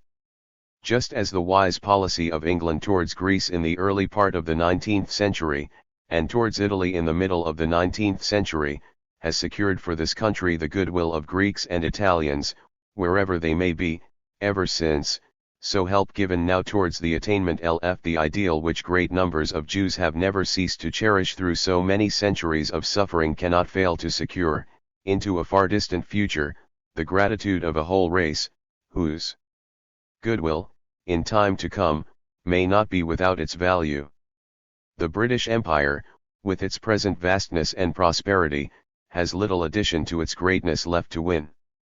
But Palestine, small as it is in area, bulks so large in the world's imagination, that no empire is so great but its prestige would be raised by its possession. The inclusion of Palestine within the British Empire would add a luster even to the British crown. It would make a most powerful appeal to the people of the United Kingdom and the Dominions, particularly if it were avowedly a means of aiding the Jews to reoccupy the country. Widespread and deep-rooted in the Protestant world is a sympathy with the idea of restoring the Hebrew people to the land which was to be their inheritance, and intense interest in the fulfillment of the prophecies which have foretold it. The redemption also of the Christian holy places from the vulgarization to which they are now subject, and the opening of the Holy Land, more easily than hitherto, to the visits of Christian travelers, would add to 138. The appeal which this policy would make to the British peoples. There is probably no outcome to the war which would give greater satisfaction to powerful sections of British opinion. The importance that would be attached by British opinion to this annexation would help to facilitate a wise settlement of another of the problems which will result from the war. Although Great Britain did not enter the conflict with any purpose of territorial expansion, being in it and having made immense sacrifices, there would be profound disappointment in the country if the outcome were to be the securing of great advantages by our allies and none by ourselves. But to strip Germany of her colonies for the benefit of England would leave a permanent feeling of such intense bitterness among the German people as to render such a course impolitic. We have to live in the same world with 70 million Germans, and we should take care to give as little justification as we can for the hatching, 10, 20, or 30 years hence, of a German war of revenge. Certain of the German colonies must no doubt be retained for strategic reasons or on account of the interests of our dominions. But if Great Britain can obtain the compensations, which public opinion will demand, in Mesopotamia and Palestine, and not in German East Africa and West Africa, there is more likelihood of a lasting peace. H.S. March 1915. 139. Sidebotham and Palestine. In Manchester, the Zionist circle of people which gathered around Weizmann included a group of his young students who had imbibed his thinking. Among them we find Leon Simon, who occupied a high rank as a member of the civil service and was a distinguished Hebraist and translator of Ahad Hayam; Harry Sacker, who carried out studies in the field of history, law, and journalism and later joined the staff of the Manchester Guardian. He had succeeded in introducing Simon Marx and Israel Seif to the Zionist movement and to the Manchester School in particular. Marx, Sacker, and Seif were all three related to Weizmann by marriage. They also controlled a commercial empire which later became Marks and Spencer Limited. Moreover, they profited a great deal from Ahad Hayam's teachings and were given the advantage of his valuable service and his full moral support. Still other members joined Weizmann's inner circle. One of these was Albert Hayamson, a civil servant and Anglo-Jewish historian who was the director of the Jewish section at the Ministry of Information between 1917 and 1918. Later on, he held an office at the emigration section of the British Mandate in Palestine and published a large number of historical studies. In addition to Hayamson, we will mention Norman Bentwich, a lawyer who had been appointed inspector of courts in Egypt and who served in the British Army as major during the British expedition in Palestine, and Samuel Landman, who later became secretary of the World Zionist Organization. There is no doubt that the cooperation between the members of this circle and the Manchester Guardian took its most brilliant form with the acquisition of Herbert Sidebotham, the prominent journalist and correspondent on military strategy for this paper. In fact, Sidebotham offers the best example of the Zionist school's reliance on strategic considerations. Weizmann described Sidebotham's interest in Zionist ideas as being from the British strategic point of view. He mentioned the important part played by Sidebotham in the molding of British public opinion in favor of the Zionists and argued further that Sidebotham was one of the first prominent English publicists to perceive the coincidence of the interests between Great Britain and a Jewish Palestine. 1 In spite of Sidebotham's allegations that Scott never sought to communicate his Zionist faith to any member of his staff, it would be difficult to ignore the actual existence of some sort of earlier harmony between the thinking of the editor and that of his military correspondent. Furthermore, Sidebotham's articles 140, which we will discuss later in this chapter, could not have appeared without Scott's approval. We cannot exactly define the part played by Harry Sacker except to say that he brought Sidebotham into contact with Weizmann. It is not unlikely, then, that Mr. Scott was the one who inspired, in a way, the Guardian military correspondent, the student of war, in order to establish this community of ideals and interests between Zionism and British policy, too, at the time of the extension of the war to the Near East. His paper opened its doors to a number of British Jewish writers who had sided with the liberals and became, during the war, the organ of the policy aiming at the identity of interests between Zionism and Great Britain. Its articles were, to a large extent, the organ of the Zionist Manchester School, and Sidebotham transposed the doctrine of that school to the level of British strategy. Christopher Sykes points out that Sidebotham was, in 1916, in close relationship with Sir Edward Grey and that he visited him often in London. He also suggested that Balfour's Zionism might have been due to the influence of the memorandum presented in the spring of 1916 by Sidebotham to the British Foreign Office, since he wrote, one of the arguments in this document, that the small gifted Jewish people needed but their ancestral hearth to give the world such treasures as the ancient Greeks had given from Hellas, was often used by Balfour when discussing Zionism in private. Besides, Sidebotham was considered by Lloyd George as the best military correspondent of the British press. For what were the ideas which Sidebotham expressed at the end of 1915 in his leading article The Defense of Egypt, and how did his thinking take possession of the minds of the politicians and strategists which made him declare, "We were all strategists in those days"? 3. We should also examine Sidebotham's analysis of the revival of what he called Old Palestine in his argument for the creation of a new nation of Old Palestine. 6. In addition, we must consider how these things relate to the recognition of a geographic entity which would become New Palestine. We are well acquainted with the enthusiasm of people like Lloyd George and Balfour for the resurgence of the Old Testament into modern politics. In this respect, Lloyd George had stated, when Dr. Weizmann was talking of Palestine, he kept bringing up places and names which were more familiar to me than those of the Western Front, as well as Barbara Dutchman's remark. Indeed, there was hardly an Englishman to whom Dan and Beersheba did not mean more than Ypres or Passchendaele. 7. In his memoirs, Weizmann declared, for instance, that the eastern boundary of Palestine went as far as the Hejaz Railway and included Transjordan. 8. While Barbara Dutchman pointed out that Palestine was a word that the experts could not use, because it always suffered from an unfortunate geographical inexactitude. 9. How did Sidebotham come to the notion of his geographic Palestine? Through his analysis of the strategic conditions. Sidebotham published his article on the defense of Egypt in answer to an article which had appeared in Le Temps in Paris, which discussed how the forces gathering in Egypt could best be used in the service of Allied victory in the war. The article was published before Turkey's second attack on the Suez Canal area in the summer of 1916.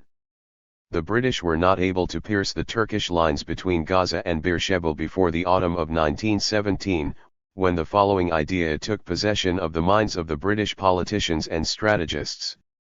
You cannot have your main artery of communications with India and the East as a battle front. You must have a protective bastion, and that commits you to the possession of Gaza on the coast road and to the hills of Judea that command it.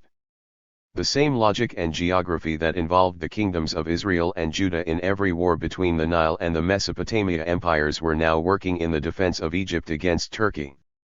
But if Judea is necessary, or at least highly desirable, for the satisfactory defense of Egypt, why rest content with the possession of the hills of Judea? What Judea could do, Israel and Judah together might do still better. Why not therefore revive the old Palestine? The hills of Judea, it has been said, are as barren as the floor of a chapel, and if they were to become a mere military place of arms, they would be without profit in peace and at all times a financial burden. But if you can join to Judea the fertile plains of Samaria and the beauty of Galilee, You have the bones of a new country which only needs the right people to clothe it with flesh to make a new nation of the old Palestine. And a new Palestine, especially in alliance with the power that had command of the sea, which was never at the service of Old Testament Palestine, might not only be the ideal bastion of Egypt, but a self-supporting nation, stronger than the old Palestine and even more prosperous. 10. This is the summary of Sidebotham's argument in his articles in the Manchester G11 Ardian from November 1915 onwards. Referring to them later in 1937. He said, "This journal for the first time yoked the international ideal of the Zionists' harness with an Allied victory in the war. The leader is worth quoting in extenso, for not only is it the first essay in the reconstruction of our Eastern policy that was destined to take a permanent shape, but it is of interest as showing how incidentally and casually an idea can establish itself in politics. 11. 20 years after the Balfour Declaration, he called his readers' attention to the fact that what was contemplated then was the formation not of a national home but an actual Jewish state. 12. On what data did Sidebotham base the outlines of his new Palestine? In order to answer this question, we should refer to the first chapter in his book, England and Palestine, which he entitled The Military Geography of the Ancient Jewish State. 13. In a footnote of this chapter, he pointed out that he had relied on Sir George A. Smith's Historical Geography of the Holy Land for most of his information. However, he expressed his uneasiness at this noted writer's statement, "Palestine, formed as it is and surrounded as it is emphatically a land of tribes. The idea that it ever belonged to one nation even though this were the Jews is contrary both to nature and to Scripture." 14. Sidebotham commented that if it were true, it would condemn the Jews to inevitable political failure in their own country in the future as in the past. He considered the geographical lack of unity in Palestine like nothing to be found anywhere else in the world and went on to argue that the strange cutting up of the country, nowhere wide, into longitudinal sections, give a greater variety of climate and physical character than is to be found in the same distance anywhere.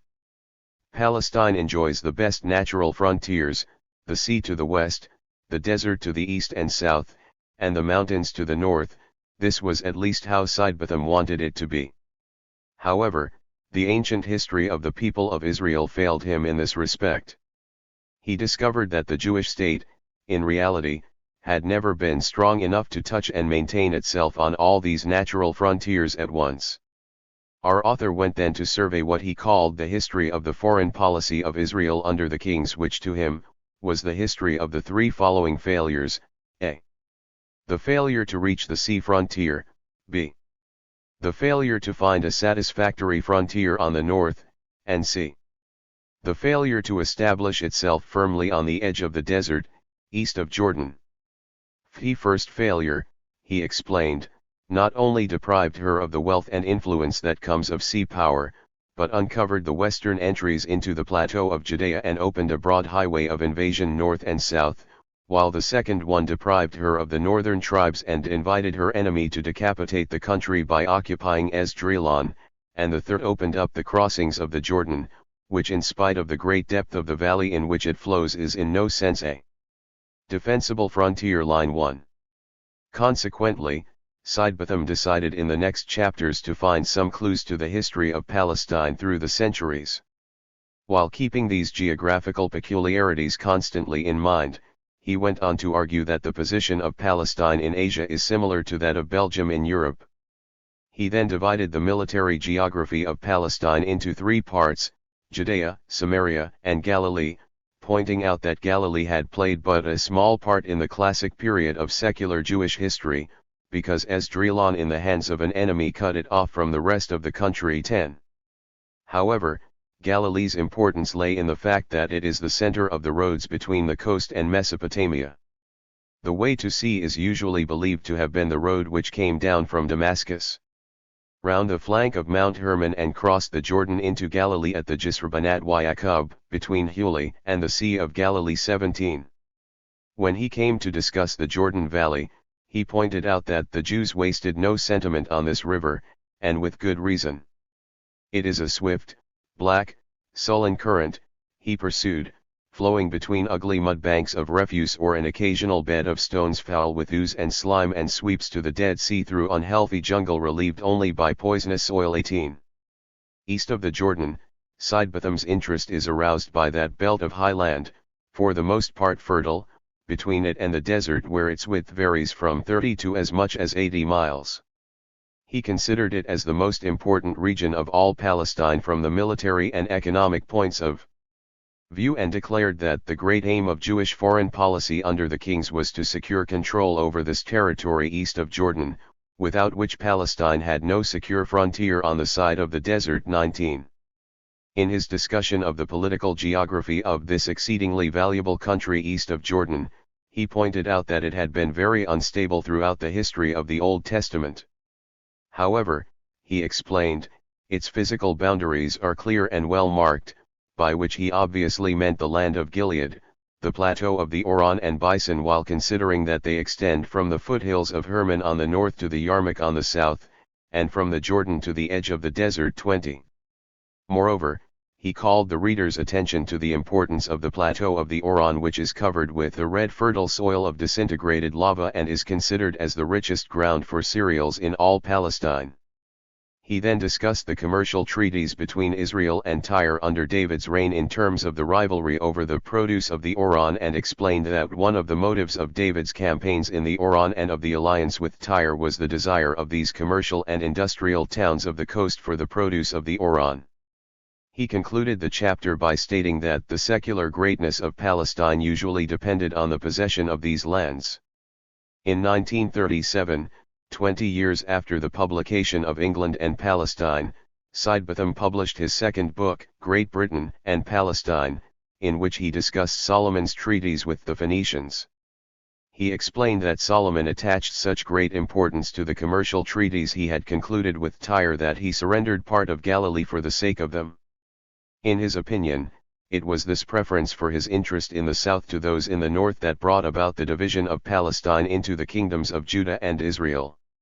He proceeded to state that Beirut is the modem successor of Tyre, and praised the commission which, in assigning Galilee to the Jewish state, has made it a neighbor of the new Lebanon state, which will possibly be someday a field of Jewish expansion. 21. The following chapters of England and Palestine discussed, among other topics, Napoleon's campaign in Syria, the old British policy of Turkey, and German ambitions in the East.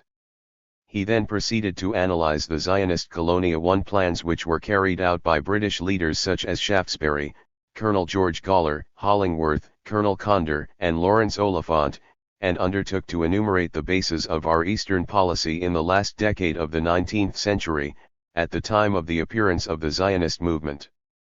Among those bases, he mentioned an entente with France, because without that our position in Egypt was insecure and a source of constant diplomatic embarrassment, an understanding either with Russia or with Germany, because without that our military position in Egypt and in the East could not be safe, an agreement with regard to the future of Turkey between England, France, and either Germany or Russia, the revival of the Semitic nationalities in the East to take the place of Turkey, a union of the Balkan states to prevent Germany from establishing connection by land with Turkey. 22. These bases were laid by Britain's Entente treaties with France and Russia.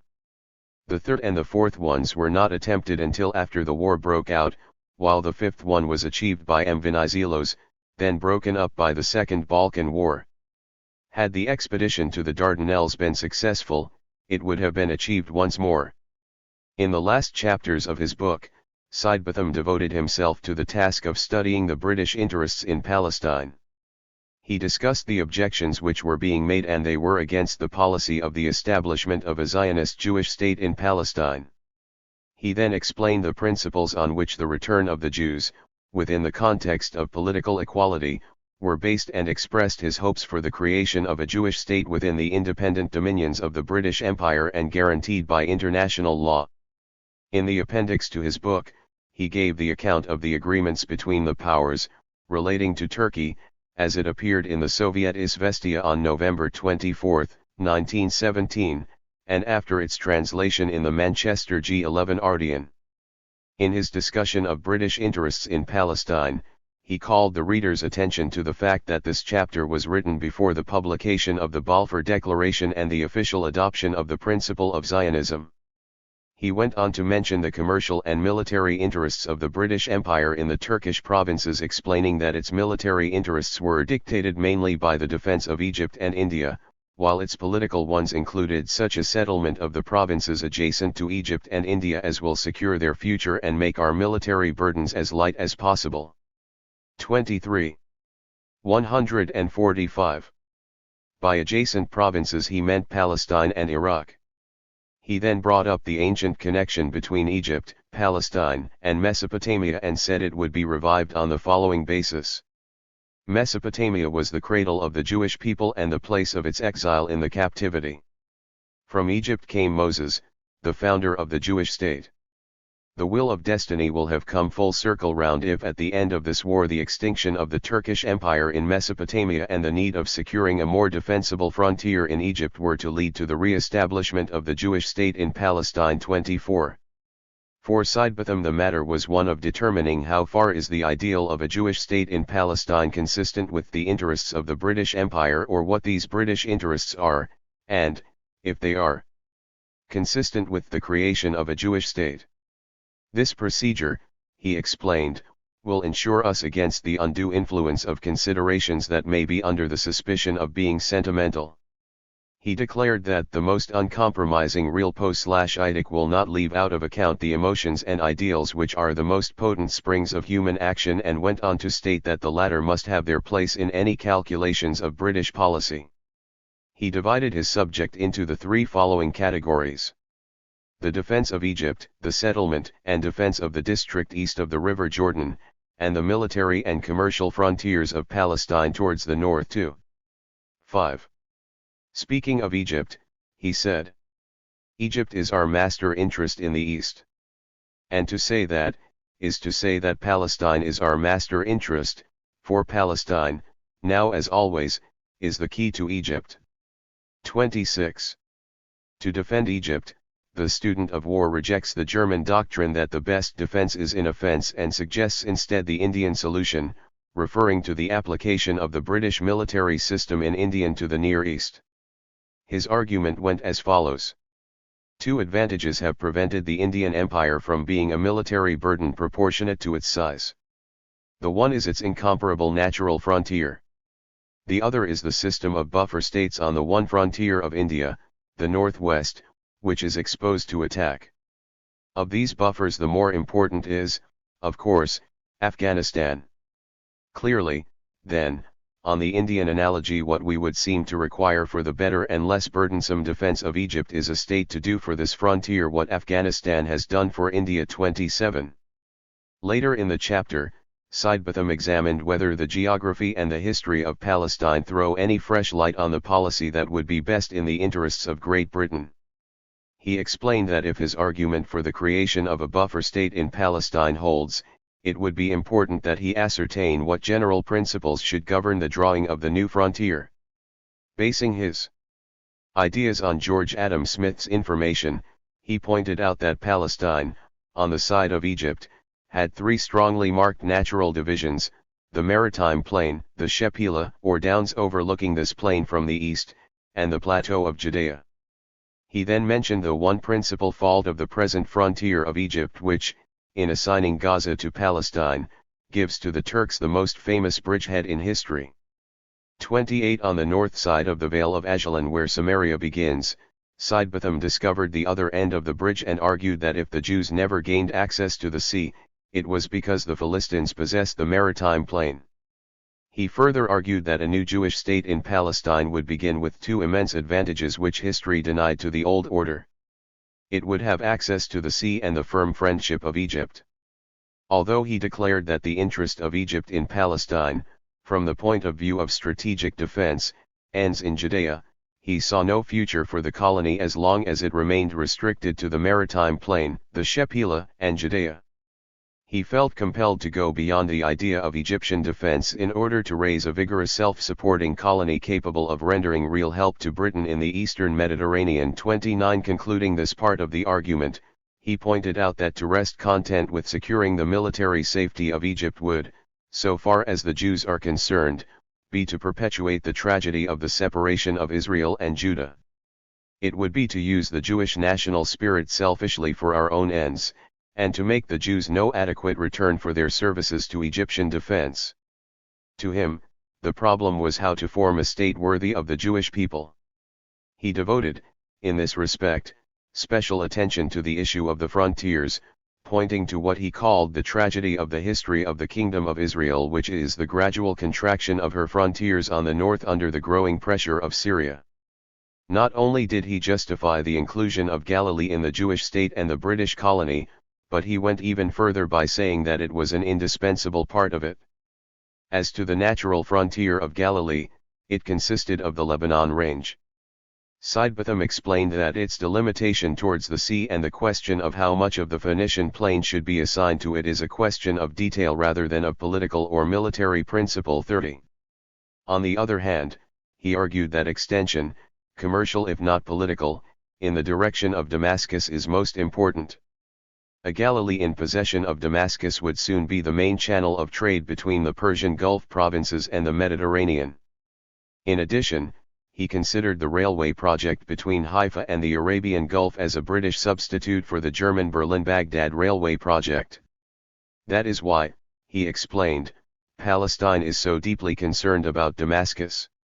Speaking of the delimitation of the eastern frontier of Palestine, he argued that it was no less important than that of the north. The Hebrews themselves, he went on, entered the land of Canaan from the southeast after their long journey in the wilderness of Sinai.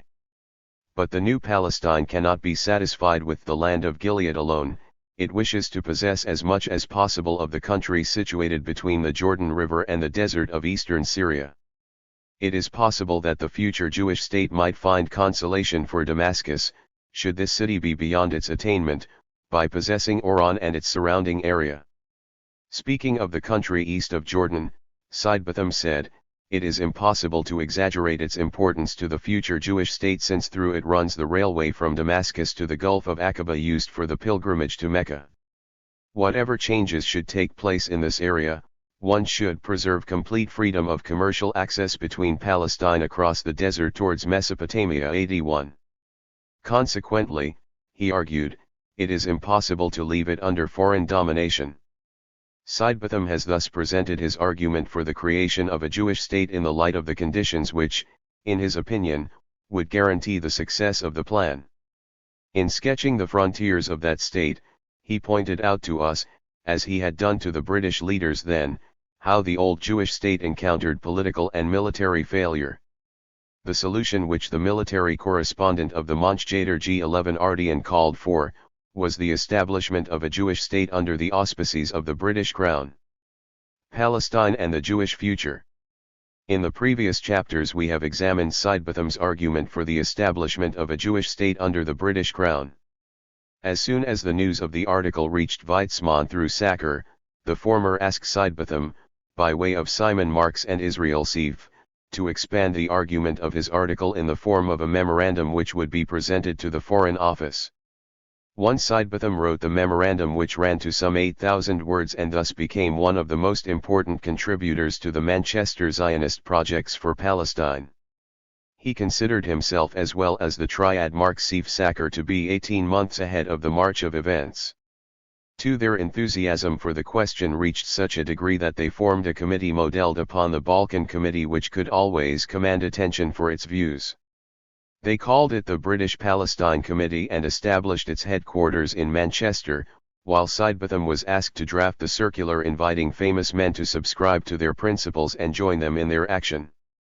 After several hundred circulars had been sent out to men famous in politics, letters, and learning, Sidebotham admitted that no more than 10 replies were received by the committee, of which half were purely formal acknowledgements while 2 were opposed to them.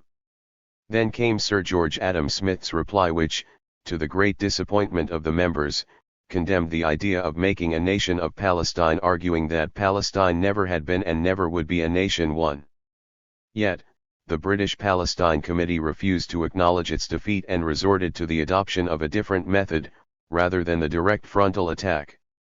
It decided to publish a weekly journal of its own, Palestine. For the first issue appeared on January 26, 1917. During its early period, the journal was edited by Harry Sacker while Sidebotham was in charge of keeping our propaganda in due relation to the events of the war and of strengthening the liaison between British interests, both military and political, and the new Zionist movement. The slogan adopted by the committee and published in every issue of Palestine summarized its policy and ran as follows. Seeks to reset the ancient glories of the Jewish nation in the freedom of a new British dominion in Palestine. 8. The committee sent some 400 to 500 copies to politicians, civil servants, leading journalists, known friends, and prominent enemies. In spite of its members being all Zionists with the exception of Sidebotham, the latter confessed that he was the most copious and regular contributor to the paper during the war. There is no doubt that Weizmann and his circle realized that the committee was approaching the question from a purely British point of view. In fact, the committee was trying to influence the government officials and convince them that Great Britain ought to back the Zionists in her own interests. The committee was unable, though, to realize its aim of being merely the nucleus of a larger organization, most of whose members would not be Jews. Stein wants us to believe that the paper, Palestine, was not under direct control of the Zionist leaders and that the freedom which its writers allowed themselves caused Weizmann and Sokolow some embarrassment, since the British officials had warned the two leaders at the beginning of 1917 to the effect that overzealous advocacy of a British protectorate in Palestine might defeat its own purpose by hardening French opposition. In addition, Sir Mark Sykes could not but express his objections to the indiscretions in an article discussing the future boundaries of Palestine. 7. Despite the fact that the articles published in the paper were unsigned, the Initiated knew that among its regular contributors were Sidebotham, Sacker, Hyamson, and others. Those responsible for the paper soon realized that it had aroused the interest of the people who directed or influenced policy. The publication never aimed at a popular circulation, instead it was being read by the right people in the government. 8. Stein confirms, in this respect, Sidebotham's statement that the British War Office took the paper seriously, that it was regularly read there as well as in newspaper offices and in other influential quarters.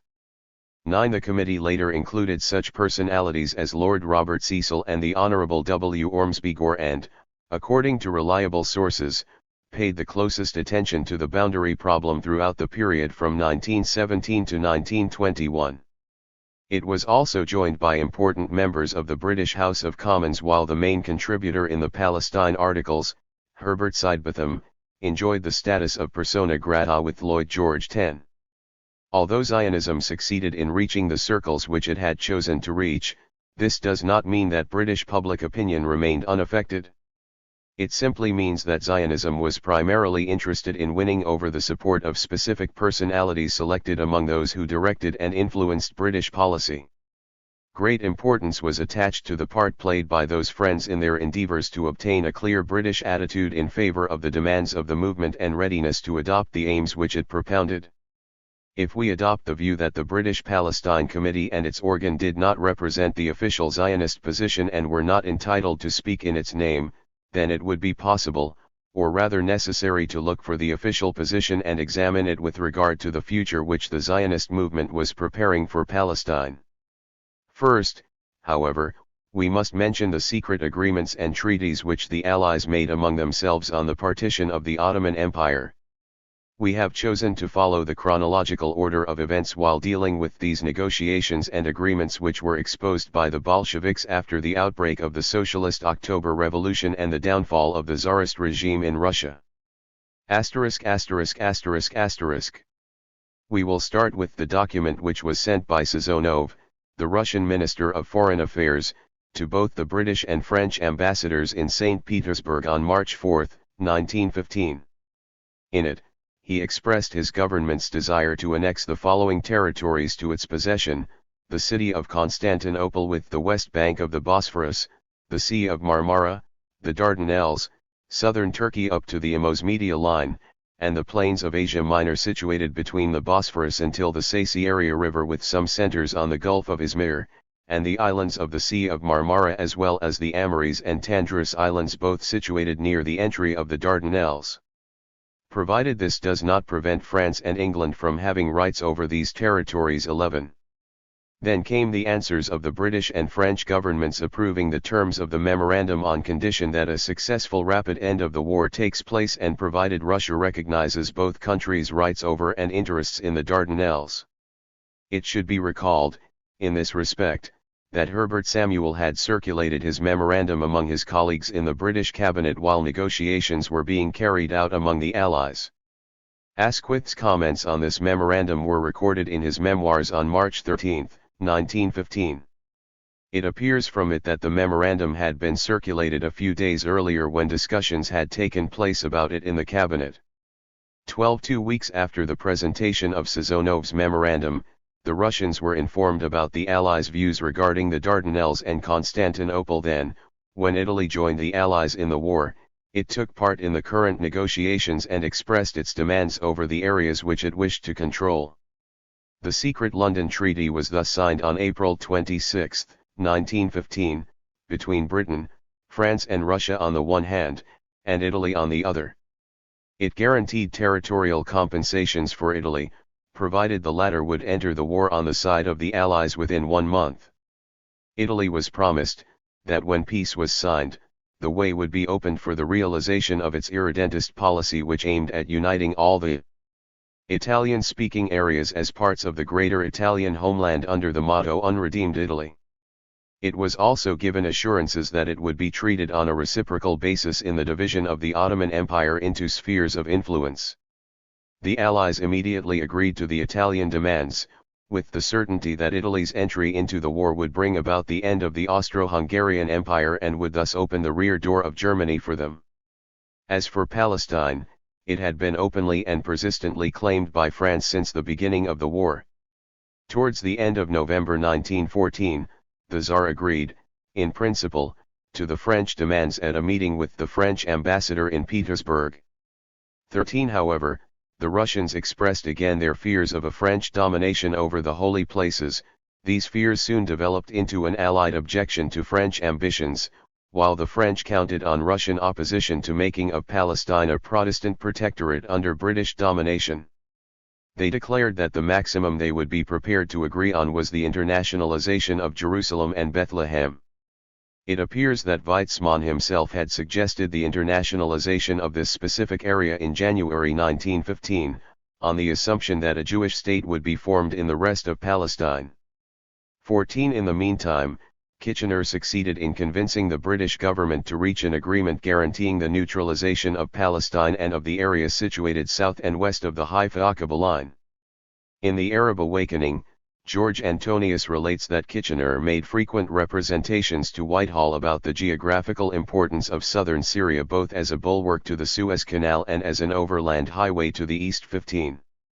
We have already mentioned the part played by Kitchener in the survey of the Sinai Peninsula which he carried out with Colonel Newcomb and members of the Royal Engineers. After the outbreak of the war he entered the cabinet, and was thus given the opportunity to press home with greater force. His views did, in fact, gain ground, and in the spring of 1915, the Prime Minister appointed a committee which was to consider France's and Russia's claims to portions of the Ottoman Empire in the light of British interests. In June 1915, the committee reported that the French claim might be conceded only in respect of northern Syria, and that the southern part, roughly corresponding to Palestine, should be excluded from the area of French influence and reserved for special treatment. 10.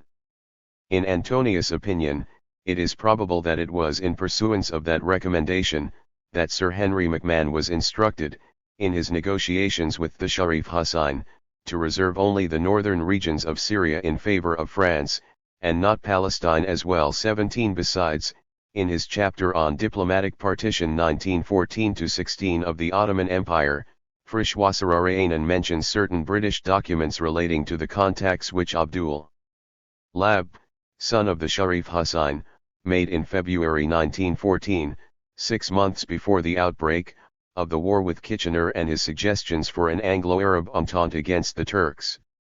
18. When Kitchener became War Minister, he issued orders to the effect of continuing such negotiations during the last week of September, and approximately 6 months before Britain declared war on Turkey, in order to secure Arab support to Britain against Turkey, should the Turks join the German camp and the war against the Allies. There is no need to discuss here the controversial views adopted by the two brothers, Abdullah and Faisal, and the attitude taken by each one of them on the eve of Turkey's decision to enter the war on the side of the Central Powers. We will simply mention Faisal bin Husayn's conviction then about the danger of French and British ambitions in the Arab vilayets and the absence in Kitchener's offer of any guarantee against these dangers. We will record how Prince Abdullah linked, on his father's advice, in December 1914, the Hejaz question and the liberation of the other Arab provinces to a secret straightforward alliance with Britain. George Antonius described Kitchener's message from a linguistic point of view and as it was understood by the Sharif Husayn. He wrote, "The terms of the message were studiously general, it is true, but in the form in which it reached Abdullah 19 it spoke of the Arab nation and of the emancipation of the Arabs. Whatever these phrases may have meant to the preoccupied Kitchener when he used them, to the Sharif they conveyed an unmistakable invitation to foment a revolt of all the Arabs. In that sense did he read the letter addressed to his son in the name of Kitchener, and to that end, henceforth, did he direct his activities." 20. What is more important in the context of this study, is undoubtedly the attitude adopted by the independent Arabs vis-a-vis the members of the Young Arabs with its headquarters in Damascus then and the Al-Ahd Society which was formed by Aziz Ali al-Masri and which included the elite of Arab officers in the Ottoman army. The members of these two associations had drawn up a plan of action in Damascus, while Faisal was in Constantinople.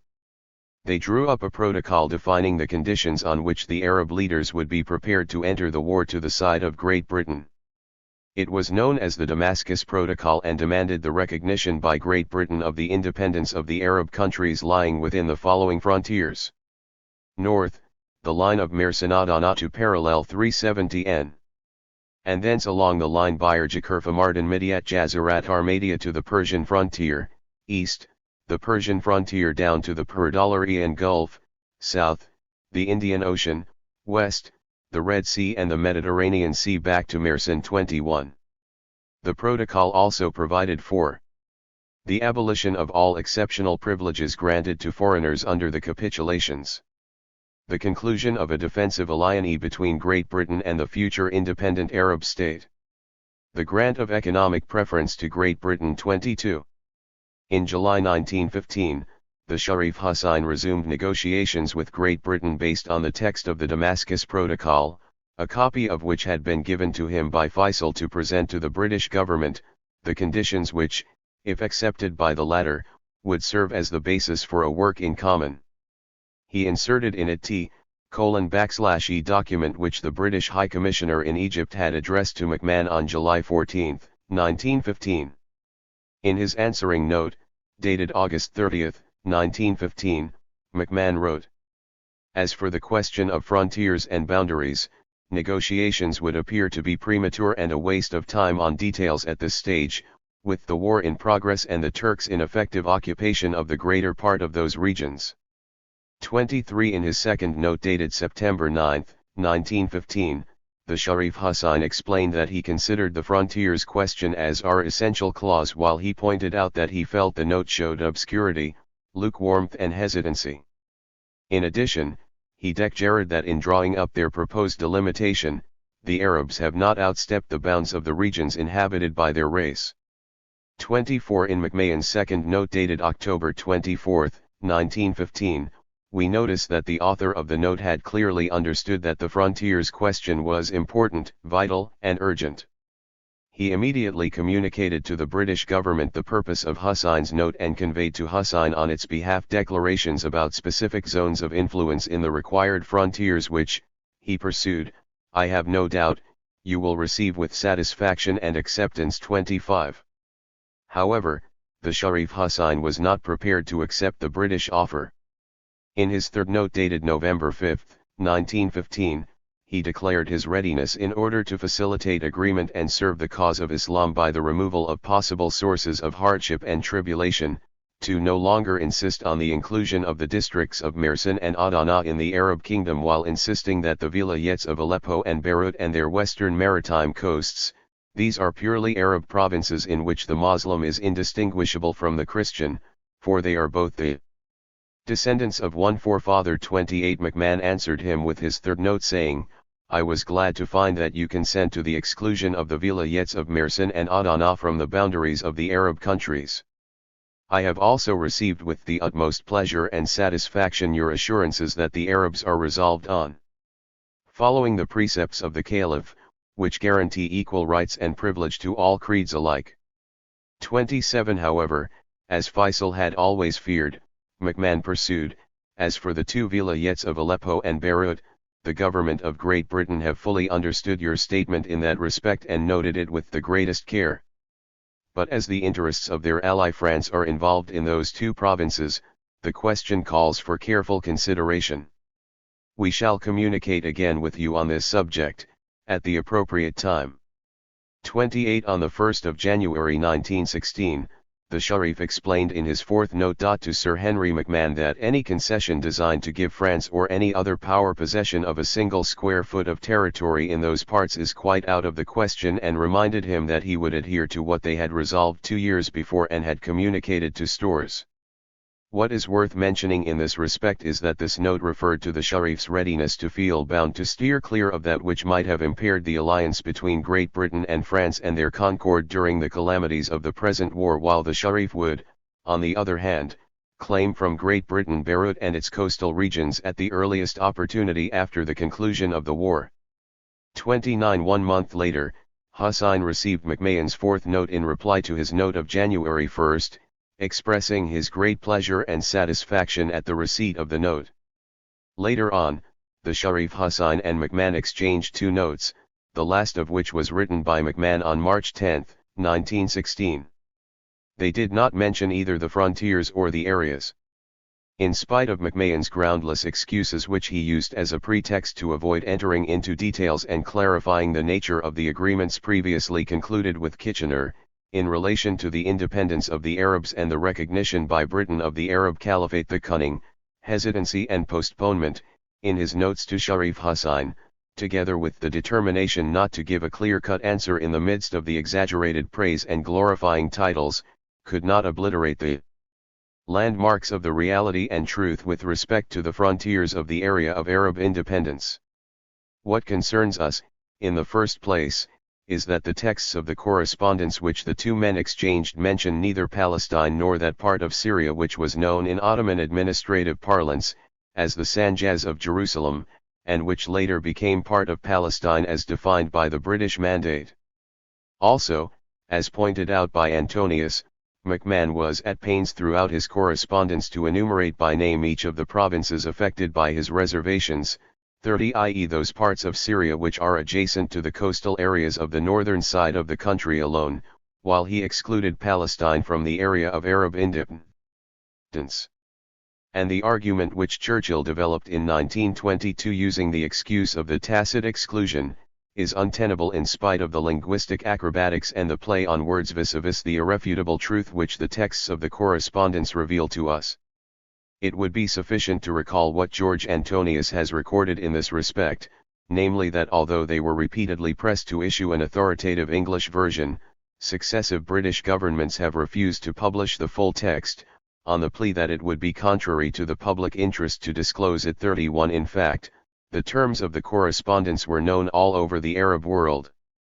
The Sharif himself had officially published extracts from it in Mecca, while several of the notes have appeared ve1 batim and in full in Arabic books and newspapers. The Arab historian, George Antonius, was able to collate the available versions of the McMahon notes and draw up the full and final text. By the time he had done so, it became apparent to him that the British government's interpretation of the meaning and scope of their own pledges was inconsistent with both the letter and the spirit of the texts. 82. Following the negotiations which had been going on among them for 1 year, the three allies, Russia, France, and Britain, succeeded in signing a new secret treaty on March 4, 1916, in St. Petersburg. The three states pledged to work hand in hand for the recovery and protection of the Arab countries and the formation of an independent Islamic government under the administration and control of the British. They also agreed to partition the Ottoman country into their respective spheres of influence. The French sphere included the following: 1. The Syrian coast starting at the frontiers of Nicaragua and passing through Tyre, Sidon, Beirut, Tripoli, and Latakia, to end in Iskenderun. 2. The whole of the coastal areas with Mount Lebanon, the frontiers of which had been defined in an international agreement. 3. The island of Airwood and its neighboring areas, as well as the little islands situated on the sea coast. 4. The Vilayet of Cilicia. 88. As for the British sphere of influence, it included the provinces of Iraq, the littoral extending from the Egyptian frontiers to Haifa and Acre where it joins the French zone of influence, together with the area extending from the Persian Gulf to the end of the Red Sea. This treaty referred to the formation of Arab governments enjoying sovereignty and independence in those areas which were inhabited by Arabs, so that an Arab state or a confederation of states would be formed between the British and French zones of influence in conformity with a private agreement between France and England, provided the frontiers of such a state would be fixed at the conclusion of the treaty. 34. It also proclaimed the internationalization of Alexandria while considering Palestine and its holy places outside the Turkish land with the aim of putting it under a specific administration to be determined later by the Allies. It would be interesting to go back to Macmahon's fifth note to the Sharif Hussein to find out how the promises ensued, while secret agreements were carefully carried out to divide the country into zones of influence. The essential clause mentioned in the Sharif's second note, in which he openly declared that the people of all those countries are awaiting the result of the present negotiations, which depend solely upon whether you reject or admit the proposed frontiers. 35. While MacMahon kept delaying this issue, considering it, at times, as premature, and at others, giving the war situation as an excuse. Yet Britain was able, amid the hardships of the war, a few weeks before the outbreak of the Hejaz revolt, to make the secret agreement which came to be known as the Sykes-Picot Agreement. It was concluded in the form of diplomatic notes exchanged between the British and the French governments on May 9 and 16, 1916, roughly 1 month before the Sharif Hussein's revolt. It defined the shares of each of the two states and the distribution of their zones of influence. The future of the Arab provinces became subject to the text of the famous agreement which was concluded in London on May 16, 1916. It indicated the blue, red, and brown zones corresponding to the various spheres of influence. What is important for our purposes in this agreement is the text of the third article. In the brown area, desires is that its adherents should be allowed to immigrate without any restraint into Palestine, to buy there as much land as they can obtain for their money, to enjoy autonomy of local administration, and not to be hampered in their earnest efforts to create culture and prosperity. 41. Finally, he concluded his introduction with the following remark: whoever wishes for a future for Judaism and believes in it must realize that nothing can ensure it but Zionism. Then comes the editor's preface, in which Goodman and Lewis admitted that the articles included in the book appealed to the realization of the idea of a Jewish commonwealth in Palestine. History, they explained, will give a chance, either by political action or by the growth of Jewish interests, for the idea to become an accomplished fact. 42. What is worth noting is the paragraph in which the editors speak of the appeal of Zionism as not being made to Jews only, arguing that Zionism had found a welcome among non-Jewish statesmen and publicists. He then pursued, England particularly has been sympathetic towards the Zionist idea, and in 1903, when there was no possibility of English assistance in Palestine, an eminently practical empire builder, the late Mr. Chamberlain, offered to the Zionist organization a part of British East Africa for an autonomous Jewish settlement. Among the contributors to this book we find Nahum Sokolow, who dedicated his article to Herzl's activities and services to the Zionist movement. Sokolow considered Herzl as the father of modern Zionism. He wrote, Herzl did everything. He created a Jewish platform, the Congress, and founded financial instruments. The whole world became the theater of his activity, leading him to create a center in the future. 43. Then, Sokolow went to the discovery of the elements of Herzl's enthusiasm and explained. There is the springing forth of a noble self-consciousness, which flows from the remembrance of a great past. The power of the protest against thousands of years of injustice. Such is the intoxication of liberty. Occupied with these tasks, the energies rise so much that, once cowardice and mental subservience are overcome, all that seemed insurmountable to the soul is as nothing. That is the intoxication of heroism. Then one becomes a part of a whole, united by the feeling of a people, bound together through an organization, together in pain and joy. Egoism flees, the man is lost in the many are as one. 41. The book also includes a memorial address on David Wolfsohn by the Chief Rabbi Joseph Herman Hertz, and a poem from Bialik entitled Surely the People is Grass, as well as a Had Hayam's a spiritual center in which the author insisted on demonstrating that in Palestine the Jews were to create a spiritual center of our nationality. Herbert Bentwich undertook to examine the connection between England and the Jewish national movement, declaring that England is the appropriate home of Zionism, if not its birthplace.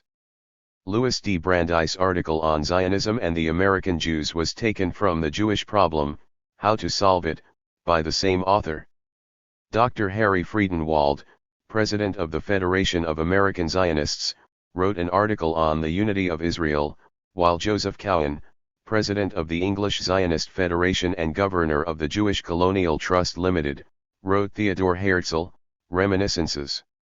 Albert Hyamson, the treasurer of the Palestine Society of London, gave his impressions and feelings about his visit in the New Palestine. He pointed out that in Palestine to be Jewish is to conform to the general rule, not to be Jewish is to be an exception. Only 1/7 of the population of Palestine is as yet Jewish, but, he further explained, because the general atmosphere, the general feeling, is Jewish, the Jews settled there are alive with the consciousness that they are the people of the land. 45. Rabbi Morris Joseph, senior minister of the West London Synagogue of British Jews, analysed in his article, Israel a Nation, the contents of the word Israel. He indicated that the word implies not a race only, not a spiritual ideal only, but the two combined, a race animated by a spiritual ideal. 0. He further argued that nationality does not necessarily postulate a political consciousness. A nation, he wrote, can exist even though it has lost its independence and all desire for it. He then referred to an article published in the Times 5 years before, in which the author admitted that a nation is indefinable, but, he had said, you can see it. Some instinct makes you recognize it. The author of the article, who was none other than Arthur James Balfour, was inspired to write it by a meeting of an influential society which aimed at fostering among the Welsh an enthusiasm for their ancient culture. It seems that Balfour expressed then his approval of the Romantic movement, which gives to those who take part in it, a deep and passionate interest in the past, and to which they owe their interest in folk songs, in folklore, in the old literature, in the old laws. 47. Speaking of him, Morris Joseph said, with the clearness of vision which marks the true statesman, he could see, not only the possibility of a double nationality, but the advantage that may rebound from it for the state. The Jewish culture, he pursued, and its revival in rich England, while to give ourselves more earnestly to Jewish culture, is, to show ourselves capable of the very highest patriotism. Samuel Landman, joint editor of the Zionist, wrote on the Jewish colonies in Palestine. He explained that the land of promise began to be the land of fulfillment. On the other hand, Rabbi S. Levy undertook to show the interplay between Zionism and liberal Judaism. He considered that there are two tendencies in human nature, conservatism and liberalism. After analyzing these two tendencies from the point of view of the Jewish religion, he concluded his article by stating, liberal Judaism must therefore seek its sanction or justification and find its basis in the pursuit of a national Judaism. The international movement towards liberal Judaism should, in its own interest, and to advance its own cause, ally itself with the international movement towards Zionism, and so endeavor to provide a milieu for the free play of the forces of conservative Judaism and liberal Judaism, acting and reacting upon each other, without any peril to the preservation of the wider Judaism which embraces them both. 48. Cyril M. Picciotto, barrister at law, examined the conceptions of the state and the Jewish question from the angle of the trend of political philosophy in recent years. He spoke about the organic collectivist theory of the state and compared it to that of the utilitarians. Considering that the organic doctrine is the marked tendency in modem states while the growing force of nationality is its political expression, he went on to determine the Jewish stand in the future. He wrote, "Political thinkers of weight have before now dwelt upon the anomaly and the undesirability of an imperium in imperio. The Jew who is a Zionist has a definite political ideal, and must conceive himself as a member potentially of a state that has a latent existence." 9. He then tried to picture the situation of the Jewish people in the future state as a choice between absorption and exclusion. To him, there will not be any such conscious choice or any conscious invitation to choose, but the process will be long drawn out and the result of the subtle and impalpable influences of a conception of nationality apparent now for some time past, of which the Jewish national movement is in itself an expression. The book also includes an article on Zionism and Orthodoxy in America written by the Rev. Rabbi Dr. D. De Sola Poole and one on Zionism and the Future of Judaism by the Rev. Rabbi M.H. Siegel. In addition, the president of London University, Leon Simon, treated the subject of modern Hebrew literature while Maurice Solomons presented a study on Zionism and Jewish students in England from a student's view. He was followed by a number of his colleagues in his endeavor to synthesize Zionism and Judaism. The author of the book, The Balfour Declaration, Leonard Stein, wrote on the future of Zionism from the point of view of its present situation, blaming the Zionist for not securing powerful support in influential quarters. If the Jews need Palestine, he argued, Palestine may be found to need the Jews. Among the articles which treated Zionism as a practical object, we will mention that of the agricultural engineer, S. Tokowski, who apparently sent it from Jaffa. He examined in the article the number of people which Palestine can absorb, thus answering those who pretended that Palestine could not support the 12 to 13 million Jews existing in the world. He insisted on demonstrating that nobody has ever dreamt of a return of all the Jews of the whole world to Palestine and pursued his argument stating, "Do all Britishers live in Great Britain? Or all Greeks and Italians in Greece and Italy? Do we not see millions of Germans living in foreign countries and maintaining the closest relationship with the mother country?" He then drew a connection between the exile of the Jews from Palestine and the poverty of the country. This argument was not strange to the minds of those who had taken part in the work of the Palestine Exploration Fund. If today, he explained, Palestine has only about 700,000 inhabitants, the great geographer, Reclus, estimates that in ancient times the population was 6 to 7 times while Condor went farther to estimate it to 10 times greater. Tokowski went on to discuss the mineral wealth of the Palestinian soil in asphalt, phosphates, coal, and petroleum, as well as that of the waters of the Dead Sea in terms of valuable chemicals, salts of potassium and bromine, and of the numerous rivers that keep in store enormous quantities of energy which might profitably be utilized for the production of electricity.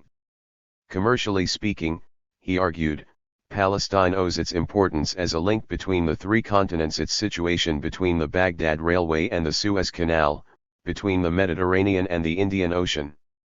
50. He further indicated that in the light of concrete facts taken from Zionist experience in the country, the principal arguments against the practical feasibility of the Zionist plans are theoretical book arguments, which are effectively contradicted by practical experience in Palestine. He denied that the Zionists, as believed by ill-informed people, ask for the creation of an independent Jewish state and affirmed, "What we ask is the establishment, in Palestine, of an honest administration whose only object must be the development and progress of the country." The best example of the Zionists' very modest demands lies, he argued, in that we do not ask for a Jewish but for a pro-Jewish administration, not for a Jewish but a pro-Jewish policy. 51. If one is to go deeper into what Tokowski considered as very modest demands, we would find that, on the practical level, these include the right of free immigration into the country in order that the number of Zionists become superior to that of the indigenous population and thus, might in turn control the country. The relationship between Zionism and imperialism is obvious to Tokowski's reader, and his qualifying the Zionist demands as very modest as well as his denial of the real aims under the cover of terms like pro-Jewish administration and pro-Jewish policy, are nothing but the reflection of an intelligent device used to remove suspicion from the Zionist real aims. They are almost meant to prepare the way for a British protectorate and the realization of the modest demands under its rule and support. The next article is written by Wiener, lecturer in history at the University of London, on Zionism and the revival of nationality in Europe. He explained that nationality and democracy are the two dominating factors of the world's history in the 19th and 20th centuries. Jewish nationalism, he argued, has never died in fact in the long-drawn tragedy of the history of the Jews. He pursued, for what is nationalism other than racial self-consciousness, than the pursuit of racial ideals? And what people has displayed this self-consciousness, this social idealism, in a more constant, insistent, and persistent form than the Jews? 52. In Wiener's opinion, what Jew from the dawn of his history and the first call of Abraham, has ever forgotten that the fulfillment of the special functions entrusted to his people by divine ordinance depends upon his retaining his distinct and peculiar racial qualities? 5a. In his article on Two Dreamers of the Ghetto, Israel Zangwill undertook to compare Theodor Herzl, author of The Jewish State, with Theodor Herzl, author of the utopian play Free/End. He pointed out that Herzl had narrowed to Judea what Herzl meant for mankind, and concluded his article by stating, "There is no longer among Zionists a question of emigration en masse to Palestine or anywhere else. But if the Jewish will to live now bids fair to surmount the most dangerous crisis in all the long Jewish story, it is largely because of the life and death of Theodor Herzl." If we were to consider the book as a whole, we would find that the articles of the two editors offer that best example of the problems and views of Zionism. In his article The Jew a Nation, Arthur Lewis, Hon. Secretary of the West London Zionist Association, treated the subject from the angle of the race element itself. He considered that Zionism belonged to the collectivist religions, common racial descent, he wrote, instinct due to heredity, will necessarily lead to a specifically Jewish attitude towards the world whether we will or not. He agreed to the need for change and life in Judaism. Yet he argued that reform must not be reasonable and negative, but positive and creative. That is why, he explained, the Zionist idea is the one creative idea, capable of uniting Jews. To him, the essence of the Jewish religion is the idea that God chose Israel for a great purpose, and that God will yet in the future send a great king whose help will enable us to carry out our work for the world. On the other hand, and from the angle of the Jewish mission with regard to peace, he declared, we believe in violence as a source of good and shock and danger as a source of fellowship. Force must be allied with faith in the right. 54. Paul Goodman's article on the spirit of Zionism is a sort of repetition of the ideas which we have already encountered in our study of Herzl and Max Nordau. He spoke of the demands for emancipation and explained that political equality has not been for the Jewish community as such, but for Jews as individuals, while Zionism insists on the Jewish race, and Herzl, in his declaration at the opening of the First Congress, had said, Zionism was to be a return of the Jews to the Jewish people, even before their return to the Jewish land.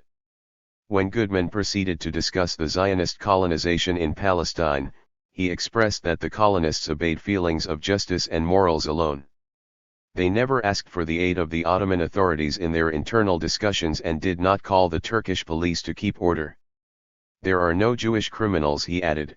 This is no ordinary work of colonization, for Judaism comprises a view of life, a Weltanschauung. 55. The book Zionism, Problems and Views thus consists of a series of articles giving a complete picture of the Zionist leaders themselves at the beginning of 1916. It appears from the arguments and theories which were developed in the articles of this book, that the problem of winning over the support of the British and American Jews and their rallying to Zionism was of prime importance. Also, the repeated discussion on the Jewish nation, from the point of view of the Jewish race, and the presentation of liberal Judaism as external to the group and working for the destruction of Zionism, has in it Zionist political considerations.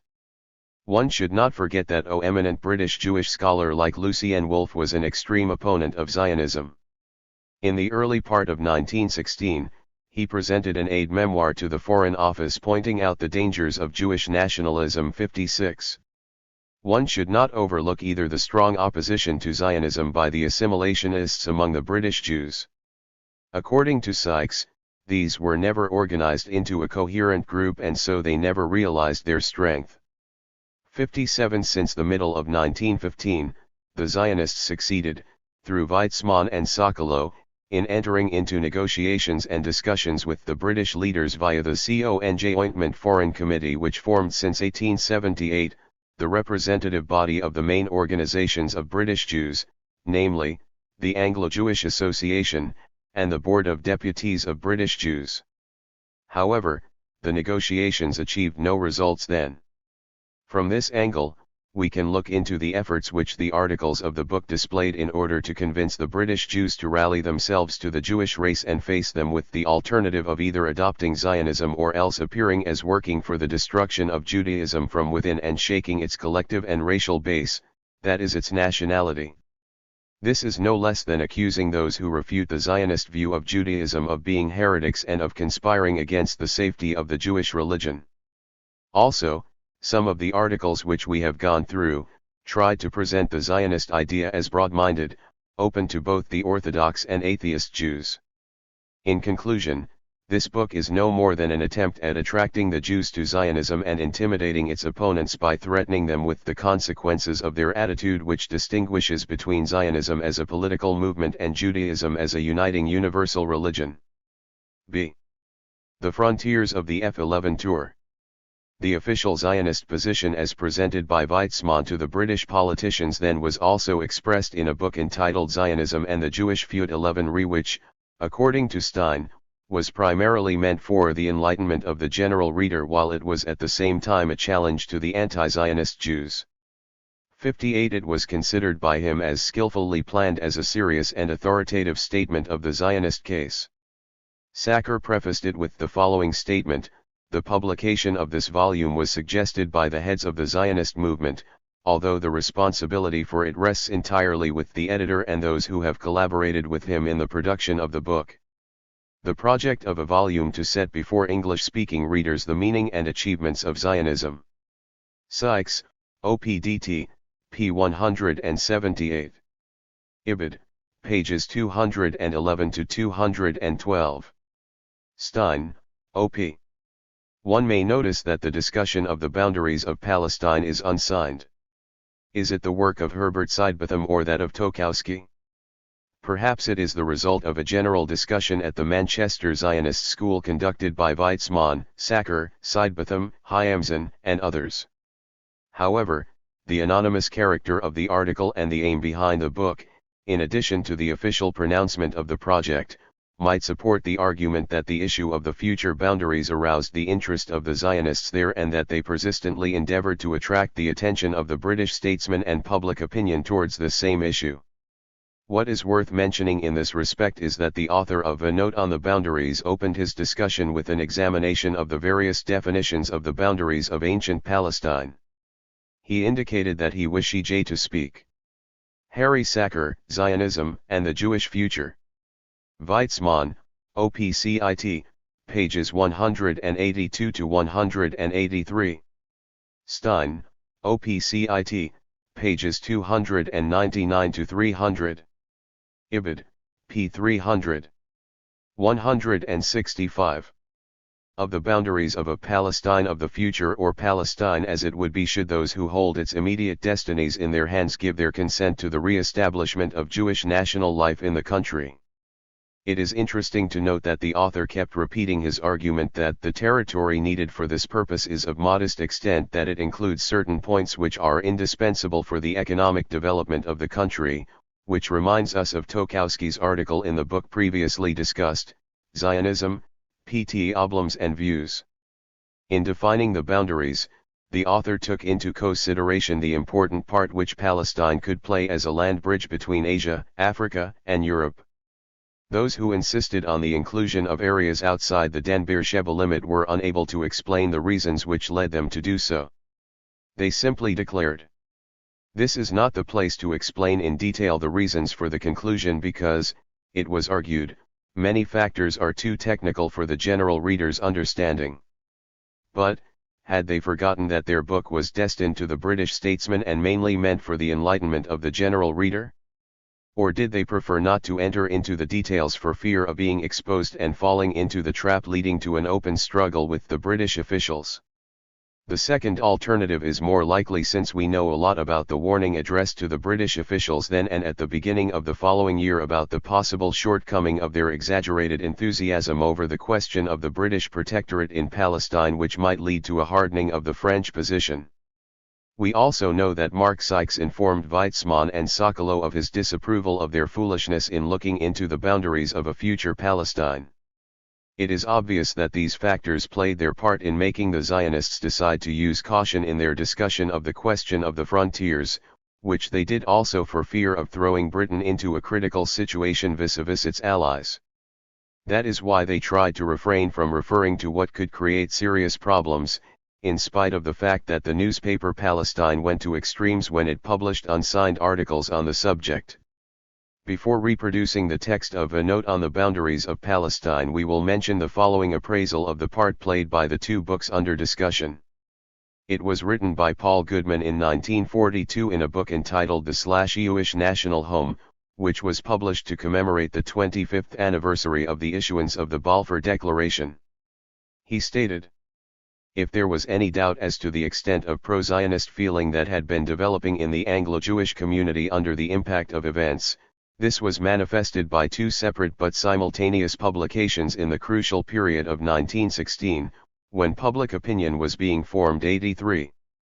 By the two publications, Goodman meant Zionism and the Jewish Future, which was edited by Harry Sacker with the cooperation of Leon Simon and Albert Hyamson, and Zionism, Problems and Views with an introduction by Max Nordau, which was edited by Arthur Lewis and Paul Goodman, The Jewish National Home, pages 18 to 19. 166. Himself. He further indicated that the two books rallied to the Zionist standpoint the spiritual and a considerable number of the intellectual leaders of Anglo-Jewry. 64. A note on the boundaries of Palestine. Every work on Palestine has its own definition of the boundaries of the country. The reason lies in the diverse tendencies and special points of view of the authors, who reach very different conclusions according as the object of their works is religious, scientific, or political, and according as they base themselves on biblical texts or on data furnished by tradition, history, or geography. The discrepancies between the different definitions are considerable. The first book of Kings and the second book of Chronicles tell us explicitly that in the period when the Jewish kingdom was at the height of its power, Solomon reigned over all the kings from the river even unto the land of the Philistines, and to the border of Egypt. These kings paid him tribute, and they were subject to him so long as he lived. 1 Kings 9:26 and 2 Chronicles 8:17-18 relate how King Solomon, having finished building the temple at Jerusalem, betook him to Ezion-Geber, on the Red Sea, and there equipped a fleet which went to Ophir and returned laden with gold. But the 12 tribes of Israel, reunited under his scepter, were only one people among a great number of others, and if the sovereignty of David and Solomon extended northwards as far as the Euphrates and southwards as far as Egypt and the Red Sea, it is none the less true that the Israelites themselves were in effective occupation only of the territory described in the first book of Kings as extending from Dan to Beersheba. The object of this note is not to take up the cudgels for one or other of the definitions of the limits of ancient Palestine which have been put forward. The boundaries of which we wish to speak are those of a Palestine of the future of Palestine as it would be should those who hold its immediate destinies in their hands give their consent to the re-establishment of Jewish national life in the country. The territory needed for this purpose is of modest extent. it includes roughly what was in biblical times the heritage of the 12 tribes of Israel, extended by a certain tract of territory, which is inconsiderable in area, but contains some points that are indispensable for the economic development of the country and for the fulfillment of the important role which Palestine could play as a land bridge. For Palestine ought to serve from the economic point of view as a link between Asia and Africa. So far as the western boundary is concerned, there is no room for discussion, the Mediterranean coast is the frontier. In what follows, therefore, we shall deal only with the boundaries on the north, the east, and the south. The northern border of the ancient territory of the 12 tribes runs from the coast, a little north of Sada, almost in a straight line to the point where the Javadi Lugwa falls into the lake or morass of Mat Buruk, south-southeast of Damascus. The eastern border runs from this spot first along the Javadi Lugwa, then it describes a wide curve, skirting on the east the mountainous region of El Lija to a point 32 degrees 30 minutes north. Thence it turns southwestward as far as the most easterly reach of the river Jabbok, from there due south as far as the river Amman, then westward along this river to the Dead Sea, which itself forms the boundary as far as its southern extremity. The southern border runs due south from this end of the Dead Sea, up the valley of Araba to about 30 degrees 30 minutes north, thence it turns westward as far as the Javadi La1ish and then follows the Swati to the sea. Such were approximately the boundaries of the ancient inheritance of the 12 tribes of Israel.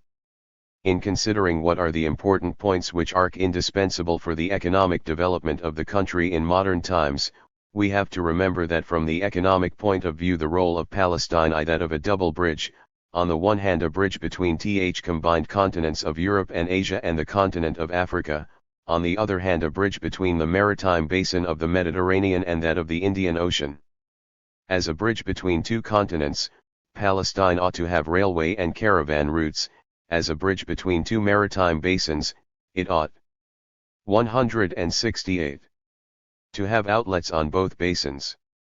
With modern appliances it would be possible without great difficulty to construct excellent harbors at Jaffa and Haifa on the Mediterranean, while Aqaba on the Red Sea, where once King Solomon equipped his eastern fleet, is the natural outlet towards the Indian Ocean, and an outlet which belongs historically to Palestine.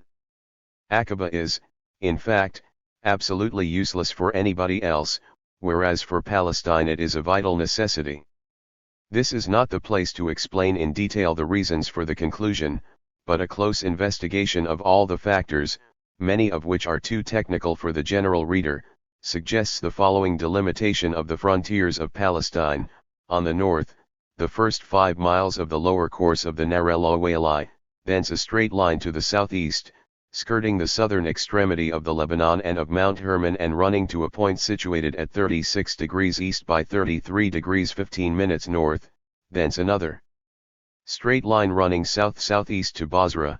From this town the frontier would go southward, parallel with the railway and at a distance of 10 to 20 miles to the east of it, as far as the depression of El Fafar, which is 20 miles east of Ma'an. From this depression the frontier would come to the southwest almost as far as Aqaba.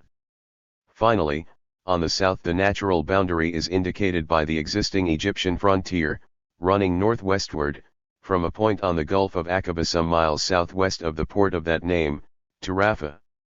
See the capacity of absorption. Weizmann and his circle were not the only ones to inculcate, during the years which preceded the Balfour Declaration, British statesmen and officials with Zionist views about the future of Palestine and its modest frontiers. Soon after the transfer of the official headquarters of the organization to Copenhagen, capital of a neutral country, the main office of the Jewish National Fund was transferred from Cologne to The Hague. In September 1916, the fund contributed to the knowledge of Palestine, its desired boundaries, settling possibilities, and its capacity of absorption. It published, to this end, a magazine, The Land of Israel, in German, which contained information on its main office and on the activities it sponsored and financed. 65. It also included a short index of the books on Palestine and the Zionist colonization activities there. A map of the Land of Israel was presented in the first issue, with all rights reserved to the Jewish National Fund. Looking into the contents of the first issue of this publication, we find an article on the actual colonization activity in Palestine written by de Leem, the Dutch economist and Zionist leader who was chairman of the National Fund between 1919 and 1921. We will first examine de Leem's views before proceeding to present Kaplansky's theories and his estimation of Palestine's settling capacity. De Leem opened his article by indicating that the Jewish problem was unique in nature, and that it would thus be impossible to clarify it by comparing it with other national issues. The aim behind his article was to distinguish between the Zionist means on the one hand and the general colonization activity on the other. He took up the question of emigration to demonstrate the uniqueness of the Zionist character which, contrary to other colonists who seek to exploit the resources and the labor capacity in the interest of the mother country, has adopted the agricultural colonization trend. Here the author resorts to a comparison which he had acquired from his study of Buchenberger's Agrarkulturelle and Agrarien policy. 66 He drew a distinction between the latter and the following colonization trends. 1. Colonization as commonly understood, it begins with the appropriation and occupation of a country, followed by the distribution of its land to the occupiers and the reclamation of its legacy. In addition, there is the establishment of permanent settlements, the issuance of a law, and the organization of local and general institutions. 2. Internal colonization in the modern sense of the term, it does not seek to conquer a land with no owner or to distribute it and exploit its economic wealth, but endeavors to establish independent centers for the peasants and the agriculturalists on inhabited and cultivated land and seeks through this to redistribute the land in order to utilize it in a better and more complete manner. The guiding principle would consist of the interest related to the social policy more than to production. Its aim is a better distribution of property. However, these two trends do not completely fit in the case of the activities carried out by Zionists in Palestine. Zionist activity differs from imperialistic colonial policy in its effort to establish a homeland guaranteed by international law and under the Ottoman law, in conformity with the situation existing with the national and religious groups of that country. 67 The author took away from the colonial movements the shortcomings which he did not wish to attribute to Zionist colonization, knowing that emigration is the basic issue of the Jewish question. He sees the unique character he is looking for, first in saying that the Jewish people do not know emigration because they do not know immigration. 170. And their ignorance of emigration goes back to the fact that they have always been wandering around the world for 2,000 years. That is why Zionism comes to put an end to this aspect, and one of the main objectives of the actual Zionist activity in Palestine becomes giving the Jewish people a foothold. 68 He further argues that the waves of invading Jewish emigrants differ from the emigration of other people, for it does not spring out of its unequal combination and does not base itself on the unnatural economic relations. To speak of inequality requires the existence of a similar combination. However, equality, in the author's opinion, does not apply to the situation of the Jews. The aim behind these comparisons and distinctions was to emphasize the exceptional condition of the Jewish people in exile and to reach the improper generalization that the radical solution to the Jewish question cannot be found in the liquidation of exile. Jewish society in Palestine was the logical means, protected by the history of the Jewish people, as the practical Zionist activity was one of the important means to achieve the desired end.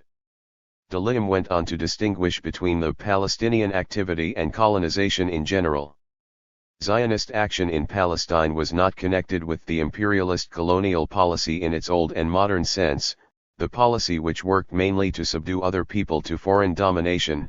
It rather took upon itself the mission of confirming that the essential distinctive factor was limited to the fact that Zionism was not trying to subdue and enslave another people and did not intend to exploit Palestine and its people for the benefit of a group external to Palestine. It coincided with the colonization aspect from the angle of its establishing permanent settlements of a national character.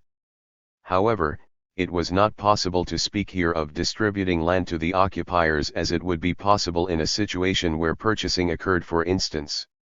This was nothing but an attempt at justifying the activities carried out by the Jewish National Fund in relation to the purchase of land, and then declaring it the real estate of the Jewish people. With regard to the second trend of internal colonization, Delim drew a comparison between it and Zionist action in Palestine. However, he soon emphasized the difference in the positions of each one of them with regard to what was considered as a consequence or a marginal issue. Internal colonization was mainly concerned with primary questions such as the cultivation of wasteland or abandoned land and the doubling of production, while it considered the distribution of land and property as a marginal or secondary issue. This did not appear to be in the interest of Zionist colonialism. However, this colonialism included elements common to all the previous colonization organizations. 09 But Delim did not wish to compare it because the Jewish people in exile and the dispersion in the various inhabited parts, as he states it, did not allow for a comparison between its coloniting miracle and its national one, which was unique. In spite of the foregoing, we find Delim asking every Jew to organize his way of life so that he will be ready to move to Palestine at the appropriate time. The actual occupation of Palestine could only take place through a process of slow and gradual penetration. Delim also examined the views expressed by Koskai in his studies on agricultural relationships in ancient Palestine. It is no WJ1 that Koskai considered the ownership of large land properties and the existence of important fiefs and farms among the major reasons which led to the downfall and destruction of the Jewish state. 70. There are many common points between Koskai's view in this respect and the opinions expressed in Franz Buhl's study on the social relationships of the Israelites, in which the author undertook to consider the socio-economic condition in ancient Palestine. He indicated that the Hebrew prophets had raised the Bedouin way of life to the highest level. Delim has attempted in this discussion to demonstrate that the Jews were not, by nature, incapable of implementing an agricultural economy, and that Palestine would give them the possibility of synthesizing agriculture, commerce, and industry. Jewish colonization in Palestine must be based on agriculture, knowing that agricultural colonization allows for commercial development and industrial change. To him, these three sectors are not necessarily exclusive. He then took as his basis Karl Marx's description quoted in the first volume of Das Kapital concerning the evolution of agricultural colonization in the United States, as well as the relations for IP between this colonization and industry. He ended by mentioning that Palestine would be the scene of both commercial and industrial evolution, and that the foreign industries as well as the evolution of imperialist capitalism in Asia Minor would enable Palestine to occupy the same position as Holland when the industrial and commercial capital reached its peak. The role to be played by the Jewish National Fund in the framework of agricultural colonization can be summed up in the three following steps. 1. Purchase of land. 2. Cultivation and possession. 3. Settlement. In his study, Delim considered another important question, that of the absentee landlord. This phenomenon greatly contributed to the impoverishment of the peasants and gave birth, in northern Holland for instance, to a revolutionary workers' movement. But the lack of sufficient Jewish agricultural workers in Palestine would delay the formation of the working class. The absence of the landlord as well as his domination over the great farms would lead to the following. 1. The consumption of the revenue of these Palestinian lands abroad. 2. A tendency to reduce the wage of the workers, which made the utilization of the Arab workers indispensable and led to a decrease in the invested capitals. 3. In spite of the advantages derived from the employment of Arab workers, by the mere fact of counting on them they became a powerful economic factor, forming an insurmountable obstacle which would delay the national evolution of Jewish colonization. Thus, he chose to share Ussishkin's opinion in this respect and insisted on the importance of limiting oneself to employing Jewish labor and preventing the Arabs from working on land on which they had worked before. To him, the absence of Jewish labor would mean the absence of the foundation on which Jewish colonialist activity should rest. Then, in an attempt to justify the salaries and rewards granted to the Jewish workers, he praised the competence and the value of the latter's work, arguing that he was more intelligent, more skilled, and more active than the Arab workers, and concluded by rebutting the opinion that the employment of Arab labor was more economical than and preferable to that of the new immigrants. Turning to Kaplansky, we will look at his views in his article, the absorption revolution in Palestine to see the close link between the capacity of absorption and the frontiers of the future. From there, we will get to know the deep-rooted expansionist tendency which Zionism conceals and seeks to realize through every means. What increases the importance of Kaplansky's ideas is his adherence to the Zionist labor movement and his claim to reconcile socialism with Jewish colonialism. Kaplansky began his argument by saying that the question of the capacity of absorption of Palestine was raised in Zionist circles at the time of the internal splitting between territorialists and Palestinians.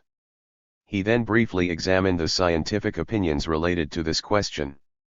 He admitted that the well-known geographer, Professor Alfred Philippson, had evaluated the economic capacity of Palestine to roughly 1.25 million inhabitants.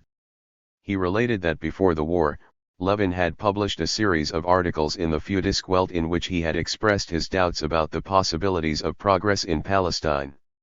He pointed out that a thorough examination of the question of the capacity of absorption of the country should precede any organized large-scale colonization. He confessed that the socialist circles which advocated assimilation in the United States were keenly interested in the problem of the Arabs in Palestine. And these same assimilationists attacked the Pole Zion on the grounds that the resettlement of Jews in Palestine would lead to depriving the Arab peasants of their territories, chasing them away from their land and making Zionism a movement of conquest and invasion. Kaplansky confirmed that the mere fact of discussing this issue makes the question one of the preferred oppressive weapons for the socialist assimilationist circles. He attributed their call to prohibiting Jewish emigration to Palestine or submitting to strict regulations in an attempt to appear to have great and extreme jealousy for the sake of the Arabs.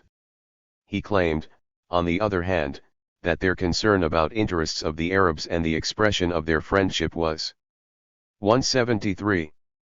Out of place, because he did not approve of what they were doing. He concluded that the minimum capacity of absorption is 5 to 6 million inhabitants and that Palestine is not an isolated country but forms a part of Greater Syria. The problem which confronts us is not that of the smallness of the area of Palestine, it is rather related to technology and agricultural industry and, more important than that, it is a social problem which should secure for us a large self-dependent agrarian section of the population and enable the immigrants and the non-possessing classes to deepen their roots in the land of Palestine. Thus, the close connection between Jewish immigration and Zionist expansionism becomes clear. However, Kaplansky did not give the question of borders the attention it deserved, but rather he seemed to have supposed that these borders would inevitably be extended.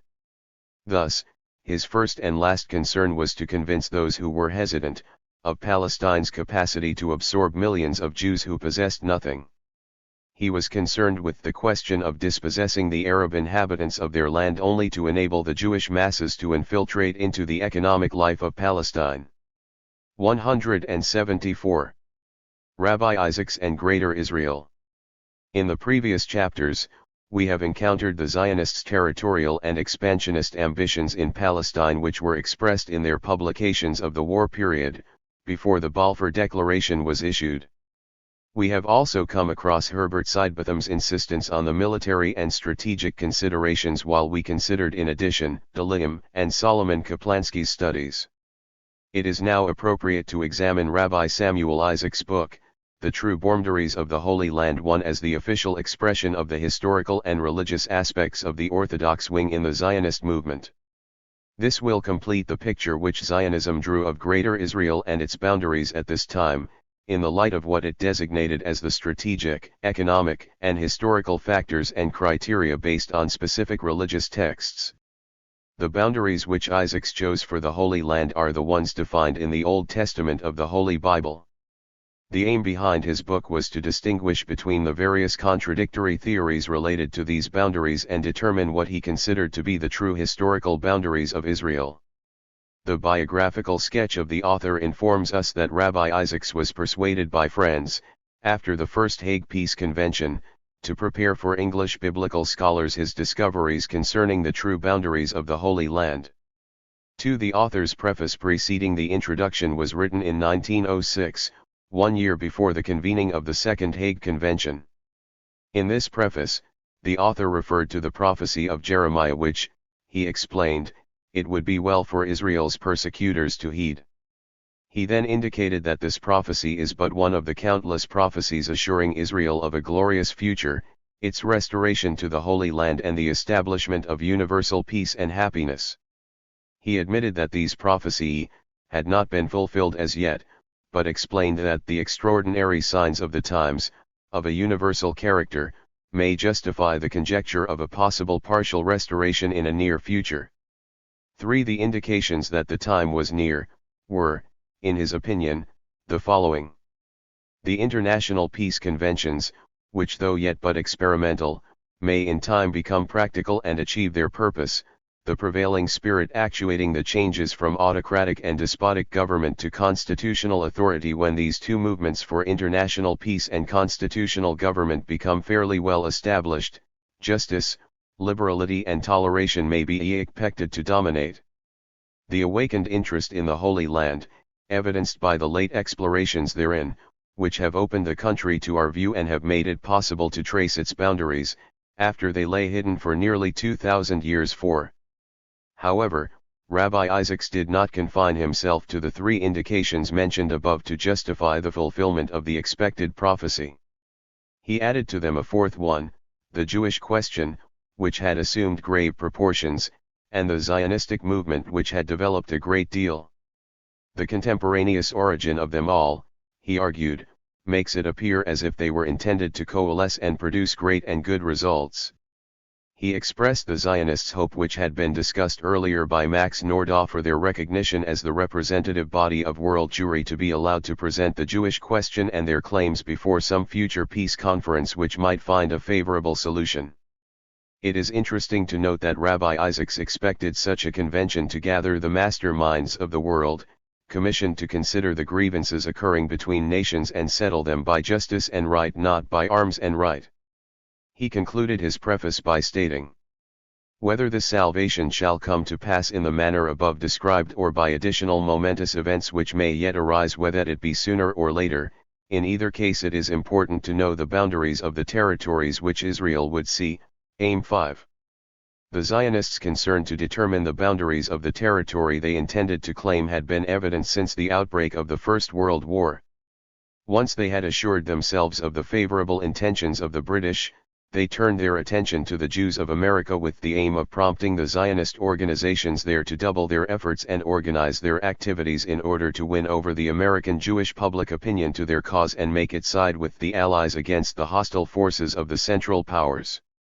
On August 30, 1914, the Provisional Executive Committee for General Zionist Affairs was formed under the chairmanship of the Zionist judge, Louis Brandeis. This committee succeeded in arousing the interest of the U.S. government in Zionism and in securing its assistance for the Palestinian Jew. It also succeeded in kindling the imagination of the Jewish masses and attracting prominent supporters such as Felix Frankfurter and Julian W. Mack. Brandeis was soon joined by Richard Gottheil and Jacob de Haas and Rabbi Stephen Wise. His quarrel with Dr. Judah Magnus, who apparently held British imperialism in deep distrust, led to the latter's resignation from the Provisional Executive Committee in September 1915. Towards the end of the same year, the American Zionist leaders began preparing for the organization of a representative American Jewish Congress, and Brandeis, in spite of his personal sympathy for the Allies and his hatred of the Prussian military spirit, declared. Ibid. p. 17. Stein, OPCIT, pages 191 to 192. 176. That the Preparatory Committee maintains a strict neutrality towards the nations now at war. 7. The supporters of the Allies had to face the pro-German American Jews in the committee. In fact, the majority of American Jews were concerned with the Eastern Front alone. In 1916, for instance, the American Jewish Committee published in New York a book containing information on the Jews in the Eastern War Zone 8, pointing at, in its introductory part, the following: "Thus the present war has again demonstrated the great truth that, in times of struggle as in times of peace, the Jews constitute a most valuable asset to those nations that accept them as an integral part of their population and permit them to develop freely. 0. This book also devoted 6 of its 120 pages to the Jews of Palestine, examining the report submitted on October 21, 1914, by Maurice Wertheim after he had been entrusted by the American ambassador to Turkey, Henry Morgenthau, with the distribution of a fund of $50,000 contributed by American Jews. It indicated that the American Jewish Relief Committee and the Provisional Zionist Committee had succeeded, in March 1915, through the United States government in sending a food ship to the Jews of Palestine. 10. Kaplansky, Shmurya Levin, and Aronson were not the only ones to look in the direction of the American Jews and encourage Brandeis and his collaborators among the American Jews. They were soon imitated, in the first half of 1915, by 2 other members of the Poale Zion. David Ben-Gurion and Isaac Ben-Zvi, who had been expelled by the Ottoman authorities from Palestine after the latter had been informed by the German secret services that the 2 men were working against Turkey, and like all Zionists were siding with the Allies.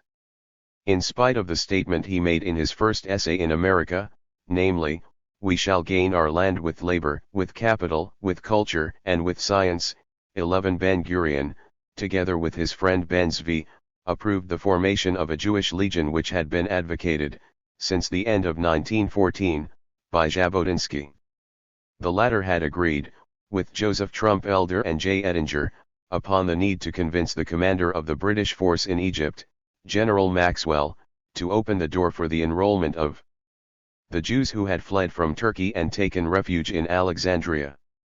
12. The formation of the Jewish military unit will be dealt with later in this study in the context of the role played by Jabotinsky. In spite of the opposition of the Copenhagen Zionist Bureau to the Jewish Unit project, Ben-Gurion and Ben-Zvi were among the first to enroll. Furthermore, they did their best to convince the reluctant Jews and the advocates of the peaceful approach among the Zionist workers to join the Zionist army which intended to occupy Palestine by force. In Ka, the Allied armies decided to march on it. We should notice in the essay by Ben-Gurion on the gaining of our land, which has already been mentioned, that it was the peace conference which will lead our just plea and fulfill our entreaty. However, Ben-Gurion was not sure that this /OUD be sufficient to secure the possession of the land. He wrote, "We do not ask for the land of Israel for the sake of ruling over its Arabs, nor seek a market low sell Jewish goods produced in the diaspora. It is a homeland that we seek. A homeland is not given or got as a gift, it is not acquired by privilege or political contracts, it is not bought with gold or held by force. No, it is made with the sweat of the brow. 1a. In 1917, Ben-Gurion published, with the collaboration of Ben-Zvi, a book on the land of Israel with the aim of winning more American Jews to the Zionist plans. In Frischwassererainen's opinion, the book was one of the pioneer works on the geography and history of modern Palestine. 14. Also, it seems that the newspaper Palestine, which was issued by the British Palestine Committee, published later on, an article in which the 2 authors, Ben-Gurion and Ben-Zvi, put forward their views on the subject of the territorial needs of Jewish Palestine and defined its boundaries as follows: Lebanon on the north, the Syrian desert on the east, the Sinai Peninsula on the south, and the Mediterranean Sea on the west. Basing himself on the above-mentioned paper, Frischwassererainen presented some of the major considerations which Sidebotham and his friends in the committee put forward in relation to the desired boundaries of Greater Israel, which supported his previous statement on the keen interest of the paper Palestine in the frontier question between 1917 and 1921.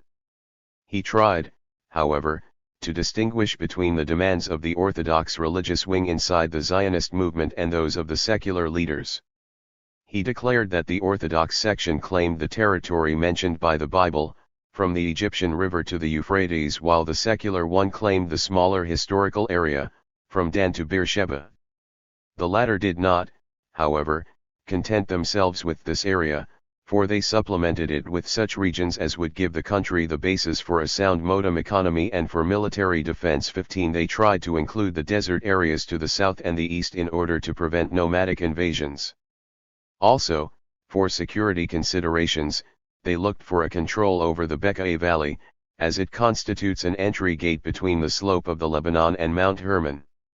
As to the Oron and the Yarmouk Valley, military needs dictated their annexation in view of the fact that invaders had frequently penetrated from there into the Esdraelon lowlands, thus cutting the ancient Jewish state in two, separating Galilee from Judea. 16.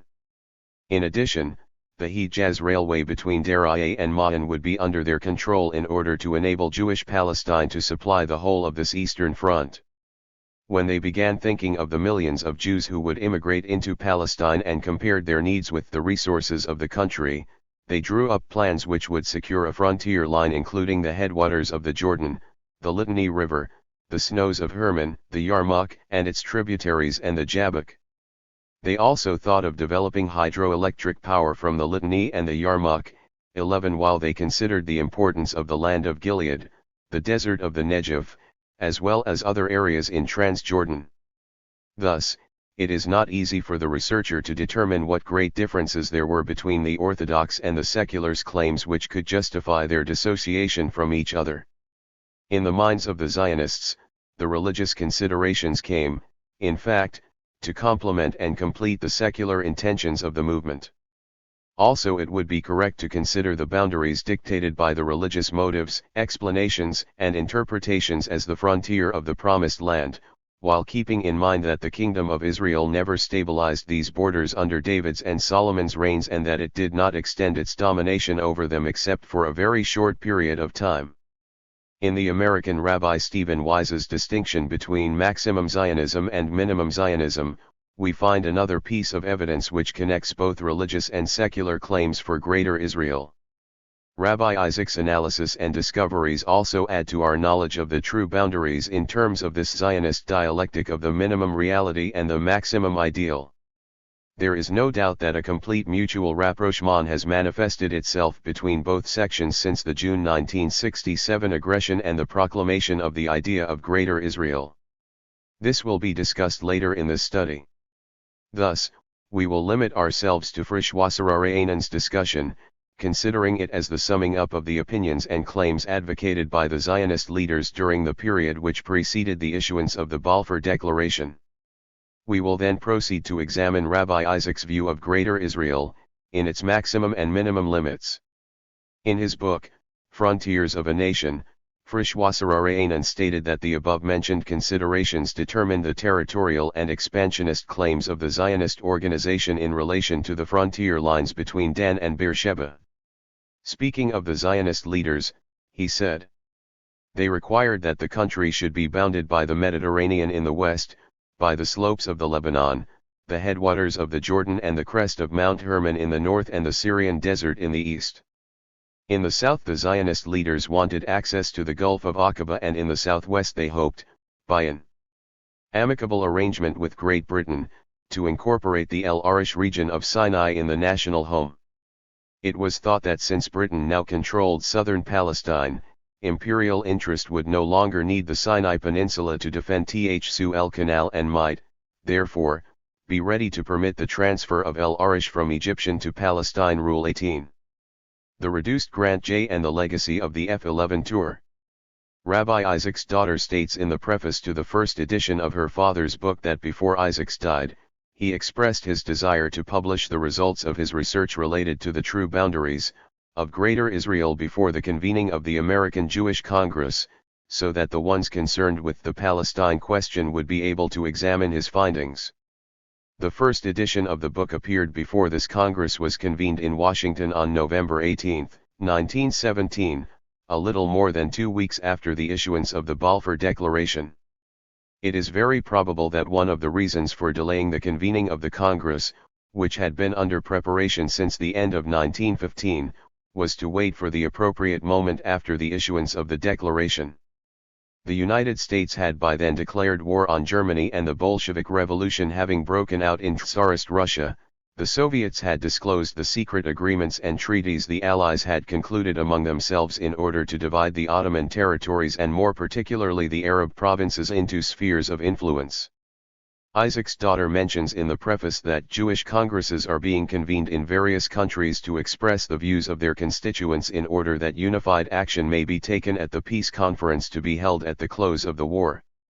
We have already mentioned that the boundaries adopted by Isaac as a result of his research are the ones based on Numbers, chapter 34, verses 1 to 12. What are these boundaries mentioned in the Old Testament of the Holy Bible and which Isaac's daughter described in her preface to the second edition of the book as the smaller area which Israel is to inherit?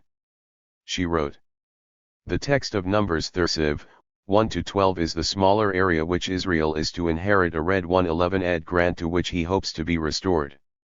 But this does not mean that his request for a homeland must be confined to these boundaries. On the contrary, our author states God's conditional promises are never abrogated, but are reserved for fulfillment at some future time." 19. It is from there that the rabbi defined the maximum boundaries which go beyond what he described as the reduced grants to Greater Israel.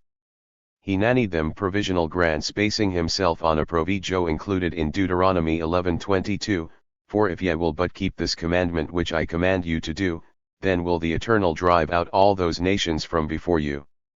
Every place whereon the soles of your foot may tread shall be yours, from the wilderness of Sinai and the Lebanon, from the river Euphrates, even unto the western sea shall be your boundary." Isaac's map referred to the provisional boundaries. "And the Lord spoke unto Moses, saying, 2. Command children of Israel, and say unto them, /Vhen ye come into the land of Canaan."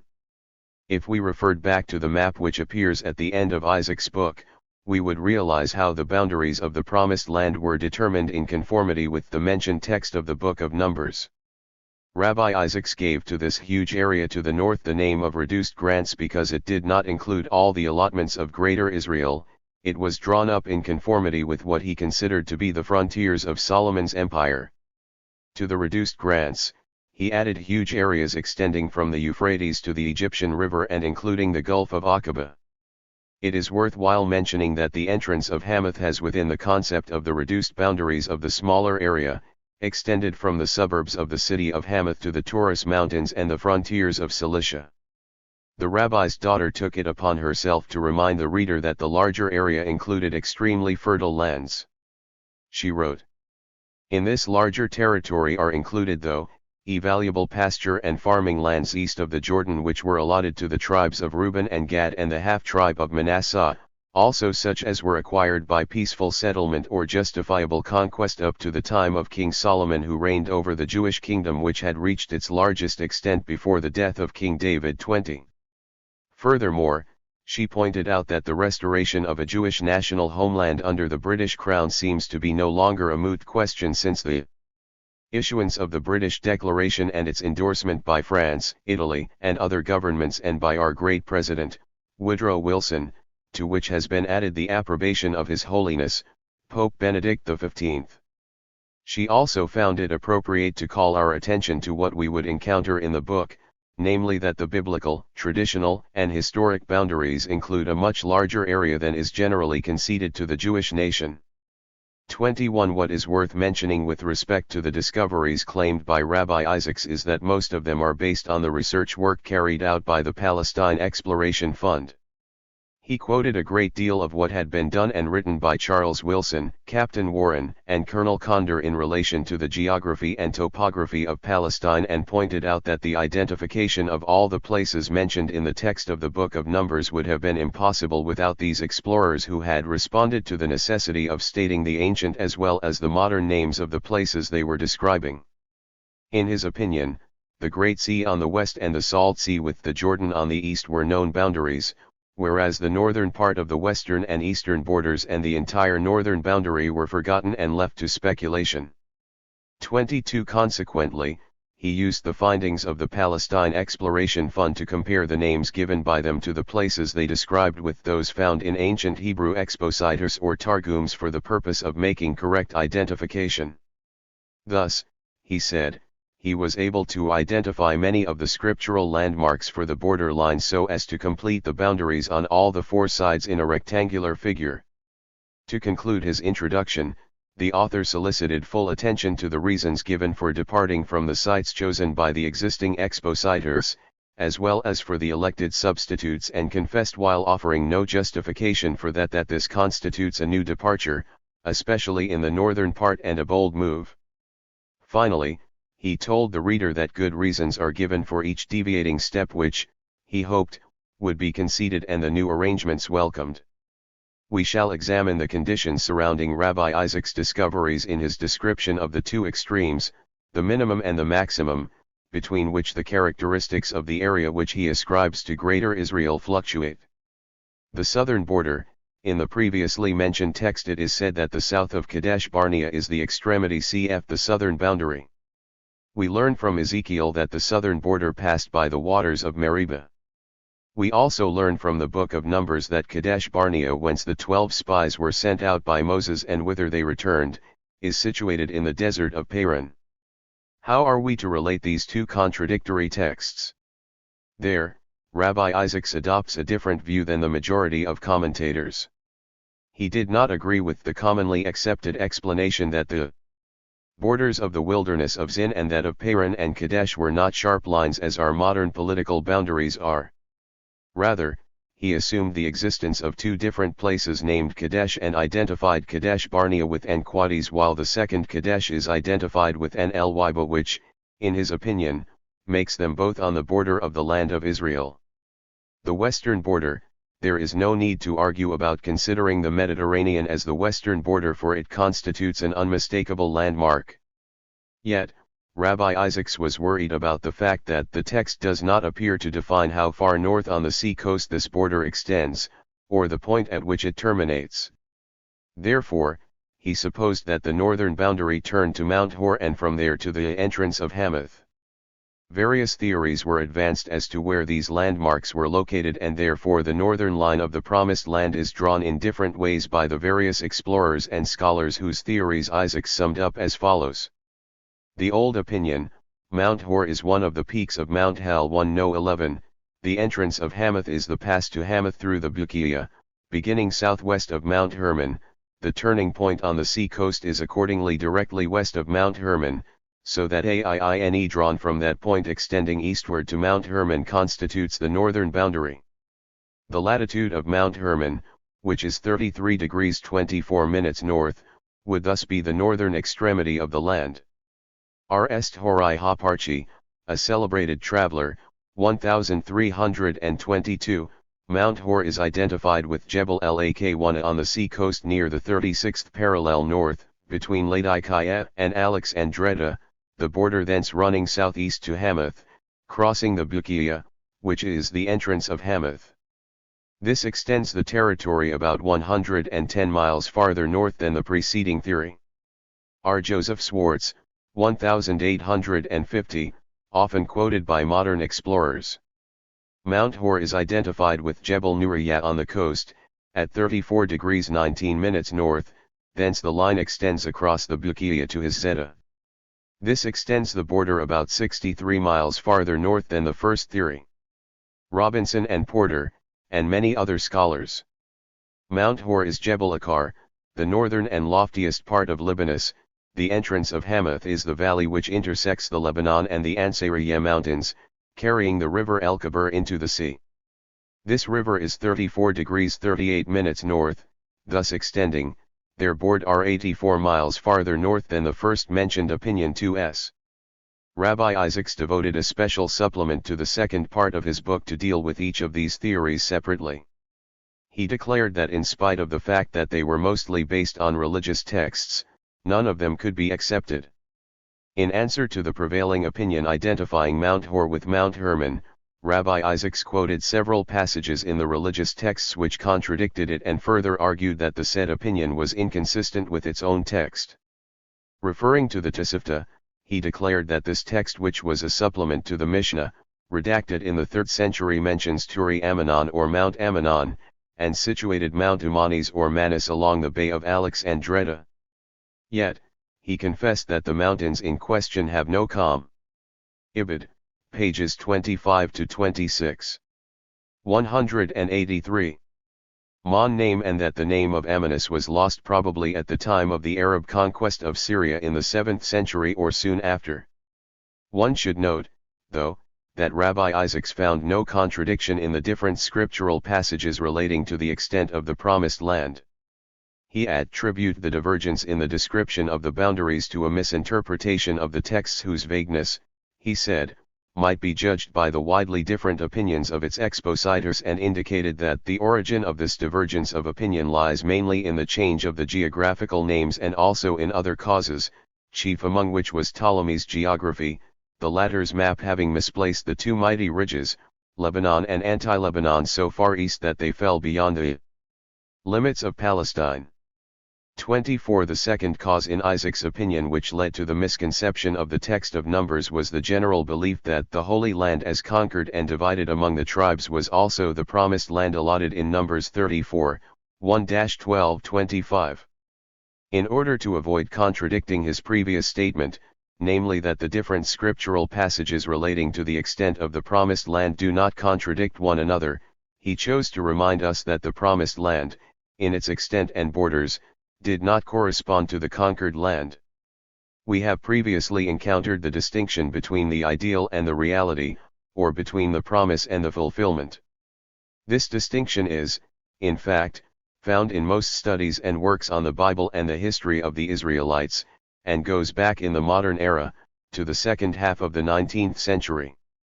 It might very well be that the desire to extend the borders of the land of the Israelites in the ancient times can be considered as a concealed reason behind the divergence in the pictures of the promise and the fulfillment. The opinion of Yehizekel Kaufman is much the same. The ideal boundaries of the promised land correspond neither to historical reality nor to later messianic hopes. The far-flung limits of the northern boundary and the exclusion of Transjordan in the east prove that these limits of the promised land were already fixed before the entry into Canaan. This implies a national ideal that preceded the individual wars of the tribes, each for its own territory. 2:6. Thus he presents an opinion similar to that of Rabbi Isaacs, that the divergence of opinions may be attributed to a plan agreed upon by the leaders of the invading tribes into the land of Canaan, while the ideal boundaries of the land which they promised themselves were fixed according to the plan. There is no need to consider them as the higher national ideal. The Hebrews' conquests became merely historical expeditions aimed at the realization of the plan promised through the seizure of a wider area, because the latter corresponded to the ideal frontiers which were drawn before the invasion took place. It thus forms the basis of Jewish irredentism, a matter deeply rooted in the ancient history of the Near East. Furthermore, it is worthwhile mentioning in this connection Anderson's book, The History and Religion of Israel, 21, at the beginning of which he indicated that it was able to maintain fully independent national existence for only a fraction of the Old Testament period, and effective natural unity for an even shorter time. Describing the situation of the Israelites in the land of Canaan, he wrote, "Such was the land in which the Israelites settled. For most of the Old Testament period their occupation of it was only partial, for long periods they occupied it only as the vassals of foreign powers, and always their life was in varying degrees interpenetrated by other peoples. 2s. As to Isaac's definition of the western border, which he considers to be a correct interpretation of the text he chose, it reads as follows. The western border begins at the southeast corner of the Great Sea where the brook of Egypt falls into it, thence it runs northward, passing Mount Carmel, Tyre, Zidon, the Lebanons, etc., onto the northeastern corner of the Bay of Alexandria. 20. Having thus stated his argument, he went on to declare that as his interpretation is none else than a strict literal translation of our text and is clear of all ambiguity, it merits acceptance without further proof. The northern border. To define the northern border, Isaac starts by trying to interpret the appellation Mount Hor. It is composed of the mount and a proper name Hor, knowing that the word Hor means the mountain in the Hebraic language. What is implied, then, in the appellation mountain of a mountain, or the double mountain, or the mountain standing on a mountain, and does such a thing called Mount Hor exist? Here, the rabbi refers to texts of the Midrash Rabbah and the Midrash Tanhuma. And the answer to our question, what is Mount Hor, becomes, a mountain on top of a mountain like a small apple on top of a big one. 30. Thus, Isaac's interpretation amounts to the description of any mountain on top of another mountain situated on the border line. In the book of Numbers 20, 22-25 and 27, we read that the Israelites journeyed from Kadesh and came unto Mount Hor. And the Lord spoke unto Moses and Aaron in Mount Hor, by the coast of the land of Edom. No such mountain exists on the sea coast at all. Besides, although the scripture designates both Kadesh and Mount Hor as being located at the border of the land of Edom, Isaac rejects the identification of the traditional Jebel Harun with Mount Hor and further states, that Jebel Han1N is not Mount Hor is a certainty, that Jebel Madarah may be Mount Hor is a slight possibility. 31. Yet he chooses to give this appellation to two mountains, Mount Hor in the south on the border of the land of Edom, and Mount Hor on the north, which is the one mentioned by the book of Numbers in relation to the border. This constitutes the first phase of Isaac's interpretations. Thus he examines the Targum and the Mishnah and discovers that Mount Amanus is Mount Hor. Mount Haram becomes the border line between northwestern Syria and Cilicia, while the entrance of Hamath is transferred to the proximity of this mountain, and Hazar-Enim is identified with the Turkish Intab. This marks the northeastern corner of the Promised Land, thus making it possible for Rabbi Isaac to consider Mount Hor as part of the Taurus Mountains. The eastern border runs from Hazar-Enan to Shepham, which Isaac considers to be the location of Kulat el-Mudik on the northern borders of Lebanon. It then goes to Ribla, which he identifies with the Adel Hermel as it is situated east of Nlasy, runs down to the Lake of Tiberias to meet the southern border at the Dead Sea. With this, Rabbi Isaac completes the delineation of the borders of the Promised Land according to the texts he had chosen for this purpose, pointing out that the shape of the Promised Land is rectangular. We will remember now the distinction Isaac made between the reduced grants, in the light of which he explained the extension of the frontiers from the Euphrates in the east to the Red Sea and the Nile in the south, knowing that he limited his interpretations to the smaller or reduced area of Greater Israel. Thus, he left out the larger one for a feud empire which would restore Solomon's glories after the Israelites' acceptance of the covenant of the Old Scriptures. To conclude this analysis, we will point out Rabbi Isaac's insistence on including both chains of the Lebanese mountains inside the borders of the Promised Land. He accuses Ptolemy of committing a geographical error, since his map of Palestine is responsible for the wrong opinion which has prevailed for the last 2,000 years. It drew the northern border of the Promised Land south of the real Lebanons, which is the north of Joshua's conquest. He further believed that Ptolemy's map contributed to the opinion that this smaller area is the one described in the book of Numbers, while according to his own interpretations, the eastern and western mountains of Lebanon do not fall outside the said area. Thus he draws the northern boundary of the Promised Land north of the Lebanon. This is, in our opinion, a settled point, he wrote, but the question yet remains, how far north is that border located? It was this question which worried Isaac and made him search in the religious texts for answers they did not contain. Finally, he leaped over large areas and high chains of mountains, which led him to the Taurus Mountains. We do not know if the American Zionists submitted Isaac's reduced demands to the peace conference with a view to make it recognize what they named the historic rights and religious links between the Jews of the world and Palestine. 186. But the rabbi did not rule out the possibility of recognizing the Zionists as a body representing the Jews of the world. For this reason, he believed that they should present the Jewish question and claims before the peace conference. In his preface he declared that whether it be sooner or later, in either case it is important to know the boundaries of the territory which Israel would claim when the subject of the Jewish national home will be considered by the peace conference in the near future. When today, 50 years after the publication of his book, The True Boundaries of the Holy Land, we look into Isaac's plan, we find that it is being echoed in the demands of the rabbis of Israel whenever they deem it desirable to do so. The June 1967 aggression has given them the opportunity to insist loudly and in the hearing of the worshippers in the synagogue for the creation of Greater Israel. Religious Zionism, with its deep roots in the past, does not greatly differ from its secular associate or its Gentile ally with respect to the expansionist demands and the call for Greater Israel. in spite of the diverse reasons invoked by each of them to justify their claims and consecrate their demands. Let us listen to the secular Zionist Weizmann, for instance, addressing an assembly of Zionist devoutes upon the arrival of the Peel Commission to Palestine. He said, "I know that God promised Palestine to the children of Israel, but I do not know what boundaries he set. I believe that they were wider than the ones now proposed, and may have included Transjordan. Still, we have foregone the eastern part and are now asked to forego some of the western part. If God will keep his promise to his people in his own time, our business as poor humans, who live in a difficult age, is to save as much as we can of the remnants of Israel. By adopting this project we can save more of them than by continuing the mandatory policy 3.2. And Weizmann went on to state that God had always chosen small countries through which to convey his messages to humanity.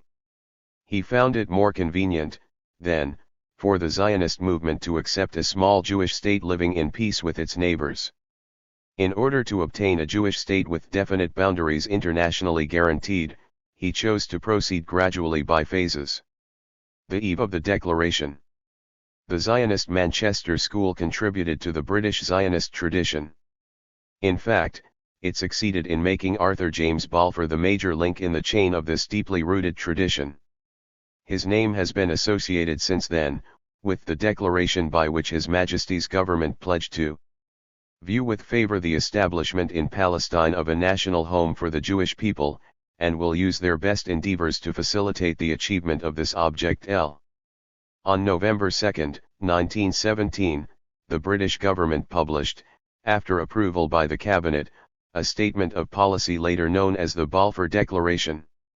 It took the form of a letter from the then Secretary of State for Foreign Affairs, Mr. Balfour, to Lord Walter Rothschild, in which its author expressed his great pleasure in conveying on behalf of His Majesty's government the following declaration of sympathy with Jewish Zionist aspirations.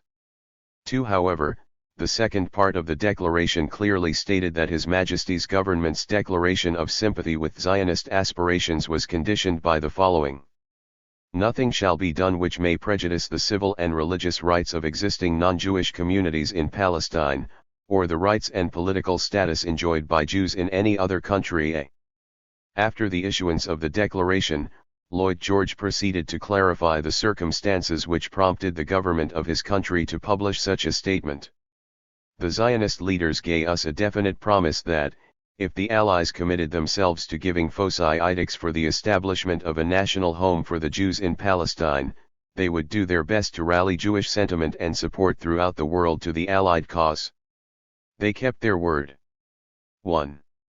Was the declaration which Britain pledged through its Secretary of State for Foreign Affairs, Balfour, meant merely to reward the Zionist leaders for keeping their promise to try their best to rally Jewish support throughout the world to the Allied cause? Were not the Balfour Declaration and the circumstances described by Lloyd George in contradiction with the correspondence which Hussein and McMahon exchanged 2 years before? Finally, was not the Arab Revolution also meant to help the Allied cause against the Ottoman rule, and was the Arab contribution to the Allied victory less important than that imputed to the Zionists? We do not intend to go into these questions which we consider to be outside the scope of this study. But, the fact that we are abstaining from tackling them does not imply that we underestimate their value and importance. What is relevant to this study, though, is the expansionist intentions and irredentist demands which the Zionist leaders claimed they had obtained through the Balfour Declaration, knowing that the vague terminology of the text of the declaration avoided indicating the boundaries of Palestine. Its authors preferred to not mention terms which could reveal that the Zionist intention was to establish a Jewish state in Palestine under the pretext of seeking British protection for the establishment of a national home for the Jewish people.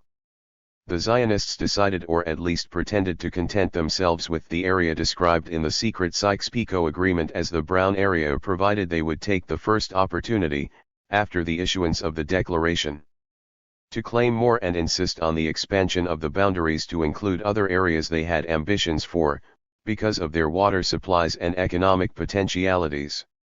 We also notice that the official text of the Balfour Declaration does not mention at all the Jewish right to Palestine or the historical links between the Jews and Palestine. The Zionists had to wait approximately 5 years before the British mandate over Palestine was decided by the Council of the League of Nations. The text of the preamble of the mandate indicated that the Balfour Declaration recognized the historical connection of the Jewish people with Palestine and to the grounds for reconstituting their national home in that country. 6. If we wished to examine the circumstances which surrounded the issuance of the Balfour Declaration or its two various drafts, we would have to refer to Chapter 5 of Herbert Sidebotham's book, Great Britain and Palestine. It is worth mentioning that Sidebotham chose the term the Balfour Promise as the title to that chapter instead of the Balfour Declaration. The first formula drafted by the Conjoint Committee of the Jewish Board of Deputies in March 1916, expressed, according to him, the view of the official Jewish opponents of Zionism. 6. As to the second formula, it was submitted to the Asquith government in October 1916, and Sidebotham observed that the word home appeared for the first time in this context while there was no mention of a Jewish state. He also explained that the plan of a chartered company seems to have been borrowed from Lawrence Oliphant's and Theodore Herzl's schemes, and the governing idea is that Palestine is a neglected estate which needs mass immigration of Jews for its development. 7. The lack of any reference to the boundaries of the homeland, which the Jewish chartered company intended to colonize on the basis of its being a neglected estate which needs mass immigration of Jews for its development, did not mean that the Zionists disregarded the subject of their expansion.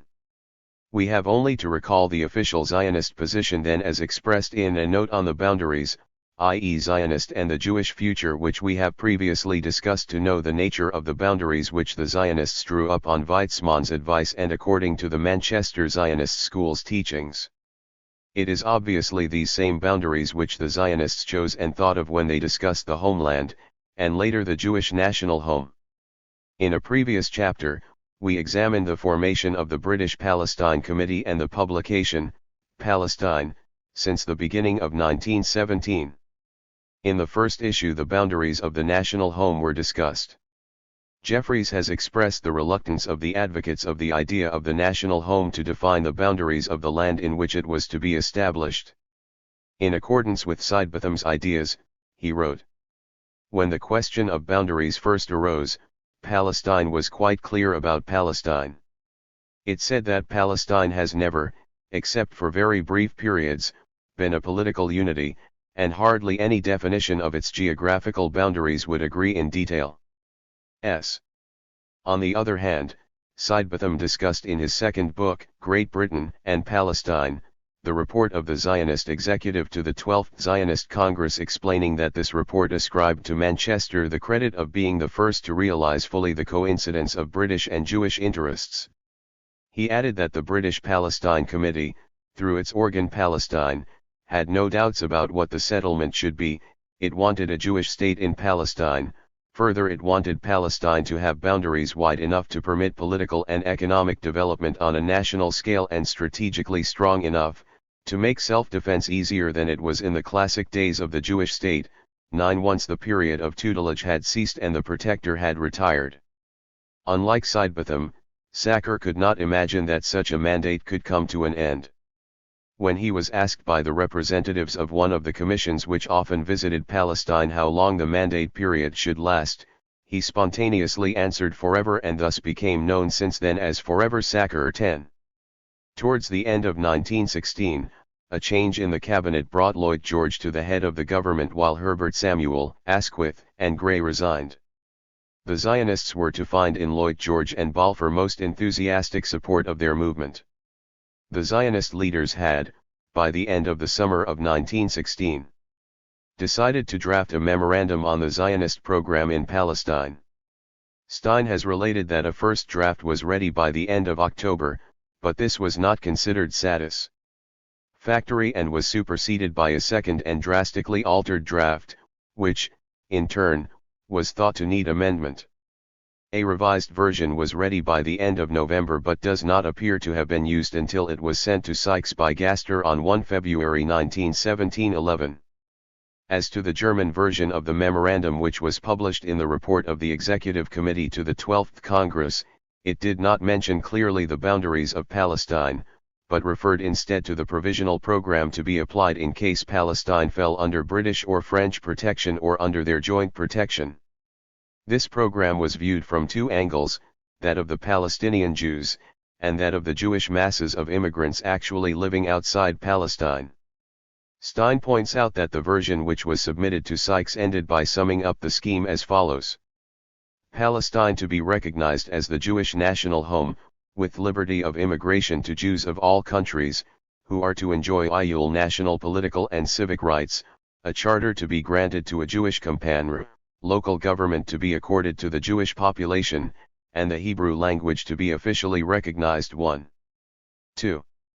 This version does not differ from that which Herbert Sidebotham described as the first formula of the Balfour Declaration and which he attributed to the Joint Foreign Committee, except for the introduction of the expression the Jewish national home and the recognition by the Allies that such a home was Palestine. In the letter he addressed to Herbert Samuel on the eve of his departure for Petrograd, Sykes mentioned that he had read the memorandum and destroyed it after having committed it to memory.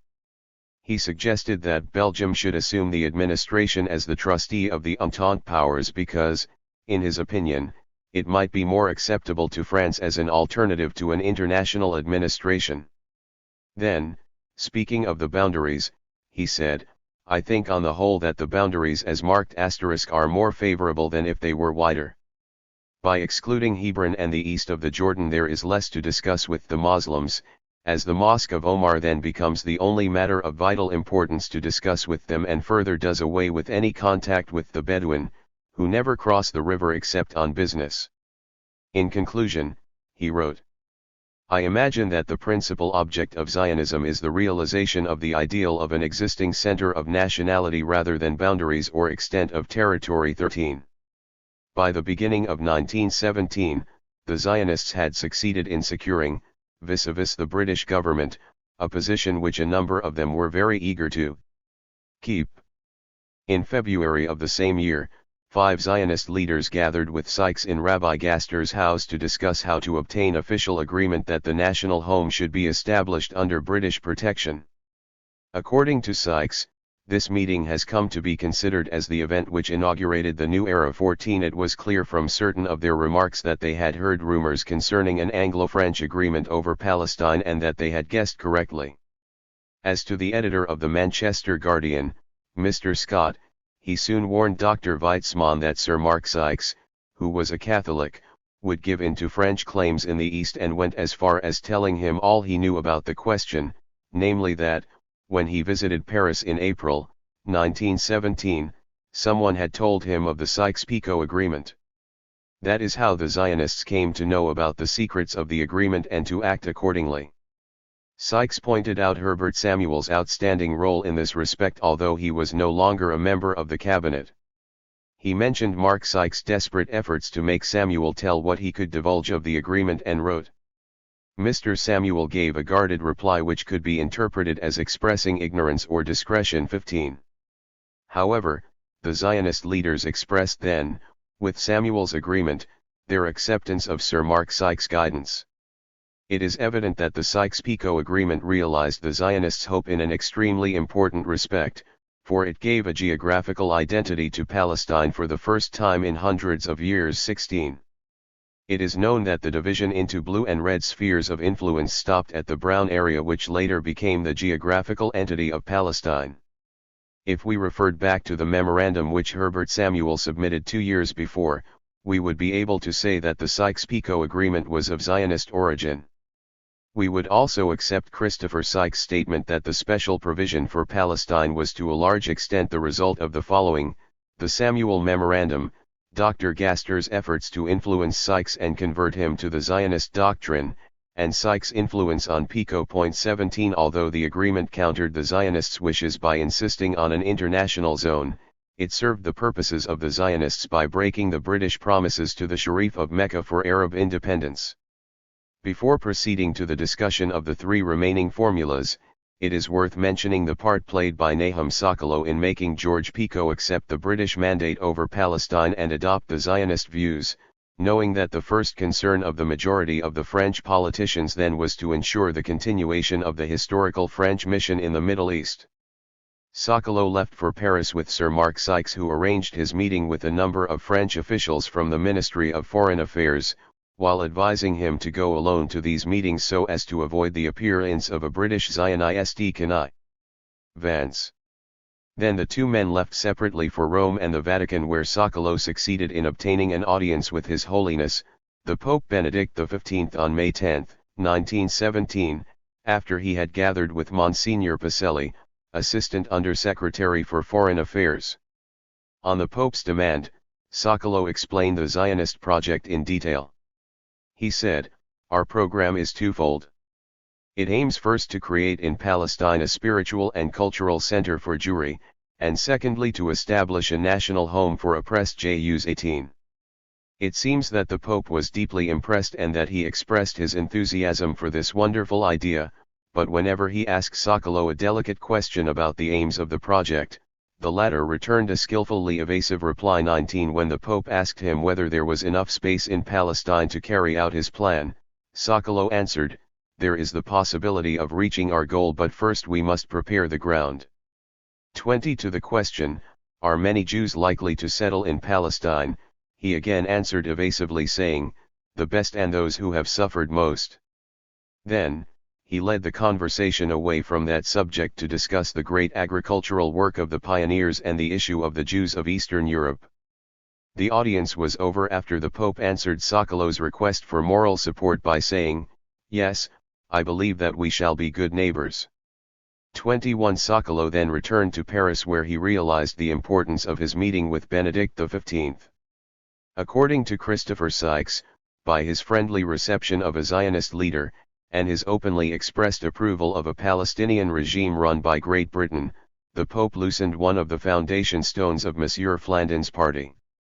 22. He succeeded in obtaining a formal document signed by Jules Cambon, Secretary General to the Foreign Ministry. The French did not wish to make this document public, however, for fear of discontenting their Syrian supporters and friends, while the Zionists, for their part, did not wish to let it appear that France, and not Great Britain, had been the first in the field with a formal declaration in their favor. 23. It seems that Sokolow refused to divulge the contents of the document to the Zionist political committee, which had been formed in January 1916. He explained, however, to Sacker that this is the first time that a government committed itself to a statement that there exists a Jewish nationality in Palestine. 24. It might very well be that the Zionists decided to use this letter to invite their British friends to make a higher bid.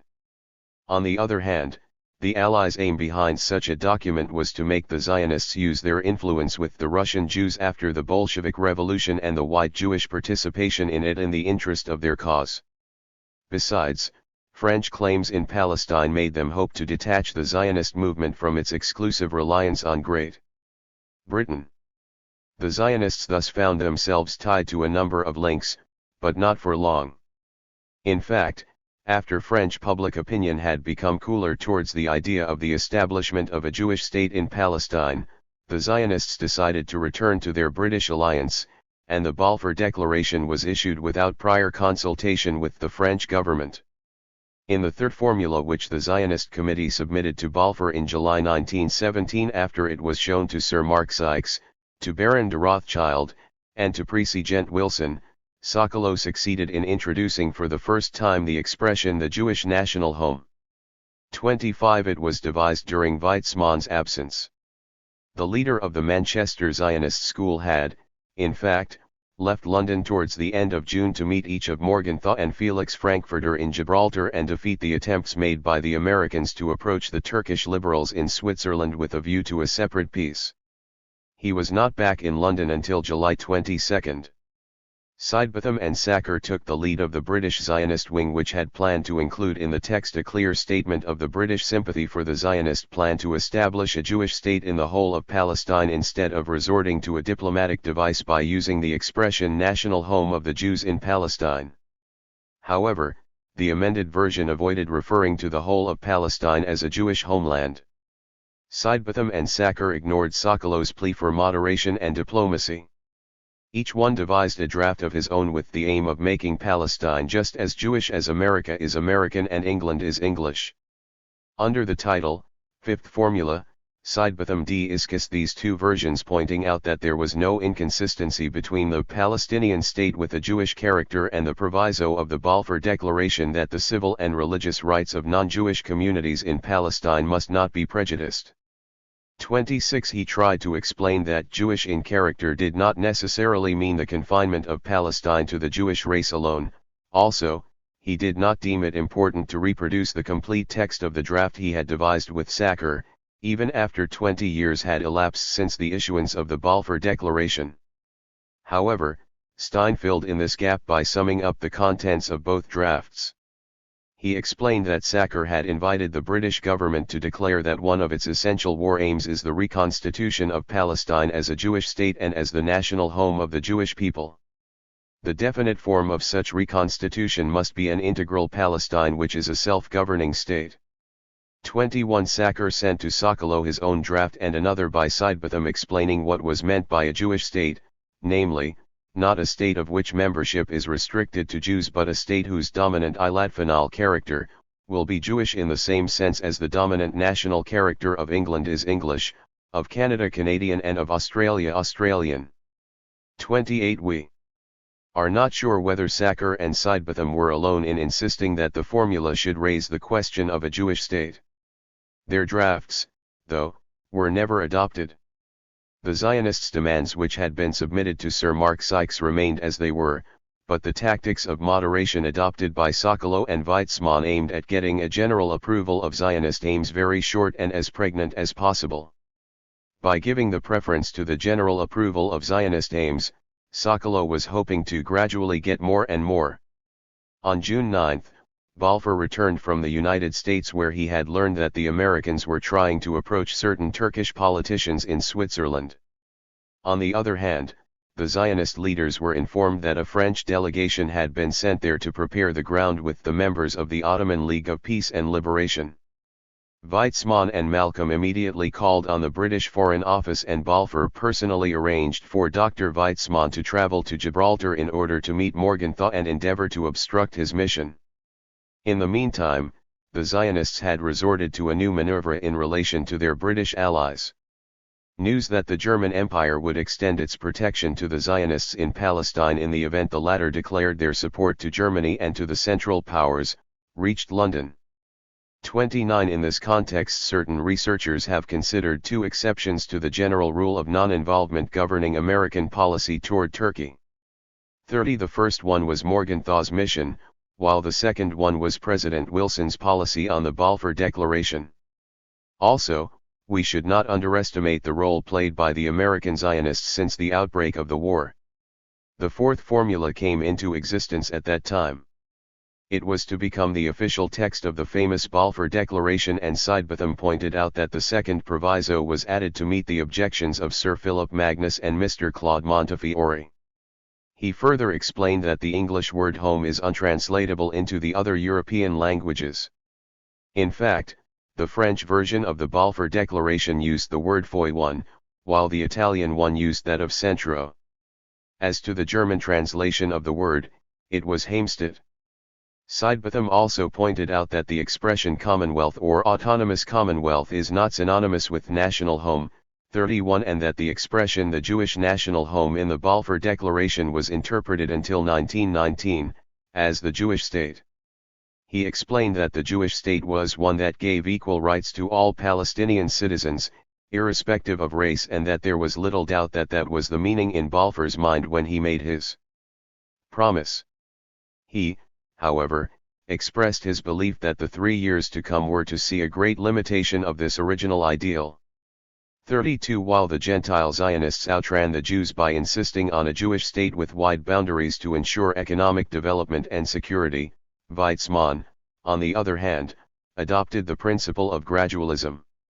In May 1917, he declared while negotiations were going on, "One hears from our free ids, both Jewish and non-Jewish, that it is the endeavor of the Zionist movement to create a Jewish state in Palestine, we cannot consider as safe statesmanship.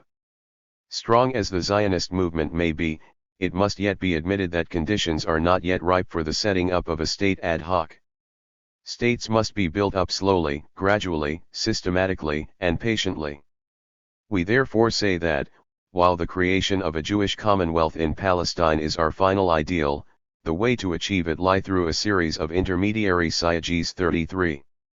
As to the desired boundaries of Palestine, Weizmann kept asking for their delineation all through the period which followed the issuance of the Balfour Declaration. He openly expressed his views in this respect during the interview he gave to Walter Duranty on February 28, 1919, fixation of the boundaries of Palestine, the whole of Palestine from the Lebanon province to the Egyptian frontier and from the sea to the Hejaz will be open to Jewish settlement, which will ultimately develop into an autonomous Jewish commonwealth. 34.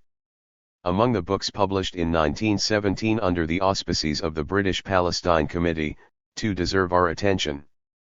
They were written by the British Zionist historian, Albert Hyamson. The first one was published under the title, Palestine, the Rebirth of an Ancient People. 35. It reproduced the map included in the book Zionism and the Jewish F11T11 and tried to distinguish the religious Zionist from the secular, stressing that the first was living of hopes, not of actions. To him, Hyamson explained, the Messiah will come and Israel will be restored to his heritage in God's good time. To attempt to hasten that time would be ineffective, it would be an endeavor to force the hand of providence, almost a blasphemy. 36. The second book, British Projects for the Restoration of the Jews, 31, was published by the British Palestine Committee itself. Its author surveyed the British efforts to settle the Jews in Palestine and restore the Old Kingdom of Israel. He enumerated the projects carried out by the British in terms of religious, political, and colonialist missions aimed at resettling the Jews in Palestine and establishing for them a new state in the country of others. It is evident that these two books represent another manifestation of the alliance through the Balfour Declaration of deep-rooted British colonialism with that newly introduced colonialism of Zionism, which enjoyed the official sympathy of Britain and the protection of its coming mandate. Part 3. From Balfour to Ben-Gurion. After the Declaration. 1918. 1924. Immediately after the issuance of the Balfour Declaration, the Zionist organization published a manifesto signed by Sokolow, Tchlanau, and Weizmann stating that the period of expectation had ended while the period which now begins is fulfillment. With the British Declaration, the aspirations of 1897 had found solid ground, which in itself is a gigantic step forward. 1. The commentators endeavored to discover whether the Balfour Declaration envisaged the foundation of a Jewish state in Palestine under the protection of the Allies or the creation of a Jewish republic there. The editor of the Manchester Guardian wrote on November 10, 1917, when the text of Lord Balfour's letter to Lord Rothschild was released. What it means is that, assuming our Millel RR successes to be continued and the whole of Palestine brought securely under our control, then at the conclusion of peace our deliberate policy will be to encourage in every way in our power Jewish immigration, to give full security, and no doubt a large measure of local autonomy to the Jewish immigrants, with a view to the ultimate establishment of a Jewish state too. The Zionists' alliance with Britain was about to produce tangible results with the assurances given by the Balfour Declaration. They had already registered their first success with the secret Sykes-Picot Agreement, which had put Palestine under the joint control of the Allies. What they were contemplating now was to avoid the internationalization of this area and secure the British protectorate for it while hoping to make its frontiers coincide with their immediate aspirations and demands. While discussing the Sykes-Picot Agreement, we ought to mention the disclosure by the Russian Foreign Office of the terms of the secret treaties, among which was the Sykes-Picot Agreement. The Russian Commissar for Foreign Affairs, Trotsky, issued orders for publishing the texts of the secret treaties found in the archives of the Russian Foreign Ministry. The Manchester Guardian was the first paper in Britain to publish the treaties after they had been communicated to it by telegraph from its correspondent in Petrograd, Mr. Phillips Price. They Appeared in its issue of November 26 and 28, 1917. 3. They led to a number of embarrassing questions in the House of Commons, to which Mr. Balfour, then Secretary of State for Foreign Affairs, replied, "The documents in question ought not to have been published, and I do not propose to republish them," and he added, "Of course, a lot of the documents have nothing whatever to do with this country, they have got to do with the governments of our allies, and the notion that we should republish documents relating to our allies is, I should have thought, too absurd to deserve attention for." But the Turks did not share Balfour's views in this respect. They thought the matter deserved their attention. By the end of November, Cemal Pasha dispatched a secret emissary to carry letters to Amir Faisal and to Jafar Pasha. Both letters stressed the significance of the Sykes-Picot Agreement as proving that the Arabs had suffered themselves to be duped by the Allies. 5. While the letter to Faisal was an invitation for a Turco-Arab peace entente. The moment Hussein was informed about the contents of the letters, he instructed Faisal to reject the Turkish peace overtures and forwarded the whole correspondence to the British High Commissioner in Egypt, asking him to explain the secret agreement mentioned by Cemal Pasha. Wingate referred the matter to the Foreign Office, and Balfour telegraphed the text of a message to King Hussein, of which, states Antonius, the least that can be said is that it was a piece of deliberate equivocation. 6. In fact, the Foreign Office did not admit or deny the authenticity of the Petrograd disclosures, but gave a misleading presentation of the character and scope of the agreement in terms implying that Hussein should regard Cemal's version as another instance of Turkish intrigue. 7. The message was conveyed to Hussein from Wingate and concluded with an emphatic assurance that Great Britain, in accordance with her former pledge, would stand by the Arabs in their struggle for liberation and assist them in obtaining their freedom. With his faith in British standards of fair dealing still unshaken, Hussein took the disingenuous message at its face value and set his mind at rest. 9. The Balfour Declaration had been issued 3 weeks earlier. When King Hussein heard about it, he asked for the definition of the meaning and scope of the declaration. His Majesty's government entrusted Commander Hogarth, one of the heads of the Arab Bureau in Cairo, with the task of delivering a message to the Arab king. He assured him, on behalf of the British government, that Jewish settlement in Palestine would only be allowed insofar as would be consistent with the political and economic freedom of the Arab population. 10. The phrase italicized by Antonius. Zion and Zion, the struggle for Arab independence, Western diplomacy and the rise and fall of Faisal's kingdom in Syria, pages 20-21. Ibid. Antonius, OPCIT, p. 254. Ibid, p. 257. Ibid. Ibid, p. 258. Ibid. Ibid, p. 268. 198.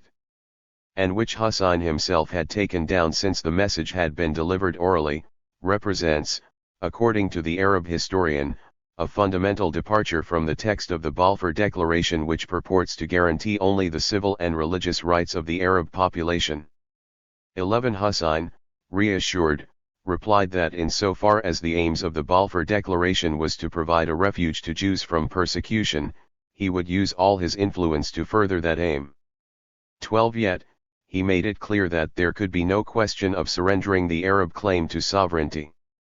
His faith in Britain's loyalty made him order the publication of an article calling upon the Arab population in Palestine to bear in mind that their sacred books and their traditions enjoined upon them the duties of hospitality and tolerance, and exhorting them to welcome the Jews as brethren and cooperate with them for the common welfare. 13. As pointed out by Antonius, the article is historically valuable not only as an instance of freedom from religious prejudice or fanaticism, but also as reflecting the general Arab attitude towards Jewry.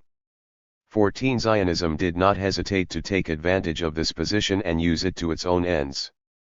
Was the Zionist utilization of King Hussein's magnanimity and his son's compliance to his instructions to respect the duties of hospitality and tolerance a tacit acceptance of the Zionist ambitions in Palestine? Or was the picture drawn for Hussein of the aim of the Balfour Declaration to provide a refuge to Jews from persecution not correspondent with the Zionists' own views of the contents of the declaration?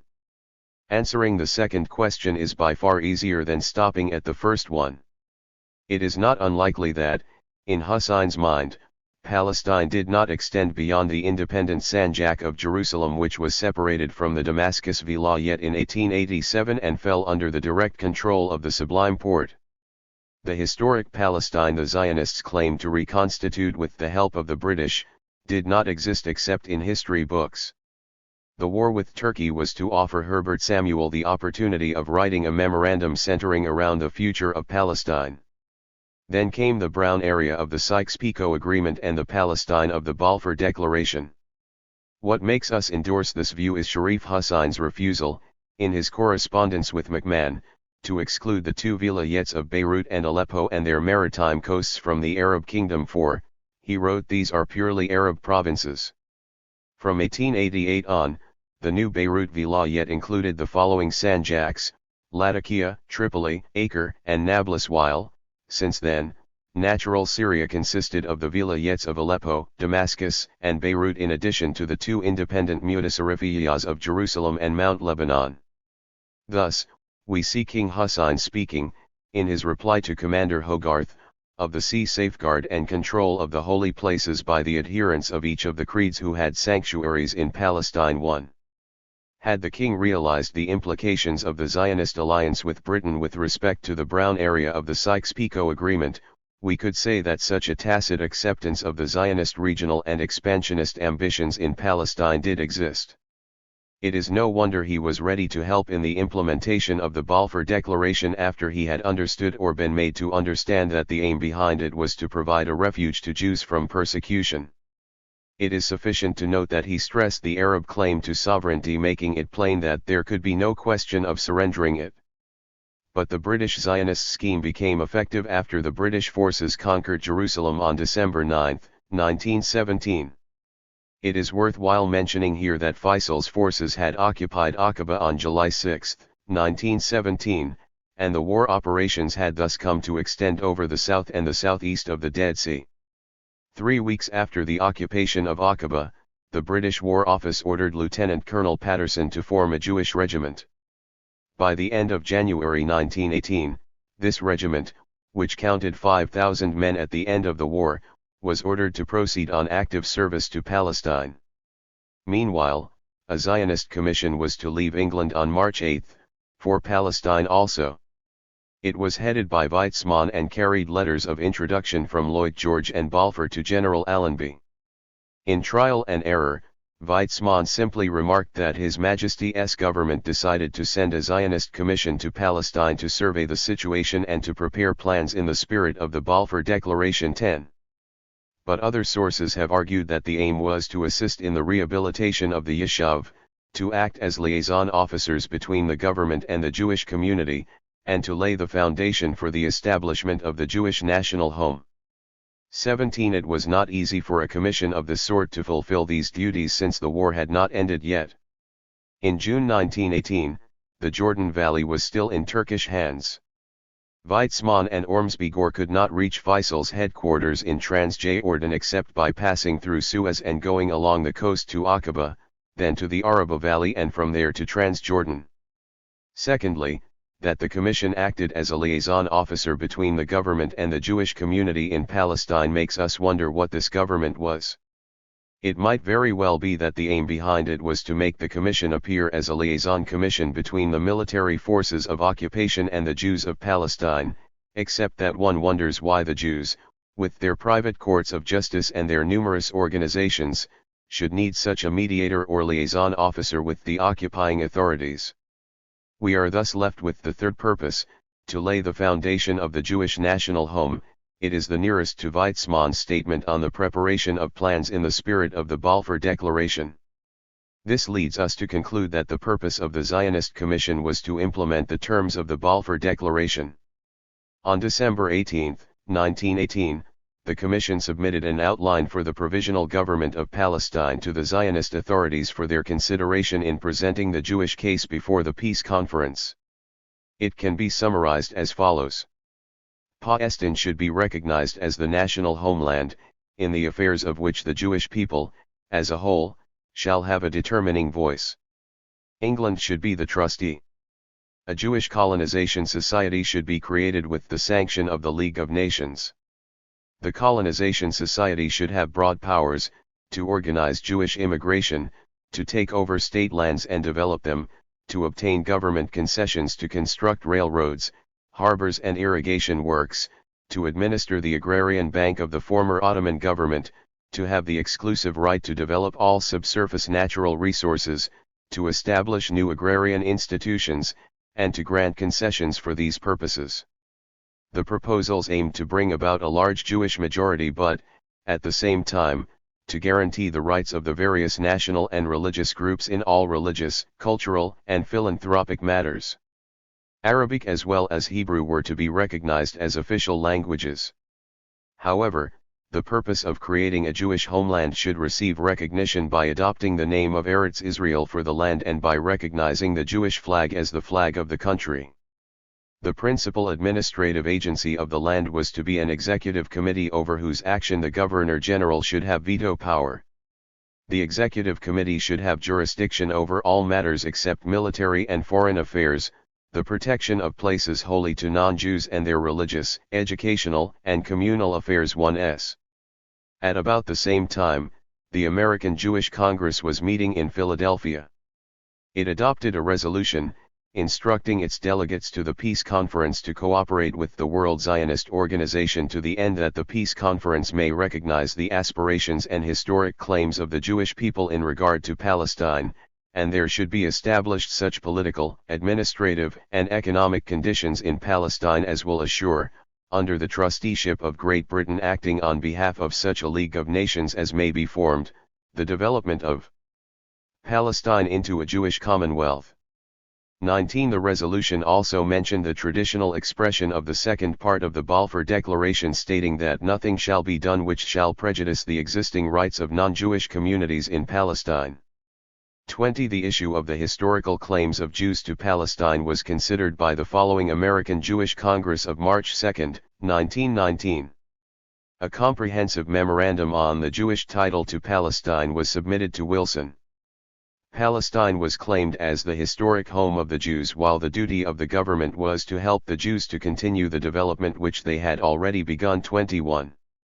The memorandum also stated, until such a period when the people of Palestine were prepared to establish a representative and responsible government, the following terms were essential, in any instrument establishing the Constitution of Palestine, the declaration of the Peace Conference shall be recited as forming an integral part of such constitution.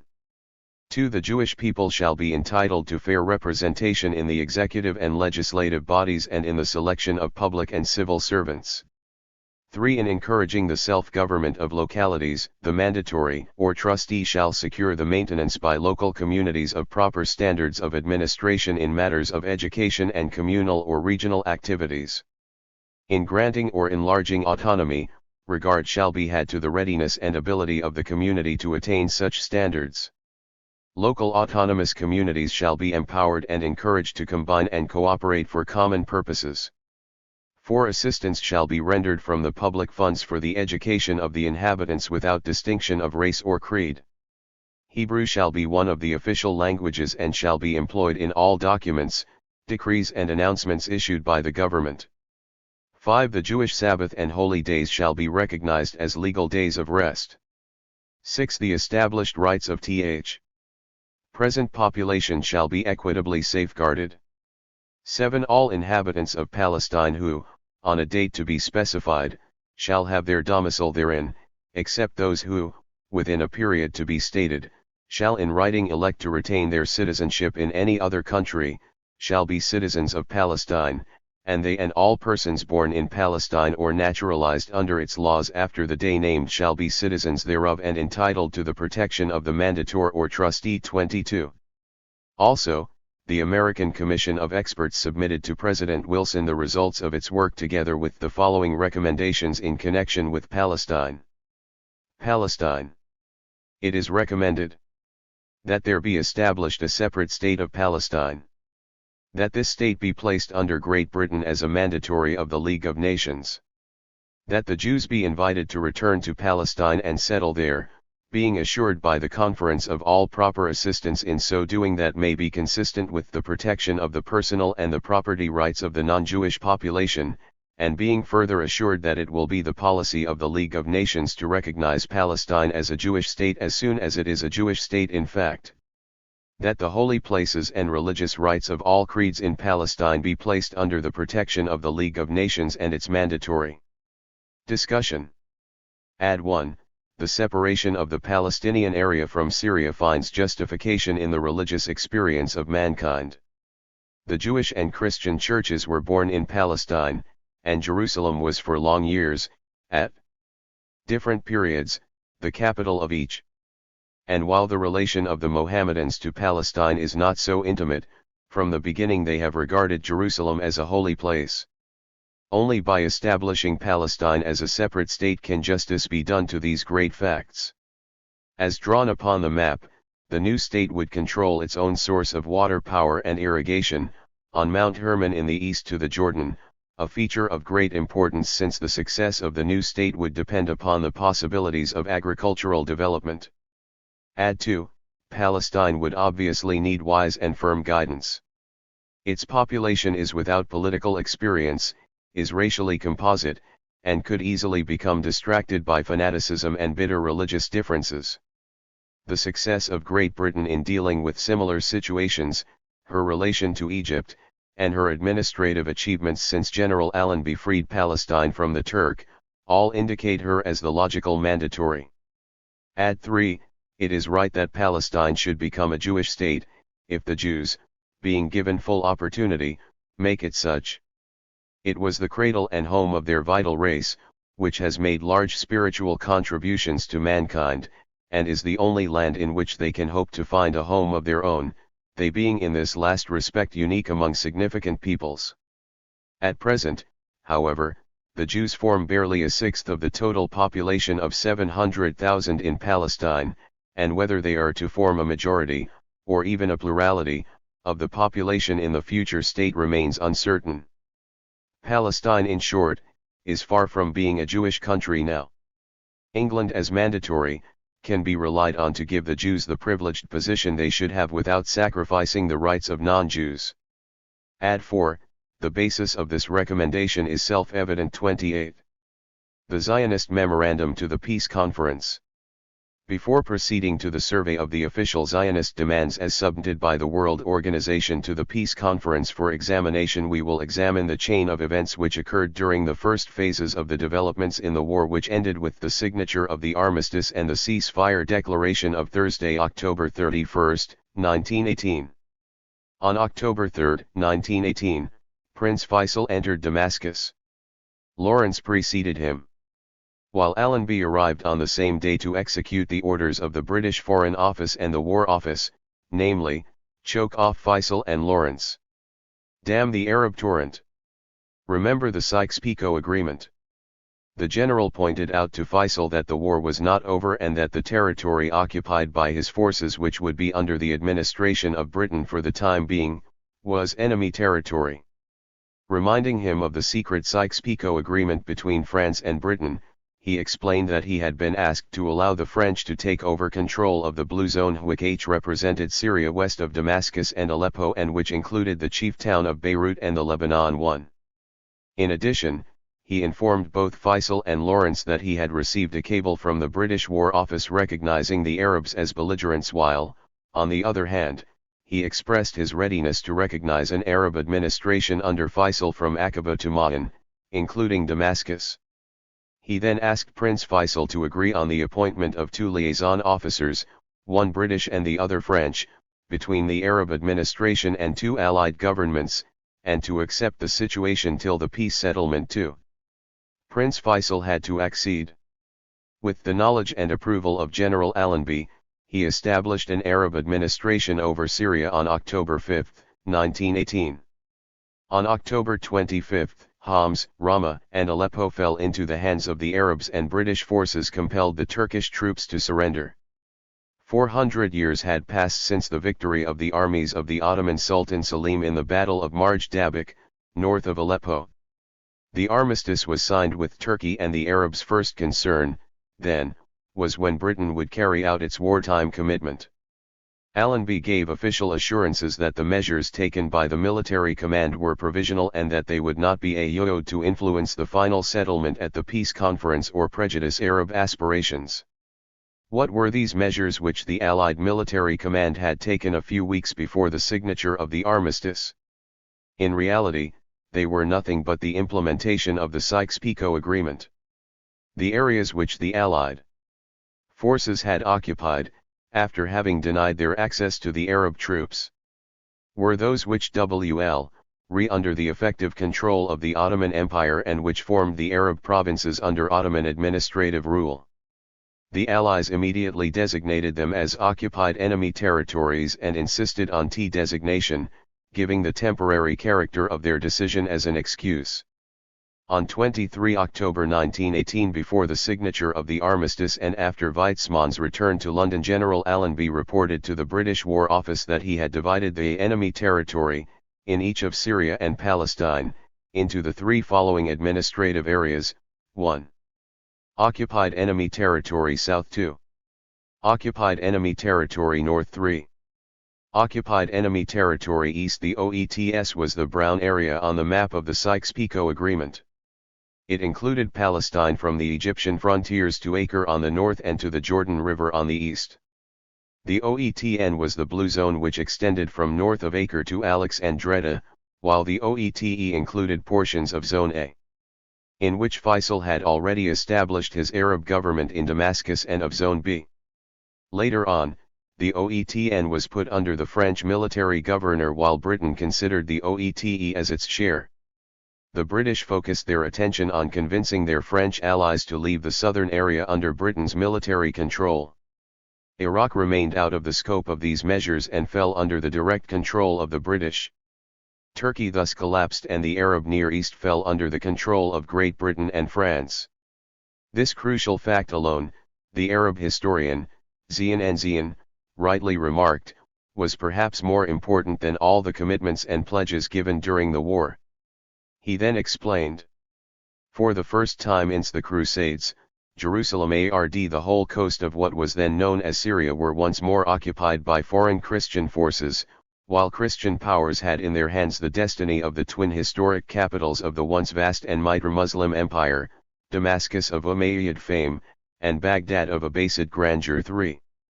Early in November 1918, the Allies, having realized Arab fears and suspicions about what had happened up to that time, issued a joint declaration which reflected in certain passages Wilson's ideas.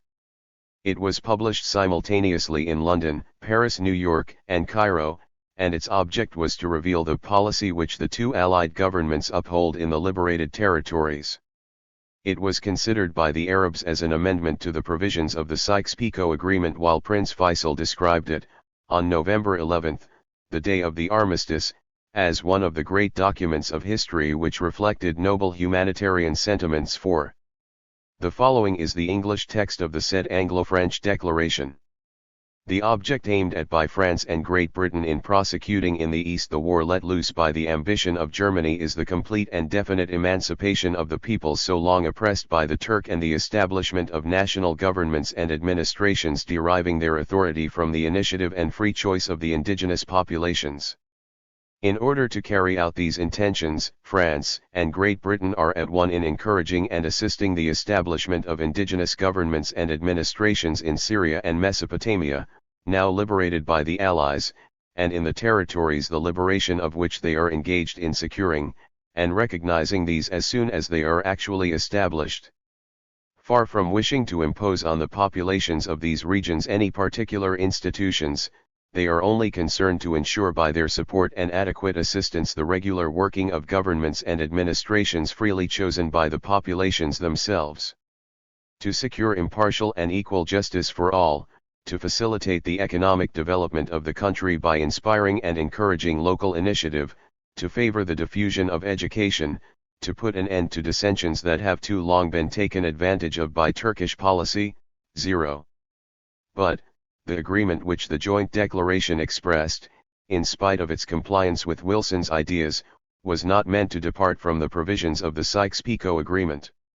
On November 6, 1918, Mr. Georges-Picot landed in Beirut as Haut Commissaire de la République France en Syrie et en Arménie.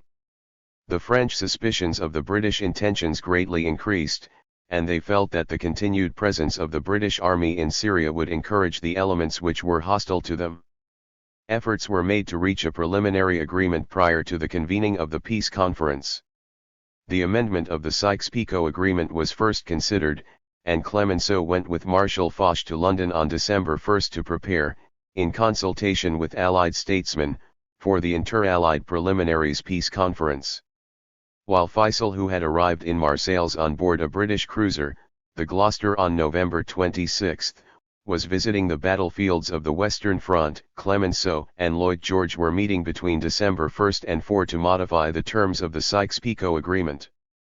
France convinced Britain to confirm its rights over Syria and Cilicia while, in return, Britain asked that Palestine and the province of Mosul fall under its protectorate. In his book, The Truth About the Peace Treaties, Lloyd George related what had happened during that meeting. He wrote, "When Clemenceau came to London after the war, I drove him to the French embassy.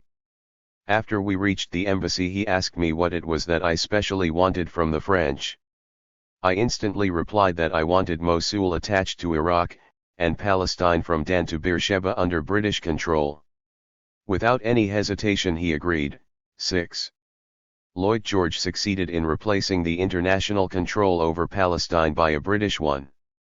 He also claimed wider frontiers for Palestine than had been agreed by Sykes in the past. He called, in fact, for the old Palestine from Dan. Ibid, pages 47 to 48. Lloyd George, The Truth About the Peace T1 Volume 2, p. 1038, see also Zion, Ibid, p. 59. 206. To Beersheba, while the Brown area which Sykes had discussed with the Zionist leaders reached the city of Acre in the north, leaving the area of Galilee outside the scope of the Brown territory. On December 4, after the conclusion of Lloyd George's secret negotiations with Clemenceau, Weizmann hurried to the British Foreign Office where he reopened his discussions with Balfour and informed him of the proposals the Zionist leaders wished to submit to the peace conference through the British government. They consisted of the following. 1. Recognition of the historical and national rights of Jews to Palestine, always with the proviso that the legitimate interests of the non-Jewish population would be fully safeguarded. 2. Appointment of a trustee for Palestine, it being understood that the Zionists would name Great Britain. 3. Designation of an organization representing the Jewish people which would be empowered to make arrangements with the trustee power necessary for the establishment in Palestine of a Jewish national home. Balfour expressed his readiness to accept these recommendations and explained that the Zionists would probably be able to present their proposals directly to the peace conference. He reiterated Britain's positive policy vis-a-vis the Jewish national home and future support at the peace conference. Weizmann expressed his satisfaction in this respect and declared that if these conditions were granted, the Zionists would indeed have more than the Basi program. The Zionists' attention was then diverted to Prince Faisal, who had arrived in London on December 10, 1918. A few days before the Arab prince left the British capital early in 1919, the British government succeeded, with Lawrence's help, in convincing him to conclude an agreement and cooperate with the Zionists in Palestine. On January 3, 1919, the so-called Faisal-Weizmann agreement was apparently signed.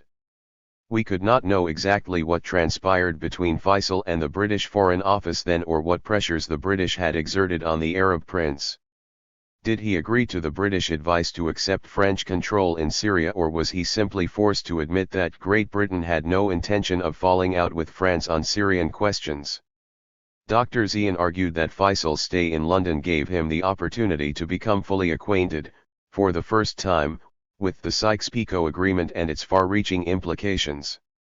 The prince was also able to see the map of that agreement which pushed the Arabs back into the desert, and he had to face the bitter truth. 8. What is important for our purposes is Faisal's stipulation, which was inscribed in the space immediately following the last article.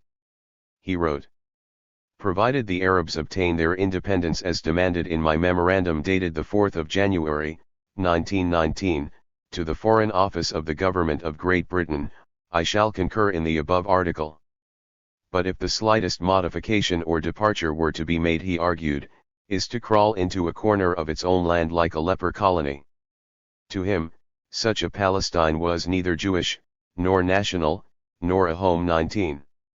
He proposed the gradual resettlement of the Arabs of Palestine in the new and vast Arabian kingdom, reminding the reader that Jews no less than Arabs had laid down their lives to liberate the Jewish territories, and pointing out the close friendship which the Jewish Commonwealth would cultivate with this new Arab state.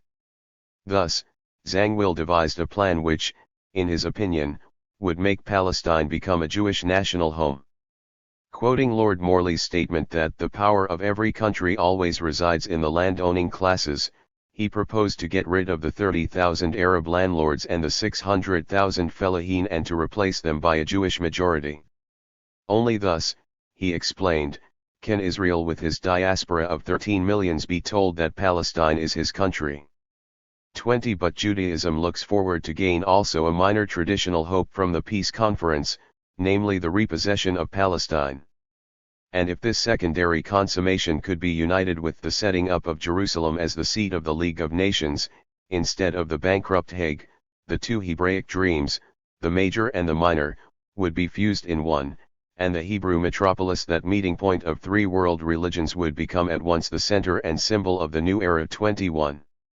Zangwill had previously made a speech on the Balfour Declaration on December 2, 1917, in which he discussed the deep-rooted tradition of British support for the Jewish cause.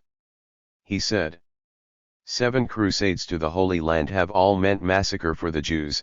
If the 8th crusade is to mean Palestine for the Jews, if it is to be truly a Christian crusade, then that very fact is a proof of a new world order of love and justice. 22. Obviously, Zangwill had been constantly thinking of this 8th crusade since the formation of the Jewish regiments on which, according to Colonel Patterson, the whole military movement was pivoted. For Zangwill, this Jewish unit was to play an important role in the establishment of the Jewish state and the repossession of Palestine. Furthermore, one can detect the expansionist tendency of his thinking when he called for the liberation and unification of all the parts of the Jewish homeland, J11 Dia Erd Enta. When Nahum Sokolow's first volume of the History of Zionism was published in 1919, Zangwill reviewed it in an article entitled Palestine Regained. He criticized France's attitude towards modern Zionism and pointed out that the Turkish Empire knows not Palestine, it has been willfully submerged under 2 vilayets and a sanjak. And in the same spirit France would submerge it in Syria. 23. He also mentioned Britain's positive attitude towards the Zionist movement, and speaking of the holy places he declared, the question of the holy places can be easily solved, the Holy Sepulchre can be guarded by Jews converted to Christianity, and the Mosque of Omar by Jews converted to Mohammedanism. 24.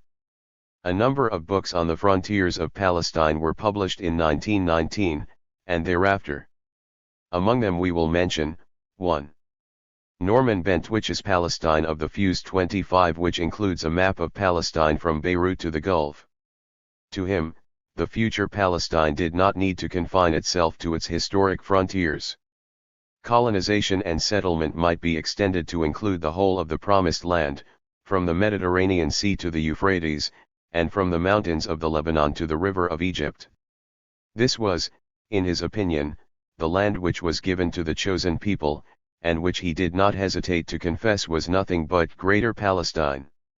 2. Arthur Ruppin 26 endeavored to define the frontiers of Palestine with a high degree of accuracy and objectivity, arguing that the Balfour Declaration called for a clear definition of the characteristics of the land of the national home. He pointed out that until then, Palestine had not formed an independent administrative unit. It was instead distributed among the Ottoman provinces, the 2 provinces of Damascus and Beirut, and the Mutasarrifiyya of Jerusalem. The first task was to undertake the unification of Palestine within its historic, natural, and economic frontiers so as to enable it to become an administrative unit. 27 He confessed that the historians and the geographers could not agree on all the points of the frontiers of Palestine. The eastern frontier of the Mediterranean Sea alone was uncontested. Introducing economic justifications for the expansion of the boundaries of Palestine, he defined them as follows.